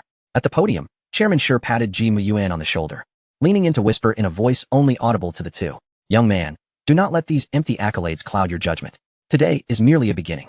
The elder's hand gently rested on the pure gold medal around Ji Muyuan's neck. In the outside world, a dull sound resonated through Ji Muyuan's chest, reaching his heart. He took a deep breath, suppressing the tumult of emotions within. Raising his gaze, he scanned the audience filled with tear-filled eyes brimming with hope. These individuals are the pillars of Chinese science, dedicating their lives to this nation, selflessly burning out to illuminate the future. The host's excited voice broke the silence, signaling him to deliver his acceptance speech. Ji Muyuan approached the microphone, and in an instant, the Hall of Honor fell silent, with the sound of a pin dropping audible. The world's gaze, captured through the live broadcast, focused on this exceptionally young figure. What would he say? Gratitude, vision, or an expression of his exhilaration? However, Ji Muyuan simply gazed calmly at the audience. "I have nothing much to say." His voice was clear and steady. Only one phrase. He paused slightly, and then each word seemed to erupt from his chest. "To study for the rise of China." Boom. These concise 8 words bore more power than any ornate rhetoric. This was the grand aspiration set forth by that great figure a century ago. Today, as voiced by Ji Muyuan, it endowed a new, monumental strength belonging to this era. The audience was first engulfed in a profound silence. Then, thunderous applause erupted, reverberating like a tempest. Countless elderly scientists could no longer contain their tears. They seemed to witness the impoverished and weak nation of a century ago, witnessing the fervent calls of that generation of benevolent souls. They could also glimpse the dawn of this brand new era, a nation poised to reclaim its place at the pinnacle of the world. To study for the rise of China. It was uncertain who shouted first. The next moment, the entire hall echoed with a chorus. To study for the rise of China. To study for the rise of China. The waves of sound threatened to lift the dome of the hall. The award ceremony concluded amidst this climactic atmosphere. As Ji Muyuan stepped off the stage, he was immediately surrounded by a group of dignitaries. "Young Ji, I am Secretary Du. You must grace us with your presence at tonight's state banquet." A refined middle-aged man grasped Ji Muyuan's hand firmly, his demeanor akin to that of a kindly elder neighbor. The mention of the state banquet made those around them gasp in astonishment. This was the highest specification banquet, reserved for foreign heads of state. For Ji Muyuan to be invited, it was not merely a sign of respect. It placed him on a pedestal equal to that of the nation itself. Ji Muyuan nodded. "Secretary Du, you are too kind. It is my honor." Just then, a figure squeezed through the crowd, accompanied by 2 security personnel clad in black suits, collectively bearing a massive silver safe. "Boss, Wei Jun, drenched in sweat, proudly patted the safe. Your precious treasure is here. This special alloy safe is impervious to even rocket fire. Ji Ming gazed at the towering safe, his lips twitching slightly. Isn't it just a few metals and a necklace? Does it warrant such extravagance? However, the dignitaries around him cast approving glances. This young man is impressive. He has a heart. Academician Ji's achievements indeed deserve the highest level of security. Wei Jun puffed out his chest proudly. Ji Muyuan, with no choice but to indulge him, removed the blood jade badge and the heavy pure gold necklace from his chest, placing them into the safe amid envious gazes. With a click, the safe locked shut. Wei Jun stood guard like a sentry. At that moment, Ji Muyuan's phone rang. He picked it up to see it was Li Xingran. Muyuan, are you available now? There was an uncontainable excitement in the voice on the other end. I am, go ahead. You must check Twitter. The global trending topics are all about you. Li Xingran's voice trembled with exhilaration. The first, the backbone of China, unyielding. The second, blood jade dragon pattern. The fourth national academician is born. The third, Shi Zhenghua. My student seems to excel even more. The 10th, John Hopkins silent. The darkest day for American technology. Li Xingran hurriedly recited, then exclaimed, do you know what this means? You have overshadowed the entire Western discourse. You are now the brightest star globally. Listening to this, Ji Muyuan's expression remained unchanged. Merely empty fame. He recalled Secretary Shi's recent reminder. Understood. He replied blandly, preparing to hang up. Wait.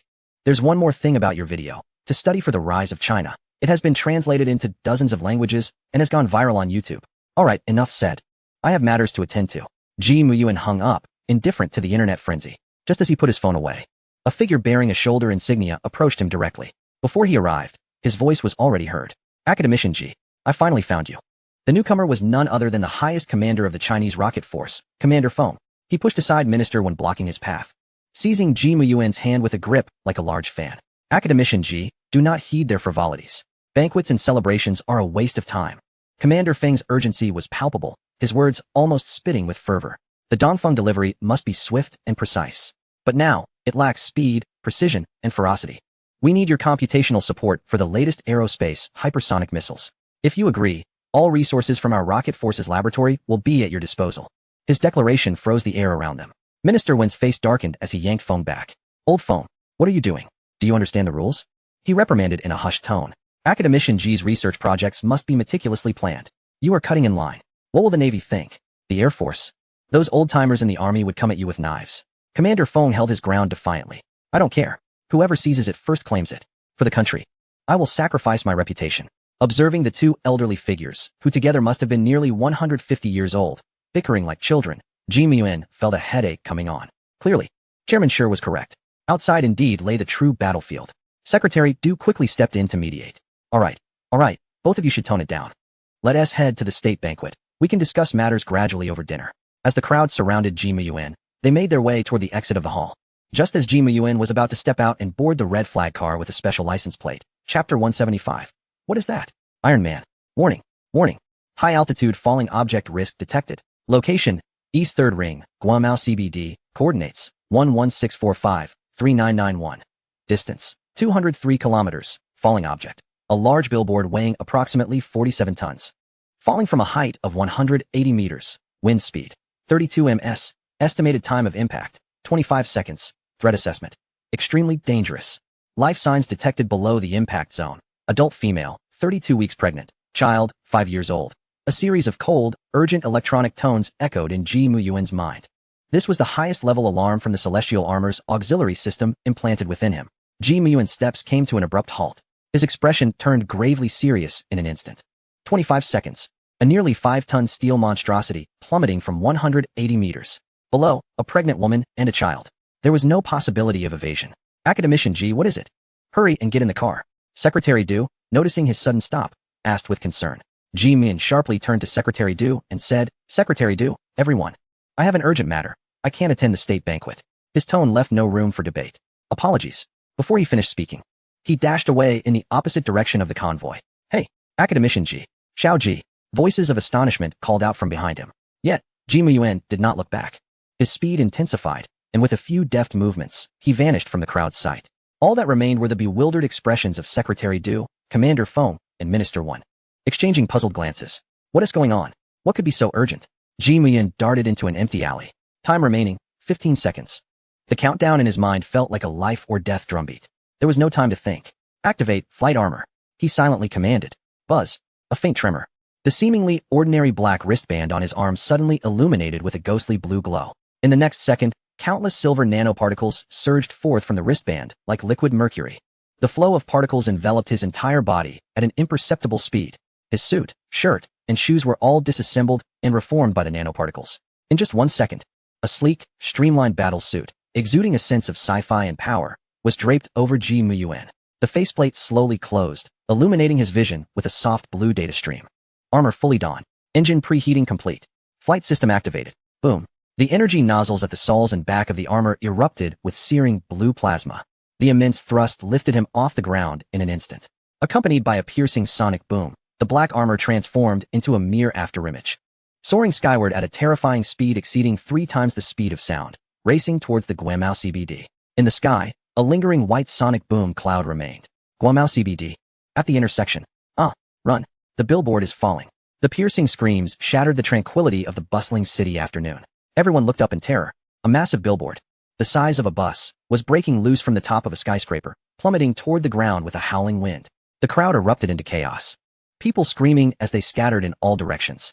In the center of the intersection, a young pregnant woman, startled, collapsed to the ground. Beside her, a 5 or 6-year-old boy cried out, clinging to his mother's leg, paralyzed with fear.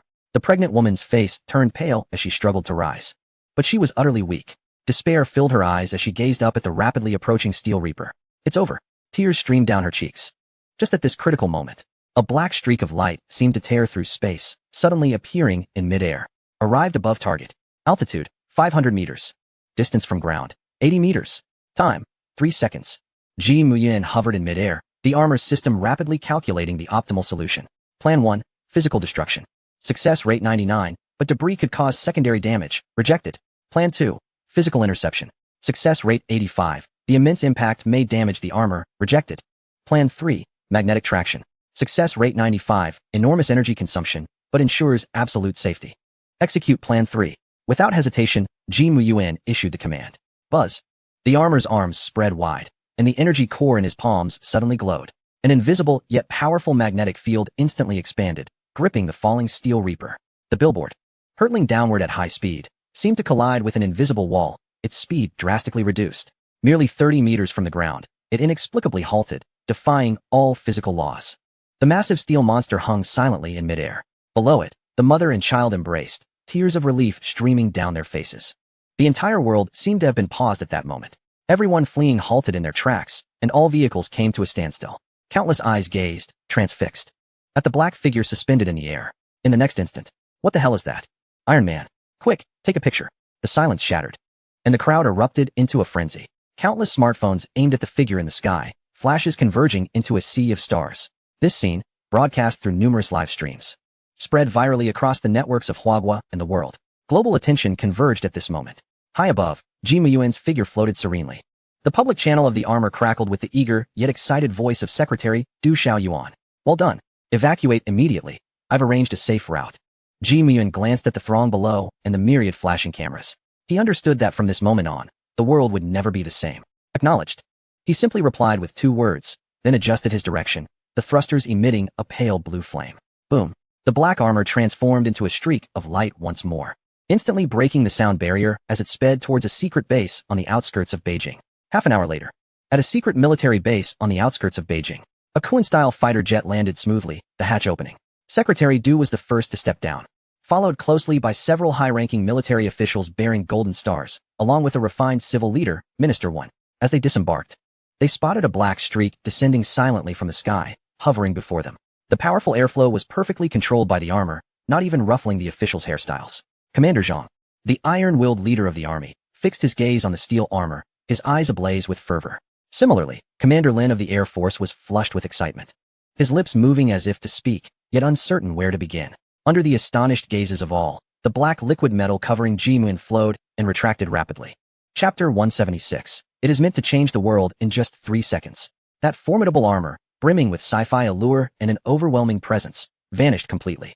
Ultimately, it coalesced into a simple black wristwatch on Ji Muyuan's wrist. The venue fell into a profound silence. One could hear a pin drop. If witnessing the flight of the battle armor in a video was astonishing, then experiencing the miraculous transformation process firsthand utterly subverted their decades-old worldview. Commander Zhang's atoms apple bobbed as he struggled to speak. It is called Xuanwu. Ji Min appeared calm, as if merely showcasing an ordinary electronic device. What a magnificent Xuanwu! Commander Zhang exclaimed, slapping his thigh with excitement. Comrade Xia Yuan. Minister Wen's tone was gentle, yet carried an undeniable authority. This technology holds immense significance for our nation. I suggest that we immediately submit it in its entirety to the state for unified research and allocation. The atmosphere shifted, becoming somewhat delicate. Secretary Du furrowed his brow, about to intervene, but Ji Muyuan smiled. He understood Minister Wen's intentions. This was the standard procedure and the most prudent approach. However, since he had chosen to present it before them today, he had no intention of adhering to conventional routes. This technology was not meant to be handed over only to languish in laboratories while a cadre of experts spent years dissecting it. It was designed to change the world. Minister Wen, I comprehend your meaning. Ji Muyuan raised his hand, gesturing with the Xuanwu watch on his wrist, but there is no need for submission. This technology was intended for Huagua. That evening, in the banquet hall, a high-profile welcome dinner ostensibly honored Ji Muyuan. But everyone understood it was a conference to determine the future trajectory of the nation. After several rounds of drinks and an array of dishes, the atmosphere warmed.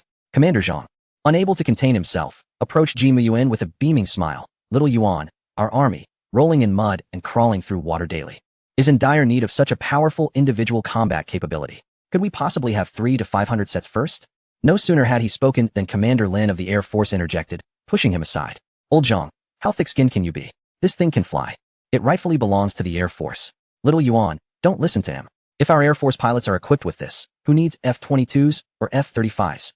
They would merely be live targets. Let us prioritize our Air Force. The two commanders nearly quarreled. Ji Muyuan found the situation both amusing and perplexing. At that moment, Commander Feng of the Rocket Force, who had remained silent, spoke slowly. Gentlemen, let us remain calm. He turned to Ji Muyuan, his gaze profound. Comrade Xia Yuan, I am particularly interested in the energy core and propulsion technology of this battle armor. I wish to know if this technology can be adapted for our Desheng series intercontinental missiles. Commander Feng's unspoken implications were clear. The room fell silent. All eyes turned toward Ji Muyuan. If Commander Zhang and Commander Lin desired fish, then Commander Feng sought the fishing rod. Ji Muyuan regarded Commander Feng with a glimmer of appreciation. He indeed perceived matters more deeply than the others. Certainly, Ji Muyuan replied decisively. The micro-arc reactor and curvature engine technology of the Xuanwu battle armor could indeed be adapted for the Dasheng series. After upgrades, the missile's range, speed, and penetration capabilities could be enhanced by at least 5-fold, achieving global precision strikes with an error margin of no more than 1 meter. A chorus of gasps filled the room. A 5-fold increase in range, global coverage, an error margin of under 1 meter. This was no longer an intercontinental missile. It was a precision delivery system armed with nuclear warheads. Point and shoot. Mission accomplished. Commander Feng trembled with excitement, his hand unsteady as he held his glass. Observing the astonished expressions around him, Ji Muyuan sensed the moment was ripe. He set down his chopsticks and cleared his throat. Respected leaders, there is no need for contention. The Xuanwu battle armor is to be shared among the Army, Navy, and Air Force. Upon hearing this, Commanders Zhang and Lin's eyes brightened instantly. Really? Of course. Ji Muyuan smiled slightly before unleashing a true bombshell. Moreover, the production of the Xuanwu battle armor does not require traditional industrial production lines. I possess an absolutely intelligent AI, which I refer to as the Creator. As long as materials are sufficient, it can produce 35 brand new Xuanwu battle armors in a single day. What? 35 in a day? How is that possible? The banquet hall erupted into chaos, eyes wide in disbelief, staring at Ji Muyuan as if he were a monster. 35 a day. What does that imply? Over 1,000 in a month. More than 10,000 in a year. This was no longer manufacturing. It was akin to printing. If the previous technology was shocking, then this production capability was legendary. It was the stuff of myths. Minister Wen's teacup trembled, spilling tea, yet he remained oblivious. Muttering in a daze. No need for production lines. AI manufacturing 35 a day, he felt his worldview being repeatedly shattered and reconstructed that night. After a long pause, Minister Wen regained his voice, taking a deep breath to force himself to calm down before posing another question that concerned everyone. Xia Yuan, when can we expect the super-nuclear flying aircraft carrier you mentioned over the phone to undergo its trial voyage? As this question hung in the air, every breath was held in anticipation. The Xuanwu battle armor was already extraordinary. What kind of terrifying entity could the super-nuclear flying aircraft carrier be? A mysterious smile curved Ji Muyuan's lips. Words cannot compare to witnessing it firsthand. Tomorrow morning at 9, in the East China Sea, at the heavy industries giant shipyard. I invite you all to witness its debut. The following morning, along the East China Sea, a massive shipyard, comparable in size to a small city, stood quietly along the coastline. This was Huagua's premier shipbuilding base, heavy industries giant. Several military helicopters landed on the helipad. Ji Moon, Secretary Du, Minister 1, and several commanders disembarked to be greeted by the shipyard's director, a middle-aged man named Director Jiang. Chief Engineer Ji, honored leaders, welcome. Director Jiang excitedly saluted. Ji Muyuan nodded, his gaze sweeping over the distant area. There, an array of cameras and cranes had been set up, and a team of workers in Bureau of Strategic Deception vests were bustling about. What are they doing? Commander Lin asked with curiosity. Director Jiang chuckled as he explained. Reporting to the leaders, the comrades from the Bureau of Strategic Deception are here to film a new season's recruitment promotional video, aiming to capture some breathtaking scenes. Upon hearing this, everyone wore a peculiar yet knowing smile. The Bureau of Strategic Deception, a mysterious department existing only in online legends, was unexpectedly encountered in person today. However, given the upcoming spectacle, it was more than just breathtaking. This would entice the world's youth to enlist. Ji Muyuan paid no mind to this and raised his wrist, issuing a command to the Xuanwu Watch. Captain Xie, notify all crew members to prepare for the first practical test in 1 minute. A steady, authoritative voice responded from the watch. Yes. Captain Xie Guangquan acknowledges. All crew members of the Shi Huang are ready. Ji Muyuan then turned to Director Jiang. Director Jiang, the warehouse can be prepared. Understood. Director Jiang seized the intercom, shouting with all his might. Activate Sky Curtain 1. Repeat, activate Sky Curtain 1. The ground trembled with a resounding boom, accompanied by a thunderous roar. An enormous enclosed warehouse, surpassing even the size of a stadium, loomed before the crowd. Its colossal alloy gate began to rise slowly. Everyone felt their hearts leap into their throats. As the gate ascended higher, a chilling silver-gray hue, imbued with a metallic sheen, emerged before their eyes. Following this, the imposing silhouette of a massive vessel, reminiscent of a mountain range, came into view. When the gate fully opened, an unimaginable steel behemoth was revealed in its entirety. It was colossal, so immense it seemed surreal. The entire hull exhibited an unprecedented aerodynamic design, radiating a sense of sci-fi elegance and power. The silver-gray armor reflected a cold gleam under the morning light. Report, Chief Engineer. All personnel aboard the Shi Huang are in position. Please advise. Captain Xie's voice resonated through the wristwatch. Ji Muyuan surveyed the entranced crowd, then calmly instructed, board the ship. The group, as if in a dream, followed Ji Muyuan up the gangway leading to the steel Leviathan. Upon reaching the aircraft carrier's deck, Commander Lin, hailing from the Air Force, could no longer contain his astonishment. He took a few unsteady steps, extending his hand as if to touch the deck, measuring this incredible expanse. His throat felt dry, his voice sharp with disbelief. Is this the deck of an aircraft carrier? It's practically an airport. Beside him, Army Commander Zhang, who had spent a lifetime with tanks and armored vehicles, felt his worldview being thoroughly dismantled. He muttered, even an armored division would find this space too vast for full combat operations. The two military giants, like children visiting a city for the first time, wore expressions of bewildered bliss. Commander, he suddenly turned to Ji Muyuan, his gaze fixed as if he were confronting an extraterrestrial. Commander Ji, you call this an aircraft carrier? This is not merely an aircraft carrier. He inhaled deeply, summoning all his strength to express his judgment. This is a super aircraft carrier. Minister Wen, trailing behind, adjusted his glasses, his bloodshot eyes reflecting similar shock. His tablet displayed an array of data that made his heart race. As the leader responsible for coordination and logistics, he understood the implications of these figures far better than the military commanders. His voice was hoarse as he recited a document from the future.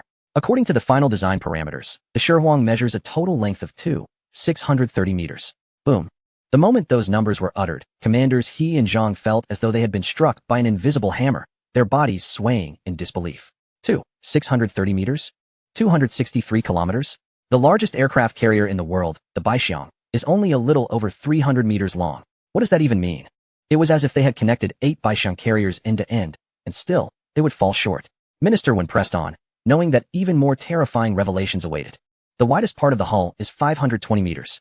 From the keel to the highest point of the deck, it measures 130 meters, equivalent to over 40 stories. All present were rendered speechless. What lay beneath their feet was no longer a ship. It was a mobile steel city. Minister Wen struggled to swallow, delivering the final, most paradigm-shattering figure. The full load displacement is 2 million tons. A profound silence enveloped the scene. Only the morning breeze whispered across the deck, as if lamenting the terrifying figure. 2 million tons. The Baixiang's full load displacement is roughly 110,000 tons. This means the tonnage of this behemoth beneath us is nearly 85 times that of the Baixiang. Secretary Du opened his mouth, recalling how he had previously characterized Ji Muyuan's thinking as unconventional. In retrospect, that description seemed woefully inadequate. This was not mere unconventional thinking. It was a cognitive transcendence, defying the very gravity of Earth and soaring toward the galaxy. 85 times. Commander He's lips trembled. He could scarcely fathom the cataclysmic waves this ship would generate upon launching. Yet, observing the crowd's ghostly expressions, Ji Mu Yuan merely nodded calmly. Yes, the data is accurate. His tone was as unperturbed as if he were commenting on the pleasantness of the weather, as if the 9.2 million tons were merely a trivial statistic. The stark contrast left their hearts racing as if they were on a roller coaster, threatening to leap from their throats. Minister Wen forcibly suppressed his tumultuous emotions and posed the next critical question. What is the number of onboard aircraft? Given this deck area, how many various types of fighters can it accommodate? This question immediately refocused everyone's attention. Indeed, the essence of an aircraft carrier lies in its fleet of aircraft. How many planes could such a vast platform support? Ji Mu Yuan extended a hand, fingers splayed. In a conventional full-load state, 500 aircraft. If utilizing an extreme stowage mode, we can squeeze in even more. 500 aircraft. Commander, he felt as though he might faint from sheer elation. That was over 5 times the capacity of the Baixian. The number of aircraft in a Shihuang battle group was nearly equivalent to the entire arsenal of a medium-strength nation's air force. How could they possibly engage in combat? Before the enemy even glimpsed the Shihuang, the sheer swarm of fighters would suffice to obliterate any fleet. Observing the generals, who had begun calculating combat capabilities with childlike glee, Ji Mu Yuan added nonchalantly, "These are merely the conventional parameters. Its most crucial technologies lie not upon the deck." He turned toward the island of the ship. "Come with me. Let us explore the central control hall, for that is the true heart of the Shihuang." The group immediately composed themselves, their expressions turning serious as they hastened to follow. Navigating through layers of security and heavy alloy doors, they arrived in a vast space imbued with futuristic sci-fi aesthetics. Here lay the central control hall of the Shihuang. The hall was circular, surrounded by countless screens glimmering with azure light, displaying a wealth of data. At the center stood a massive holographic projection platform, currently showcasing a three-dimensional structural diagram of the entire aircraft carrier. Crew members clad in silver-gray jumpsuits busily attended to their respective stations with a sense of urgency and order. The hall was filled only with the soft sounds of keystrokes and the hum of operating equipment. Reporting to the chief engineer, "Captain Xie Guanquan is here in the central control hall." Captain Xie approached briskly, standing at attention and saluting. Ji Mu Yuan nodded and walked directly to the main control console. Without hesitation, he issued an order. "Power group, prepare to start. Target, nuclear power engines 1 through 4. Our destination is the stars and the ocean." "Yes." Captain Xie's voice rang out, resolute. "Power group received. Initiating nuclear power engines 1 to 4. Target, the stars and the ocean." The command was transmitted through encrypted channels, instantly reaching the power compartment located at the deepest part of the hull. Commander Zhang could not suppress his curiosity and inquired, "Commander Ji, what kind of power does this aircraft carrier utilize? Can a conventional nuclear reactor propel such a massive vessel?" "Certainly not with a conventional reactor," Ji Mu Yuan replied, observing the 4 green lights illuminating on the main screen. "The Shihuang is equipped with 16 Candle Dragon series micro-controlled nuclear fusion reactors. Today, we are merely conducting a test. Starting 4 is sufficient. Micro-controlled nuclear fusion, 16 of them." The generals felt as though their minds had completely shut down. Controlled nuclear fusion, the ultimate energy source that the world's leading laboratories were still striving to master. Yet here, it was being loaded like cabbages, with 16 units at once. Ji Mu Yuan, seemingly oblivious to their dazed expressions, spoke with a hint of regret. "I initially intended to load 20, but unfortunately, the structural designer vehemently disagreed, claiming it would disrupt the energy balance of the ship, so I had to relent." The crowd collectively reacted. Is this even a reasonable statement? Just as they stood there, stunned, a deep, resonant hum, reminiscent of an ancient beast awakening, emanated from beneath their feet. In the vast central control hall, all screens illuminated simultaneously with brilliant light. "Report. Engines 1 to 4 have been activated. Energy output is stable. The entire ship's power system has switched to nuclear fusion energy. Report. Dock flooding is complete. All fixed locks are released. The Emperor Qin is ready to set sail at any moment." Ji Mu Yuan's gaze was as calm as still water as he uttered 2 words, "Set sail." Meanwhile, at the eastern coastal base, Director Jiang and all personnel, including the film crew from the Bureau of War Ignorance, looked up in stunned silence at the astonishing scene before them. The steel behemoth docked in the massive shipyard began to gradually, yet irresistibly, shift toward the sea without any tugboats assisting. Its speed was not rapid, but its sheer size made each subtle movement feel like the drifting of continental plates. As its colossal bow slowly slid out of the dock and into the azure sea, the morning sun that had illuminated the entire base was gradually obscured by its towering body, which stood at a staggering height of 130 meters. A vast shadow enveloped the entire coastline. The sunlight vanished. Everyone instinctively looked up, only to see an endless expanse of steel overhead. "Brace yourselves." Ji Mu Yuan's calm voice resonated in the quiet control hall, sounding like a thunderclap. Minister 1 and several generals instinctively grasped the fixed handrails beside them, their faces filled with bewilderment. Brace? Didn't the ship just set sail? Is there something else? Before their thoughts could finish, an indescribable force pushed against their backs. The sensation was not jarring but rather smooth and seamless, akin to riding the most advanced maglev train. However, this was not a train. This was a steel behemoth with a displacement of 920,000 tons. Report. Speed is 35 knots. Report. Speed is 40 knots. Report. Speed is 45 knots. The numbers representing the Emperor Qin's speed on the main screen surged at a spine-tingling pace. Wait. Commander Zhang's eyes widened as he fixed his gaze on the screen. What was the maximum speed of the Baixiang aircraft carrier? He recalled that data. It was the highest record for a vessel currently in service, achieved by the American nuclear-powered Baixiang, a crucial point in naval textbooks. A young aide beside him instinctively replied, "Report, sir. It is 33 knots." As soon as he finished speaking, the control hall fell into a profound silence. All eyes were fixed on the number that had already surpassed 50 and continued to rise steadily. This meant that just moments ago, within a span of seconds during which they had yet to react, the Emperor Qin had effortlessly shattered the world record. Moreover, it did so with an overwhelming momentum. Report. Speed is 80 knots. Report. Speed is 100 knots. Commander Lin felt his throat dry up. He couldn't help but mutter, "Is this an aircraft carrier?" This acceleration is reminiscent of a fighter jet on the runway. As the Air Force commander, he was particularly sensitive to speed. Yet, the scene before him had utterly overturned decades of military knowledge. Report. Speed is 150 knots. Report. Speed is 200 knots. When the number finally stabilized at the terrifying figure of 250, the entire control hall was silent enough that one could hear a pin drop. 250 knots. Converted, that was nearly 500 kilometers per hour. A 920,000-ton aircraft carrier was achieving speeds comparable to high-speed trains on the sea. Minister Wen felt his heart racing. He clutched his chest and trembled as he asked, "Chief Ji, can the engines handle this speed? Will the ship structure? Rest assured." Ji Mu Yuan glanced at the stream of green data on the screen, his tone as casual as if he were discussing the weather. Currently, the total power of the 4 engines is only at 25% capacity. This is merely a conventional cruising speed. The crowd exclaimed, "Conventional cruising speed? You call 500 kilometers per hour conventional cruising? Are you misunderstanding the term conventional?" Commander Zhang had become numb. He now looked at Ji Mu Yuan as if he were gazing at a monster disguised in human skin. He seriously doubted that even if Ji Mu Yuan claimed the aircraft carrier could fly at that moment, he would be overly surprised. Ignoring the astonished expressions of those around him, Ji Mu Yuan continued issuing commands.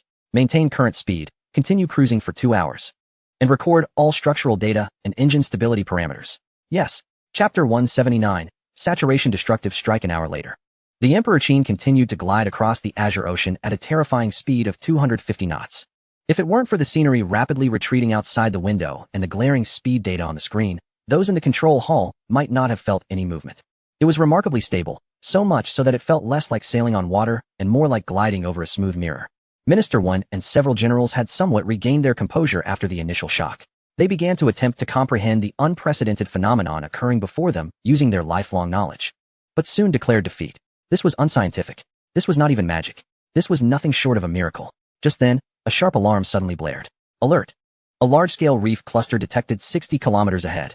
Maximum height 30 meters, with extremely high structural density. The intelligence system quickly marked a vast danger zone in red on the main screen. Minister Wen's heart leapt to his throat. At their current speed, 60 kilometers would be traversed in mere minutes. If they collided with such a massive reef cluster, he couldn't bear to think further. "Chief Ji, quickly, we must turn.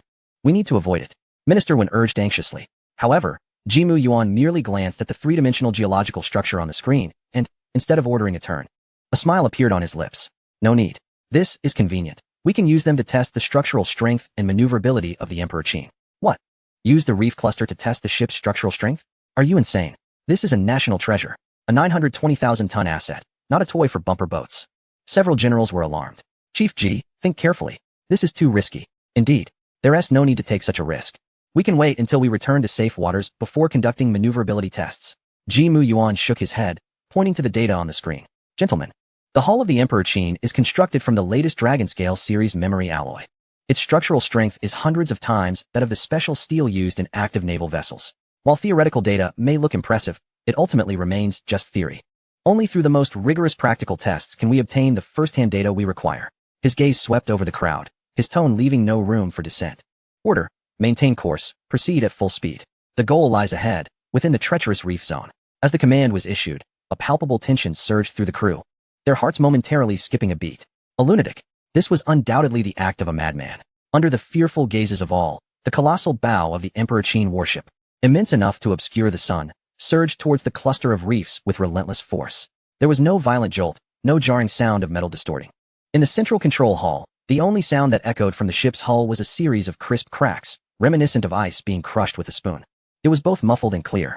Through the live feed from external surveillance cameras, they witnessed the once formidable and unyielding rocks, capable of shattering any 10,000-ton vessel, crumbling before the Emperor Qin like mere cookies. One after another, they were effortlessly ground to powder by the massive hull. The seawater instantly turned murky, but was soon left far behind by the Emperor Qin. Commander Zhang opened his mouth, utterly speechless. He had envisioned countless scenarios, yet none included such a breezy, effortless display. This was no collision. It was a veritable annihilation. Yet, more astonishing events awaited. Just as the Emperor Qin was about to fully traverse the reef zone, Ji Muyuan issued another command. Full right rudder, execute a sharp turn. The massive vessel carved a nearly 90-degree arc across the water's surface, the immense inertia seemingly countered by an unseen force. The entire aircraft carrier glided like a nimble sports car, executing an astonishing drift just before the finish line. My heavens! Commander Lin watched that flawless trajectory, his eyes nearly bulging. A drift of 9.2 million tons. Does this even adhere to the laws of physics? S-shaped advance. Navigate around the remaining reefs. Ji Muyuan continued with his orders. Thus, in the eastern offshore area, a cadre of naval soldiers and reconnaissance satellites bore witness to an unforgettable spectacle. A steel behemoth, larger than mountains, elegantly maneuvered through the chaotic reef zone, effortlessly performing an S-shaped promenade. As the Emperor Qin emerged from the reef zone unscathed, returning to open waters, an eerie silence enveloped the central control hall. The worldviews of all present had been utterly shattered and subsequently reconstructed within those fleeting minutes. The inaugural voyage data appears promising, Ji Muyuan remarked, glancing at the report from the system with satisfaction. The structural integrity and maneuverability met expectations. He surveyed the stunned crowd, now rendered inert, and smiled. Esteemed leaders, the warm-up exercises have concluded. Next, we shall test the weapon systems. The mention of weapon systems jolted everyone back to attention. Indeed, this extraordinary vessel was still an aircraft carrier. It possessed armaments. The astonishing speed and maneuverability had momentarily eclipsed this critical fact. Ji Muyuan did not afford them much time for contemplation, promptly activating the secure long-range communication. Wei Jun, how are preparations on your end? A composed and steady voice immediately responded from the communicator. Report, Commander Ji. All preparations are complete. At coordinates XXX longitude, XXX latitude, 800 kilometers away. Target Island has been cleared, confirming no signs of life. Academician Li and Director Meng have completed the final sensor arrangements and are ready to commence at any time. 800 kilometers. An uninhabited island. Academician Li and Director Meng. Are they not the nation's foremost experts in materials science and explosive mechanics? A few key phrases sent Minister One and the general's hearts racing with apprehension. What sort of weapon test necessitated the presence of two national treasures on site, along with the evacuation of an island 800 kilometers away for targeting? Ji Muyuan glanced at the coordinates, confirming their accuracy. Excellent. He turned towards the officer responsible for weapon control, his calm gaze laced with an unsettling sharpness. Activate the number 1 super-nuclear electromagnetic railgun. Target Island. Ji Muyuan's voice paused, resonating clearly within the control hall. Prepare to execute a saturation annihilation strike. The phrase saturation annihilation strike fell like invisible hammers upon the hearts of Minister One and the commanders. Their breaths caught in their throats at that moment. Commander Ji, I understand your desire to demonstrate the weapon's power, but at a distance of 800 kilometers. Employing an electromagnetic cannon to strike an island exceeds any known artillery limits. Commander Feng of the Rocket Army couldn't help but interject, as he oversaw the nation's premier long-range strike capabilities. 800 kilometers. This is the domain of medium-range ballistic missiles. How can a cannon achieve such an effect? Commander Feng, who told you our target is only 800 kilometers? Ji Muyuan smiled slightly, and in the astonished gazes of the others, he issued another command. All personnel, relocate to the port observation deck. Today's test targets are not limited to one. With their minds swirling with doubt, the crew followed Ji Muyuan to the expansive observation deck on the left side of the aircraft carrier. The view was unobstructed, the sea wind howling. As they came to a halt, they were once again rendered speechless by the sight before them. Beneath their feet, the vast carrier deck's armored plates began to slide apart, revealing 3 immense gun barrels that slowly emerged from below the deck. Each barrel measured over 100 meters in length, entwined with intricate blue energy conduits. At the barrel's ends, eerie blue arcs crackled restlessly, emitting a soft hissing sound. These 3 gun emplacements resembled silent iron deities, exuding an overwhelming sense of pressure. Super-nuclear electromagnetic railgun plus version, Ji Muyuan's voice carried clearly in the sea breeze. Portside A gun, Target, Target Island, coordinates XXX longitude, XXX latitude, distance, 400 kilometers. Portside B Gun, Target, Ghost Claw Island, coordinates XXX longitude, XXX latitude, distance, 600 kilometers. Portside C Gun, Target, Storm Cape, coordinates XXX longitude, XXX latitude, distance, 900 kilometers. Boom.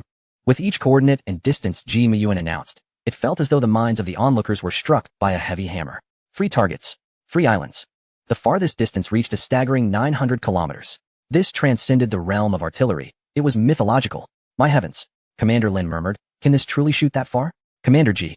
At 900 kilometers, the gravitational pull of the Earth, air resistance, and Coriolis effect on the projectile during flight will increase geometrically. How can precision be ensured? Commander Feng instinctively posed a professional query. Who said it needs to ensure precision? Ji Muyuan's counter caught Commander Feng off guard. No need for precision? Then what is it called, a weapon? Ji Muyuan refrained from further explanation.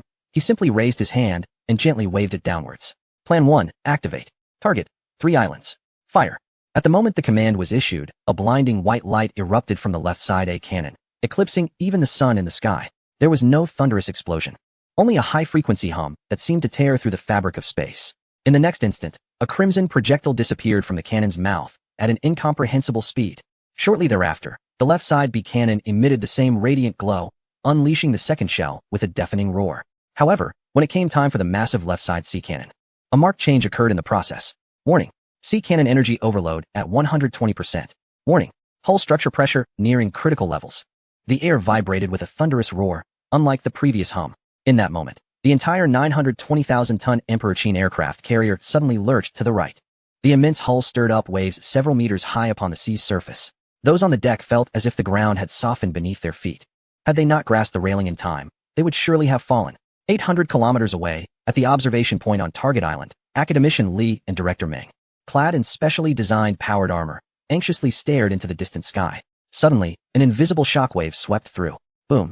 Academician Li's mech jolted violently, causing fissures to form in the ground beneath them. What is happening? Director Meng exclaimed. Li gazed at the data on the mech screen, his pupils constricting in shock. It's the shockwave from the Emperor Qin firing, transmitted across 900 kilometers. 900 kilometers. The mere aftershock of the cannon fire was this terrifying. They could hardly fathom the power of the projectile itself. Simultaneously, within the central control hall of the Emperor Qin, the enormous main screen divided into 3 separate images, each corresponding to real-time satellite footage of Target Island, Ghost Claw Island, and Storm Cape. In the brief moments following the firing of the C cannon, the rightmost screen, representing the green island of Storm Cape 900 kilometers away, suddenly illuminated with an intensely bright point, even more dazzling than the sun. This point appeared for only an instant. The next second, an unending surge of light and heat erupted from that very spot. A visible white energy ring expanded rapidly in a spherical shape. Mountains, trees, soil, everything was disintegrated and vaporized upon contact with that white energy, leaving not even a trace of dust. The entire island seemed to be erased from the azure sea, as if by an unseen hand. Next, the devastation extended to Ghost Claw Island 600 kilometers away, followed by Target Island 400 kilometers distant. 3 spheres of annihilating light detonated almost simultaneously at 3 different coordinates in the Eastern Ocean. When the brilliance faded, the screens displayed only 3 vast, bottomless voids, violently engulfing seawater. The 3 islands had vanished entirely from the satellite map. Silence ensued.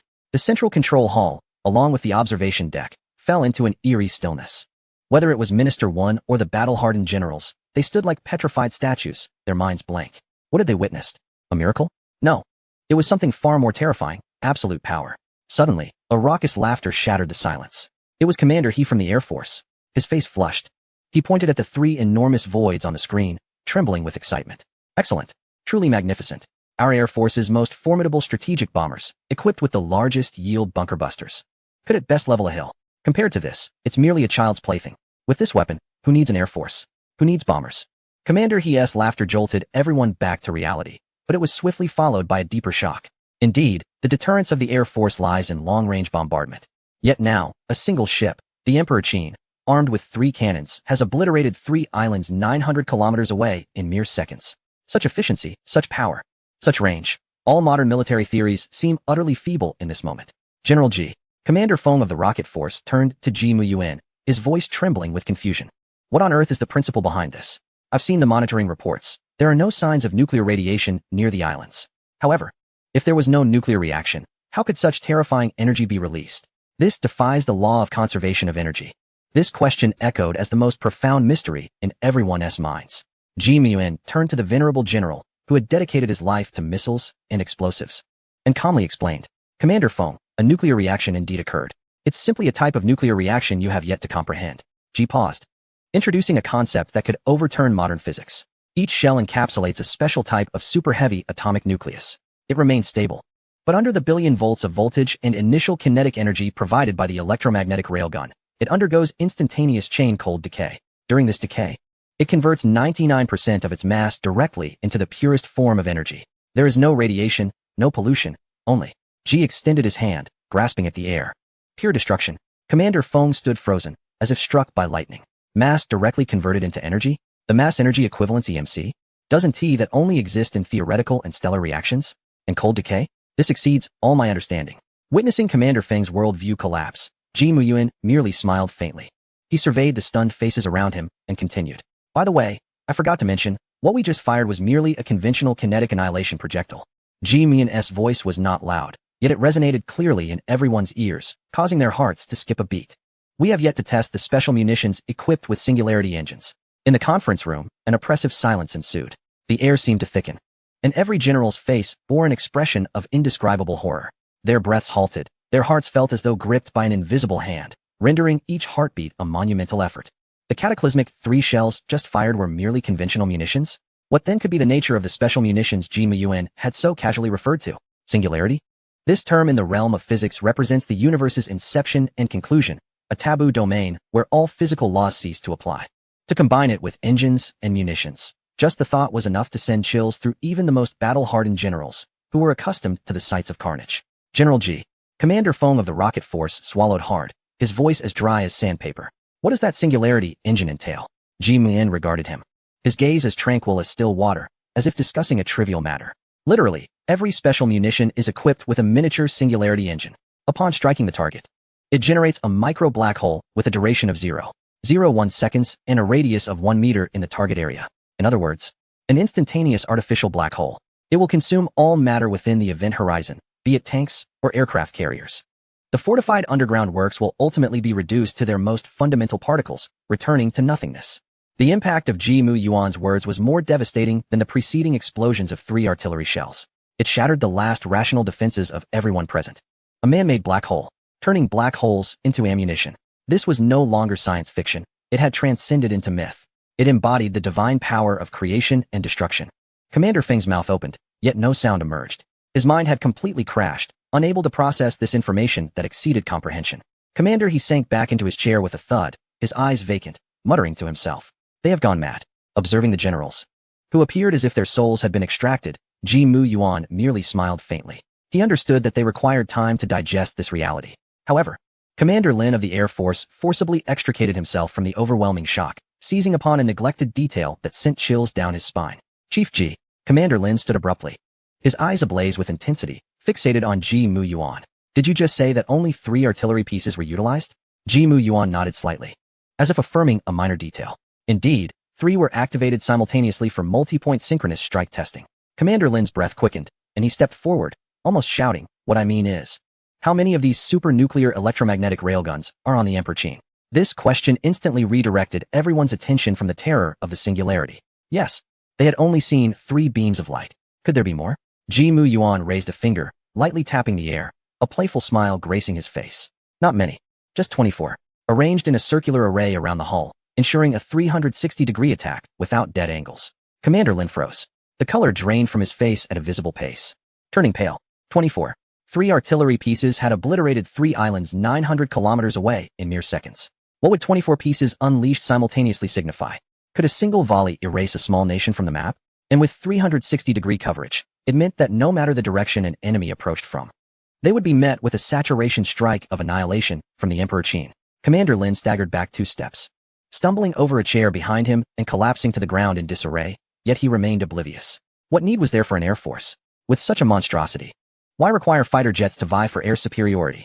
Why need bombers for strategic deterrence? The Emperor Qin alone could overpower the combined might of all air forces worldwide. An era had been irrevocably concluded today. Observing the seemingly deranged Commander Lin and a group of generals beginning to question their very existence, Ji Muyuan felt it was time to move on.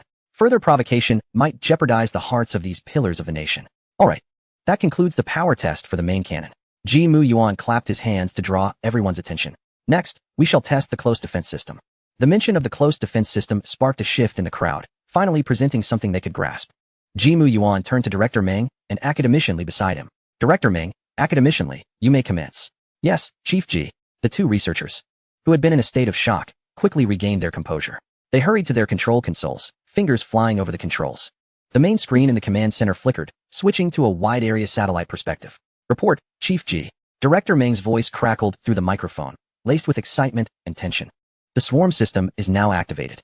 30,000 razor-sharp nanoscale self-destructing drones have been launched from the submarine, approaching the Emperor Qin at Mach 3 in a saturated attack formation from all angles. On the screen, countless red dots representing the drones surged towards the Emperor Qin from all directions. Witnessing this scene, Commander Lin, who had just caught his breath, felt his heart leap to his throat. 30,000. Nanoscale? He exclaimed in disbelief. How can we defend against this? It is utterly indefensible. Even a dense array of close-in defense guns would struggle to intercept 1 in 10,000. This was the nightmare that modern carrier task forces dreaded most. Launching a saturation attack with cheap, massive drones, they would exhaust your costly defense systems. Yet, Ji Mu Yuan did not even bat an eyelash. No need to worry. Just leave it to the Skynet system. Skynet? The crowd was taken aback. The Emperor Qin remained motionless on the water's surface as the swarm approached in overwhelming numbers. Seemingly unresponsive. Distance, 200 kilometers. 150 kilometers. 120 kilometers. The generals felt their hearts race, palms slick with sweat. Just as the drone swarm was about to breach the 100-kilometer mark, an unexpected occurrence unfolded. On the vast deck of the Emperor Qin, countless previously inconspicuous hexagonal modules suddenly illuminated with an ethereal blue glow. The light swirled, instantly merging into a vast energy net that unfurled across the deck. The next moment, a hum resonated. 30,000 beams of energy, slender as hair, yet dazzlingly brilliant, shot forth from those hexagonal modules at a speed surpassing human visual limits. There were no earth-shattering roars, no cataclysmic explosions, just an overwhelming brightness capable of blinding the eye. Once the brilliance faded, the world fell silent. On the screen, the red plague representing the 30,000 drones vanished without a trace, as if they had never existed. Another high-altitude satellite monitoring image emerged, revealing a dazzling halo of metal particles and plasma in the airspace 100 kilometers from the Emperor Qin. The 30,000 drones had been simultaneously vaporized in an instant. Not a single one had crossed the threshold. A gulp echoed in the command room. The atmosphere was so tense that one could hear a pin drop. 100 kilometers? Commander Lin's voice trembled uncontrollably as he pointed at the screen, as if witnessing a deity. The effective interception range of the laser weapon is actually 100 kilometers. This is impossible. The most advanced ship-mounted laser cannons have interception ranges of no more than 5 kilometers. Ji Mu Yuan calmly explained. Conventional laser weapons suffer from rapid energy attenuation in the air, hence their limited range. However, the Skynet system is different. It does not emit ordinary lasers. It fires confined plasma beams that can maintain near-zero attenuation over a distance of 100 kilometers. He paused, adding a statement that plunged everyone into despair. Within 100 kilometers lies the absolute defense zone of the Skynet laser matrix. Beyond 100 kilometers, up to 1,000 kilometers. The 24 electromagnetic railguns will take over for precise targeting. 1,000 kilometers for railgun targeting, 100 kilometers for the lethal Skynet lasers. This vessel was fundamentally an indestructible mobile fortress of war, offense and defense both at their zenith. Just as the generals felt themselves becoming numb, no longer capable of being shocked by anything today, Ji Mu Yuan glanced at the time, as if he were an employee clocking out. Alright, the maritime testing project has been successfully completed. He turned to the communications control console and issued a command that struck everyone like a thunderbolt. Power group. Switch to airspace cruise mode. Having concluded his remarks, he turned to face a group of bewildered generals, offering them a warm smile. Ladies and gentlemen, brace yourselves. What follows may somewhat challenge your established notions. Commander, he instinctively inquired. What do you mean? Ji Mu Yuan did not respond directly, instead directing his gaze toward the main screen. On the display, the imposing vessel known as the Qin Emperor, resembling a steel behemoth, underwent an extraordinary transformation. The surrounding waters began to boil violently. Heavy armor plates at the rear and beneath the hull slowly slid apart, revealing enormous circular nozzles exceeding 20 meters in diameter. In the next instant, a searing blue flame erupted from those nozzles. This was not the flame of chemical combustion, but rather a torrent of energy constrained to its utmost limits. The entire surface of the sea trembled. In the dazed gaze of all present, that colossal steel beast, displacing hundreds of thousands of tons, gradually lifted from the ocean's surface amidst a deafening roar. 10 meters, 30 meters, 50 meters. 80 meters. A vast shadow enveloped the churning waters below as the enormous vessel, buoyed by its anti-gravity engines and plasma thrusters, hovered steadily in midair, akin to a floating mountain of steel suspended in the heavens. Inside the command center, a profound silence prevailed. "Commander," he gaped, his insulated cup clattering to the ground, spilling scalding tea without him noticing. All that remained in his eyes was the reflection of that gargantuan object ascending on the screen. An absurd thought, one he had never imagined, began to take root in his utterly shattered worldview. This aircraft carrier, it can fly? The command center remained enveloped in silence. The minds of all present were on the verge of a breakdown. The gears of their cognition, completely jammed by the overwhelming spectacle they had just witnessed, could not turn even slightly. An aircraft carrier is airborne? Those words echoed like thunderclaps in the minds of each general, obliterating decades of military knowledge and principles of physics they had established. A gulp was heard, the sound piercing through the stillness, as someone struggled to swallow. The ascent of the Qin Emperor was rapid, yet the process was remarkably smooth. Through the main screen, the shrinking ocean surface was visible, the tumultuous waves quickly transforming into delicate ripples. 1,000 meters, 3,000 meters, 7,000 meters. The altitude finally stabilized at 10,000 meters, at which point the Qin Emperor ceased its ascent, resembling a celestial palace floating above the clouds. Ji Muyuan's voice, like a hand pulling everyone back from the ethereal heights, announced, "Altitude has reached the designated airspace. We will now conduct routine maneuverability tests." His tone was as calm as if he were discussing the testing of a vehicle's windshield wipers. Routine? Maneuverability? The generals exchanged bewildered glances, their faces betraying their confusion. Chapter 183. This is a mythological vessel, displacing hundreds of thousands of tons at 10,000 meters. What maneuverability do you intend to test? Can it perform aerial acrobatics like a fighter jet? The moment this thought emerged, they extinguished it themselves. Impossible, absolutely impossible. The coffin lid of physics was nearly bursting, and if Newton and Einstein were aware of this, they would likely be resurrected in anger. However, Ji Muyuan's subsequent actions were precisely aimed at completely overturning that coffin lid.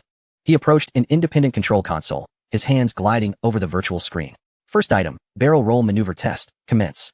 What? Air Force Commander Lin was the first to react, exclaiming in disbelief. Barrel roll maneuver? That's an exclusive move for fighter jets. You want a carrier larger than a mountain to perform a barrel roll? What sort of cosmic jest is this? Before his words could fully leave his lips, the main screen displayed a scene that nearly caused his eyes to bulge. The steel mountain suspended in the clouds tilted slightly. Then, before everyone's eyes, it began to roll slowly. Boom. A resounding shock echoed in every general's mind, their bodies instinctively leaning to one side. They clutched onto anything fixed nearby, fearing they would be tossed out.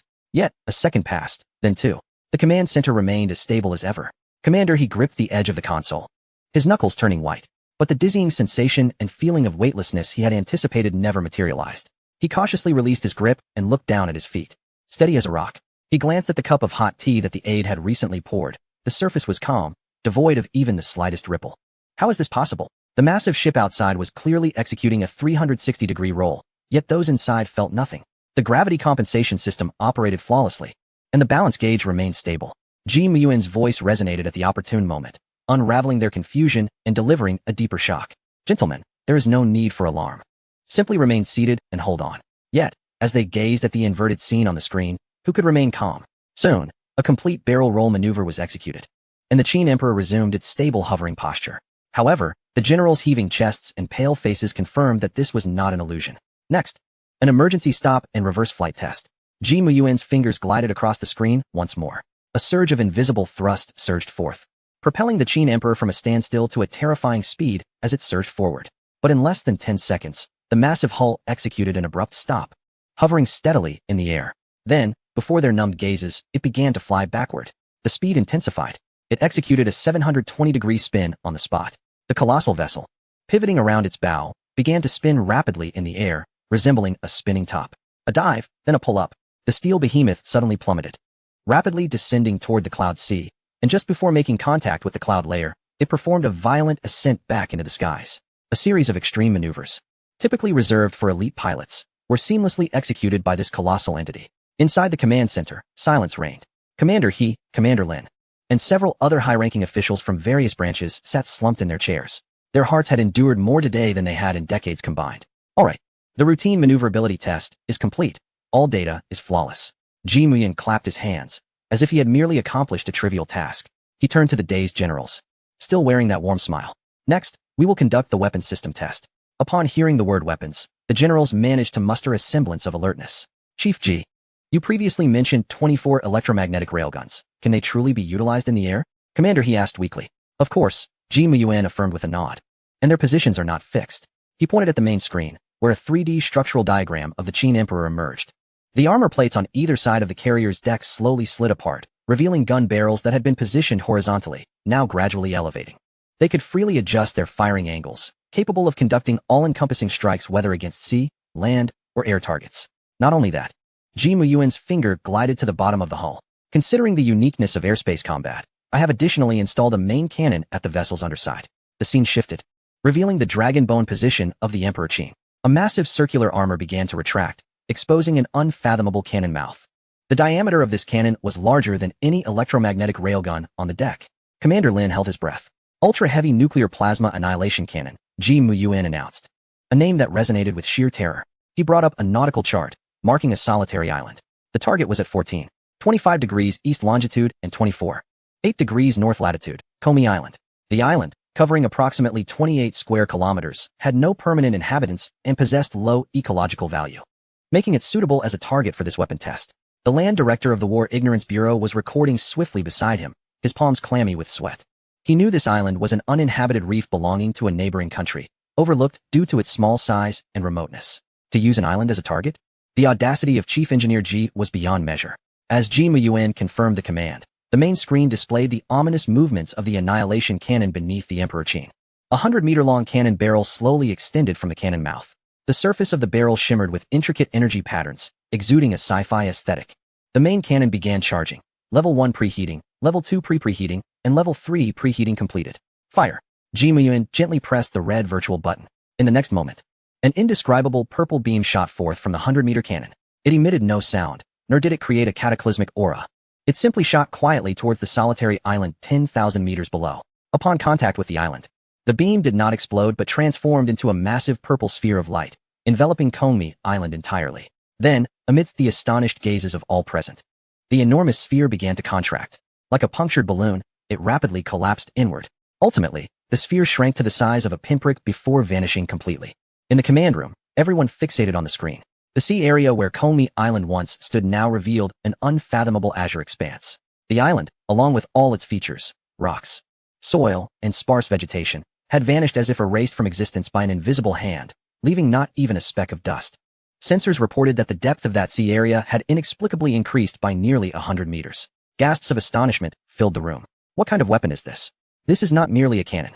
This is the authority to obliterate all, a power reserved for deities in myth and legend. Chapter 184. The Emperor Qin will return today. Ji Muyuan observed the test data, seemingly dissatisfied as he clicked his tongue. Alas, the power is somewhat excessive. He sighed. Originally, he intended to operate in Level 2 energy mode for a brief test. However, his colleagues in the power unit were overly enthusiastic, ramping it up to Level 3 preheating.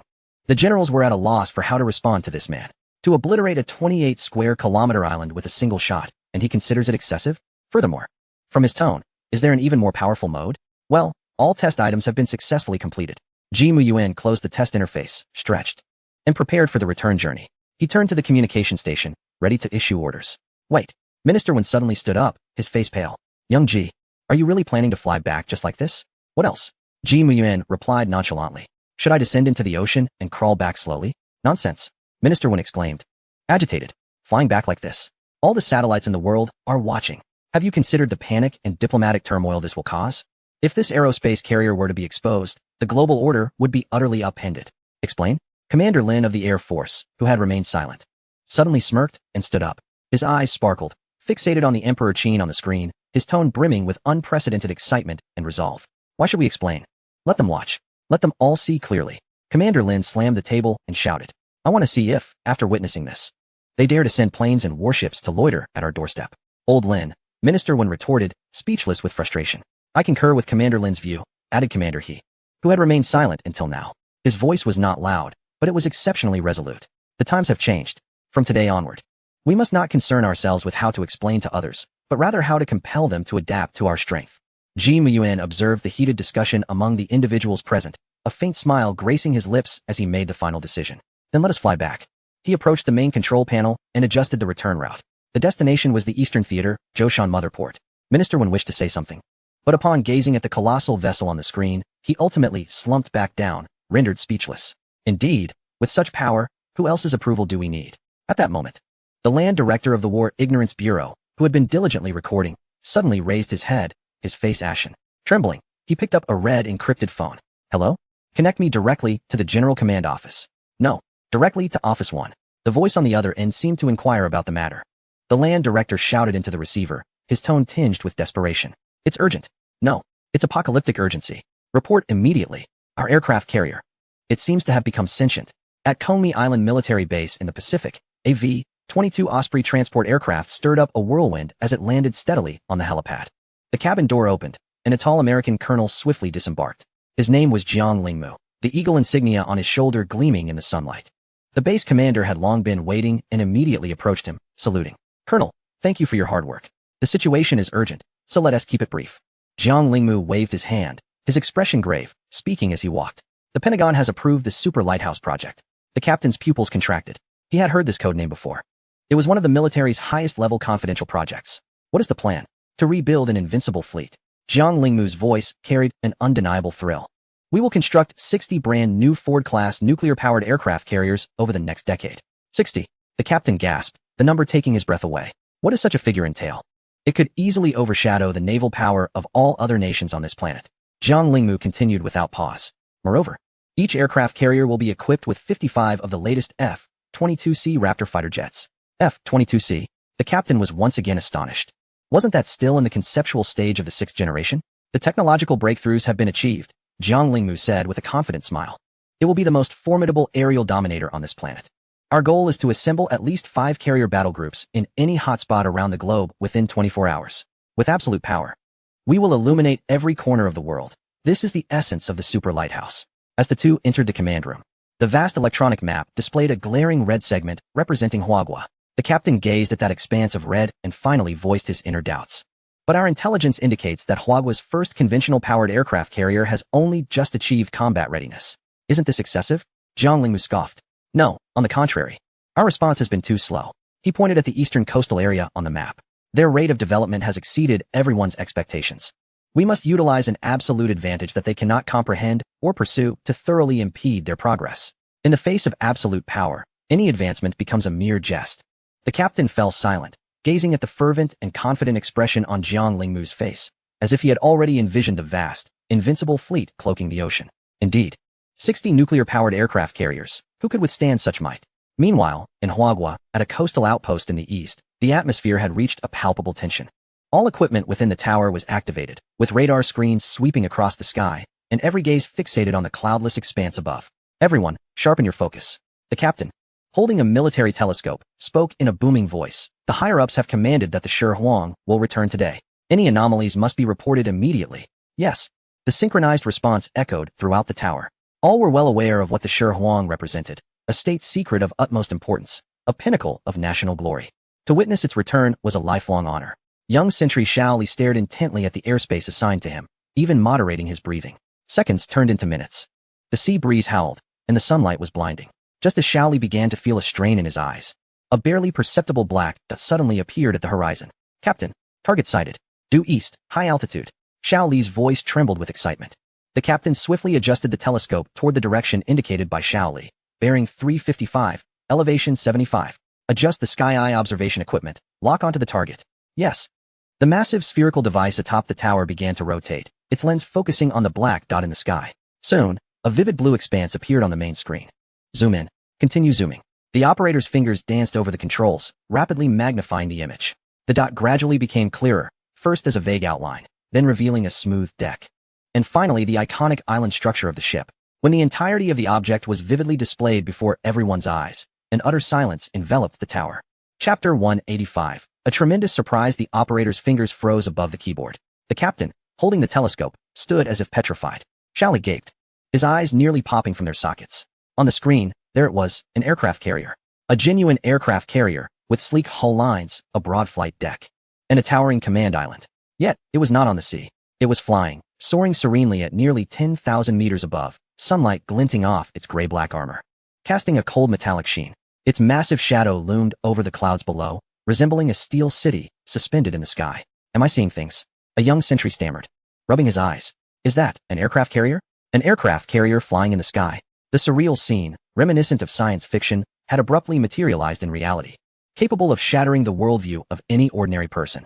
What a miracle, Shally murmured. The captain slowly lowered the telescope, taking a deep breath as his chest rose and fell violently, striving to steady his racing heart. He picked up the red phone on the table, his hand trembling. Connect me to the Eastern Theater Command Center. Report to the commander. The Shi has returned. Yes, we see it. It's flying. Within the bridge of the Shi. The atmosphere contrasted starkly with the shock outside. Ji Mian, dressed in casual attire, lounged comfortably on the plush captain's seat, leisurely sipping tea. Minister 1, like an inquisitive child, was touching everything and observing every detail, continuously exclaiming in awe. Gee, this is unbelievable. We really have taken to the skies. It's far steadier than flying in an airplane. There's not a hint of turbulence. This anti-gravity engine technology is at least a century ahead of the world, right? Ji Min set down his teacup, regarding him with a touch of exasperation.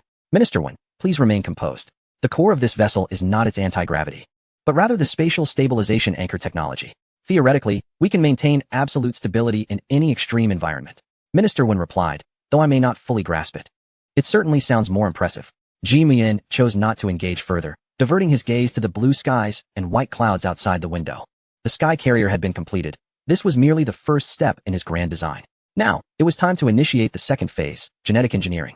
In Ji Min's vision, human evolution would be divided into 3 stages. The first stage, termed completion, would utilize gene editing technology to eradicate defects within the human genetic chain, such as hereditary diseases and cancer genes. Concurrently, the basic attributes of the human body would be optimized, extending lifespan, enhancing physical abilities, and boosting immunity, allowing every individual to possess a perfect and healthy body. The second stage, known as adaptation, would delve deeper into genetic modification, enabling humanity to thrive in more complex environments. For instance, acquiring gills to breathe freely in the deep sea or enhanced lungs to survive in the thin air of outer space. Humanity's reach would no longer be confined to the diminutive surface of Earth. The third and ultimate stage, dubbed ascension, would see genetic technology reach its zenith, allowing humanity to transcend the confines of the physical body, digitizing consciousness to become a higher form of energy life. At that point, the stars and the vast cosmos would be at their fingertips. Of course, all of this remained a distant aspiration. Progress is made step by step, and the Shi had now traversed the outer seas, entering Huawei's airspace. Below, a vibrant modern city emerged within view, characterized by towering edifices and bustling traffic. Are we really flying over it? Minister Wen looked anxiously at the city below. Why not? Ji Muyuan countered. This will incite panic. No, this is not panic. Ji Muyuan chuckled. This is surprise. On the ground, office workers on their lunch breaks, couples shopping, and children playing in parks all sensed a shift in the atmosphere simultaneously. The sunlight seemed to be obscured by something enormous. Instinctively, they looked up, and then all fell into a stupor. Above, a colossal object that defied description glided silently over the city, its shadow enveloping entire neighborhoods. After a brief moment of stunned silence, the city erupted into chaos. What on earth is that? Is it a mirage? Look, up in the sky. There's a ship. Is that an aircraft carrier? Am I losing my mind, or is the world going mad? Countless people pulled out their phones, capturing this reality-defying spectacle, flooding social networks with videos and photos tagged with UFOs, aliens, and miracles, spreading virally. On the bridge, Ji Mian observed the multitude of tiny figures gazing skyward on the surveillance screens, a mysterious smile gracing his lips. He gently pressed a button, and a clear announcement reverberated through the Shi wide-area broadcasting system, instantly covering the entire city. This is Huawei's Shi sky carrier, currently executing a return mission. We kindly ask all citizens to remain calm and maintain normal order. The voice resonated clearly in the ears of everyone within the city. The voice of the broadcast reverberated across the city, and after a brief silence, an overwhelming tide of excitement surged forth. Incredible. It is our own. The Emperor Qin spacecraft carrier. I knew it. How could it possibly be aliens? This paint scheme, this military emblem, simply magnificent. A return mission? Does that imply that this marvel has existed long before, unbeknownst to us? My mother asked why I was kneeling to gaze at the sky. Panic dissipated, replaced by an exquisite sense of awe and fervent national pride. Countless individuals rushed home to retrieve their treasured telescopes, aiming them at the slowly moving steel sky. Look, I see it. There are words on the side of the vessel. What do they say? Read it aloud. The Feitian 0 spacecraft carrier. Incredible. Feitian 0. This name instantly spread across the internet through countless live broadcasts. If the codename Emperor Qin signifies supreme authority, then the designation Feitian 0 evokes even more terrifying imaginings. With a 0, it suggests the future will bring forth 1, 2, or even more. In an instant, The entire internet of Huagua transformed into a sea of jubilance. Meanwhile, 60 kilometers away, residents of nearby cities could also see a massive shadow on the horizon, resembling a mountain, gliding at an unbelievable speed. This scene, transcending time, ignited the fervor of every witness. On the bridge, Minister Wen transitioned from initial tension to a flushed excitement. He watched the cheering crowds on the screen, overwhelmed with elation, unsure where to place his hands. This is truly an astonishing surprise. Chapter 186. Let Jiang Lingmu's fleet return home. Ji Miyuan observed everything with a calm demeanor. Before him, on a system panel visible only to himself, numbers representing technological shock points soared at an unprecedented rate. Collective shock from the people of Huagua, 10 million. Initial global interest, 5 million. Balance of technological shock points, 230 million. The figures were staggering, yet Ji Miyuan furrowed his brow slightly. It was still insufficient. While the shock points garnered from his compatriots were concentrated, the total was limited. To initiate the first phase of the National Gene Ascension Plan, at least 1 billion points were necessary. This paltry amount fell far short. It seemed he needed to deliver a surprise to friends across the ocean as well. His gaze fell upon a corner of the system map. There, a red dot representing the American fleet had reached the designated maritime area. The real spectacle was just beginning. Ji Miyuan picked up the internal communicator, speaking in a calm tone. Academicianly, Director Meng, prepare yourselves. I am about to contact Director Han of the Gene Research Institute. At the same time, in the depths of the Pacific Ocean, the designated coordinates of Coney Island were occupied by a mixed fleet comprising several Burke-class destroyers and a Ticonderoga-class cruiser, quietly anchored on the surface. On the bridge of the flagship USS Philippines Sea, the atmosphere was unbearably tense. Colonel Jiang Lingmu, celebrated as a future star of the Eagle Nation's Navy, was fixated on the navigational chart before him. The screen displayed clear GPS signals indicating they were at the target location. Yet outside the window, there was nothing but the sea, endless azure, tranquil as a vast sapphire, devoid of any impurities. Where was the promised island? The one exceeding 30 square kilometers. With its unique volcanic terrain, Comey Island? Report, sir. Optical reconnaissance system shows no findings. Report, sir. Radar scans normal, no island contours detected. Report, sir. Sonar system detects a seabed over 3,000 meters deep. Each despairing report struck Jiang Lingmu's heart like a heavy hammer. He raised his binoculars, scanning the horizon repeatedly until his eyes began to ache. Nothing. There was nothing. It was as if Comey Island had never existed in this expanse of ocean. Damn it. A white officer could no longer contain himself, slamming his fist against the control panel. Is our intelligence flawed? Or is this cursed island merely a fabrication by the Huagua people from the very beginning? Jiang Lingmu remained silent. He understood better than anyone that Comey Island was indeed real. The Pentagon's archives contained decades of information regarding it. Yet now, it had vanished without a trace. A chilling dread surged from the soles of his feet to the crown of his head. He inhaled deeply and activated the highest level of encrypted communication. This is Jiang Lingmu, calling the Department of Defense. Secretary James, I have an urgent report. In the Pentagon's underground command center, a vast electronic screen was divided into two images. On the left, the Emperor Qin spacecraft carrier glided majestically above a city in Huagua.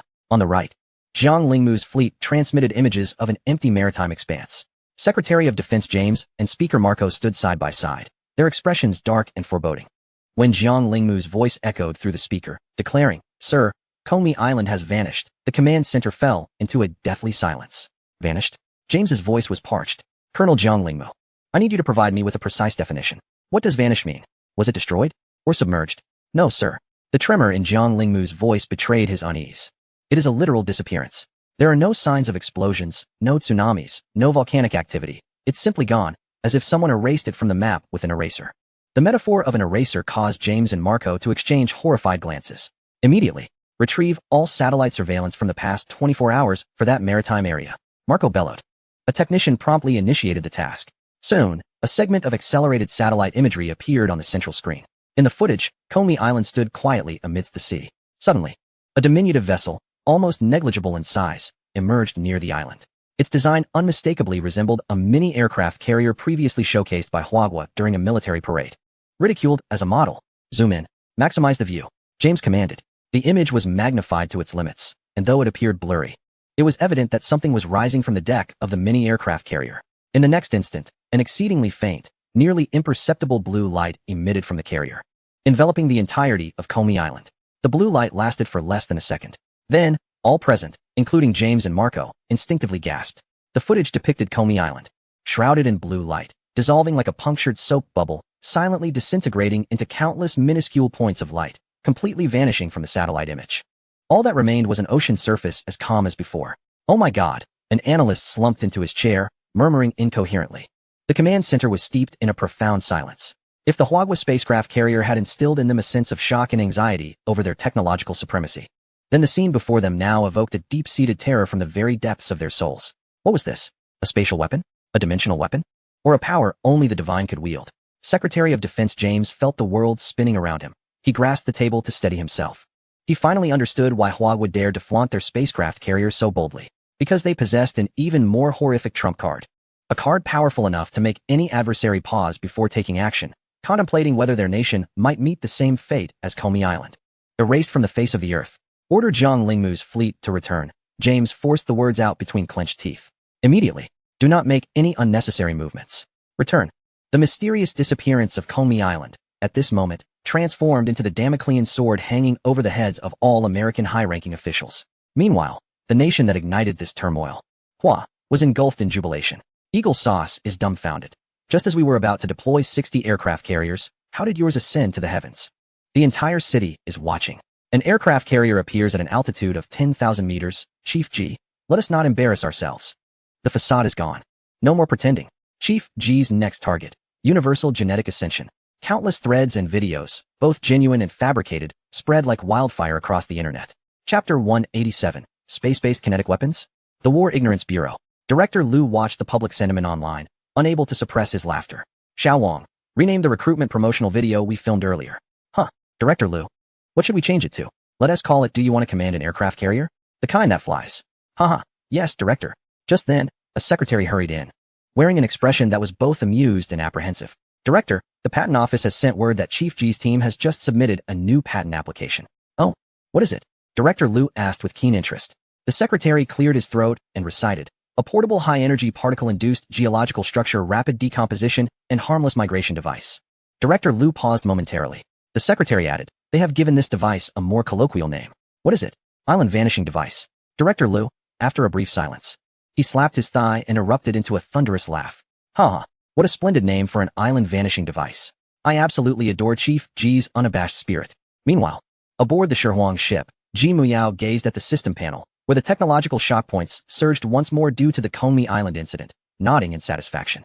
Collective fear from the United States, 300 million. Balance of technological shock points, 580 million. Excellent. We have made significant progress toward our goal of 1 billion. On the screen before him, a communication with the Gene Research Institute was established. An elderly man appeared, the eminent figure in genetic engineering, Director Han. Xiao Ji, you truly are remarkable. That colossal entity soaring in the sky is your handiwork, correct? Director Han greeted with a hearty laugh, his tone familiar. Director Han, it has been a while, Ji Muyao replied with a slight smile. Let us skip the pleasantries. Director Han waved his hand, his eyes sparkling with a scientist's innate curiosity. Speak, what grand plan brings you to seek out this old geneticist? Surely you don't want me to help you figure out how to turn people into superheroes? The smile on Ji Muyao's face deepened with significance. Director Han, you are partly correct. I am not seeking to transform an individual into a superhero. He paused, speaking each word with clarity. Rather, I wish to elevate all of humanity to the status of superheroes. On the other end of the line, Director Han's smile froze instantly. The air seemed to drain from the room. This venerable man, steeped in the world of genetics and accustomed to innovative ideas, felt his mind falter for the first time. All of humanity as superheroes? What does that even mean? Not even science fiction dares to portray such a concept. Xiao Ji, Director Han's voice became dry and trembling. You cannot be joking, can you? Ji Muyao maintained his calm demeanor. Director Han, do I appear to you to be jesting? He gestured toward the backdrop of countless luminous points coalescing into a sea of stars. Our journey has never been confined to this small blue planet beneath our feet. The vast cosmos is our true destination. With humanity's currently fragile genetics and fleeting lifespan, we cannot even venture beyond the solar system, let alone conquer the universe. Ji Muyao's words struck Han like a hammer. A fervor unlike any other erupted from the depths of Director Han's eyes, swiftly replacing all shock and confusion. I understand. I completely understand, he exclaimed, slamming his hand on the table, feeling rejuvenated. Genetic ascension. This is the only path for human civilization. Xiao Ji. No, Chief Ji. Where are you? I must come to see you. I cannot wait another second. Ji Muyao smiled slightly. I am aboard the Shihuang, eagerly awaiting your esteemed presence. The communication ended. Ji Muyao turned to gaze once more out the porthole at the profound universe, his expression serene and far-reaching. The Universal Superhuman Project is merely the first step. A new era of space exploration, belonging to Hua and all humanity, is about to be ushered in by his own hands. Simultaneously, in the capital, in a high-level secret conference room, the atmosphere was tense enough to draw water. At the head of the table, Secretary Du sat with hands clasped and brow furrowed. Before him lay a confidential report delivered personally by Director Liu of the War Ignorance Bureau. The report bore a simple title, Data from the Maiden Voyage Test of the 6th-Gen. Old Liu, are you certain that every word and punctuation in this report is flawless? Secretary Du's voice was low and formidable. Director Liu straightened his posture, his expression more serious than ever. Secretary, I guarantee the accuracy of this report with my integrity and party loyalty. Very well. Secretary Du took a deep breath, slowly reclining into his chair. Let us proceed with the playback. Yes. The massive screen at the front of the conference room flickered to life. The image revealed the boundless blue sea, with the 6th-Gen's colossal hull appearing as a mountain, slicing through the waves in an incredible manner. Below the screen, a line of striking red data surged dramatically. Real-time sailing speed, 250 knots. Gasp. A chorus of sharp intakes of breath filled the room. Air Force Commander Lin, seated near Secretary Du, looked as if his eyes might pop out. 250 knots. What does that even mean? The most advanced Ford-class aircraft carriers in the world barely exceed 30 knots. This is no longer an aircraft carrier. It resembles a fighter jet skimming the ocean. However, the astonishment was only beginning. The scene changed. On the 6th-Gen's deck, an extraordinarily large cannon slowly ascended, its muzzle flashing with a bluish electric glow. The next moment, a beam of light, more brilliant than the sun, shot skyward, precisely penetrating the cloud cover. Following this, a vantage point from space appeared. The beam descended from the heavens, accurately striking the distant Komi Island. There was no earth-shattering explosion, no mushroom cloud. The island vanished as if erased by an eraser from a drawing, leaving only a bottomless vortex in its place. Silence. The entire conference room fell into a deathly quiet. Everyone sat transfixed, as if under a spell, staring at the screen with blank minds. Is this a railgun? A space-based kinetic weapon? This was still a concept confined to science fiction. How has it become a reality? Before they could recover from the cataclysmic impact, the screen shifted again. Beneath the colossal body of the 6th-Gen, rings of soft blue light illuminated. Under the gaze of all present, this steel behemoth, displacing over 500,000 tons, defied the laws of gravity, steadily lifting off the ocean's surface, ascending higher and higher. Chapter 188, Time Waits for No One. Academician Li as they traversed through the clouds and entered the stratosphere, ultimately hovering at an altitude of 10,000 meters, they shone alongside the sun and moon. Secretary Du opened his mouth, yet no words escaped his lips. He slowly removed his glasses and rubbed his eyes forcefully, as if attempting to confirm that he was not ensnared in a dream. After a long pause, he muttered in a daze, "What is this? This is not merely an aircraft carrier. This is unequivocally a space fortress." The higher-ups in Huagua were engulfed in shock and bewilderment. Across the ocean in the United States, however, a pall of despair hung in the air. At the Pentagon, during the highest security meeting, Speaker Mark O and Secretary of Defense James exchanged grim glances as they beheld the videos circulating wildly online. The sight of that massive vessel suspended at 10,000 meters weighed heavily on the hearts of every American. Faye, it's Faye. An irate congressman suddenly leapt to his feet, screaming in hysteria. This is undoubtedly a CGI concoction by the Huagua. It's a strategic deception. Anti-gravity technology? This is utterly impossible. It is a blatant affront to the laws of physics. Yet, his outburst sounded feeble and lacking in conviction. Secretary James slumped dejectedly in his chair, his gaze vacant.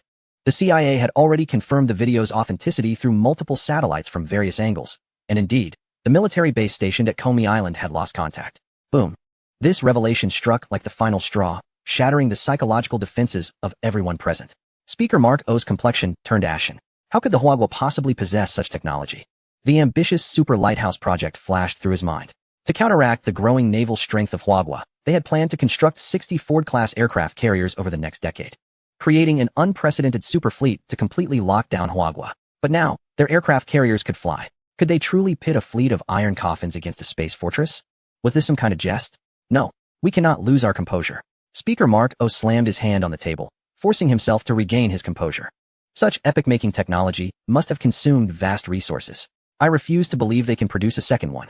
Secretary James, seizing upon this lifeline, immediately concurred, indeed. The speaker is right. This must be their finest creation, a prototype designed to intimidate us. As long as our super lighthouse project continues to advance, we will still maintain an absolute numerical advantage in 10 years. They exchanged a glance, each detecting a glimmer of hope and self-reassurance in the other's eyes. Yes, it must be so. Producing one a year would be the limit. We have nothing to fear. On board the 6th-Gen, a video conference convened, gathering the highest-ranking officials from Huagua's military, political, and research sectors. The screen displayed Secretary Du, Minister 1, Commander Lin, and others, all bearing expressions of residual shock.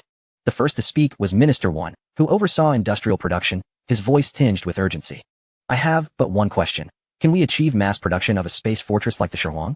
This inquiry echoed the sentiments of all present, their gazes converging on Ji Muyuan. With a calm demeanor, Ji Muyuan replied, as if discussing a trivial matter, of course. If the supply of materials can keep pace and the industrial machines operate at full capacity. He paused momentarily. By the end of this year, delivering 200 vessels should not pose a significant challenge. Following that, scaling up to an annual production of 1,000 is also feasible. As his words registered, the video conference screen descended into an eerie stillness. It was not a network issue. Rather, all participants seemed petrified. Secretary Du's hand, poised with a teacup, hung motionless in the air. Minister Wen's mouth gaped open, forgotten. Commander Lin nearly fainted, his eyes rolling back in disbelief. 200 vessels. By the end of this year. And they can fly? You call that not a big deal? Ji Muyuan, seemingly oblivious to the mental turmoil he had instigated, continued operating his screen, connecting to another call. A middle-aged man, covered in grease and clad in blue overalls, appeared on the screen. He was Director Meng of the Beast Heavy Industries Research Institute, responsible for logistics and resource extraction. Director Meng, Ji Muyuan stated succinctly. I require more minerals. Immediately deploy 200 Beast Series mining mechs to Kunlun Death Valley and extract the resources there to the fullest extent. 200. Director Meng exclaimed, startled. Ji General, our current output is already insufficient. Ji Muyuan interrupted him decisively. What I need is to increase our material reserves tenfold within 3 months. Additionally, inform Academician Li's team at the Gene Research Institute to be prepared. Our next project is about to commence. Upon disconnecting, Ji Muyuan observed the lineup of leaders still in a state of shock on the screen. A faint smile curling at the corners of his mouth. Commander Lin finally managed to catch his breath and, trembling, pointed at Ji Muyuan on the screen, his voice quivering. Ji General, do you intend to replace my air force with those flying aircraft carriers? Ji Muyuan, upon hearing this, displayed an expression of utter nonchalance. He shook his head gently. Commander Lin, your vision is limited. Commander Lin was taken aback. Ji Muyuan extended a finger toward the dark expanse of the universe outside the viewport. My aim has never been the Air Force. I intend to establish the first space fleet in human history. A convoy of black sedans, adorned with special permits, smoothly entered the depths of the base. The doors swung open, revealing an elder, Director Han, a towering figure in the field of genetic engineering in Huabua. Following him was a group of exceptionally young individuals. Their average age not exceeding 30. They bore haughty expressions and sharp gazes. Handpicked by Director Han from esteemed genetic research institutes across the nation, a veritable dream team of Huabua's genetic engineering sector. Director Han, why have you arrived early? Academician Li approached briskly, a warm smile gracing his face. According to the schedule, they were not due to arrive for another 2 days. Director Han shook his hand, but, with eyes already fixed elsewhere, moved towards the exceedingly youthful figure of Ji Muyuan. Ji Gong, I have long admired your reputation. His voice boomed with the distinctive gravitas of a scholar. I believe we can commence our discussions regarding the detailed plans for genetically enhanced soldiers right away. The doctoral team behind him turned in unison to gaze at Ji Muyuan, their eyes brimming with curiosity and inquiry. As top-tier figures in their respective fields, they naturally harbored a multitude of questions regarding this young individual who had suddenly emerged to lead an entire national-level genetic project. Before Ji Muyuan could respond, Academician Li interjected with an affable smile, positioning himself between the two. Director Han, do not rush. Having traveled such a distance, let us first take a moment to refresh ourselves. Director Han frowned slightly. Academician Li, the project is urgent. Every second counts. I understand, Academician Li replied, his smile growing increasingly enigmatic. He glanced at Ji Muyuan before leaning towards Director Han, lowering his voice. There is something I must express to you first. Mu Yuan possesses a complete lack of foundation in the field of genetic engineering. Bang! Dean Han appeared struck by lightning, his entire being frozen in place. He abruptly turned his head, fixating on Academician Li, his eyes brimming with disbelief. What did you say? The team of PhD candidates behind him also caught wind of this statement, instantly erupting in uproar. A complete lack of foundation? What kind of joke is this? Someone entirely ignorant of genetic engineering is to lead our project? Academician Li, is this not absurd? We abandoned all our critical national projects and rushed here in a state of urgency, merely to accompany an outsider in their frivolous pursuits? They felt they had been subjected to an unprecedented mockery. The principal overseer of the nation's highest-level project is, in fact, a novice? This is nothing short of fantastical. Observing their nearly uncontrollable expressions, Academician Li remained unfazed, even an amused smile deepening at the corners of his mouth. This was precisely the reaction he desired. Clearing his throat, his voice, though not loud, resonated clearly in each ear. Everyone, please remain calm. He gestured toward the ground beneath their feet and surveyed the vast, futuristic interior space.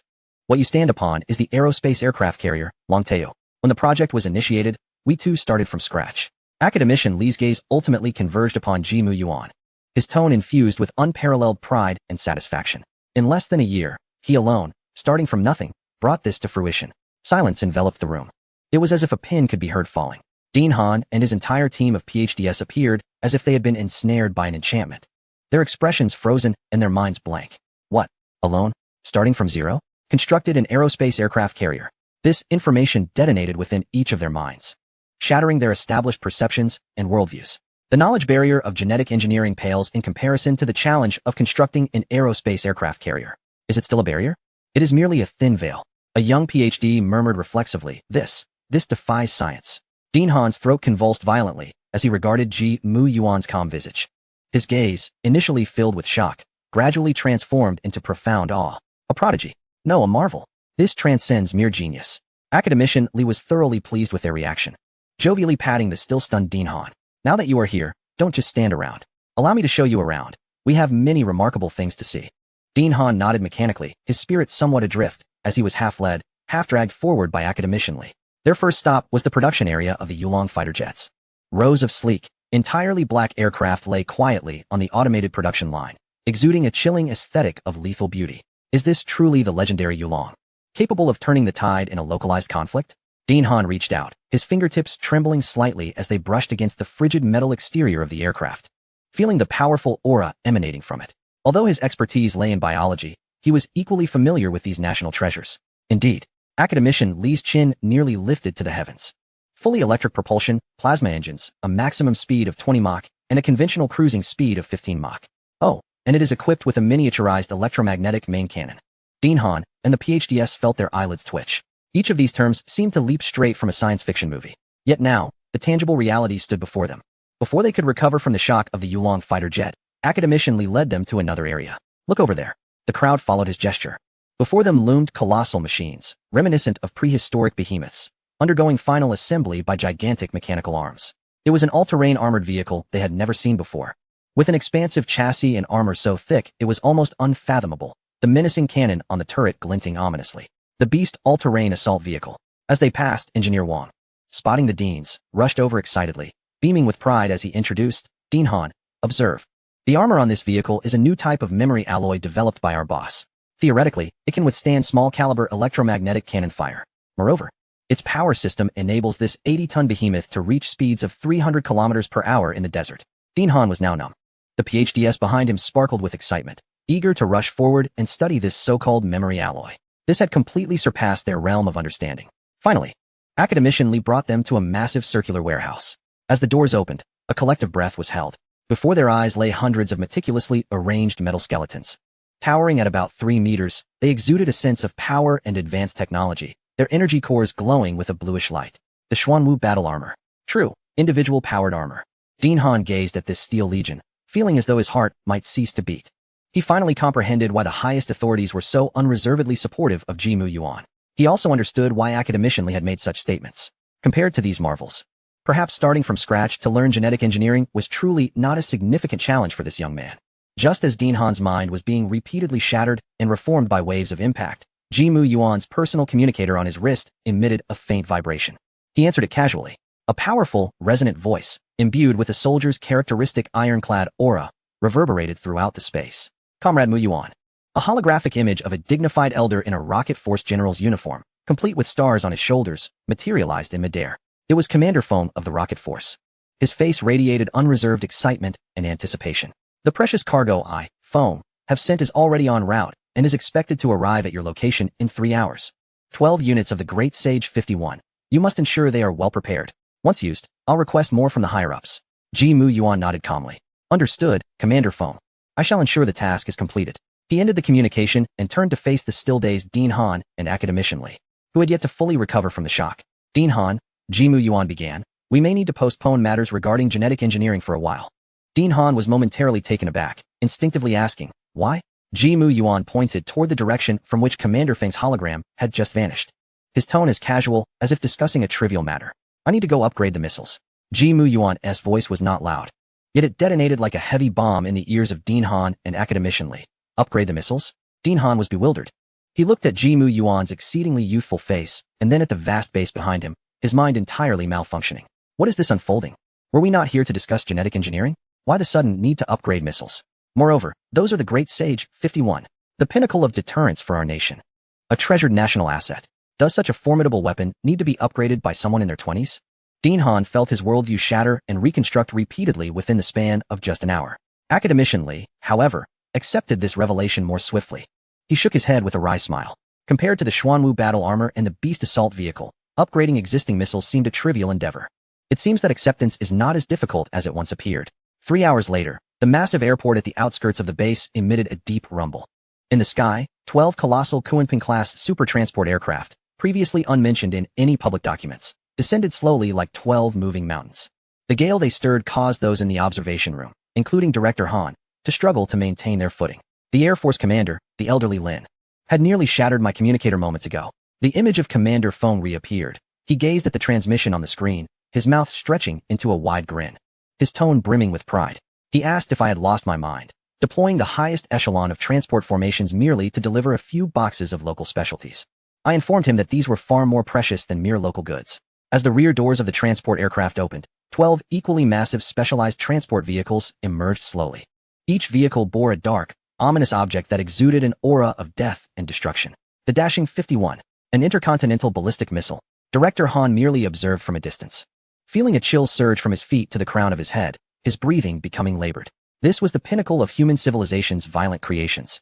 However, once the convoy came to a halt, a middle-aged man dressed in a Zhongshan suit, exuding an air of cultured urgency, hurriedly approached Ji Muyuan, his face marked by evident anxiety and discontent. Comrade Ji Muyuan. The newcomer was Minister 1, responsible for coordinating various ministries. He pointed at the recently halted missile transport vehicles, his tone tinged with reproach. What is the meaning of this? The safety protocol does not stipulate such an arrangement. How could you allow the missile warheads to point directly at the base's entrance? If an accident were to occur, who would bear the consequences? Minister Wen's voice was loud, filled with concern over potential risks. Ji Muyuan, however, merely cast a calm glance in his direction. Minister 1, relax. He gestured toward the missiles. Firstly, their fusing systems are physically isolated, 1,000,000 times safer than your household gas canister. Secondly, Ji Muyuan paused, a barely perceptible smile gracing his lips. They will soon be dismantled, so it matters not which direction they face. With that, he dismissed the astonished Minister 1 and turned to Directors Han and Lee, gesturing for them to follow. Come, gentlemen, I wish to show you something extraordinary. It is also an opportunity for Director Han to evaluate our base's surgical capabilities and determine if we are qualified to engage in genetic engineering.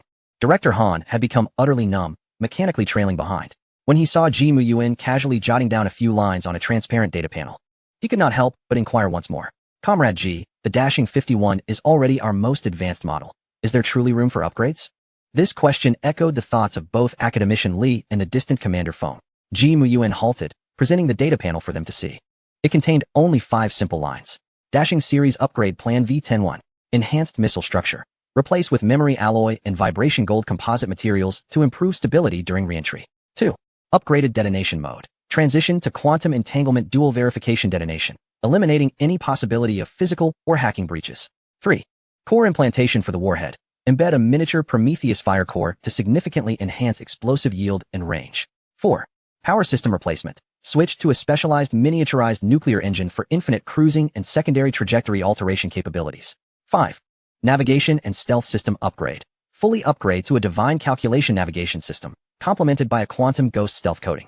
Directors Han and Lee scrutinized each word. With each line, their faces grew paler.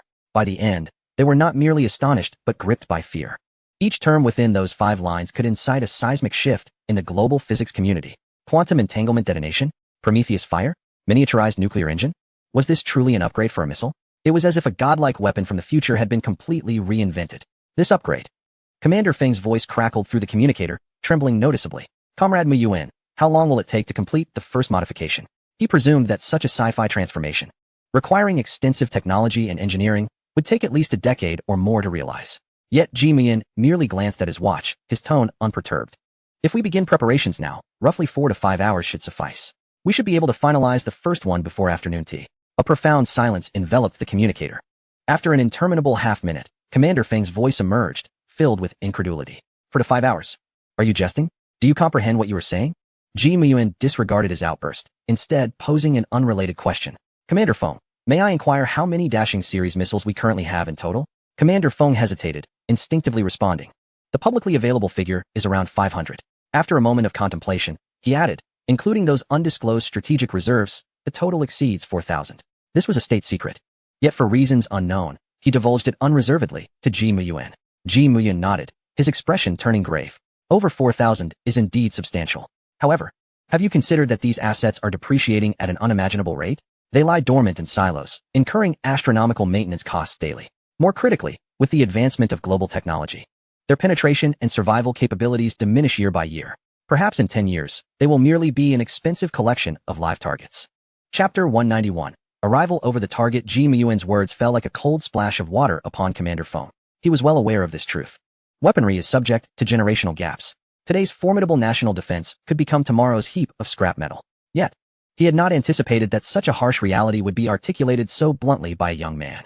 Ji Muyuan's voice resonated once more, imbued with an undeniable authority. We cannot afford to waste time. We must complete the upgrade of all Dashing missiles in the shortest time frame possible. Let them once again become the sword of Damocles, forever hovering above our enemies, impervious to interception.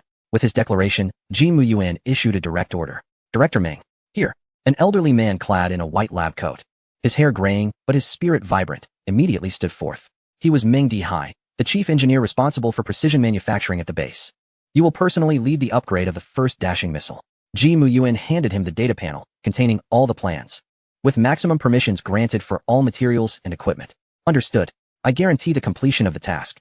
Director Meng accepted the data panel, his eyes shimmering with fervor as he turned and strode away. In an instant, the expansive base transformed into a finely tuned war machine. 12 Dashing 51 missiles were steadily lifted by colossal mechanical arms and transported into the modification workshop within the circular warehouse. Under the astonished gaze of Directors Han and others, countless small robots surged forth like worker bees, scanning and slicing the missile's surface. The missile body was precisely disassembled, its original shell stripped away, revealing the intricate internal structure. Subsequently, gleaming, dark golden alloy plates were expertly welded onto the missile by the mechanical arms. Director Meng personally operated a device, carefully implanting a core of Prometheus fire, no larger than a thumb, yet radiating a solar-like brilliance, into the warhead. The entire process flowed seamlessly, embodying a harmonious blend of industrial prowess and technological aesthetic. Time passed, minute by minute. At 3:30 in the afternoon, when the first modified missile was presented to the assembly, an awed silence enveloped the room. Its exterior bore little change, yet it emanated a profound darkness, as if it could absorb all light.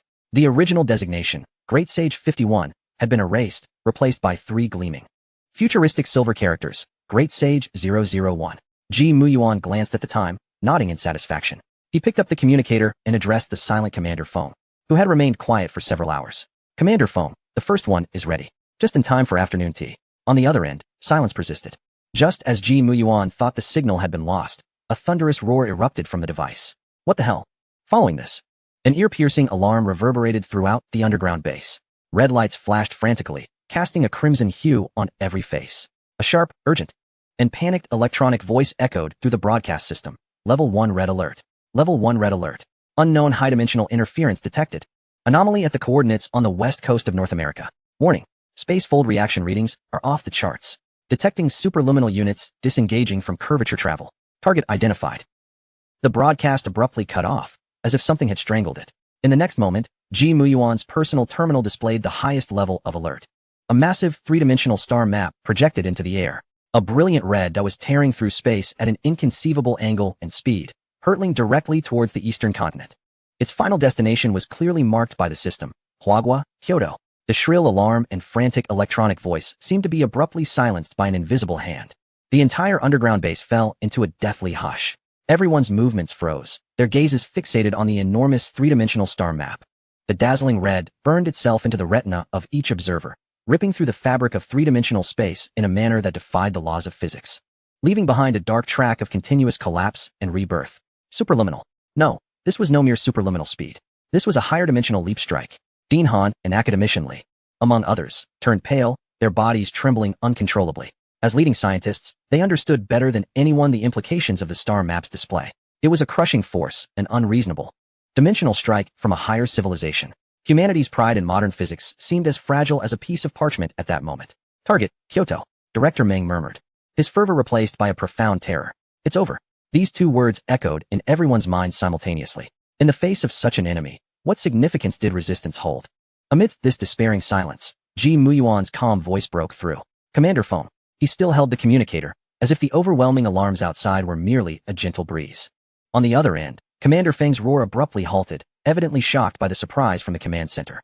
Ji Muyuan, did you see that? Feng's voice was hoarse, dry, filled with incredulity. I did, Ji Muyuan replied, his tone even as his gaze shifted from the star map to the ominously black Great Sage 001 before him. An uninvited guest. Guest. Commander Feng's voice reached a pitch that threatened to shatter eardrums. This is a death sentence. All anti-air systems. All space-based weapons. None of them are reacting. It doesn't even exist within our detection dimensions. We can only watch as it crashes into Kyoto. How much time do we have? Feng's voice carried a hint of desperation, a plea for a miraculous number from Ji Muyuan. However, Ji Muyuan merely glanced at the countdown on his personal terminal. At its current speed through space, accounting for deceleration upon entering the atmosphere, it is expected to reach the target in 7 minutes and 21 seconds. 7 minutes and 21 seconds. This number struck like a heavy hammer on every heart within the base. A few young researchers even collapsed to the ground, their faces drained of color. 7 minutes. What could be done? There would be no time even to issue a nationwide evacuation alert. It was over, utterly over.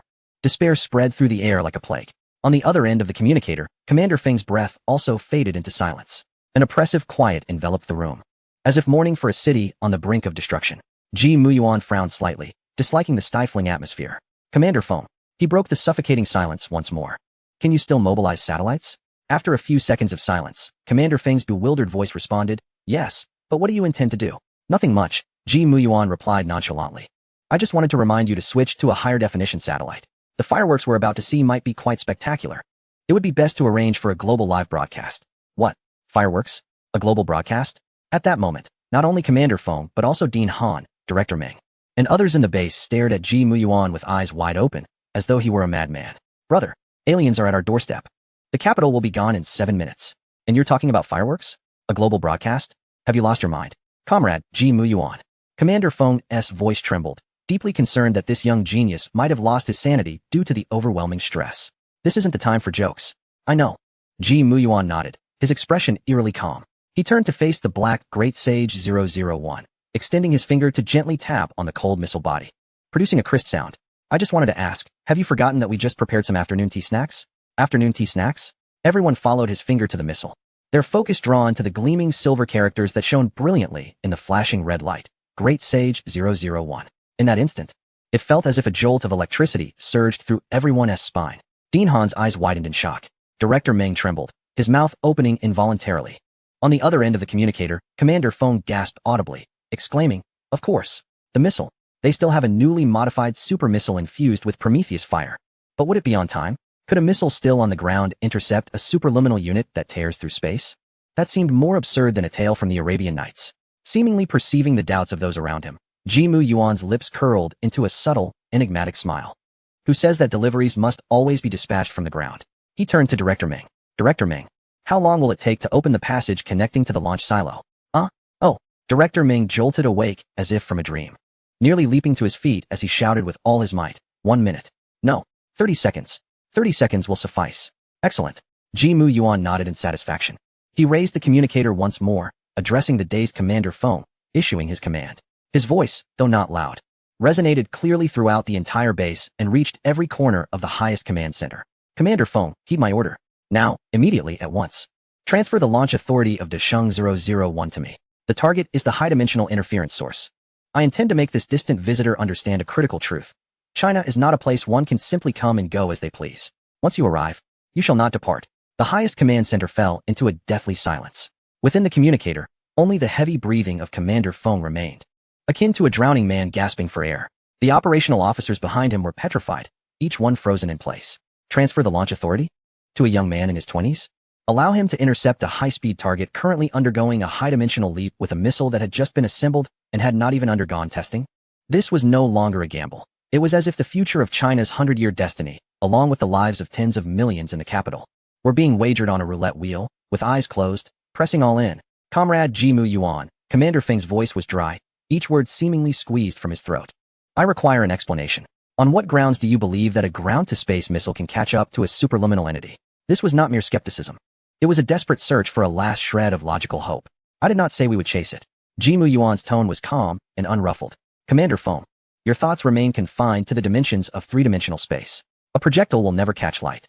However, his lips curled into a faint smile, reminiscent of a teacher guiding a slow student. What if we were to move the finish line ahead of the projectile before light reaches its destination? What? Move the finish line ahead of the projectile? What kind of wolfish words are these? Commander Foam felt as though his brain's CPU had completely burned out. He could not comprehend the meaning of this statement. But Jimu Yuan did not afford him the time to ponder. Director Meng. Here. Director Meng jolted upright, his body rigid like a soldier awaiting inspection. What is the energy core of Dasheng 001? It is the fire of Prometheus. And its function? Controlled cold fusion. Infinite energy. Director Meng nearly shouted, as if he had suddenly understood something, a terrifying brilliance igniting in his murky eyes. Not entirely correct. Jimu Yuan shook his head. His fingers glided gently across the virtual screen of the control panel, summoning a collection of complex and dizzying spatial curvature models. The essence of the fire of Prometheus is not energy. It is a key capable of distorting, even tearing apart our current four-dimensional space-time, 3 dimensions of space and 1 dimension of time. The high-dimensional interference source is able to achieve superluminal leaps precisely because it possesses a more advanced key. It can easily carve out wormholes in the fabric of space-time. And we, while possessing a rather rudimentary key, Jimu Yuan's voice paused, his gaze fixed upon the black missile body. Filled with immense confidence, still have enough capability to lay down a red carpet for it before it arrives. A red carpet leading to hell. As his words fell, the entire base, along with the highest command center on the other end of the communicator, fell into silence. Dean Han's mouth hung open, as if it could accommodate an egg. Director Meng trembled, not from fear, but from overwhelming excitement. He understood. He fully grasped it. This was not an interception of a missile at all. This was a spatial strike. Using space to combat space. Using dimensions to crush dimensions. I understand. Commander Feng's voice came through the communicator, trembling as if he had survived a catastrophe. Chapter 193. Repeat once more, full authority transfer. I authorize. In the name of the commander of China's rocket force, I officially approve. The highest launch authority of Dasheng 001 is now fully transferred to Comrade Jimu Yuan. Repeat once more, full authority transfer. Almost the instant his words fell, a soft beep resonated from the control panel in front of Jimu Yuan, revealing a scarlet virtual interface. At the center of the interface was a colossal launch button, surrounded by a myriad of constantly refreshing data streams.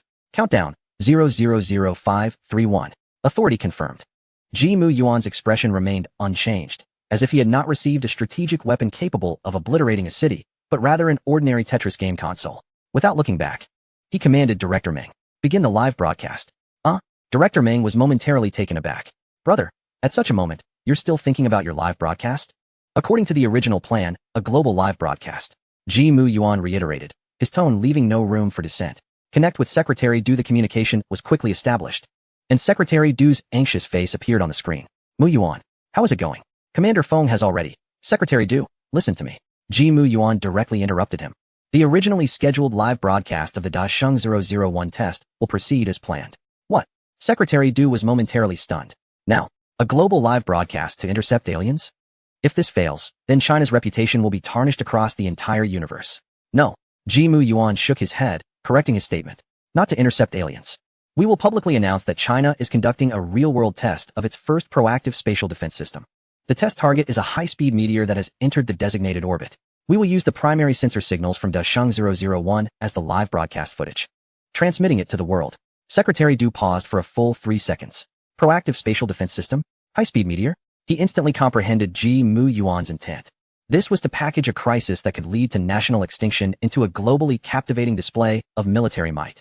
If successful, China would showcase an absolute power that no other nation could comprehend, let alone imagine. What audacity! What madness! Excellent!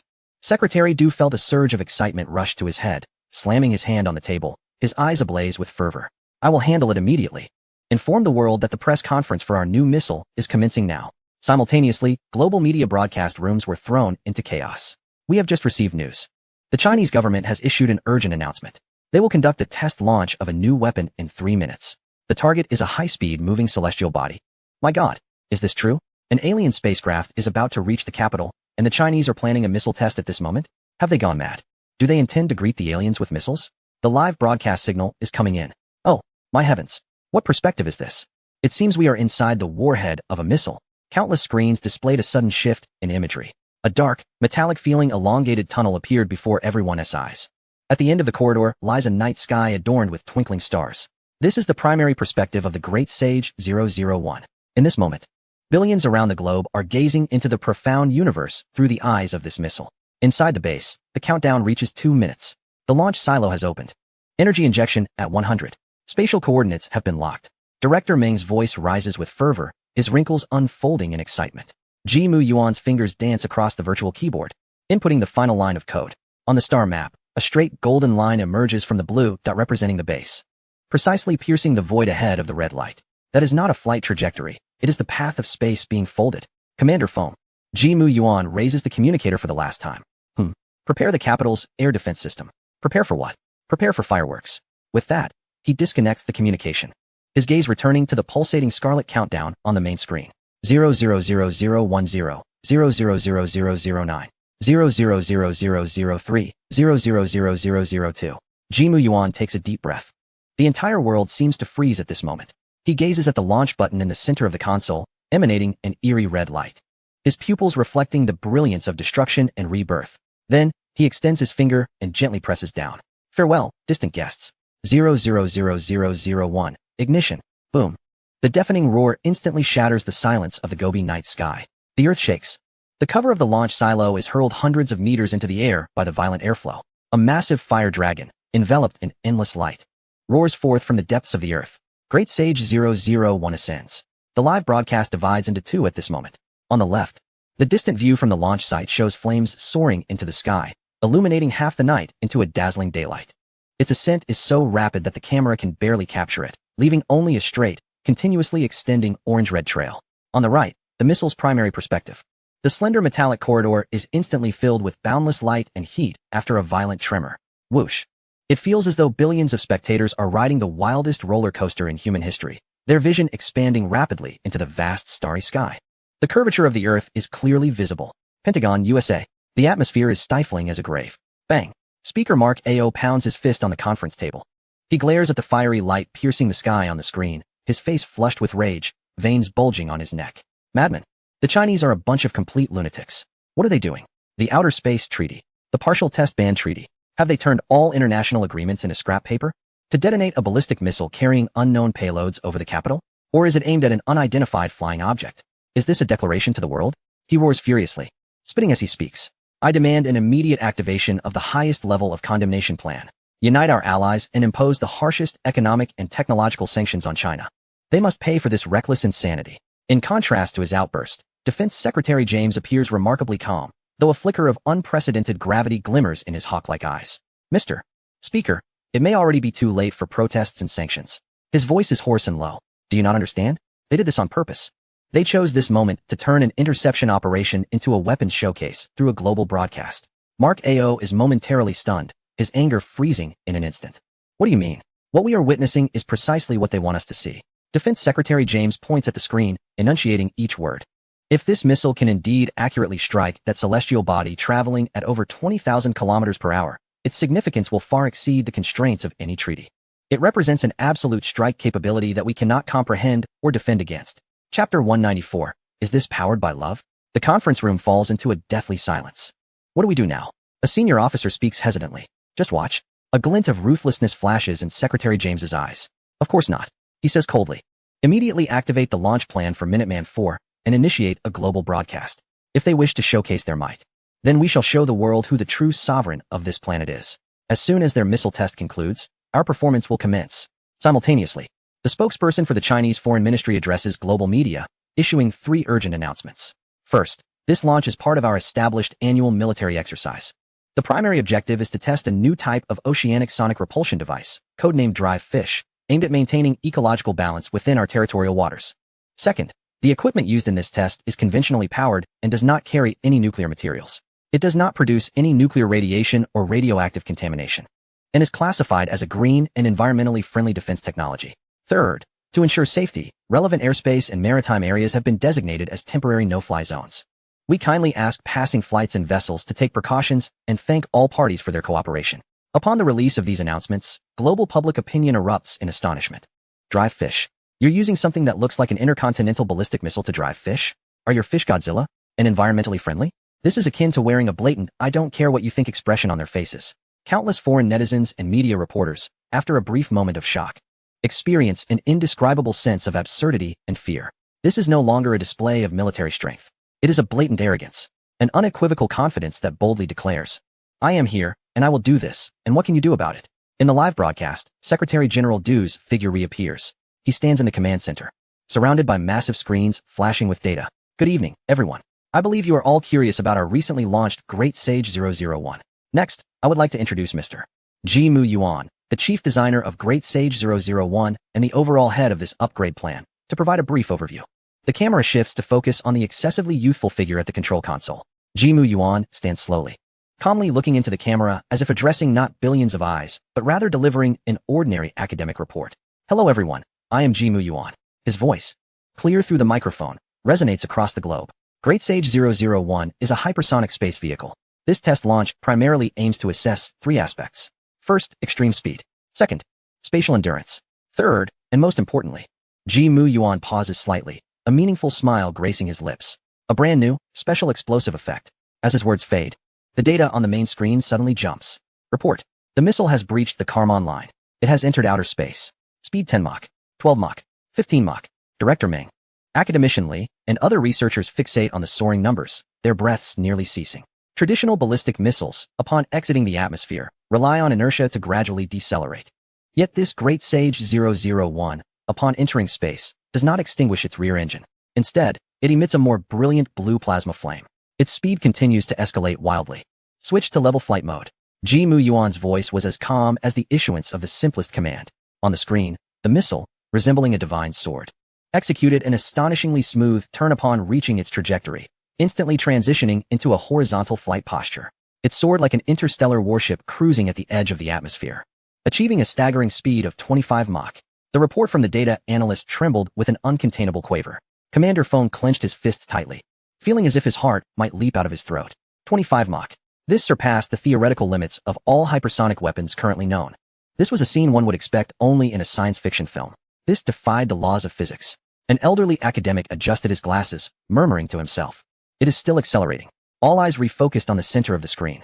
The number representing speed, after stabilizing at 25 Mach for a few seconds, began a new round of fluctuations. 28 Mach, 30 Mach, 33 Mach. The global live broadcast had fallen completely silent. Countless so-called military experts and physicists stared at the screen, their minds blank.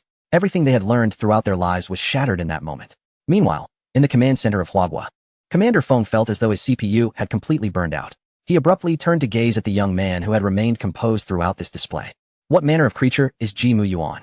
What is its limit? Ji-Mu Yuan did not respond.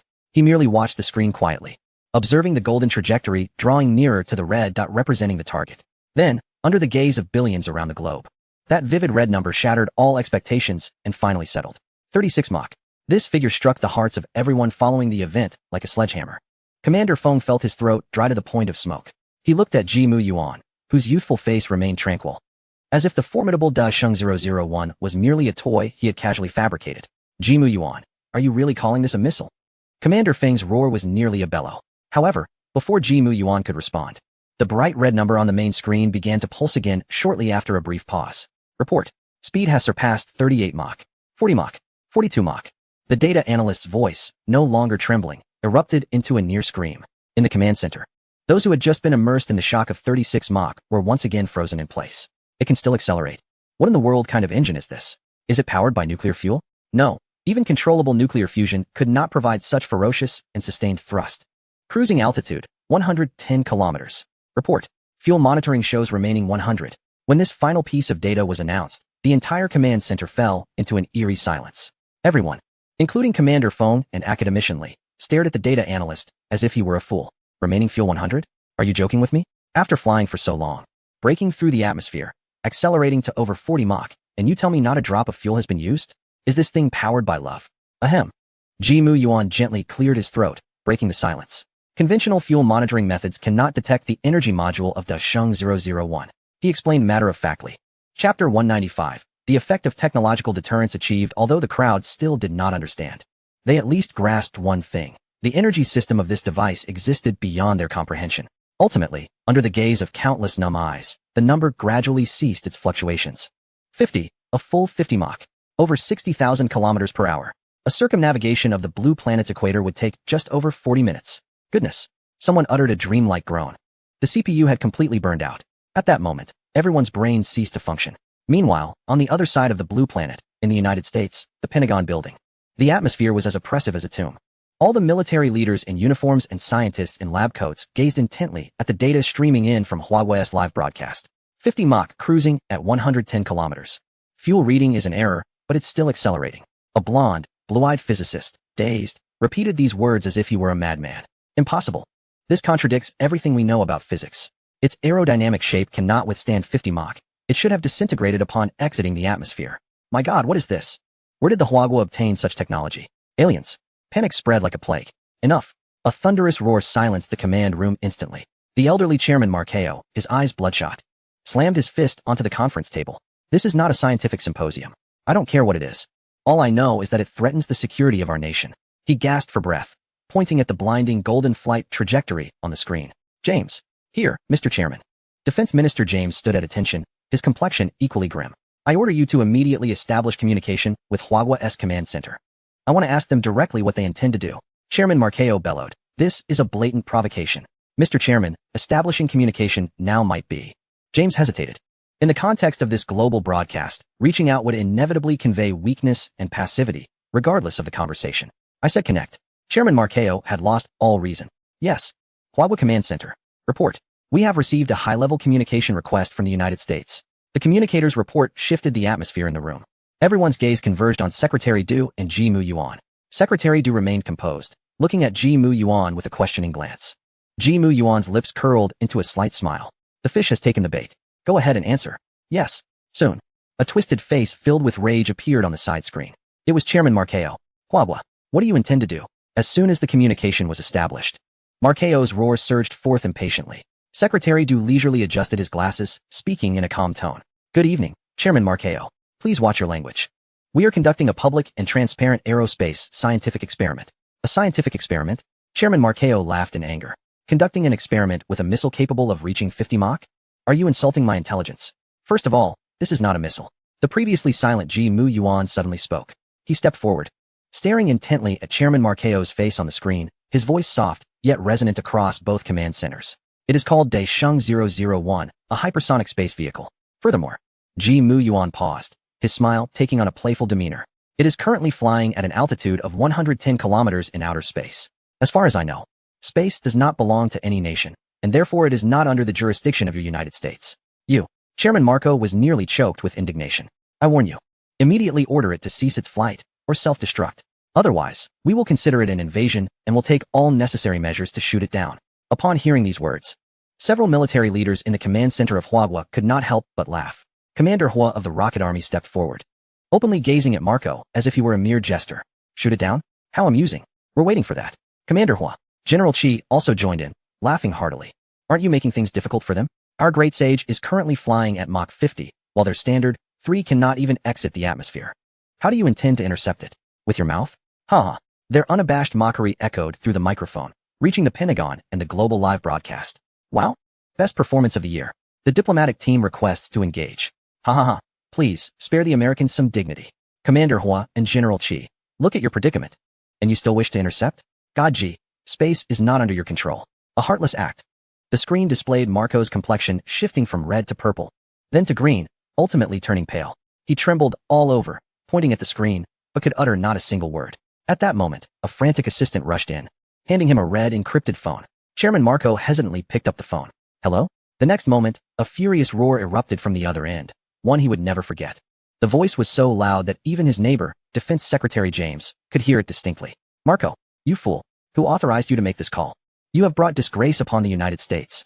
Immediately, cut off communications. Return to your office and prepare to face a military tribunal. The President, I. The call was abruptly terminated. Chairman Marco stood frozen, as if all strength had been drained from him. He cast a hollow glance at the screen, where the mocking smiles of the Huagua representatives lingered, finally resting on Ji Muyuan's youthful and composed face. That gaze seemed to convey, the game has only just begun. With a final surge of energy, Chairman Marco trembled as he pressed the disconnect button. The screen went dark. Inside the Huagua command center, silence reigned for a moment, followed by thunderous cheers and applause. Fantastic. Commander Feng enthusiastically pumped his fist, his face flushed with excitement. Amidst the jubilation, only Ji Mian remained calm.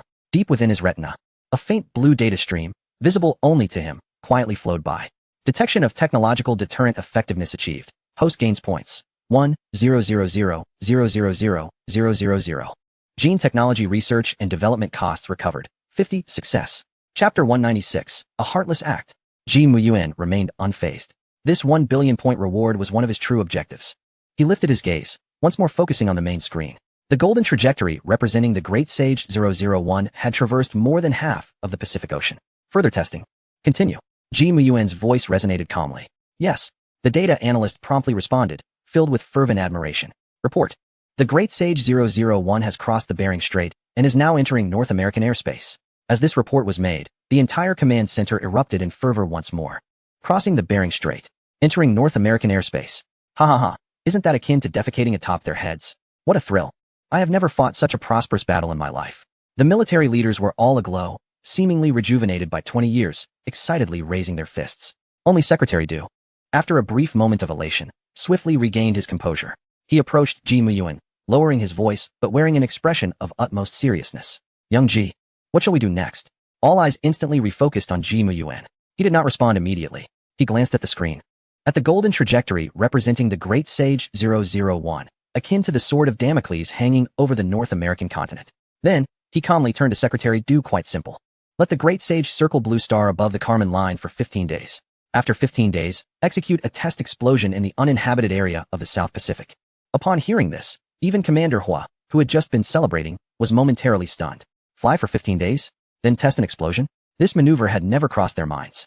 Secretary Du was also taken aback, yet he quickly grasped Ji Muyuan's intent. This was not merely a show of deterrence. It was a declaration to the world that Hua had achieved a strategic strike capability that could cover the globe, unimpeded and ready at any moment. Furthermore, this capability could be sustained for at least half a month. Excellent. Secretary Du slapped his thigh, eyes gleaming with anticipation. I will report this to the highest authorities immediately and officially announce it to the world. Meanwhile, within the Pentagon, a profound silence prevailed.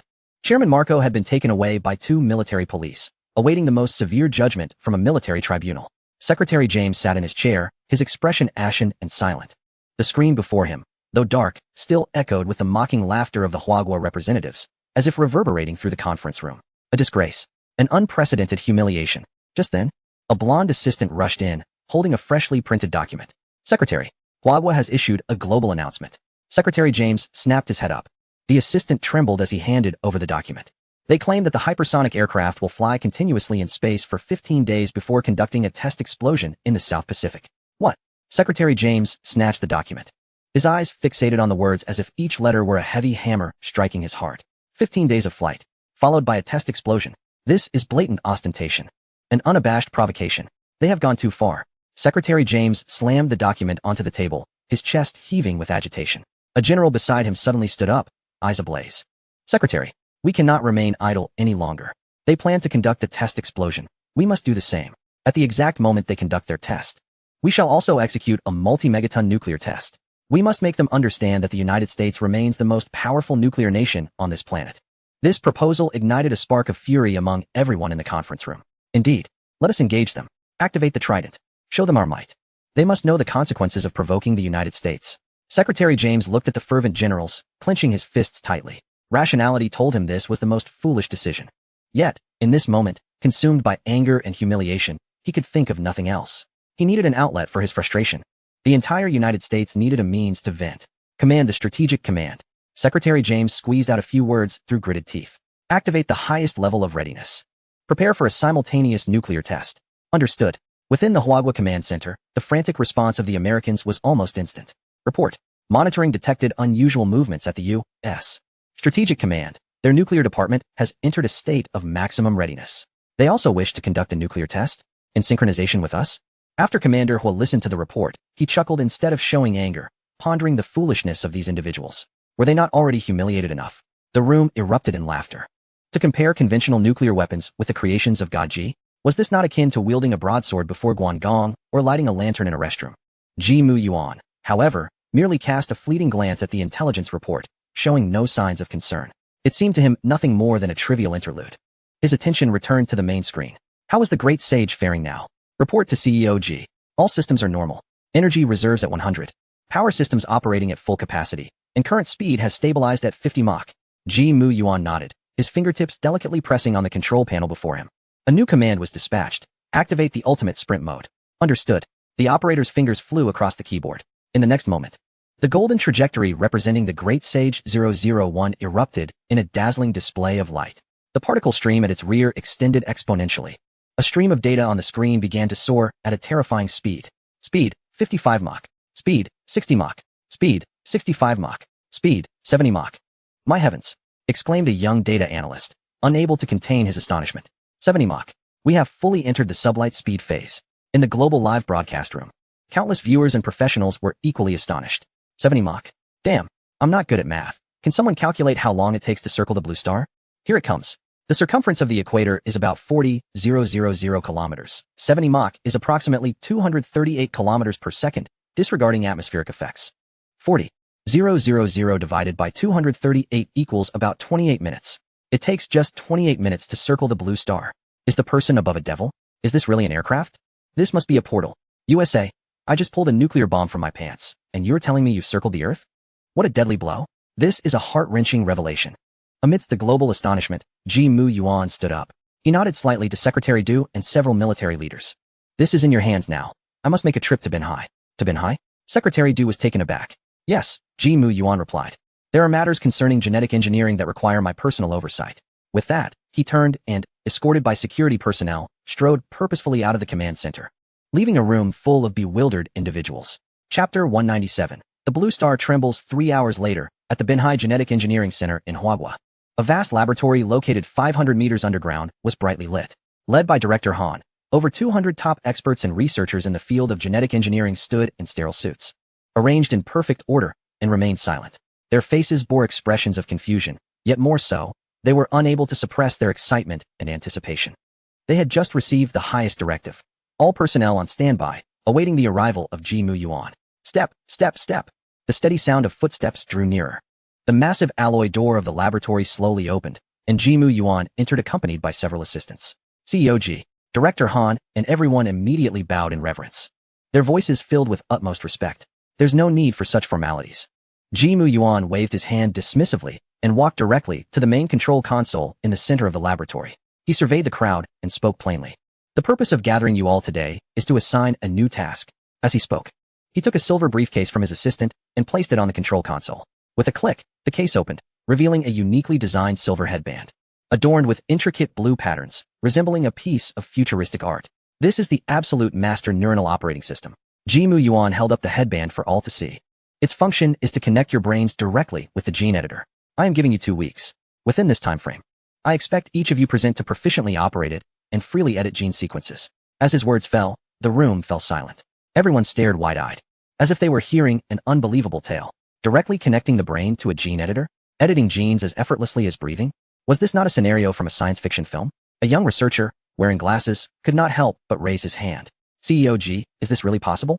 How can our brains handle such complex data streams? Ji Mu Yuan glanced at him but did not provide an explanation. Instead, he placed the headband on his own head. In the next moment, the laboratory's main screen displayed an overwhelming cascade of intricate genetic sequences, cascading down like a waterfall. Then, to the astonishment of all present, a light blue cursor, moving at a speed surpassing human reaction limits, precisely leaped, cut, spliced, and recombined among those genetic chains. In just a matter of seconds, a brand new, perfectly structured gene segment, never before seen in nature, appeared prominently in the center of the screen. The entire process flowed seamlessly, without a hint of stagnation. Wow! Someone gasped in awe. The young researcher who had just posed the question trembled with excitement, almost dropping his glasses. He instantly understood. It was not their brains processing the data. Rather, this device known as Absolute Master was assisting their brains in the processing. This was technology from a different dimension. Ji Mu Yuan removed the headband and handed it to the young researcher. You give it a try? Me? Can I? The young man was flabbergasted. Give it a try. He uneasily accepted the headband, took a deep breath, and donned it just as Ji Mu Yuan had done. Buzz. A refreshing sensation surged into his brain. Countless previously obscure genetic knowledge and data became clearer than ever in that moment. He even felt that with just a thought, he could execute a flawless gene cut. Tentatively, he focused his thoughts. On the screen, the blue cursor instantly responded, accurately selecting the sequence he desired. I did it. he exclaimed excitedly. The entire laboratory erupted into thunderous applause and cheers. The eyes of everyone burned with fervor. Time flew by, and 15 days passed in the blink of an eye. In the South Pacific, at the designated test explosion sea area, 5 hours before the test explosion, Jimu Yuan stood on a temporarily constructed sea platform, calmly announcing to the hundreds of reporters from around the world before him, "For your safety, please retreat all media vessels to 900 kilometers away." The reporters were taken aback. "Mr. G, 900 kilometers? Isn't that a bit excessive? Even for a megaton nuclear explosion, a safe distance wouldn't require such a range," a BBC reporter boldly queried. Jimu Yuan glanced at him, a slight smile playing on his lips. "Who told you that the yield of this test explosion is in the megaton range?" The reporters were stunned into silence. "Not megaton. Is it smaller then?" Just as the crowd was left in confusion, the old Jiang, responsible for the specific operations beside Jimu Yuan, could not help but lean in, his face filled with concern. "CEO, do we really have to set the yield at 1 billion tons? 1T this cause irreversible damage to the marine ecosystem?" His voice was low, yet through the microphone on his collar, it was clearly audible to every reporter present. 1 billion tons. Boom. The entire group of reporters erupted in chaos. Everyone thought they had misheard. 1 billion tons of TNT equivalent. What concept was that? The Tsar Bomba, the most powerful bomb in human history, weighed merely 50 megatons. This is equivalent to the simultaneous detonation of 20 Tsar Bombas. Madness. The people of Huagua have gone insane. Do they wish to pierce through the earth? Journalists screamed in terror, retreating as if Jimu Yuan were some monstrous beast. Yet, Jimu Yuan merely patted Lao Zhang's shoulder, maintaining his calm demeanor. "Rest assured, the resilience of Blue Star is far greater than you can imagine."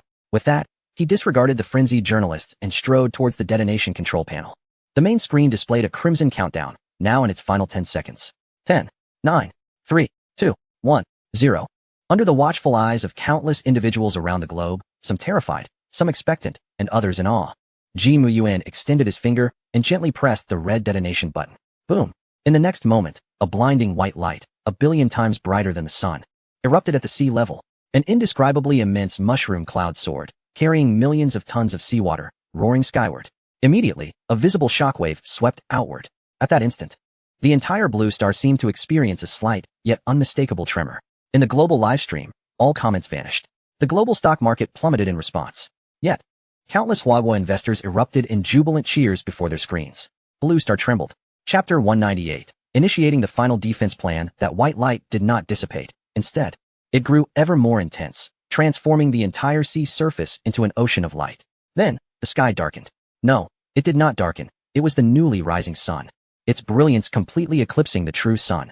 A mushroom cloud, immeasurable by any scale, breached the ocean's surface and ascended into the stratosphere. A terrifying shockwave expanded outward at the speed of light, raising colossal waves of seawater to heights of 1,000 meters, surging frantically in all directions. The more than 500 uninhabited islands closest to the epicenter could not withstand even a second. In an instant, they vaporized, completely erased from the physical realm. Report from Observation Point 1. The shockwave has arrived. The intensity is off the charts. Instruments cannot measure it. Report from Observation Point 2. The fireball's diameter exceeds 300 kilometers. My God, it's still expanding. Report from Observation Point 3. Electromagnetic pulses have enveloped the globe. All unprotected electronic devices have failed. Report from Observation Point 8. The outer temperature of the Xuanwu battle armor exceeds 3,000 degrees. Requesting assistance. The transmission abruptly ceased. Observation Point 8 was lost. At this moment, all viewers of the live stream found their minds involuntarily conjuring 4 chilling words. Destruction, purge, annihilation, nihility, in Huagua's highest command center. Secretary Du stared intently at the screen, displaying the mushroom cloud piercing the heavens. The thermos cup in his hand had, unbeknownst to him, fallen to the ground. Goji berries and hot water spilled everywhere, but he remained oblivious. As a man who had traversed through the hail of bullets, he had witnessed numerous grand spectacles. Yet, this scene utterly shattered the worldview he had constructed over 60 years. It turned out that humanity's power could indeed reach such divine heights.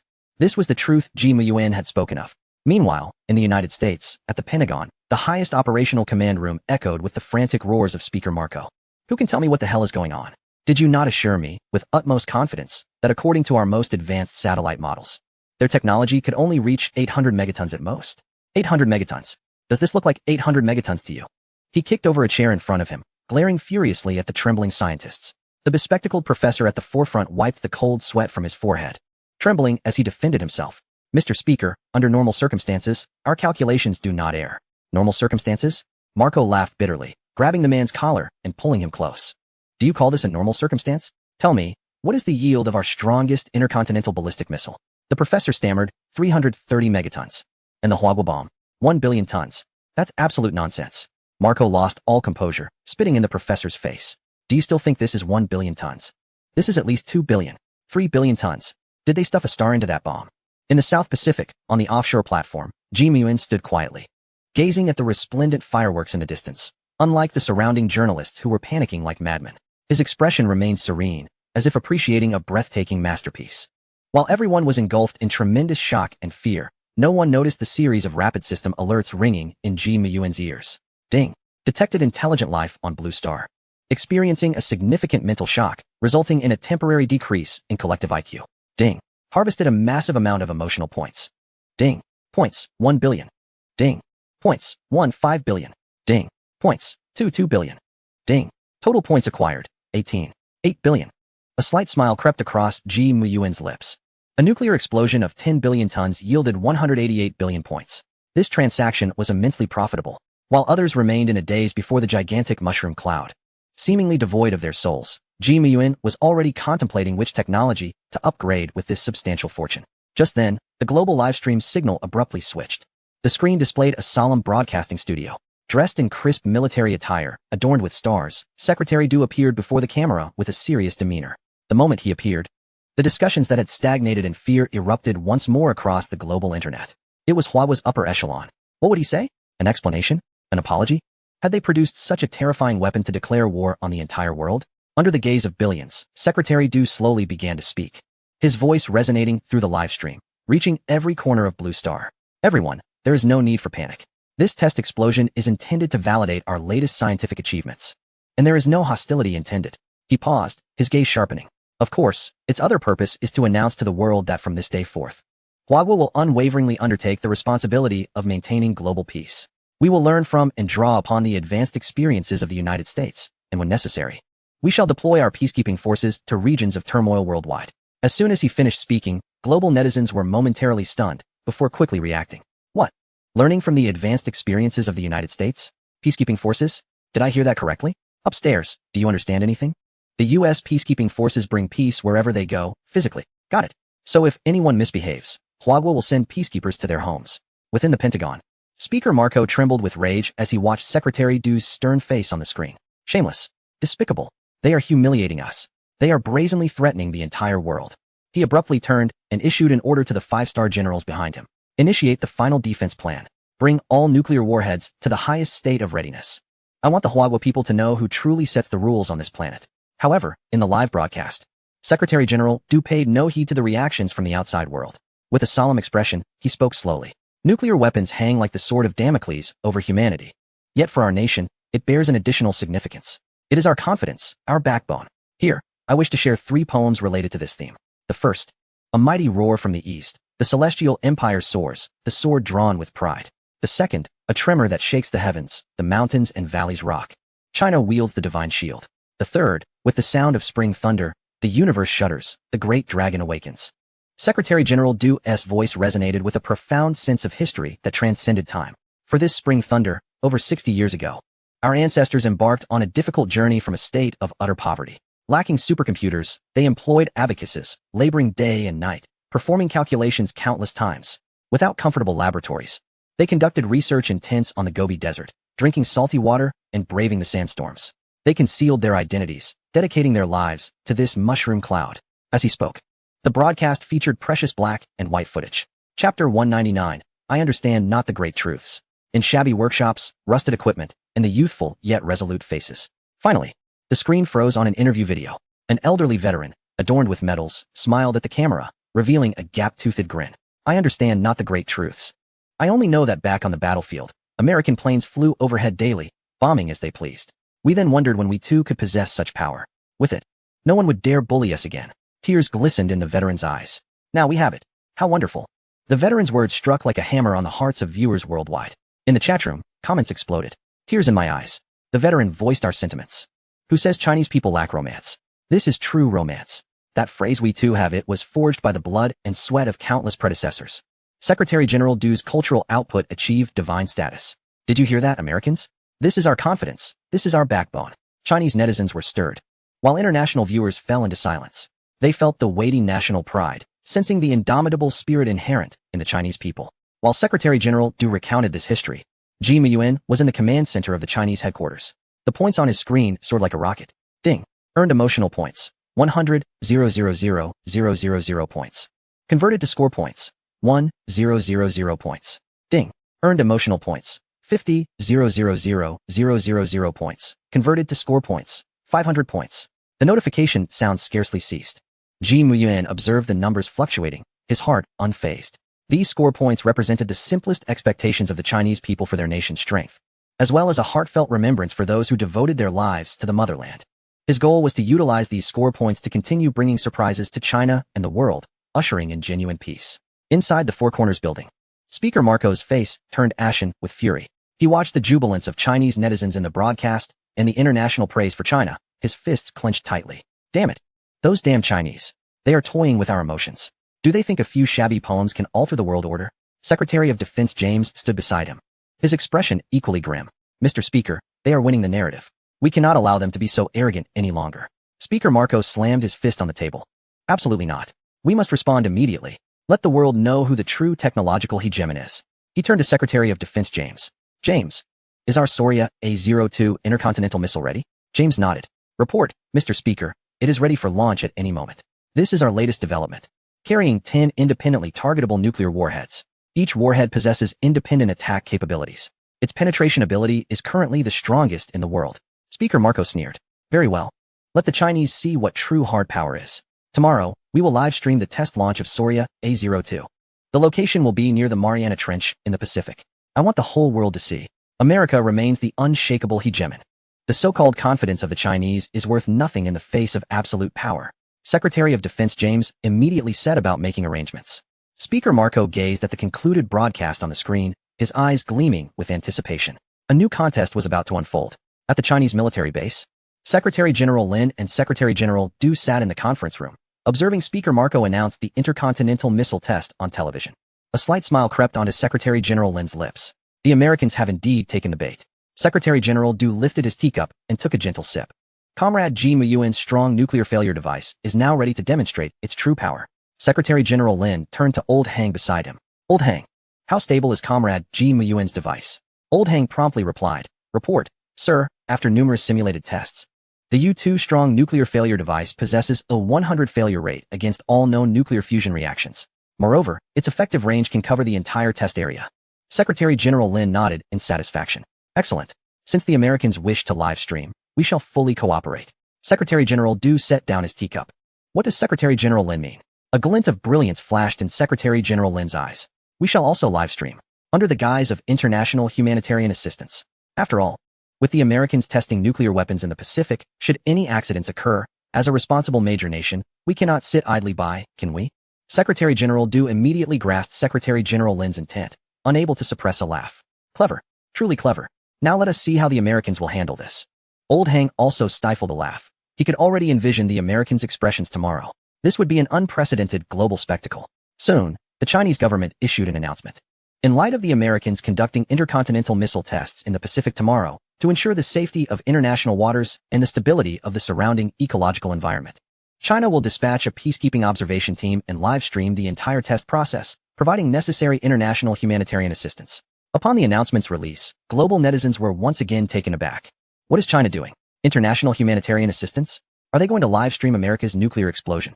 This is not assistance. This is clearly a disruption. China, you detonate your nuclear bomb, I'll live stream it, and see if I need to help collect the corpses. America, thank you very much. China, no thanks. We are all international friends. Inside the Four Corners building, Speaker Marco's expression soured once more as he read the announcement released by China. What are they trying to do? Are they looking to see us make a fool of ourselves? Secretary of Defense James also wore a perplexed expression. Mr. Speaker, China's actions are too unusual. I suspect they have some sort of scheme. AU.S. Researcher stepped forward. Mr. Speaker, Mr. Defense Secretary, the Chinese are merely posturing. Our Soria A-02 carries 10 independently targetable nuclear warheads, each having undergone the most rigorous testing. Even if the Chinese have some underhanded tactics, it is inconceivable that 10 nuclear warheads could be simultaneously impacted. Moreover, this is an intercontinental missile. It is more than capable of rendering any interference ineffective before re-entering the atmosphere. Upon hearing the words of the researchers, Chairman Marco's fury subsided somewhat. Chapter 200. Routine operations must not be neglected. You make a compelling argument. The Chinese merely wish to provoke us. Their actions only reveal their underlying insecurity. Tomorrow, let the entire world witness who truly holds the mantle of technological supremacy. His eyes glimmered with renewed confidence. He was convinced that China was merely flailing in its final moments. The following day, global attention was riveted upon the skies over the Pacific Ocean. Both the American and Chinese official live streams commenced simultaneously. The American broadcast displayed crystal-clear images of warships poised in readiness and aircraft soaring above. The camera ultimately focused on the colossal Soria A-02 intercontinental missile, ascending majestically toward the heavens. The barrage of comments from American viewers erupted in cheers. A-02. A-02. The king has returned. Let the Chinese open their eyes and witness true power. Some nations cannot triumph merely through bluster. Conversely, the Chinese livestream revealed a satellite map, with a red circle marking the American test explosion zone. Secretary General Du sat calmly before the screen.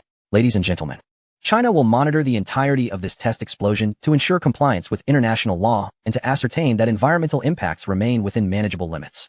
The barrage of comments from Chinese viewers erupted with laughter. China, I'll live stream your nuclear explosion, and I'll even be the referee. America, I thank you and your entire family. Secretary General Du's taunt was devastatingly effective. By the way, the designation A-02 sounds rather familiar, doesn't it? Those in the upper tiers have uncovered a blind spot. ISNT A-02, the code name for the last major announcement from China, the Eastern Thunder? Huh. The Americans are quite brazen, even following suit with their model numbers. Within the Chinese command center, Ji Muyuan sat at the control console, his gaze fixed intently on the data from the U-2 device. The U-2 device had been activated and was scanning the test explosion zone. No anomalies in the nuclear fusion elements had been detected.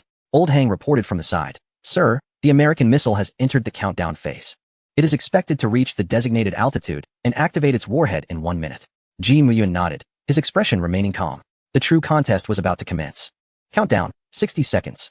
The American livestream host's excitement was palpable. Ladies and gentlemen, a historic moment is upon us. Our Soria A-02 will demonstrate America's might to the world. In the Chinese livestream, Secretary General Du merely watched the screen with an air of tranquility. The U-2 device continued to monitor. Countdown, 30 seconds. Suddenly, Ji Muyuan spoke up. The U-2 device has detected high-energy nuclear elements. The strong nuclear failure attack has been initiated. His voice was soft, yet resonated clearly throughout the command center. The previously tranquil data from the U-2 device surged dramatically. An invisible wave of energy was precisely directed from the Chinese satellite toward the Soria A-02 in the sky. Countdown, 10 seconds. 9, 8. In the American livestream, everyone held their breath, awaiting the earth-shattering explosion. Yet 7, 6, 5. The Soria A-02 missile continued its steady ascent, showing no signs of detonation. 4, 3, 2, 1, 0. Silence fell, an eerie, deathly quiet. The anticipated cataclysmic roar did not materialize, nor did the expected mushroom cloud rise. Only the massive missile plummeted directly downward into the depths of the Pacific Ocean. The host of the American livestream stood frozen in shock. All commentators gaped in astonishment. The barrage of comments abruptly halted. In the Chinese livestream, Secretary General Du observed the screen, a knowing smile tugging at his lips. It appeared that the American test explosion had not proceeded smoothly. The comments erupted once more. Ha! Art. This is undoubtedly performance art. America, watch as I perform a diving act with an iron egg. China, your missile didn't explode. Xi is at it again. Incredible. I suggest America find a deep water area for their next nuclear test. Let it sink without polluting the environment. Now the Pacific has gained another piece of nuclear waste. What a laugh. Where was that earth-shattering explosion they promised? Just this? The warhead has turned into a dud, and America has lost face. I seriously suspect that China possesses some black technology capable of rendering nuclear weapons ineffective. Those above, do not say it. This is sounding increasingly plausible. Inside the Four Corners building, Chairman Marco's face was ashen. My intercontinental missile. My A-02. He rose abruptly, his body trembling with fury and disbelief. This is impossible. He lifted his foot and kicked the desk violently, the loud crash echoing in the silent office as the desk splintered. James, Chairman Marco bellowed. Connect me with Secretary General Du of China. The dialogue and confrontation between China and America at the Chinese command center, Secretary General Du observed the screen. A meaningful smile gracing his lips. It seemed the American test explosion had not gone as planned. Just then, a messenger rushed in. Secretary General, Chairman Marco of America requests to speak with you. Du leisurely accepted the call. Good day, Chairman Marco. His voice was calm, yet laced with mockery. The voice on the other end, stifled with barely contained rage, responded. Secretary Du, what have you done to our Soria A-02? Du raised an eyebrow slightly. Chairman Marco, On what grounds do you say that? Our satellites monitored the entire event and only witnessed a missile plummeting into the sea. As to why it fell, we are unaware. Perhaps there was an issue with your country's technology? Chairman Marco's chest heaved with anger. Plummeting into the sea? Impossible. You must have employed some nefarious means. Du chuckled lightly. Chairman Marco, everything must be substantiated by evidence. If you make such unfounded accusations without proof, it might appear as if you are merely seeking attention. China has always championed peace and respected the sovereignty of other nations. Such baseless speculation does little to foster goodwill between our countries. Chairman Marco was left speechless by Secretary General Du's retort. What could he say? He had no evidence to support his claims. In frustration, he abruptly hung up the phone. The comments flooded the screen once more. Secretary Du is incredible. What a brilliant comeback. I love watching America face humiliation. Seeking attention? Haha, that term is perfectly apt. China, I didn't lift a finger. It fell on its own. If you don't believe me, ask the Pacific. Routine operations, do not neglect them. America's official response to China's new plan at the American Department of Defense. Secretary James wore a grim expression as he gazed at the now-closed livestream. Notify the media that this nuclear test has failed to achieve its intended results. The broadcast has concluded. Further details will be released through official channels. His voice carried a note of weariness. At the Chinese base, Ji Muyuan held his teacup. A faint smile playing on his lips as he watched the news released by the American Department of Defense. Chapter 201. How is the quality of this year's new recruits? It seems this performance of the Iron Egg Diving Act has concluded satisfactorily. Nearby, the researchers could not contain their laughter. Chief G. America is likely to be infuriated by this. Who told them to engage in such a costly spectacle? Ji Muyuan set down his teacup. Enough chit-chat. We have more critical tasks at hand. The initiation of the hyperdimensional genetic engineering project is now officially underway. His gaze grew profound. The U-2 device has demonstrated our leading position in energy control. It is now time to elevate our focus to higher dimensions of life sciences. Inform all experts in the bioengineering department.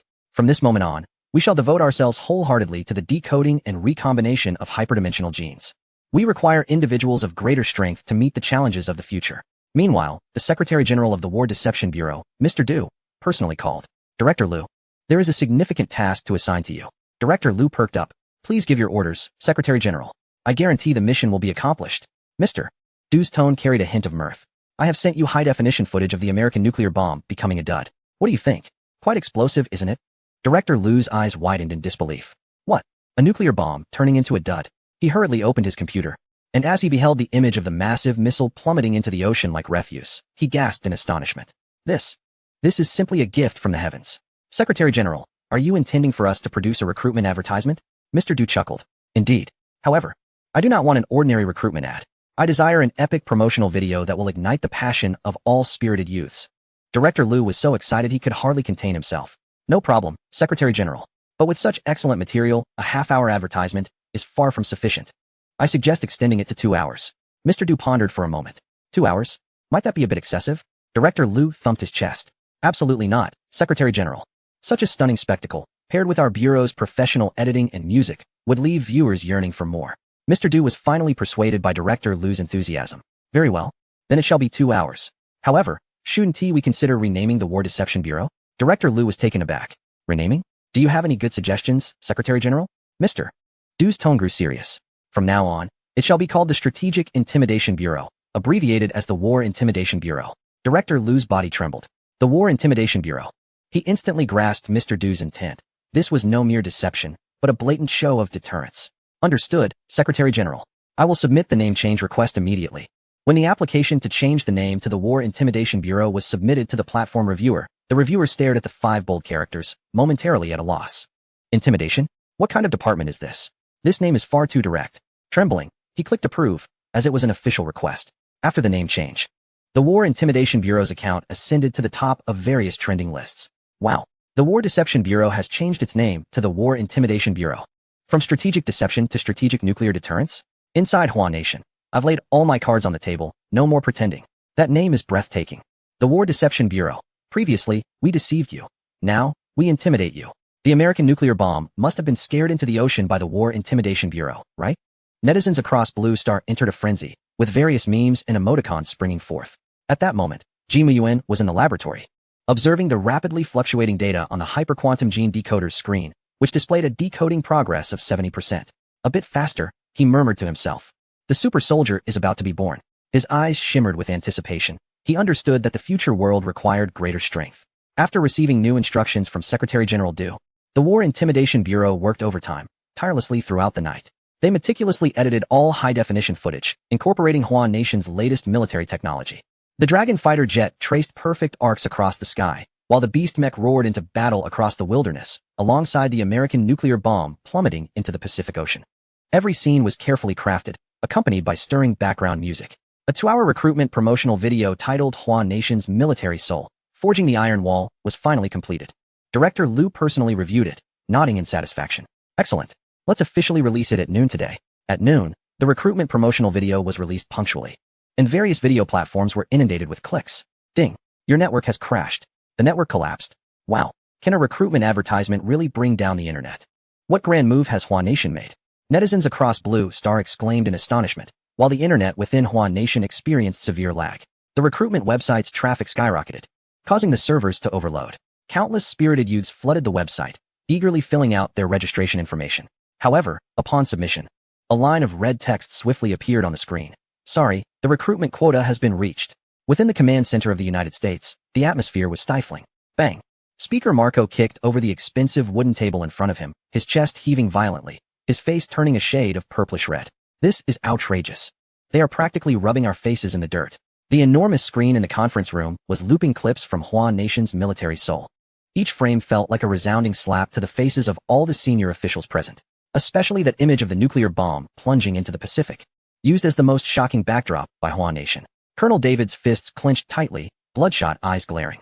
Mr. Speaker, we can no longer sit idly by. That Ji Muyuan is at the core of all this. If he disappears, Hua Nation's technological myth will collapse without resistance. His voice was hoarse, tinged with madness.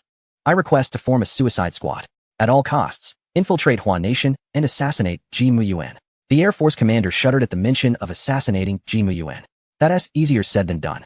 Hua Nation's defense capabilities are formidable. Sending a suicide squad there? That would be sending them to their deaths. Speaker Marco inhaled deeply, forcibly suppressing his anger, and waved his hand, dismissing David's proposal. No, the risks are too great.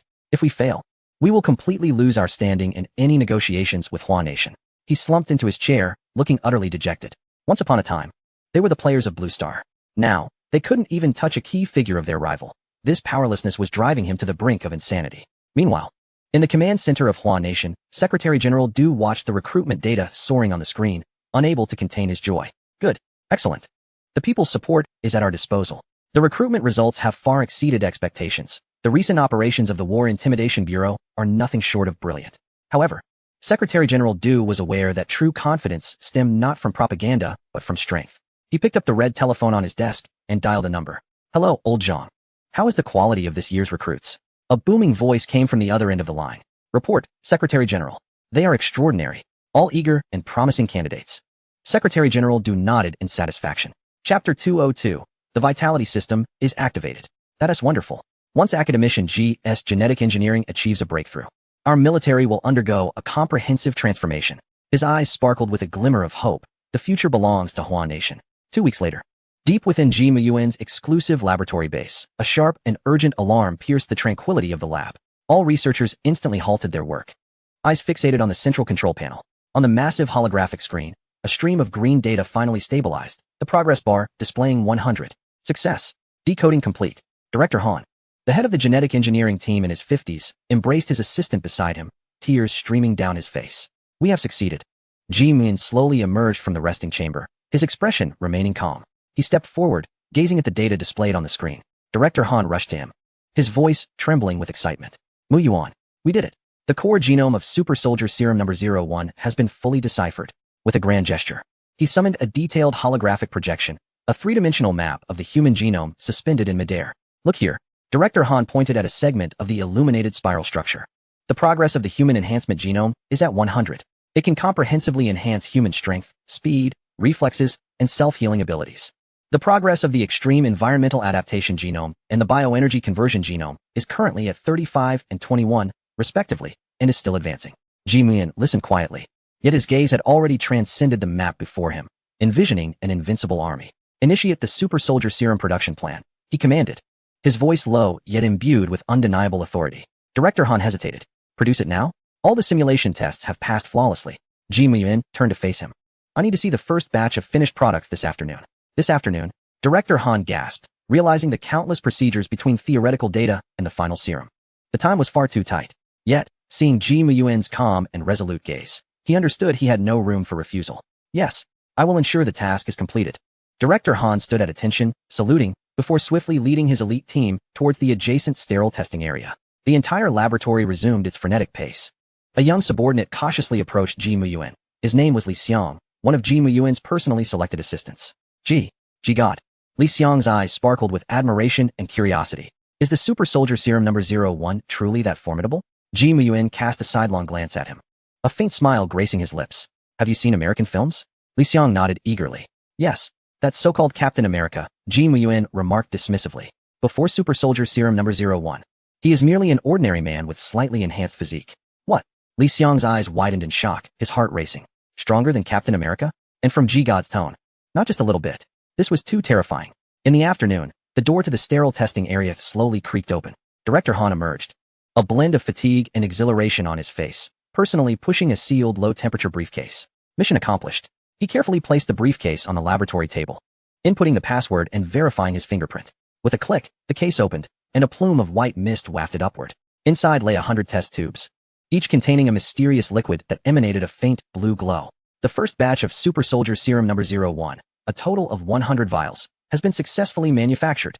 Director Han's voice brimmed with pride. Ji Muyuan reached out, taking one of the blue vials, which shimmered under the light as if containing the secrets of the universe.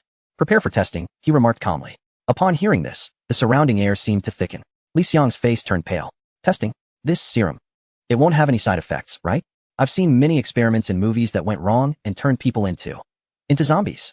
Horror-filled images from various gruesome films flashed through his mind.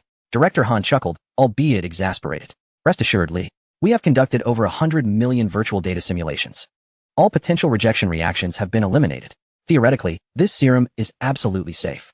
Theoretically? Li Xiang was on the verge of tears in scientific research.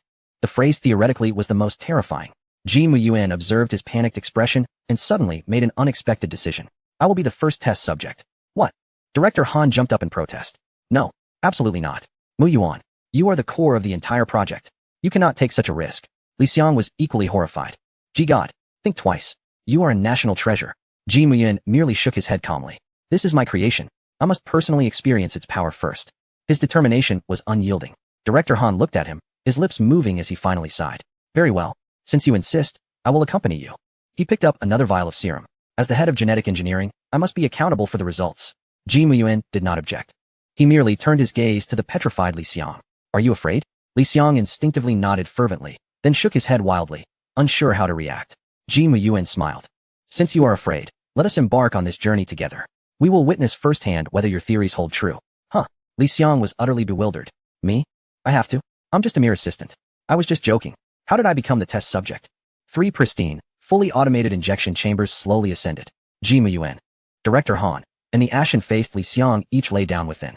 With a click, the semi-transparent chamber covers sealed them off from the outside world. The atmosphere in the laboratory tensed to the breaking point. Life support system activated. Emergency medical rescue team on standby. Genetic recombination elite team ready for action. Orders were swiftly executed, and every heart raced in trepidation. Inside the injection chamber, a cold mechanical voice echoed in the ears of the three. Commencing body data scan. Scan complete. Data match 100. Perfect. Injection procedure about to commence. Countdown. 3, 2, 1. 3 automatic injection needles, filled with the blue serum, extended from mechanical arms and precisely positioned against their arms. The needle tips pierced the skin, and the dreamlike blue liquid began to flow gently into their veins. Chapter 203, The Leap of Faith. Injection initiated. The main control console screen displayed that the 3 subjects' vital signs remained stable. Human data perfect. Gene chains are undergoing positive recombination. Injection complete. As the mechanical voice concluded its announcement, everyone breathed a sigh of relief. Had they succeeded? However, in that instant, an alarming beeping sound erupted throughout the laboratory.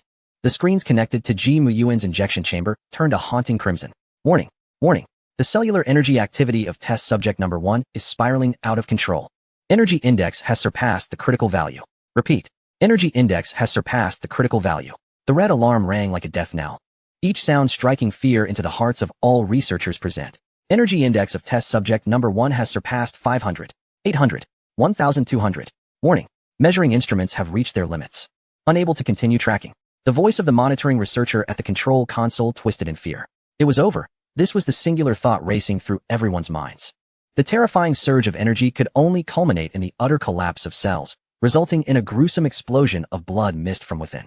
Was the deity G destined to sacrifice himself? However, just as despair enveloped the crowd, a faint click of a release echoed. The lid of the first injection chamber, shrouded in crimson data, began to rise slowly. Everyone held their breath as a figure gradually sat up from within the chamber. Standing upright, he rolled his neck, producing a series of cracking sounds, none other than Ji Muyuan.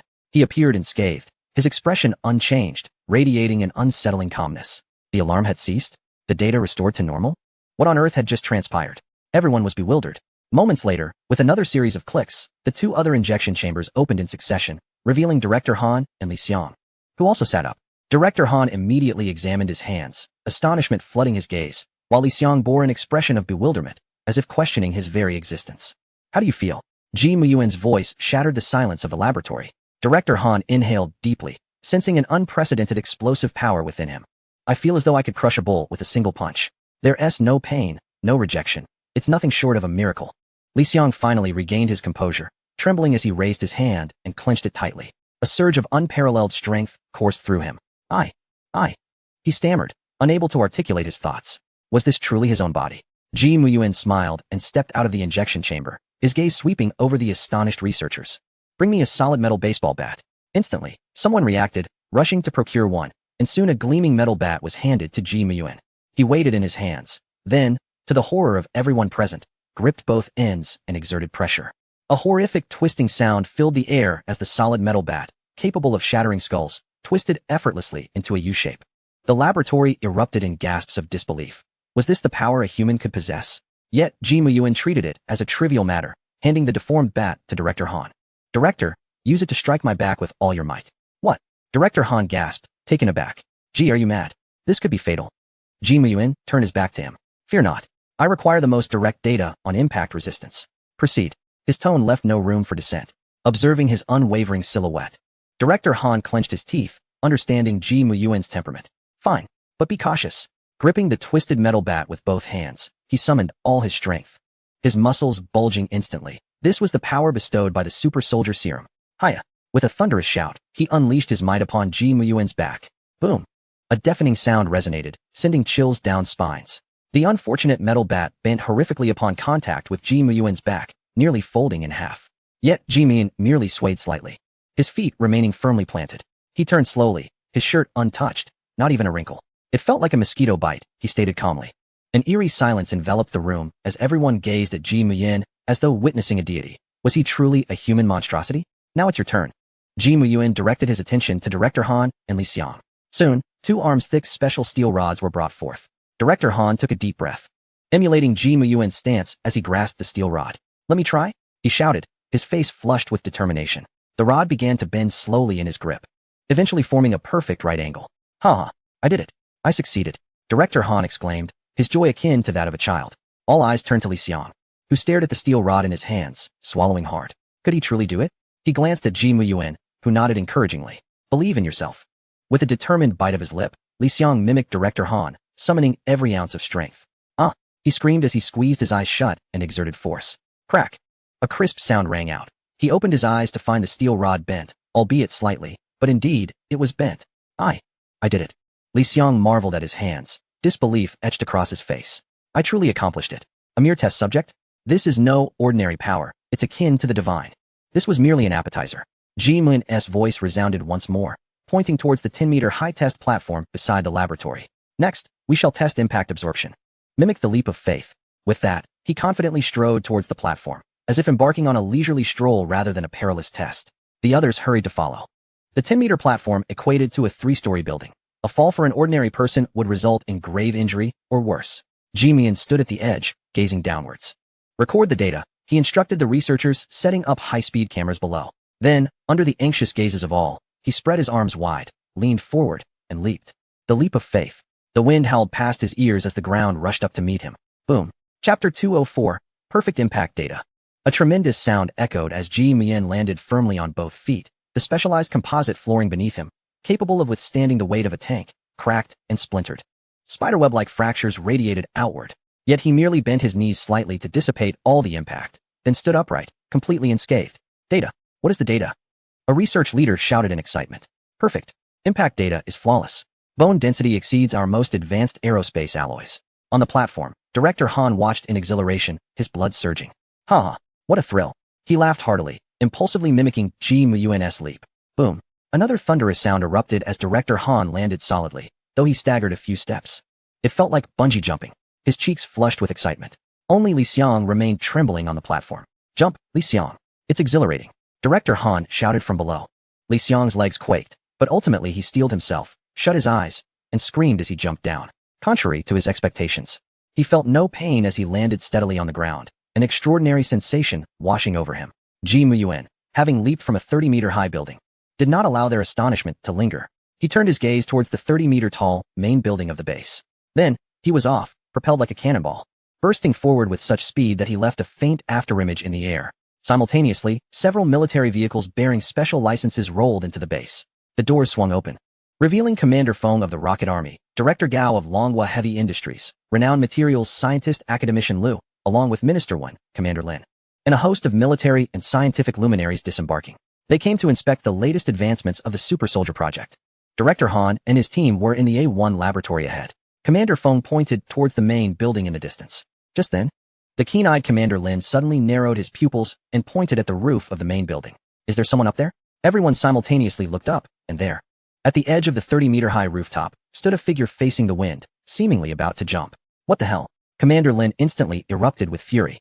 Who is in charge here? Where's the security? If anything happens, we'll all face a military tribunal. Amidst the chaos, Director Han hurriedly ran over, panting. Gentlemen, please don't panic. That's just a gene enhancement test. A test? Conducted on a 30-meter-high rooftop? All the bigwigs were taken aback. Just then, a voice from the rooftop broke through the tension. It was Ji Muyuan. His voice was not loud, yet it resonated clearly in everyone's ears. Director Gao? Are you here to confirm the order for the production line of the Great Sage 001 missile? Called out. Director Gao instinctively looked up and replied. Why yes. Director Ji. The documents require your signature. On the rooftop, Ji Muyuan nodded. All right, just a moment. I'll come down to sign after I finish. Before the words left his mouth, and to the horror of everyone, he leaped off the 30-meter-high rooftop. The executives were left petrified. It was over. However, with a thunderous roar, louder than any before, the ground shook violently.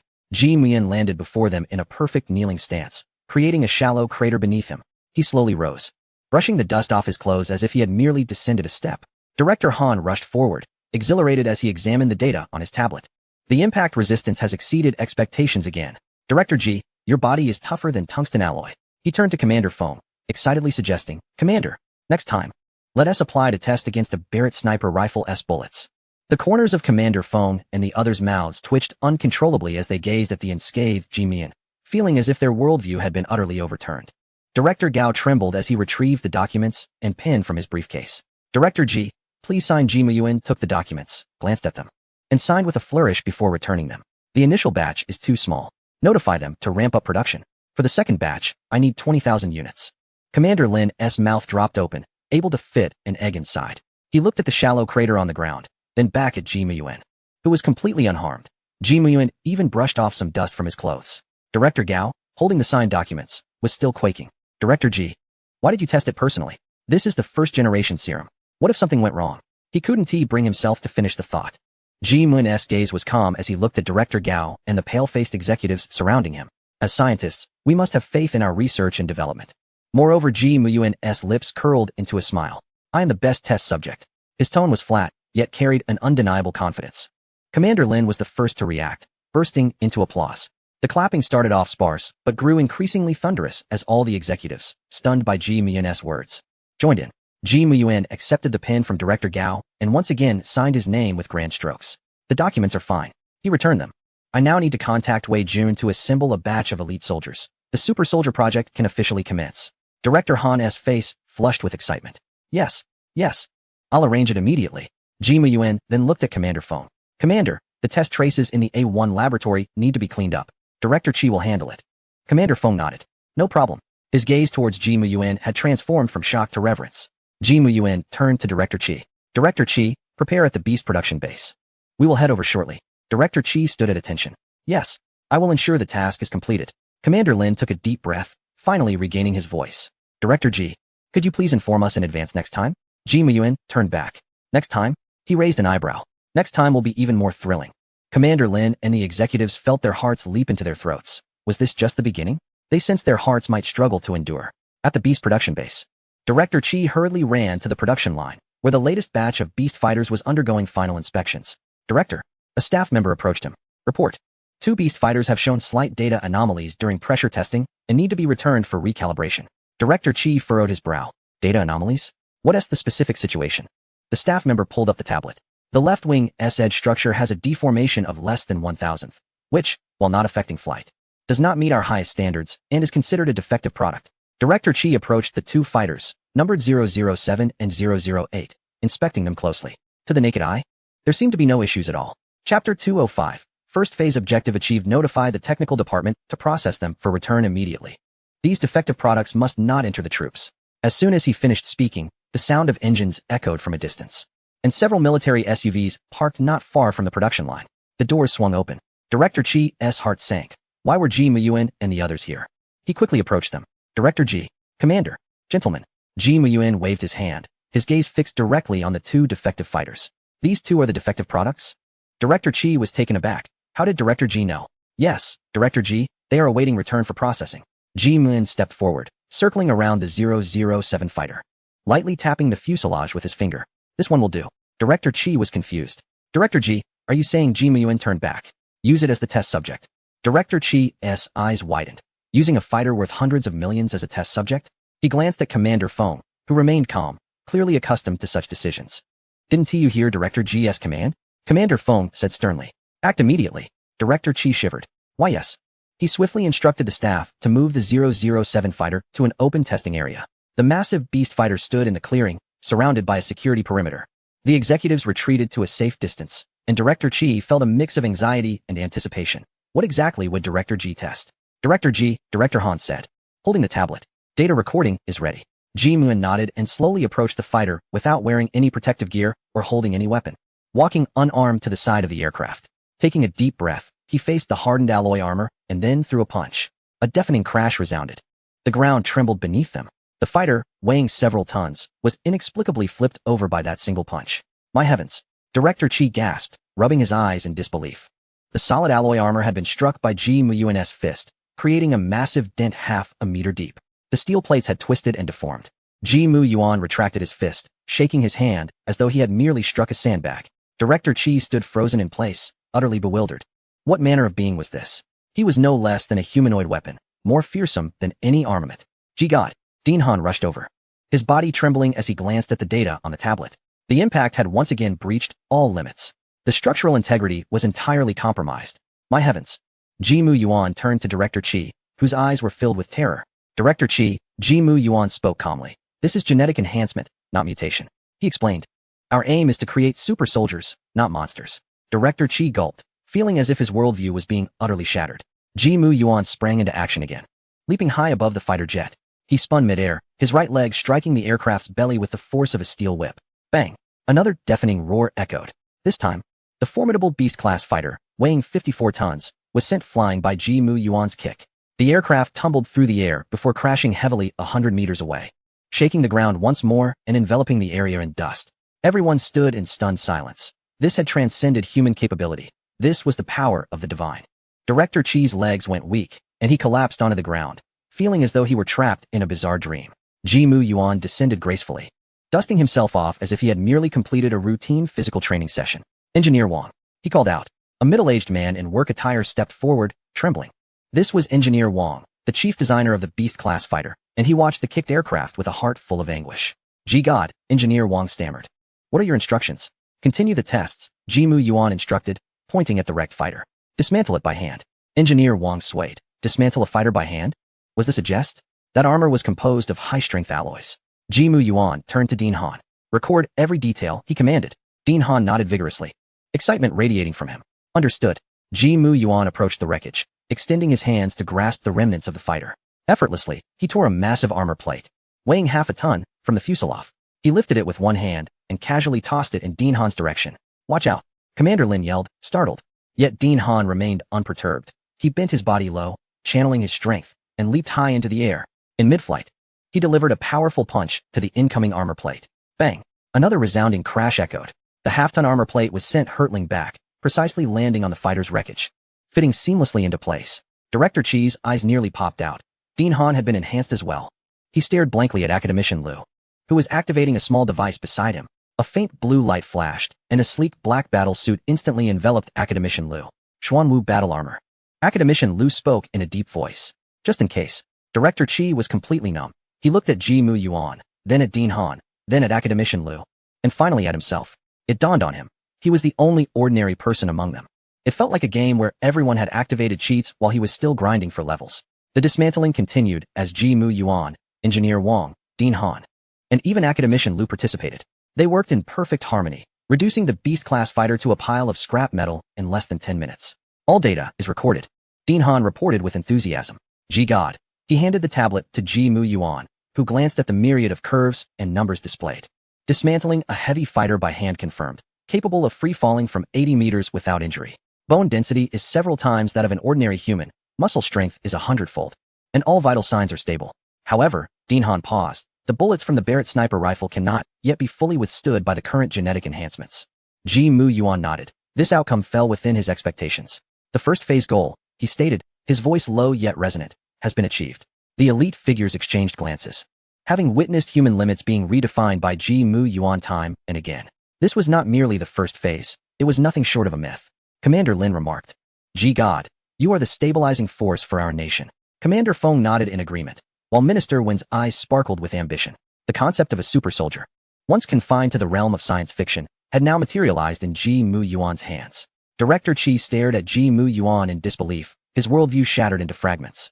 His heart racing as if it might not endure. Ji Mu Yuan shifted his gaze, looking into the distance. The Barrett sniper rifle was still insufficient. He required greater strength, a more profound power, to elevate his nation to the pinnacle of the world, and this was merely the beginning.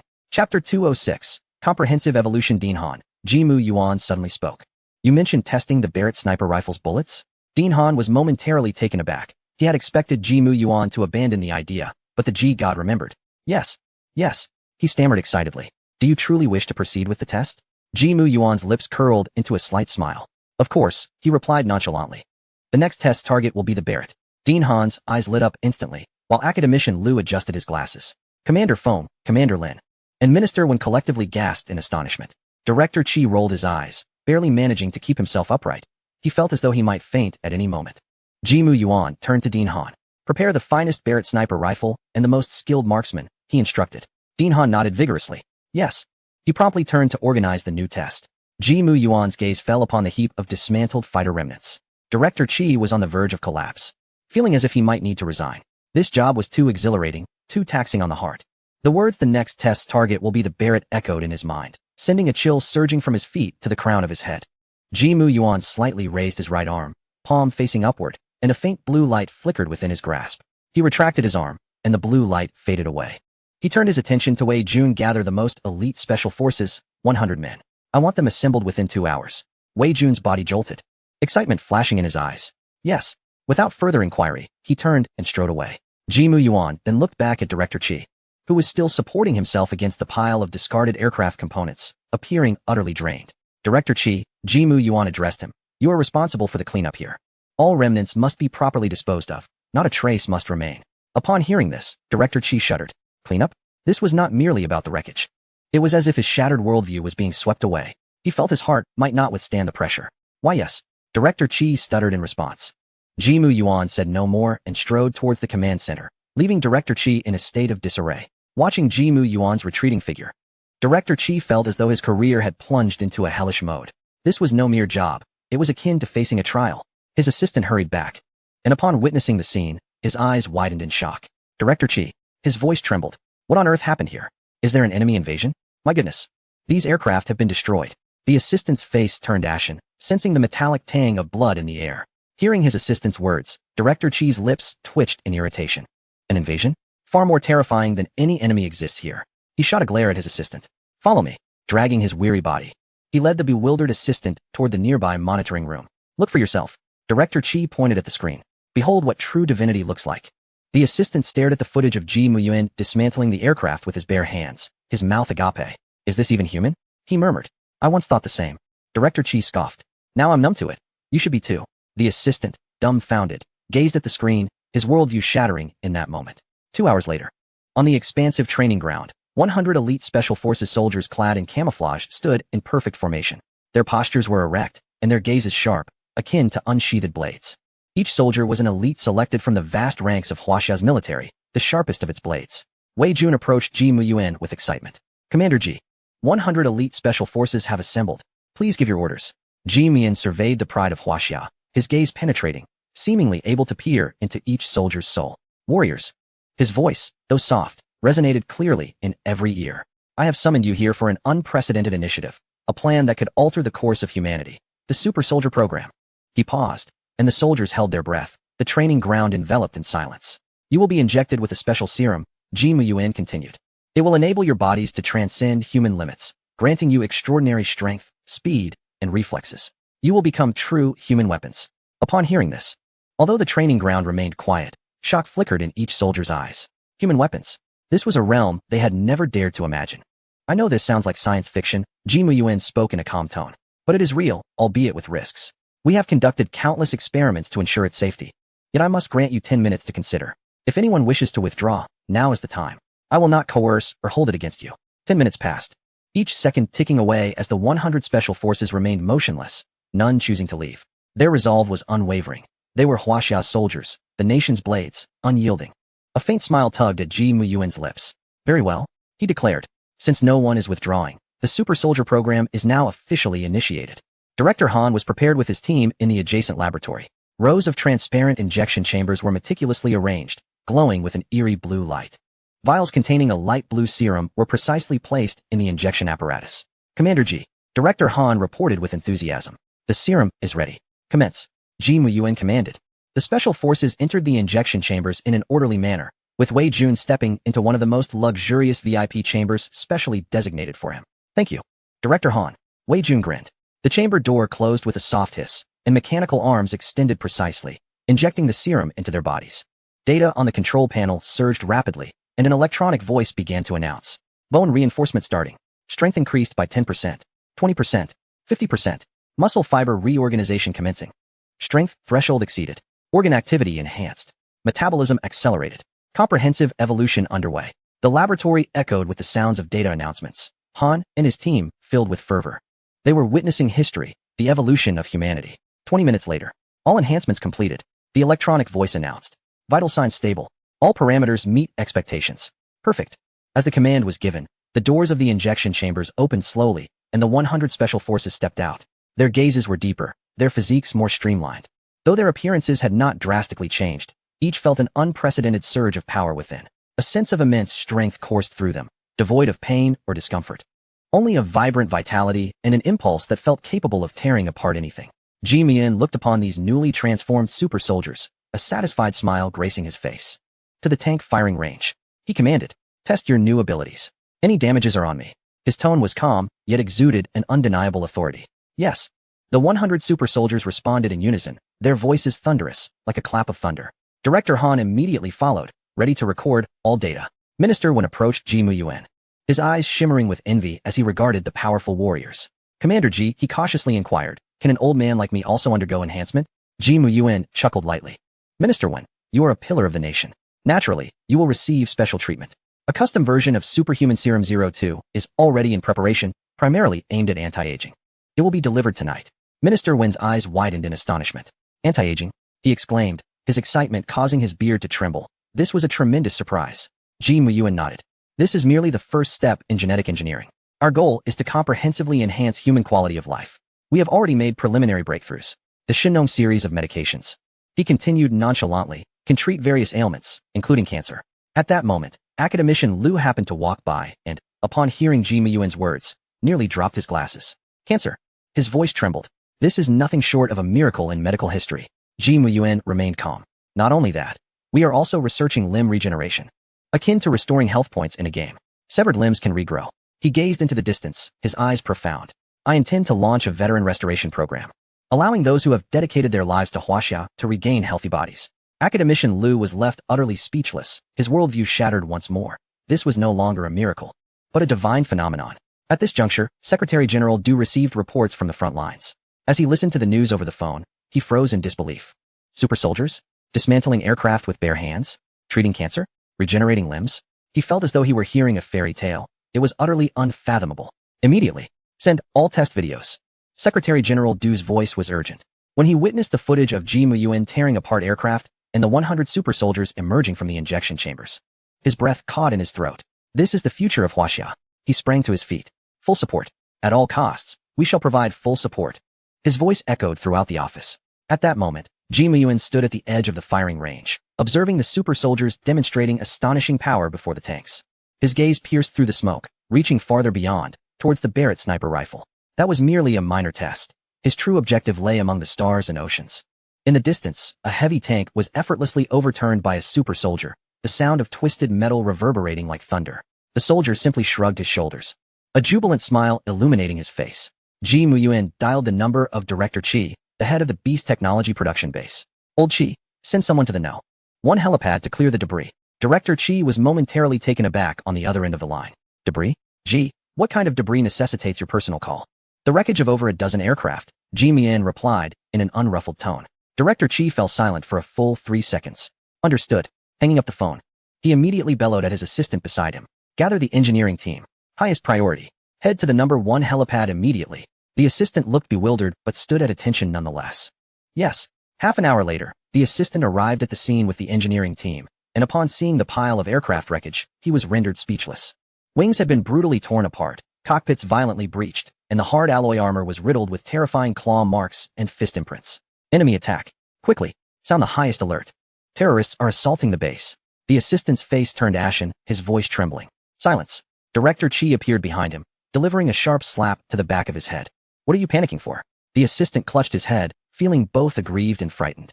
Director, this is clearly. I asked you to clean up the debris. Not to report an incident. Director Qi interrupted curtly. Deduct this month's bonus. Let this serve as a lesson. He pointed towards a nearby surveillance playback device. Watch for yourself.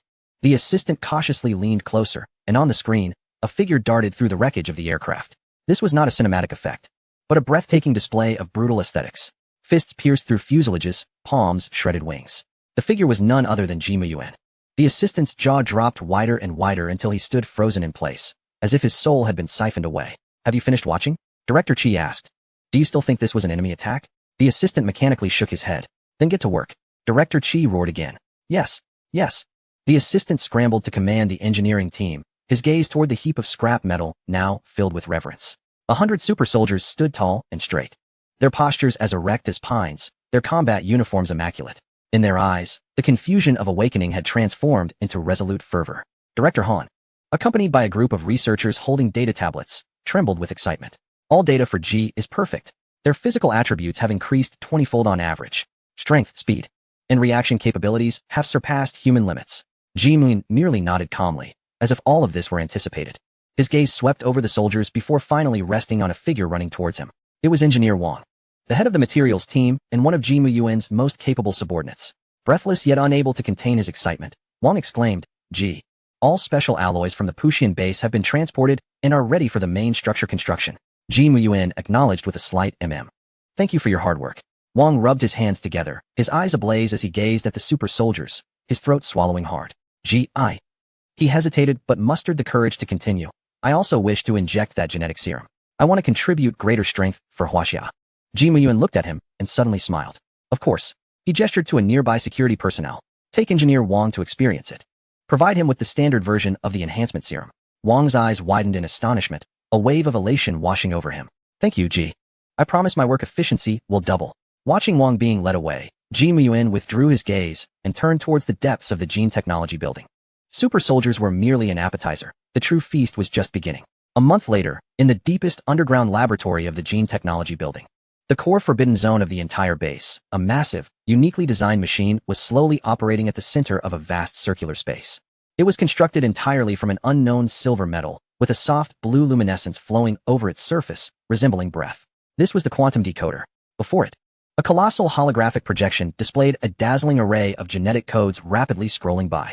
At the bottom of the screen, a vivid red countdown had entered its final phase.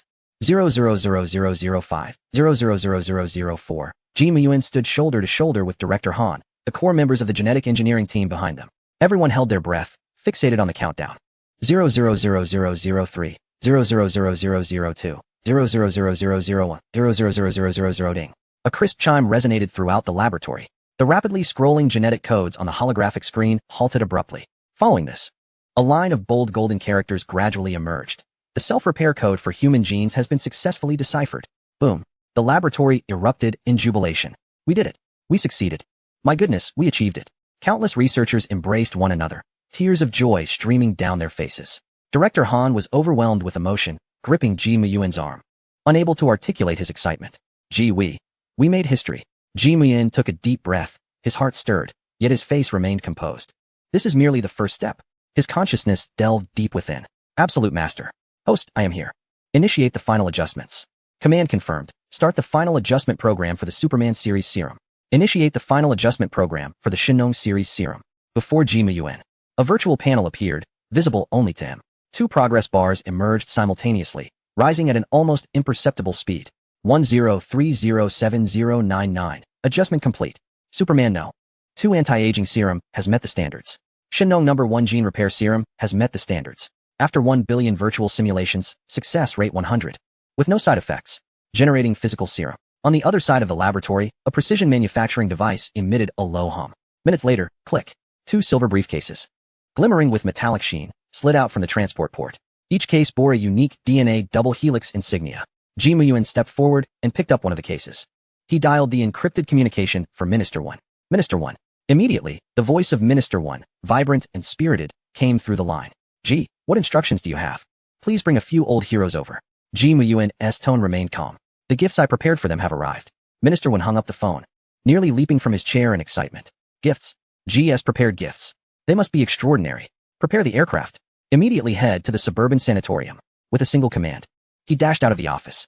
Half an hour later, an armed helicopter descended upon a tranquil courtyard in the suburbs of Beijing. In the yard, 2 elderly gentlemen with graying hair were engrossed in a game of chess. One of the elders was missing his right arm, while the other sat in a wheelchair. They were none other than Elder Su and Elder Gao. Upon witnessing Minister 1 hastily leap from the aircraft, both elderly gentlemen were momentarily taken aback.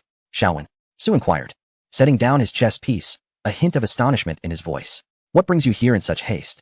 Has the sky fallen? Minister 1 rushed towards the 2, rendering a crisp military salute. Su Lao, Gao Lao, he gasped, his face alight with barely contained excitement. I have summoned you both. I have prepared cutting-edge prosthetics for you. He continued, and accompanying treatment plans. Su and Gao exchanged astonished glances, both recognizing the shock reflected in each other's eyes. High-tech prosthetics? Su glanced at his empty right sleeve, his breathing quickening.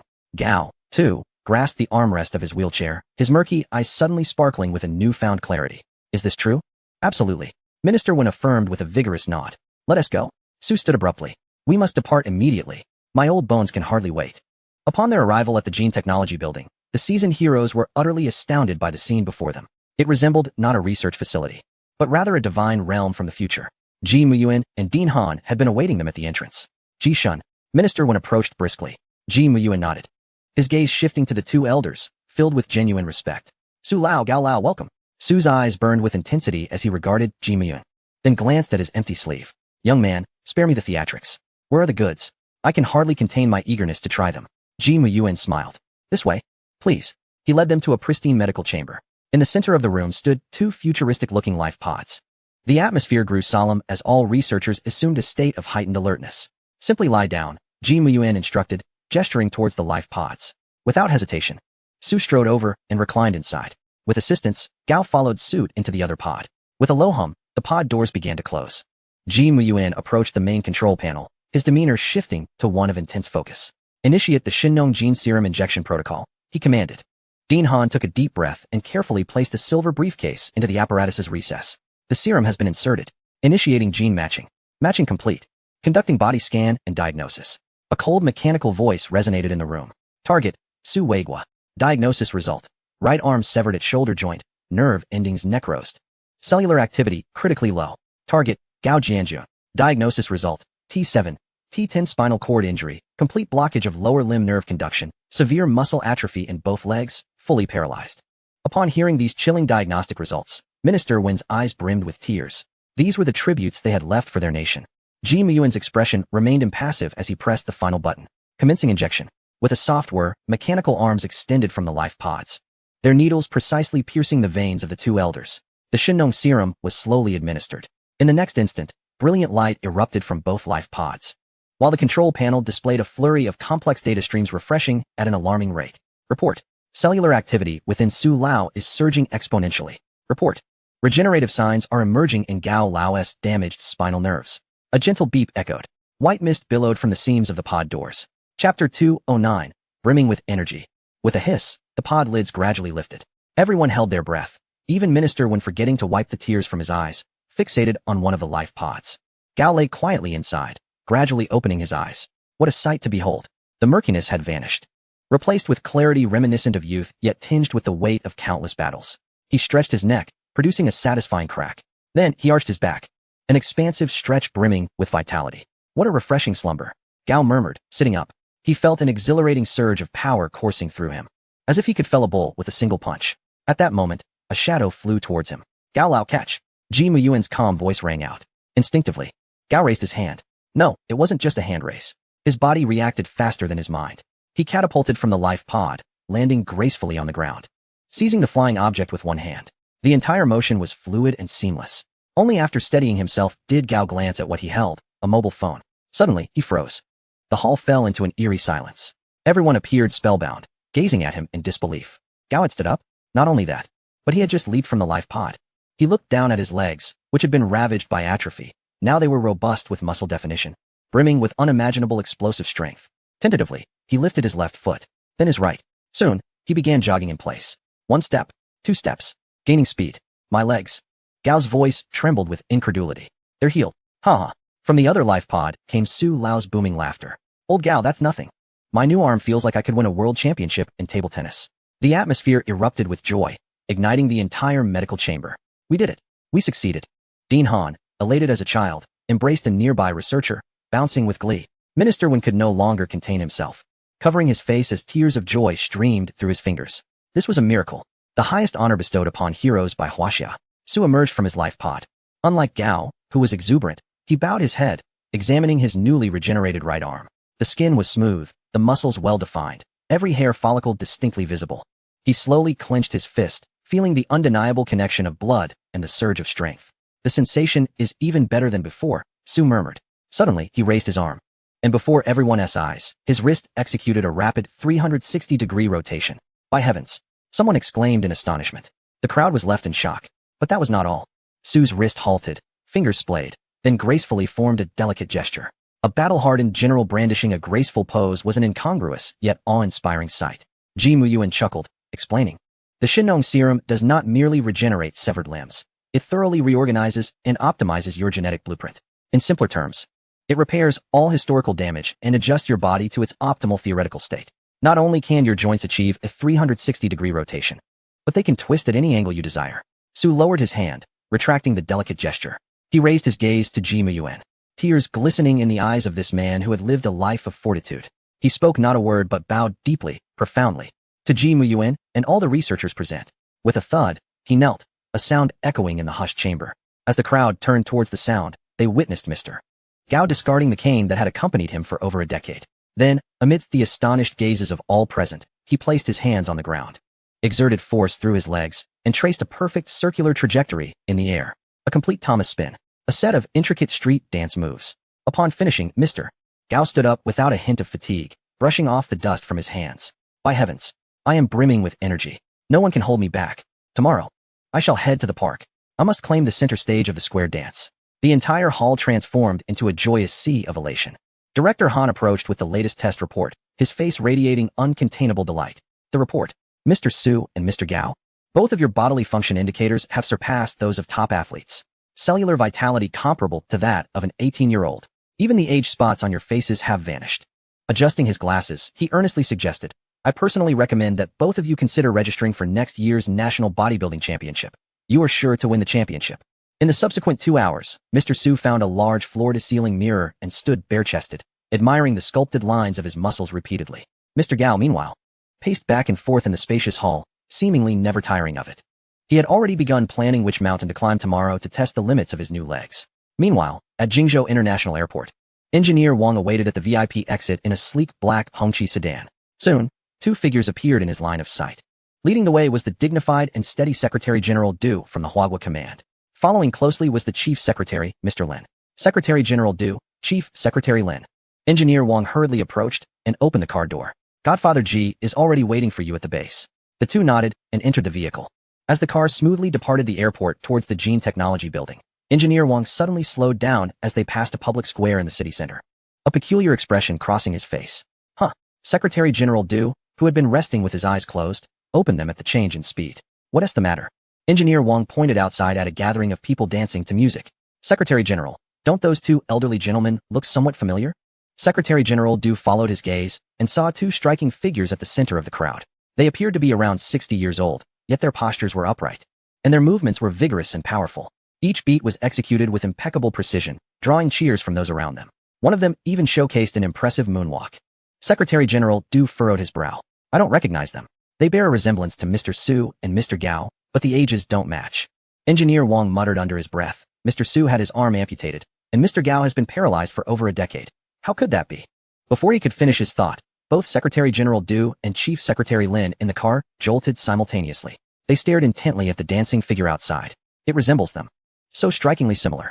The elderly man showcasing his dance skills undeniably bore the features of Gao Jianjun, and the one beside him, though only seen from behind, exuded the indomitable aura of a soldier, none other than Su Weigua. Stop the car. Secretary General Du commanded sharply. The vehicle gradually pulled over. In the square, the figure resembling Mr. Su seemed to sense something and turned around. Their eyes met. Chapter 210. Striving for a century? It truly is him. Su Weigua. The empty sleeve of his right arm now appeared oddly filled. Old Su. Secretary General Du could hardly believe his eyes as he abruptly flung open the car door. Mr. Su grinned broadly, revealing a set of perfectly white teeth. He waved at the car, then executed a move that left everyone astounded. With a running leap, he propelled himself off the ground like a cannonball, effortlessly landing atop the hood of the Hongqi sedan. He stood firmly, patted his chest, and boomed, Old Du. Are you stunned? This is the genetic technology that Ji Xiaozi developed. Isn't it incredible? Secretary General Du and Chief Secretary Lin stood beneath the car, gazing upwards. Utterly petrified, the car resumed its journey, yet the atmosphere grew increasingly surreal. Mr. Su and Mr. Gao squeezed into the vehicle. Throughout the ride, Secretary General Du and Chief Secretary Lin scrutinized the two as if they were observing a pair of extraordinary creatures. What on earth is happening here? Secretary General Du finally could no longer contain himself, his voice hoarse. Have you returned to your youth? Mr. Su proudly displayed the bulging biceps on his arm. Ji Xiaozi calls this genetic rejuvenation. It optimizes all the cells in our bodies. I feel as if I could live to be 180. As they spoke, the car had already entered the base's vicinity. Through the window, they saw a minister when surrounded by a group of officers, intensely discussing something around a massive holographic projection. The projection showcased a continuously rotating double helix structure. Beneath it, a line of small text read, China's first-generation soldier, quantum gene blueprint. The hearts of Secretary General Du and Chief Secretary Lin were once again struck heavily.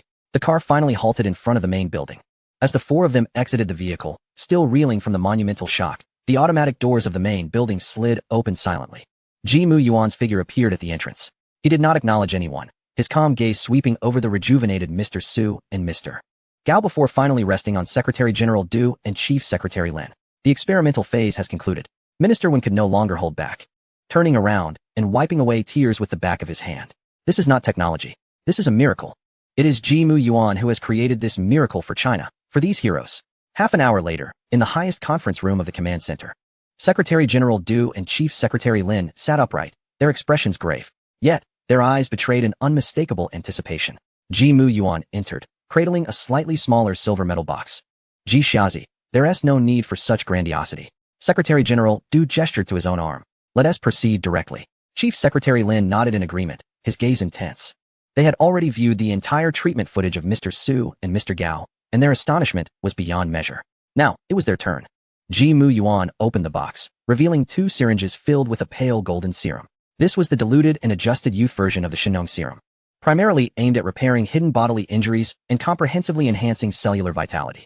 No rejuvenation chamber, no complex instruments.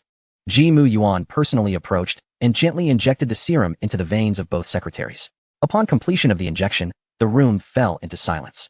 After approximately 10 seconds, Secretary General Du suddenly sprang to his feet, twisting his waist vigorously. An expression of extreme astonishment spread across his face. It doesn't hurt anymore? My chronic back pain of decades has vanished without a trace. He could hardly believe it, bending down and jumping around, moving as nimbly as a 20-something youth. Beside him, Chief Secretary Lin let out a long sigh of relief, feeling a warm current coursing through his limbs. He felt as though he had rejuvenated by 20 years. His energy at an unprecedented peak. Divine medicine.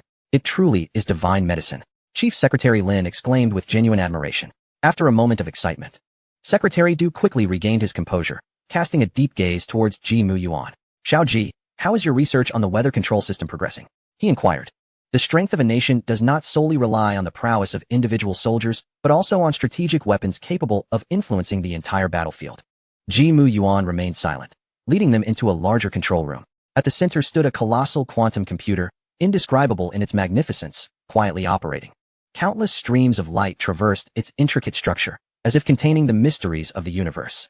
This is the meteorological quantum computer, Zhu Rong, Ji Mu Yuan stated calmly. It can control winds and summon thunder. Both Secretary Du and Secretary Lin were rendered speechless before this monumental machine. In the Gene Technology Building's lounge, the atmosphere was charged with intensity as Elder Su and Elder Gao, their faces flushed, engaged in a vigorous arm wrestling match, their veins bulging with exertion. You old rascal. After being bedridden for so many years, how do you still possess such strength? Elder Su grunted through clenched teeth. Did losing an arm turn you into a monster? Elder Gao retorted defiantly. Submit to me. Elder Su bellowed, forcefully pressing Elder Gao's hand onto the table, producing a sharp crack. The sleek black table, crafted from advanced nanocomposite materials, bore a clear dent and several cracks under the pressure of Elder Su's strength. Just then, Ji Mu Yuan entered, carrying 2 glasses of water. Elder Su, Elder Gao, he said, gesturing toward the table. This table costs 300,000. Any damage will be deducted from your hero's allowance. Elder Su's face flushed with embarrassment as he sheepishly withdrew his hand. Following him was Director Han, holding a report, his expression brimming with excitement. Ji Shun. The data is out, he exclaimed, lowering his voice as he handed over the report. The physical condition of our 2 elder heroes has surpassed the peak human capabilities. Their cellular vitality, recovery ability, strength, and speed are all beyond human levels. A fervent light sparkled in Director Han's eyes. We can initiate the 3rd phase. The Brain Domain Enhancement Program. Ji Mu Yuan accepted the report, nodding thoughtfully when Secretary Du entered, holding a data tablet, his expression a mix of shock and disbelief. Xiao Ji, come look at this. The genetic testing report suggests my theoretical lifespan could reach 150 years. Ji Mu Yuan glanced at the data, responding calmly. This is a theoretical estimate based on your current health. If you maintain good habits and avoid smoking and drinking, your lifespan could exceed this figure. Secretary Du's realization struck him. He could still contribute to this country for another century. This revelation left him, a seasoned commander, feeling dizzy. Chapter 211. This is not a miracle. The atmosphere in the room suddenly grew heavy. Elder Su and Elder Gao exchanged glances, their initial joy and excitement now subdued. Elder Su spoke first, his voice hoarse. Xiao Ji, we are well, but he paused, his eyes reflecting complexity. We have many old comrades who fought alongside us in the Gobi Desert for the nation's mushroom industry. Elder Gao continued in a low tone. They did not perish on the battlefield but are instead tortured by the aftereffects of nuclear radiation in care facilities, living a life worse than death. Upon hearing this, Secretary Du's expression turned solemn. He sighed heavily. Xiao Ji, they are our heroes, the nation's last trump card. We cannot allow them to wither away unnoticed. The 3 elderly men gazed at Ji Mu Yuan with earnestness. Ji Mu Yuan remained silent for a moment, setting down his cup, his expression grave. I understand. He turned to Director Han. Immediately organize a team to prepare mobile treatment equipment and medications. Tailor adjustments for genetic chain ruptures and cellular necrosis caused by nuclear radiation. Yes. Director Han responded promptly. Ji Mu Yuan then addressed Minister 1 and Secretary Du tomorrow. Minister 1 and I will personally lead the team there. The following day, at the Nuclear Radiation Rehabilitation Center in the outskirts of Beijing, the serene environment was tinged with an inescapable air of desolation. In the courtyard, a few elderly men with graying hair engaged in a game of chess, while others occupied the activity room, occasionally discussing the latest military news and advancements in aircraft and naval vessels on television. They were all national heroes, yet each bore the marks of radiation sickness. Their bodies frail. Suddenly, the distant roar of engines grew closer. Several black cars with special licenses and a large medical vehicle came to a halt at the entrance of the rehabilitation center. Director Li rushed out to greet them. Upon seeing Minister 1 and Secretary Du disembark, he was momentarily stunned. These were figures he had only seen on the news. However, his astonishment deepened when he noticed the familiar figure of Gao Jianjun, who had been confined to a wheelchair for over 20 years, now walking down unaided, with steady steps. Elder Gao? Director Lee rubbed his eyes, his voice trembling. Your legs. His sentence trailed off as his gaze was drawn to another figure. Elder Su, the one-armed general. At this moment, both of his arms were intact. Elder Su, noticing Director Lee's bewildered expression, flexed his newly restored right arm, wiggling his fingers with ease. Shaoli, haven't you grown dull in these years? Ji Mu Yuan stepped out of the vehicle, nodding at the astonished Director Lee. Director Lee. The specifics are under the highest confidentiality agreement. You only need to know that from today onward. All patients with nuclear damage will have the opportunity to receive this groundbreaking gene repair technology. These words resonated like thunder in Director Lee's ears. The courtyard's residents were drawn to the commotion. When they witnessed Elder Gao walking independently and Elder Su with his new arm, the entire rehabilitation center erupted in jubilation. Elder Gao, your legs. Elder Su, your arms.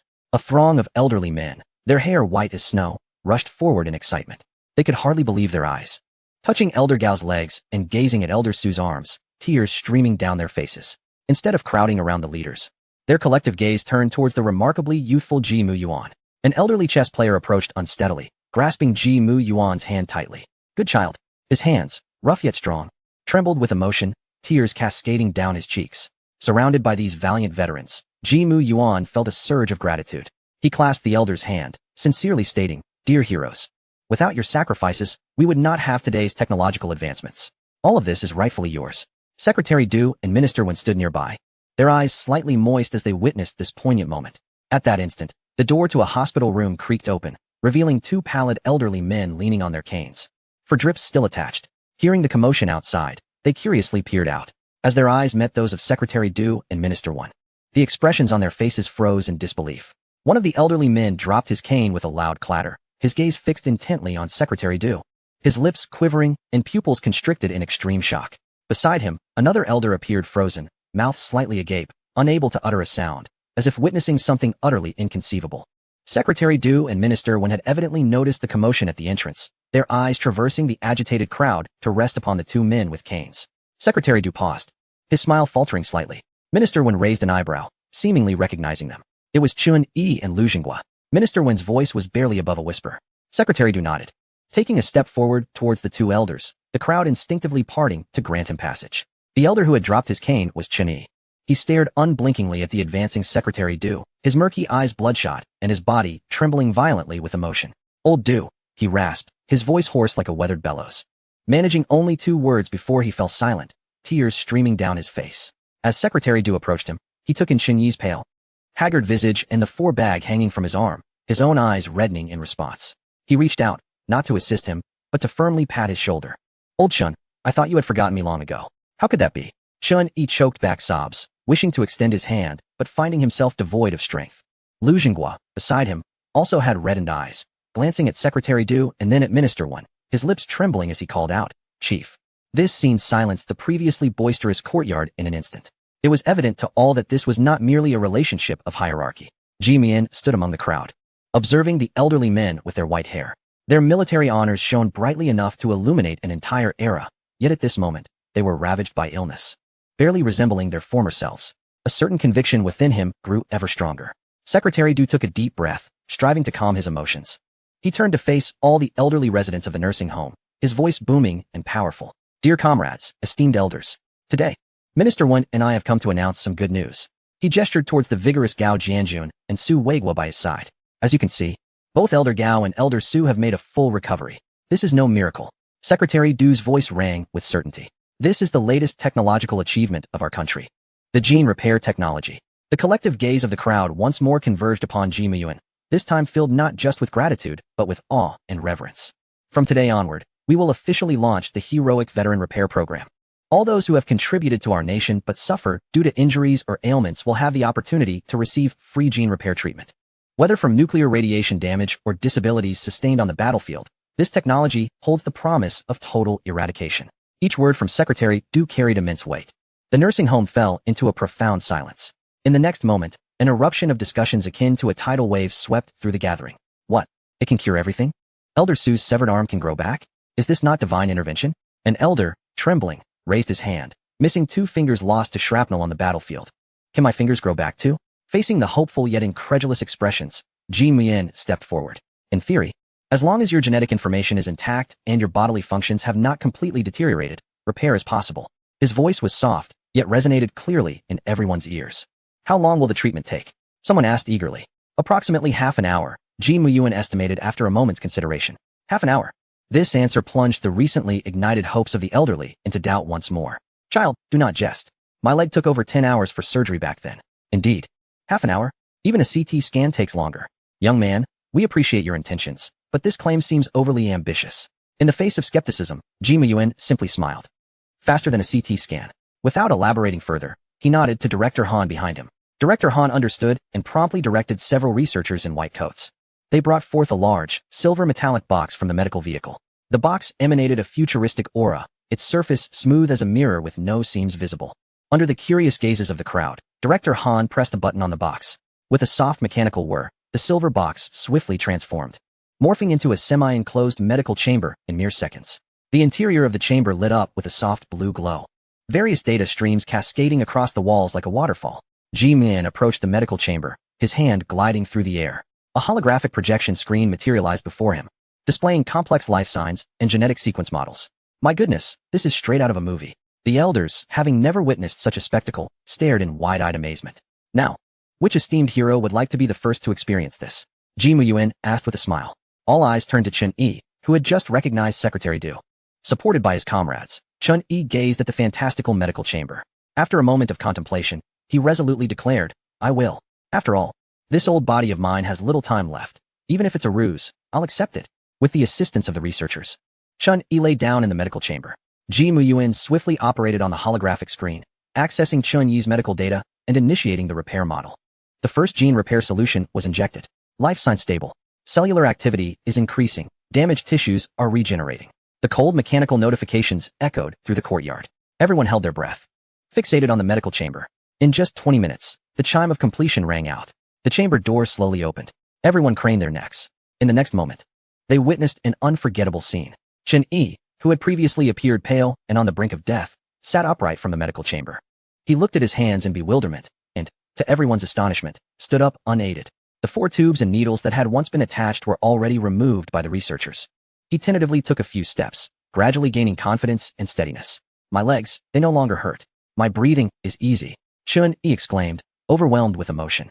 Bouncing on his feet before looking up at Ji Muyuan, tears streaming down his face. Good boy, good boy. Meanwhile, deep within the nursing home, in a machinery room, Director Wang, drenched in sweat, reported, Director Wang, this old gamma knife treatment device has malfunctioned again. The power won't increase. He was the head of the equipment department at the nursing home. The elder he referred to as Director Wang was a serious-looking man with graying hair. Director Wang frowned as he scrutinized the cumbersome old equipment before him.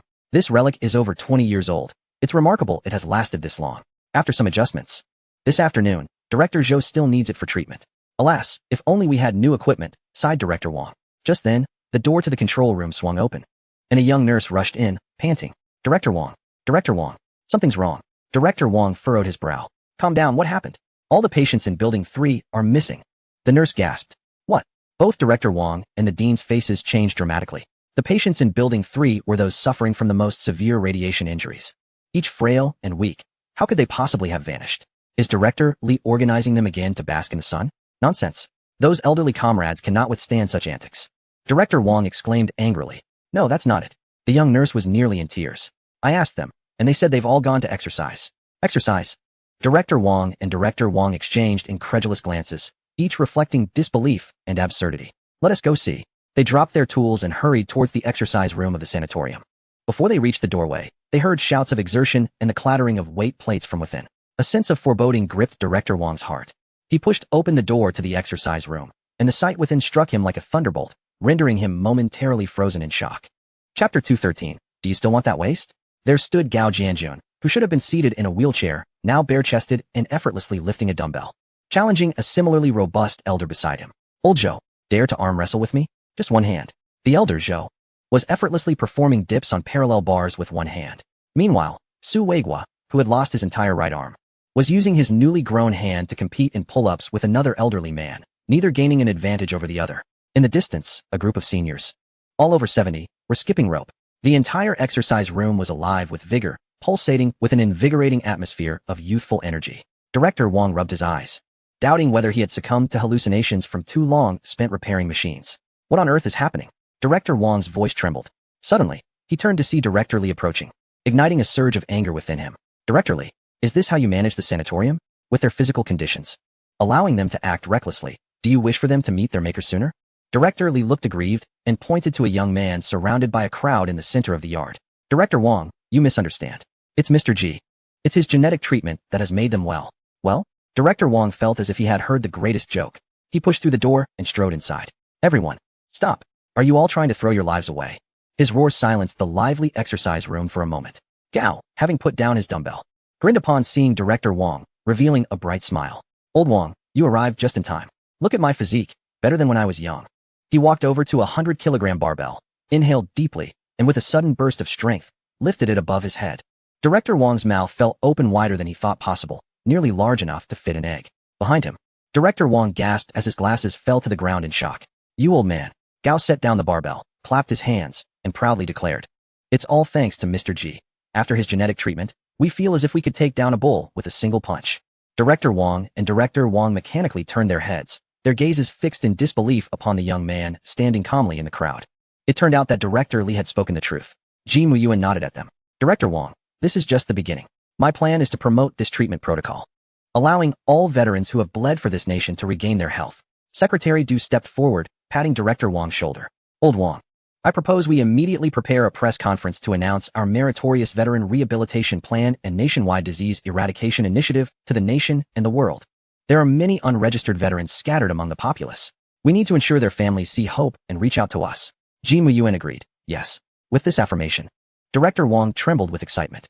He took a deep breath, turned to all the medical staff who had rushed in, and with all his strength, shouted, all medical personnel, attention.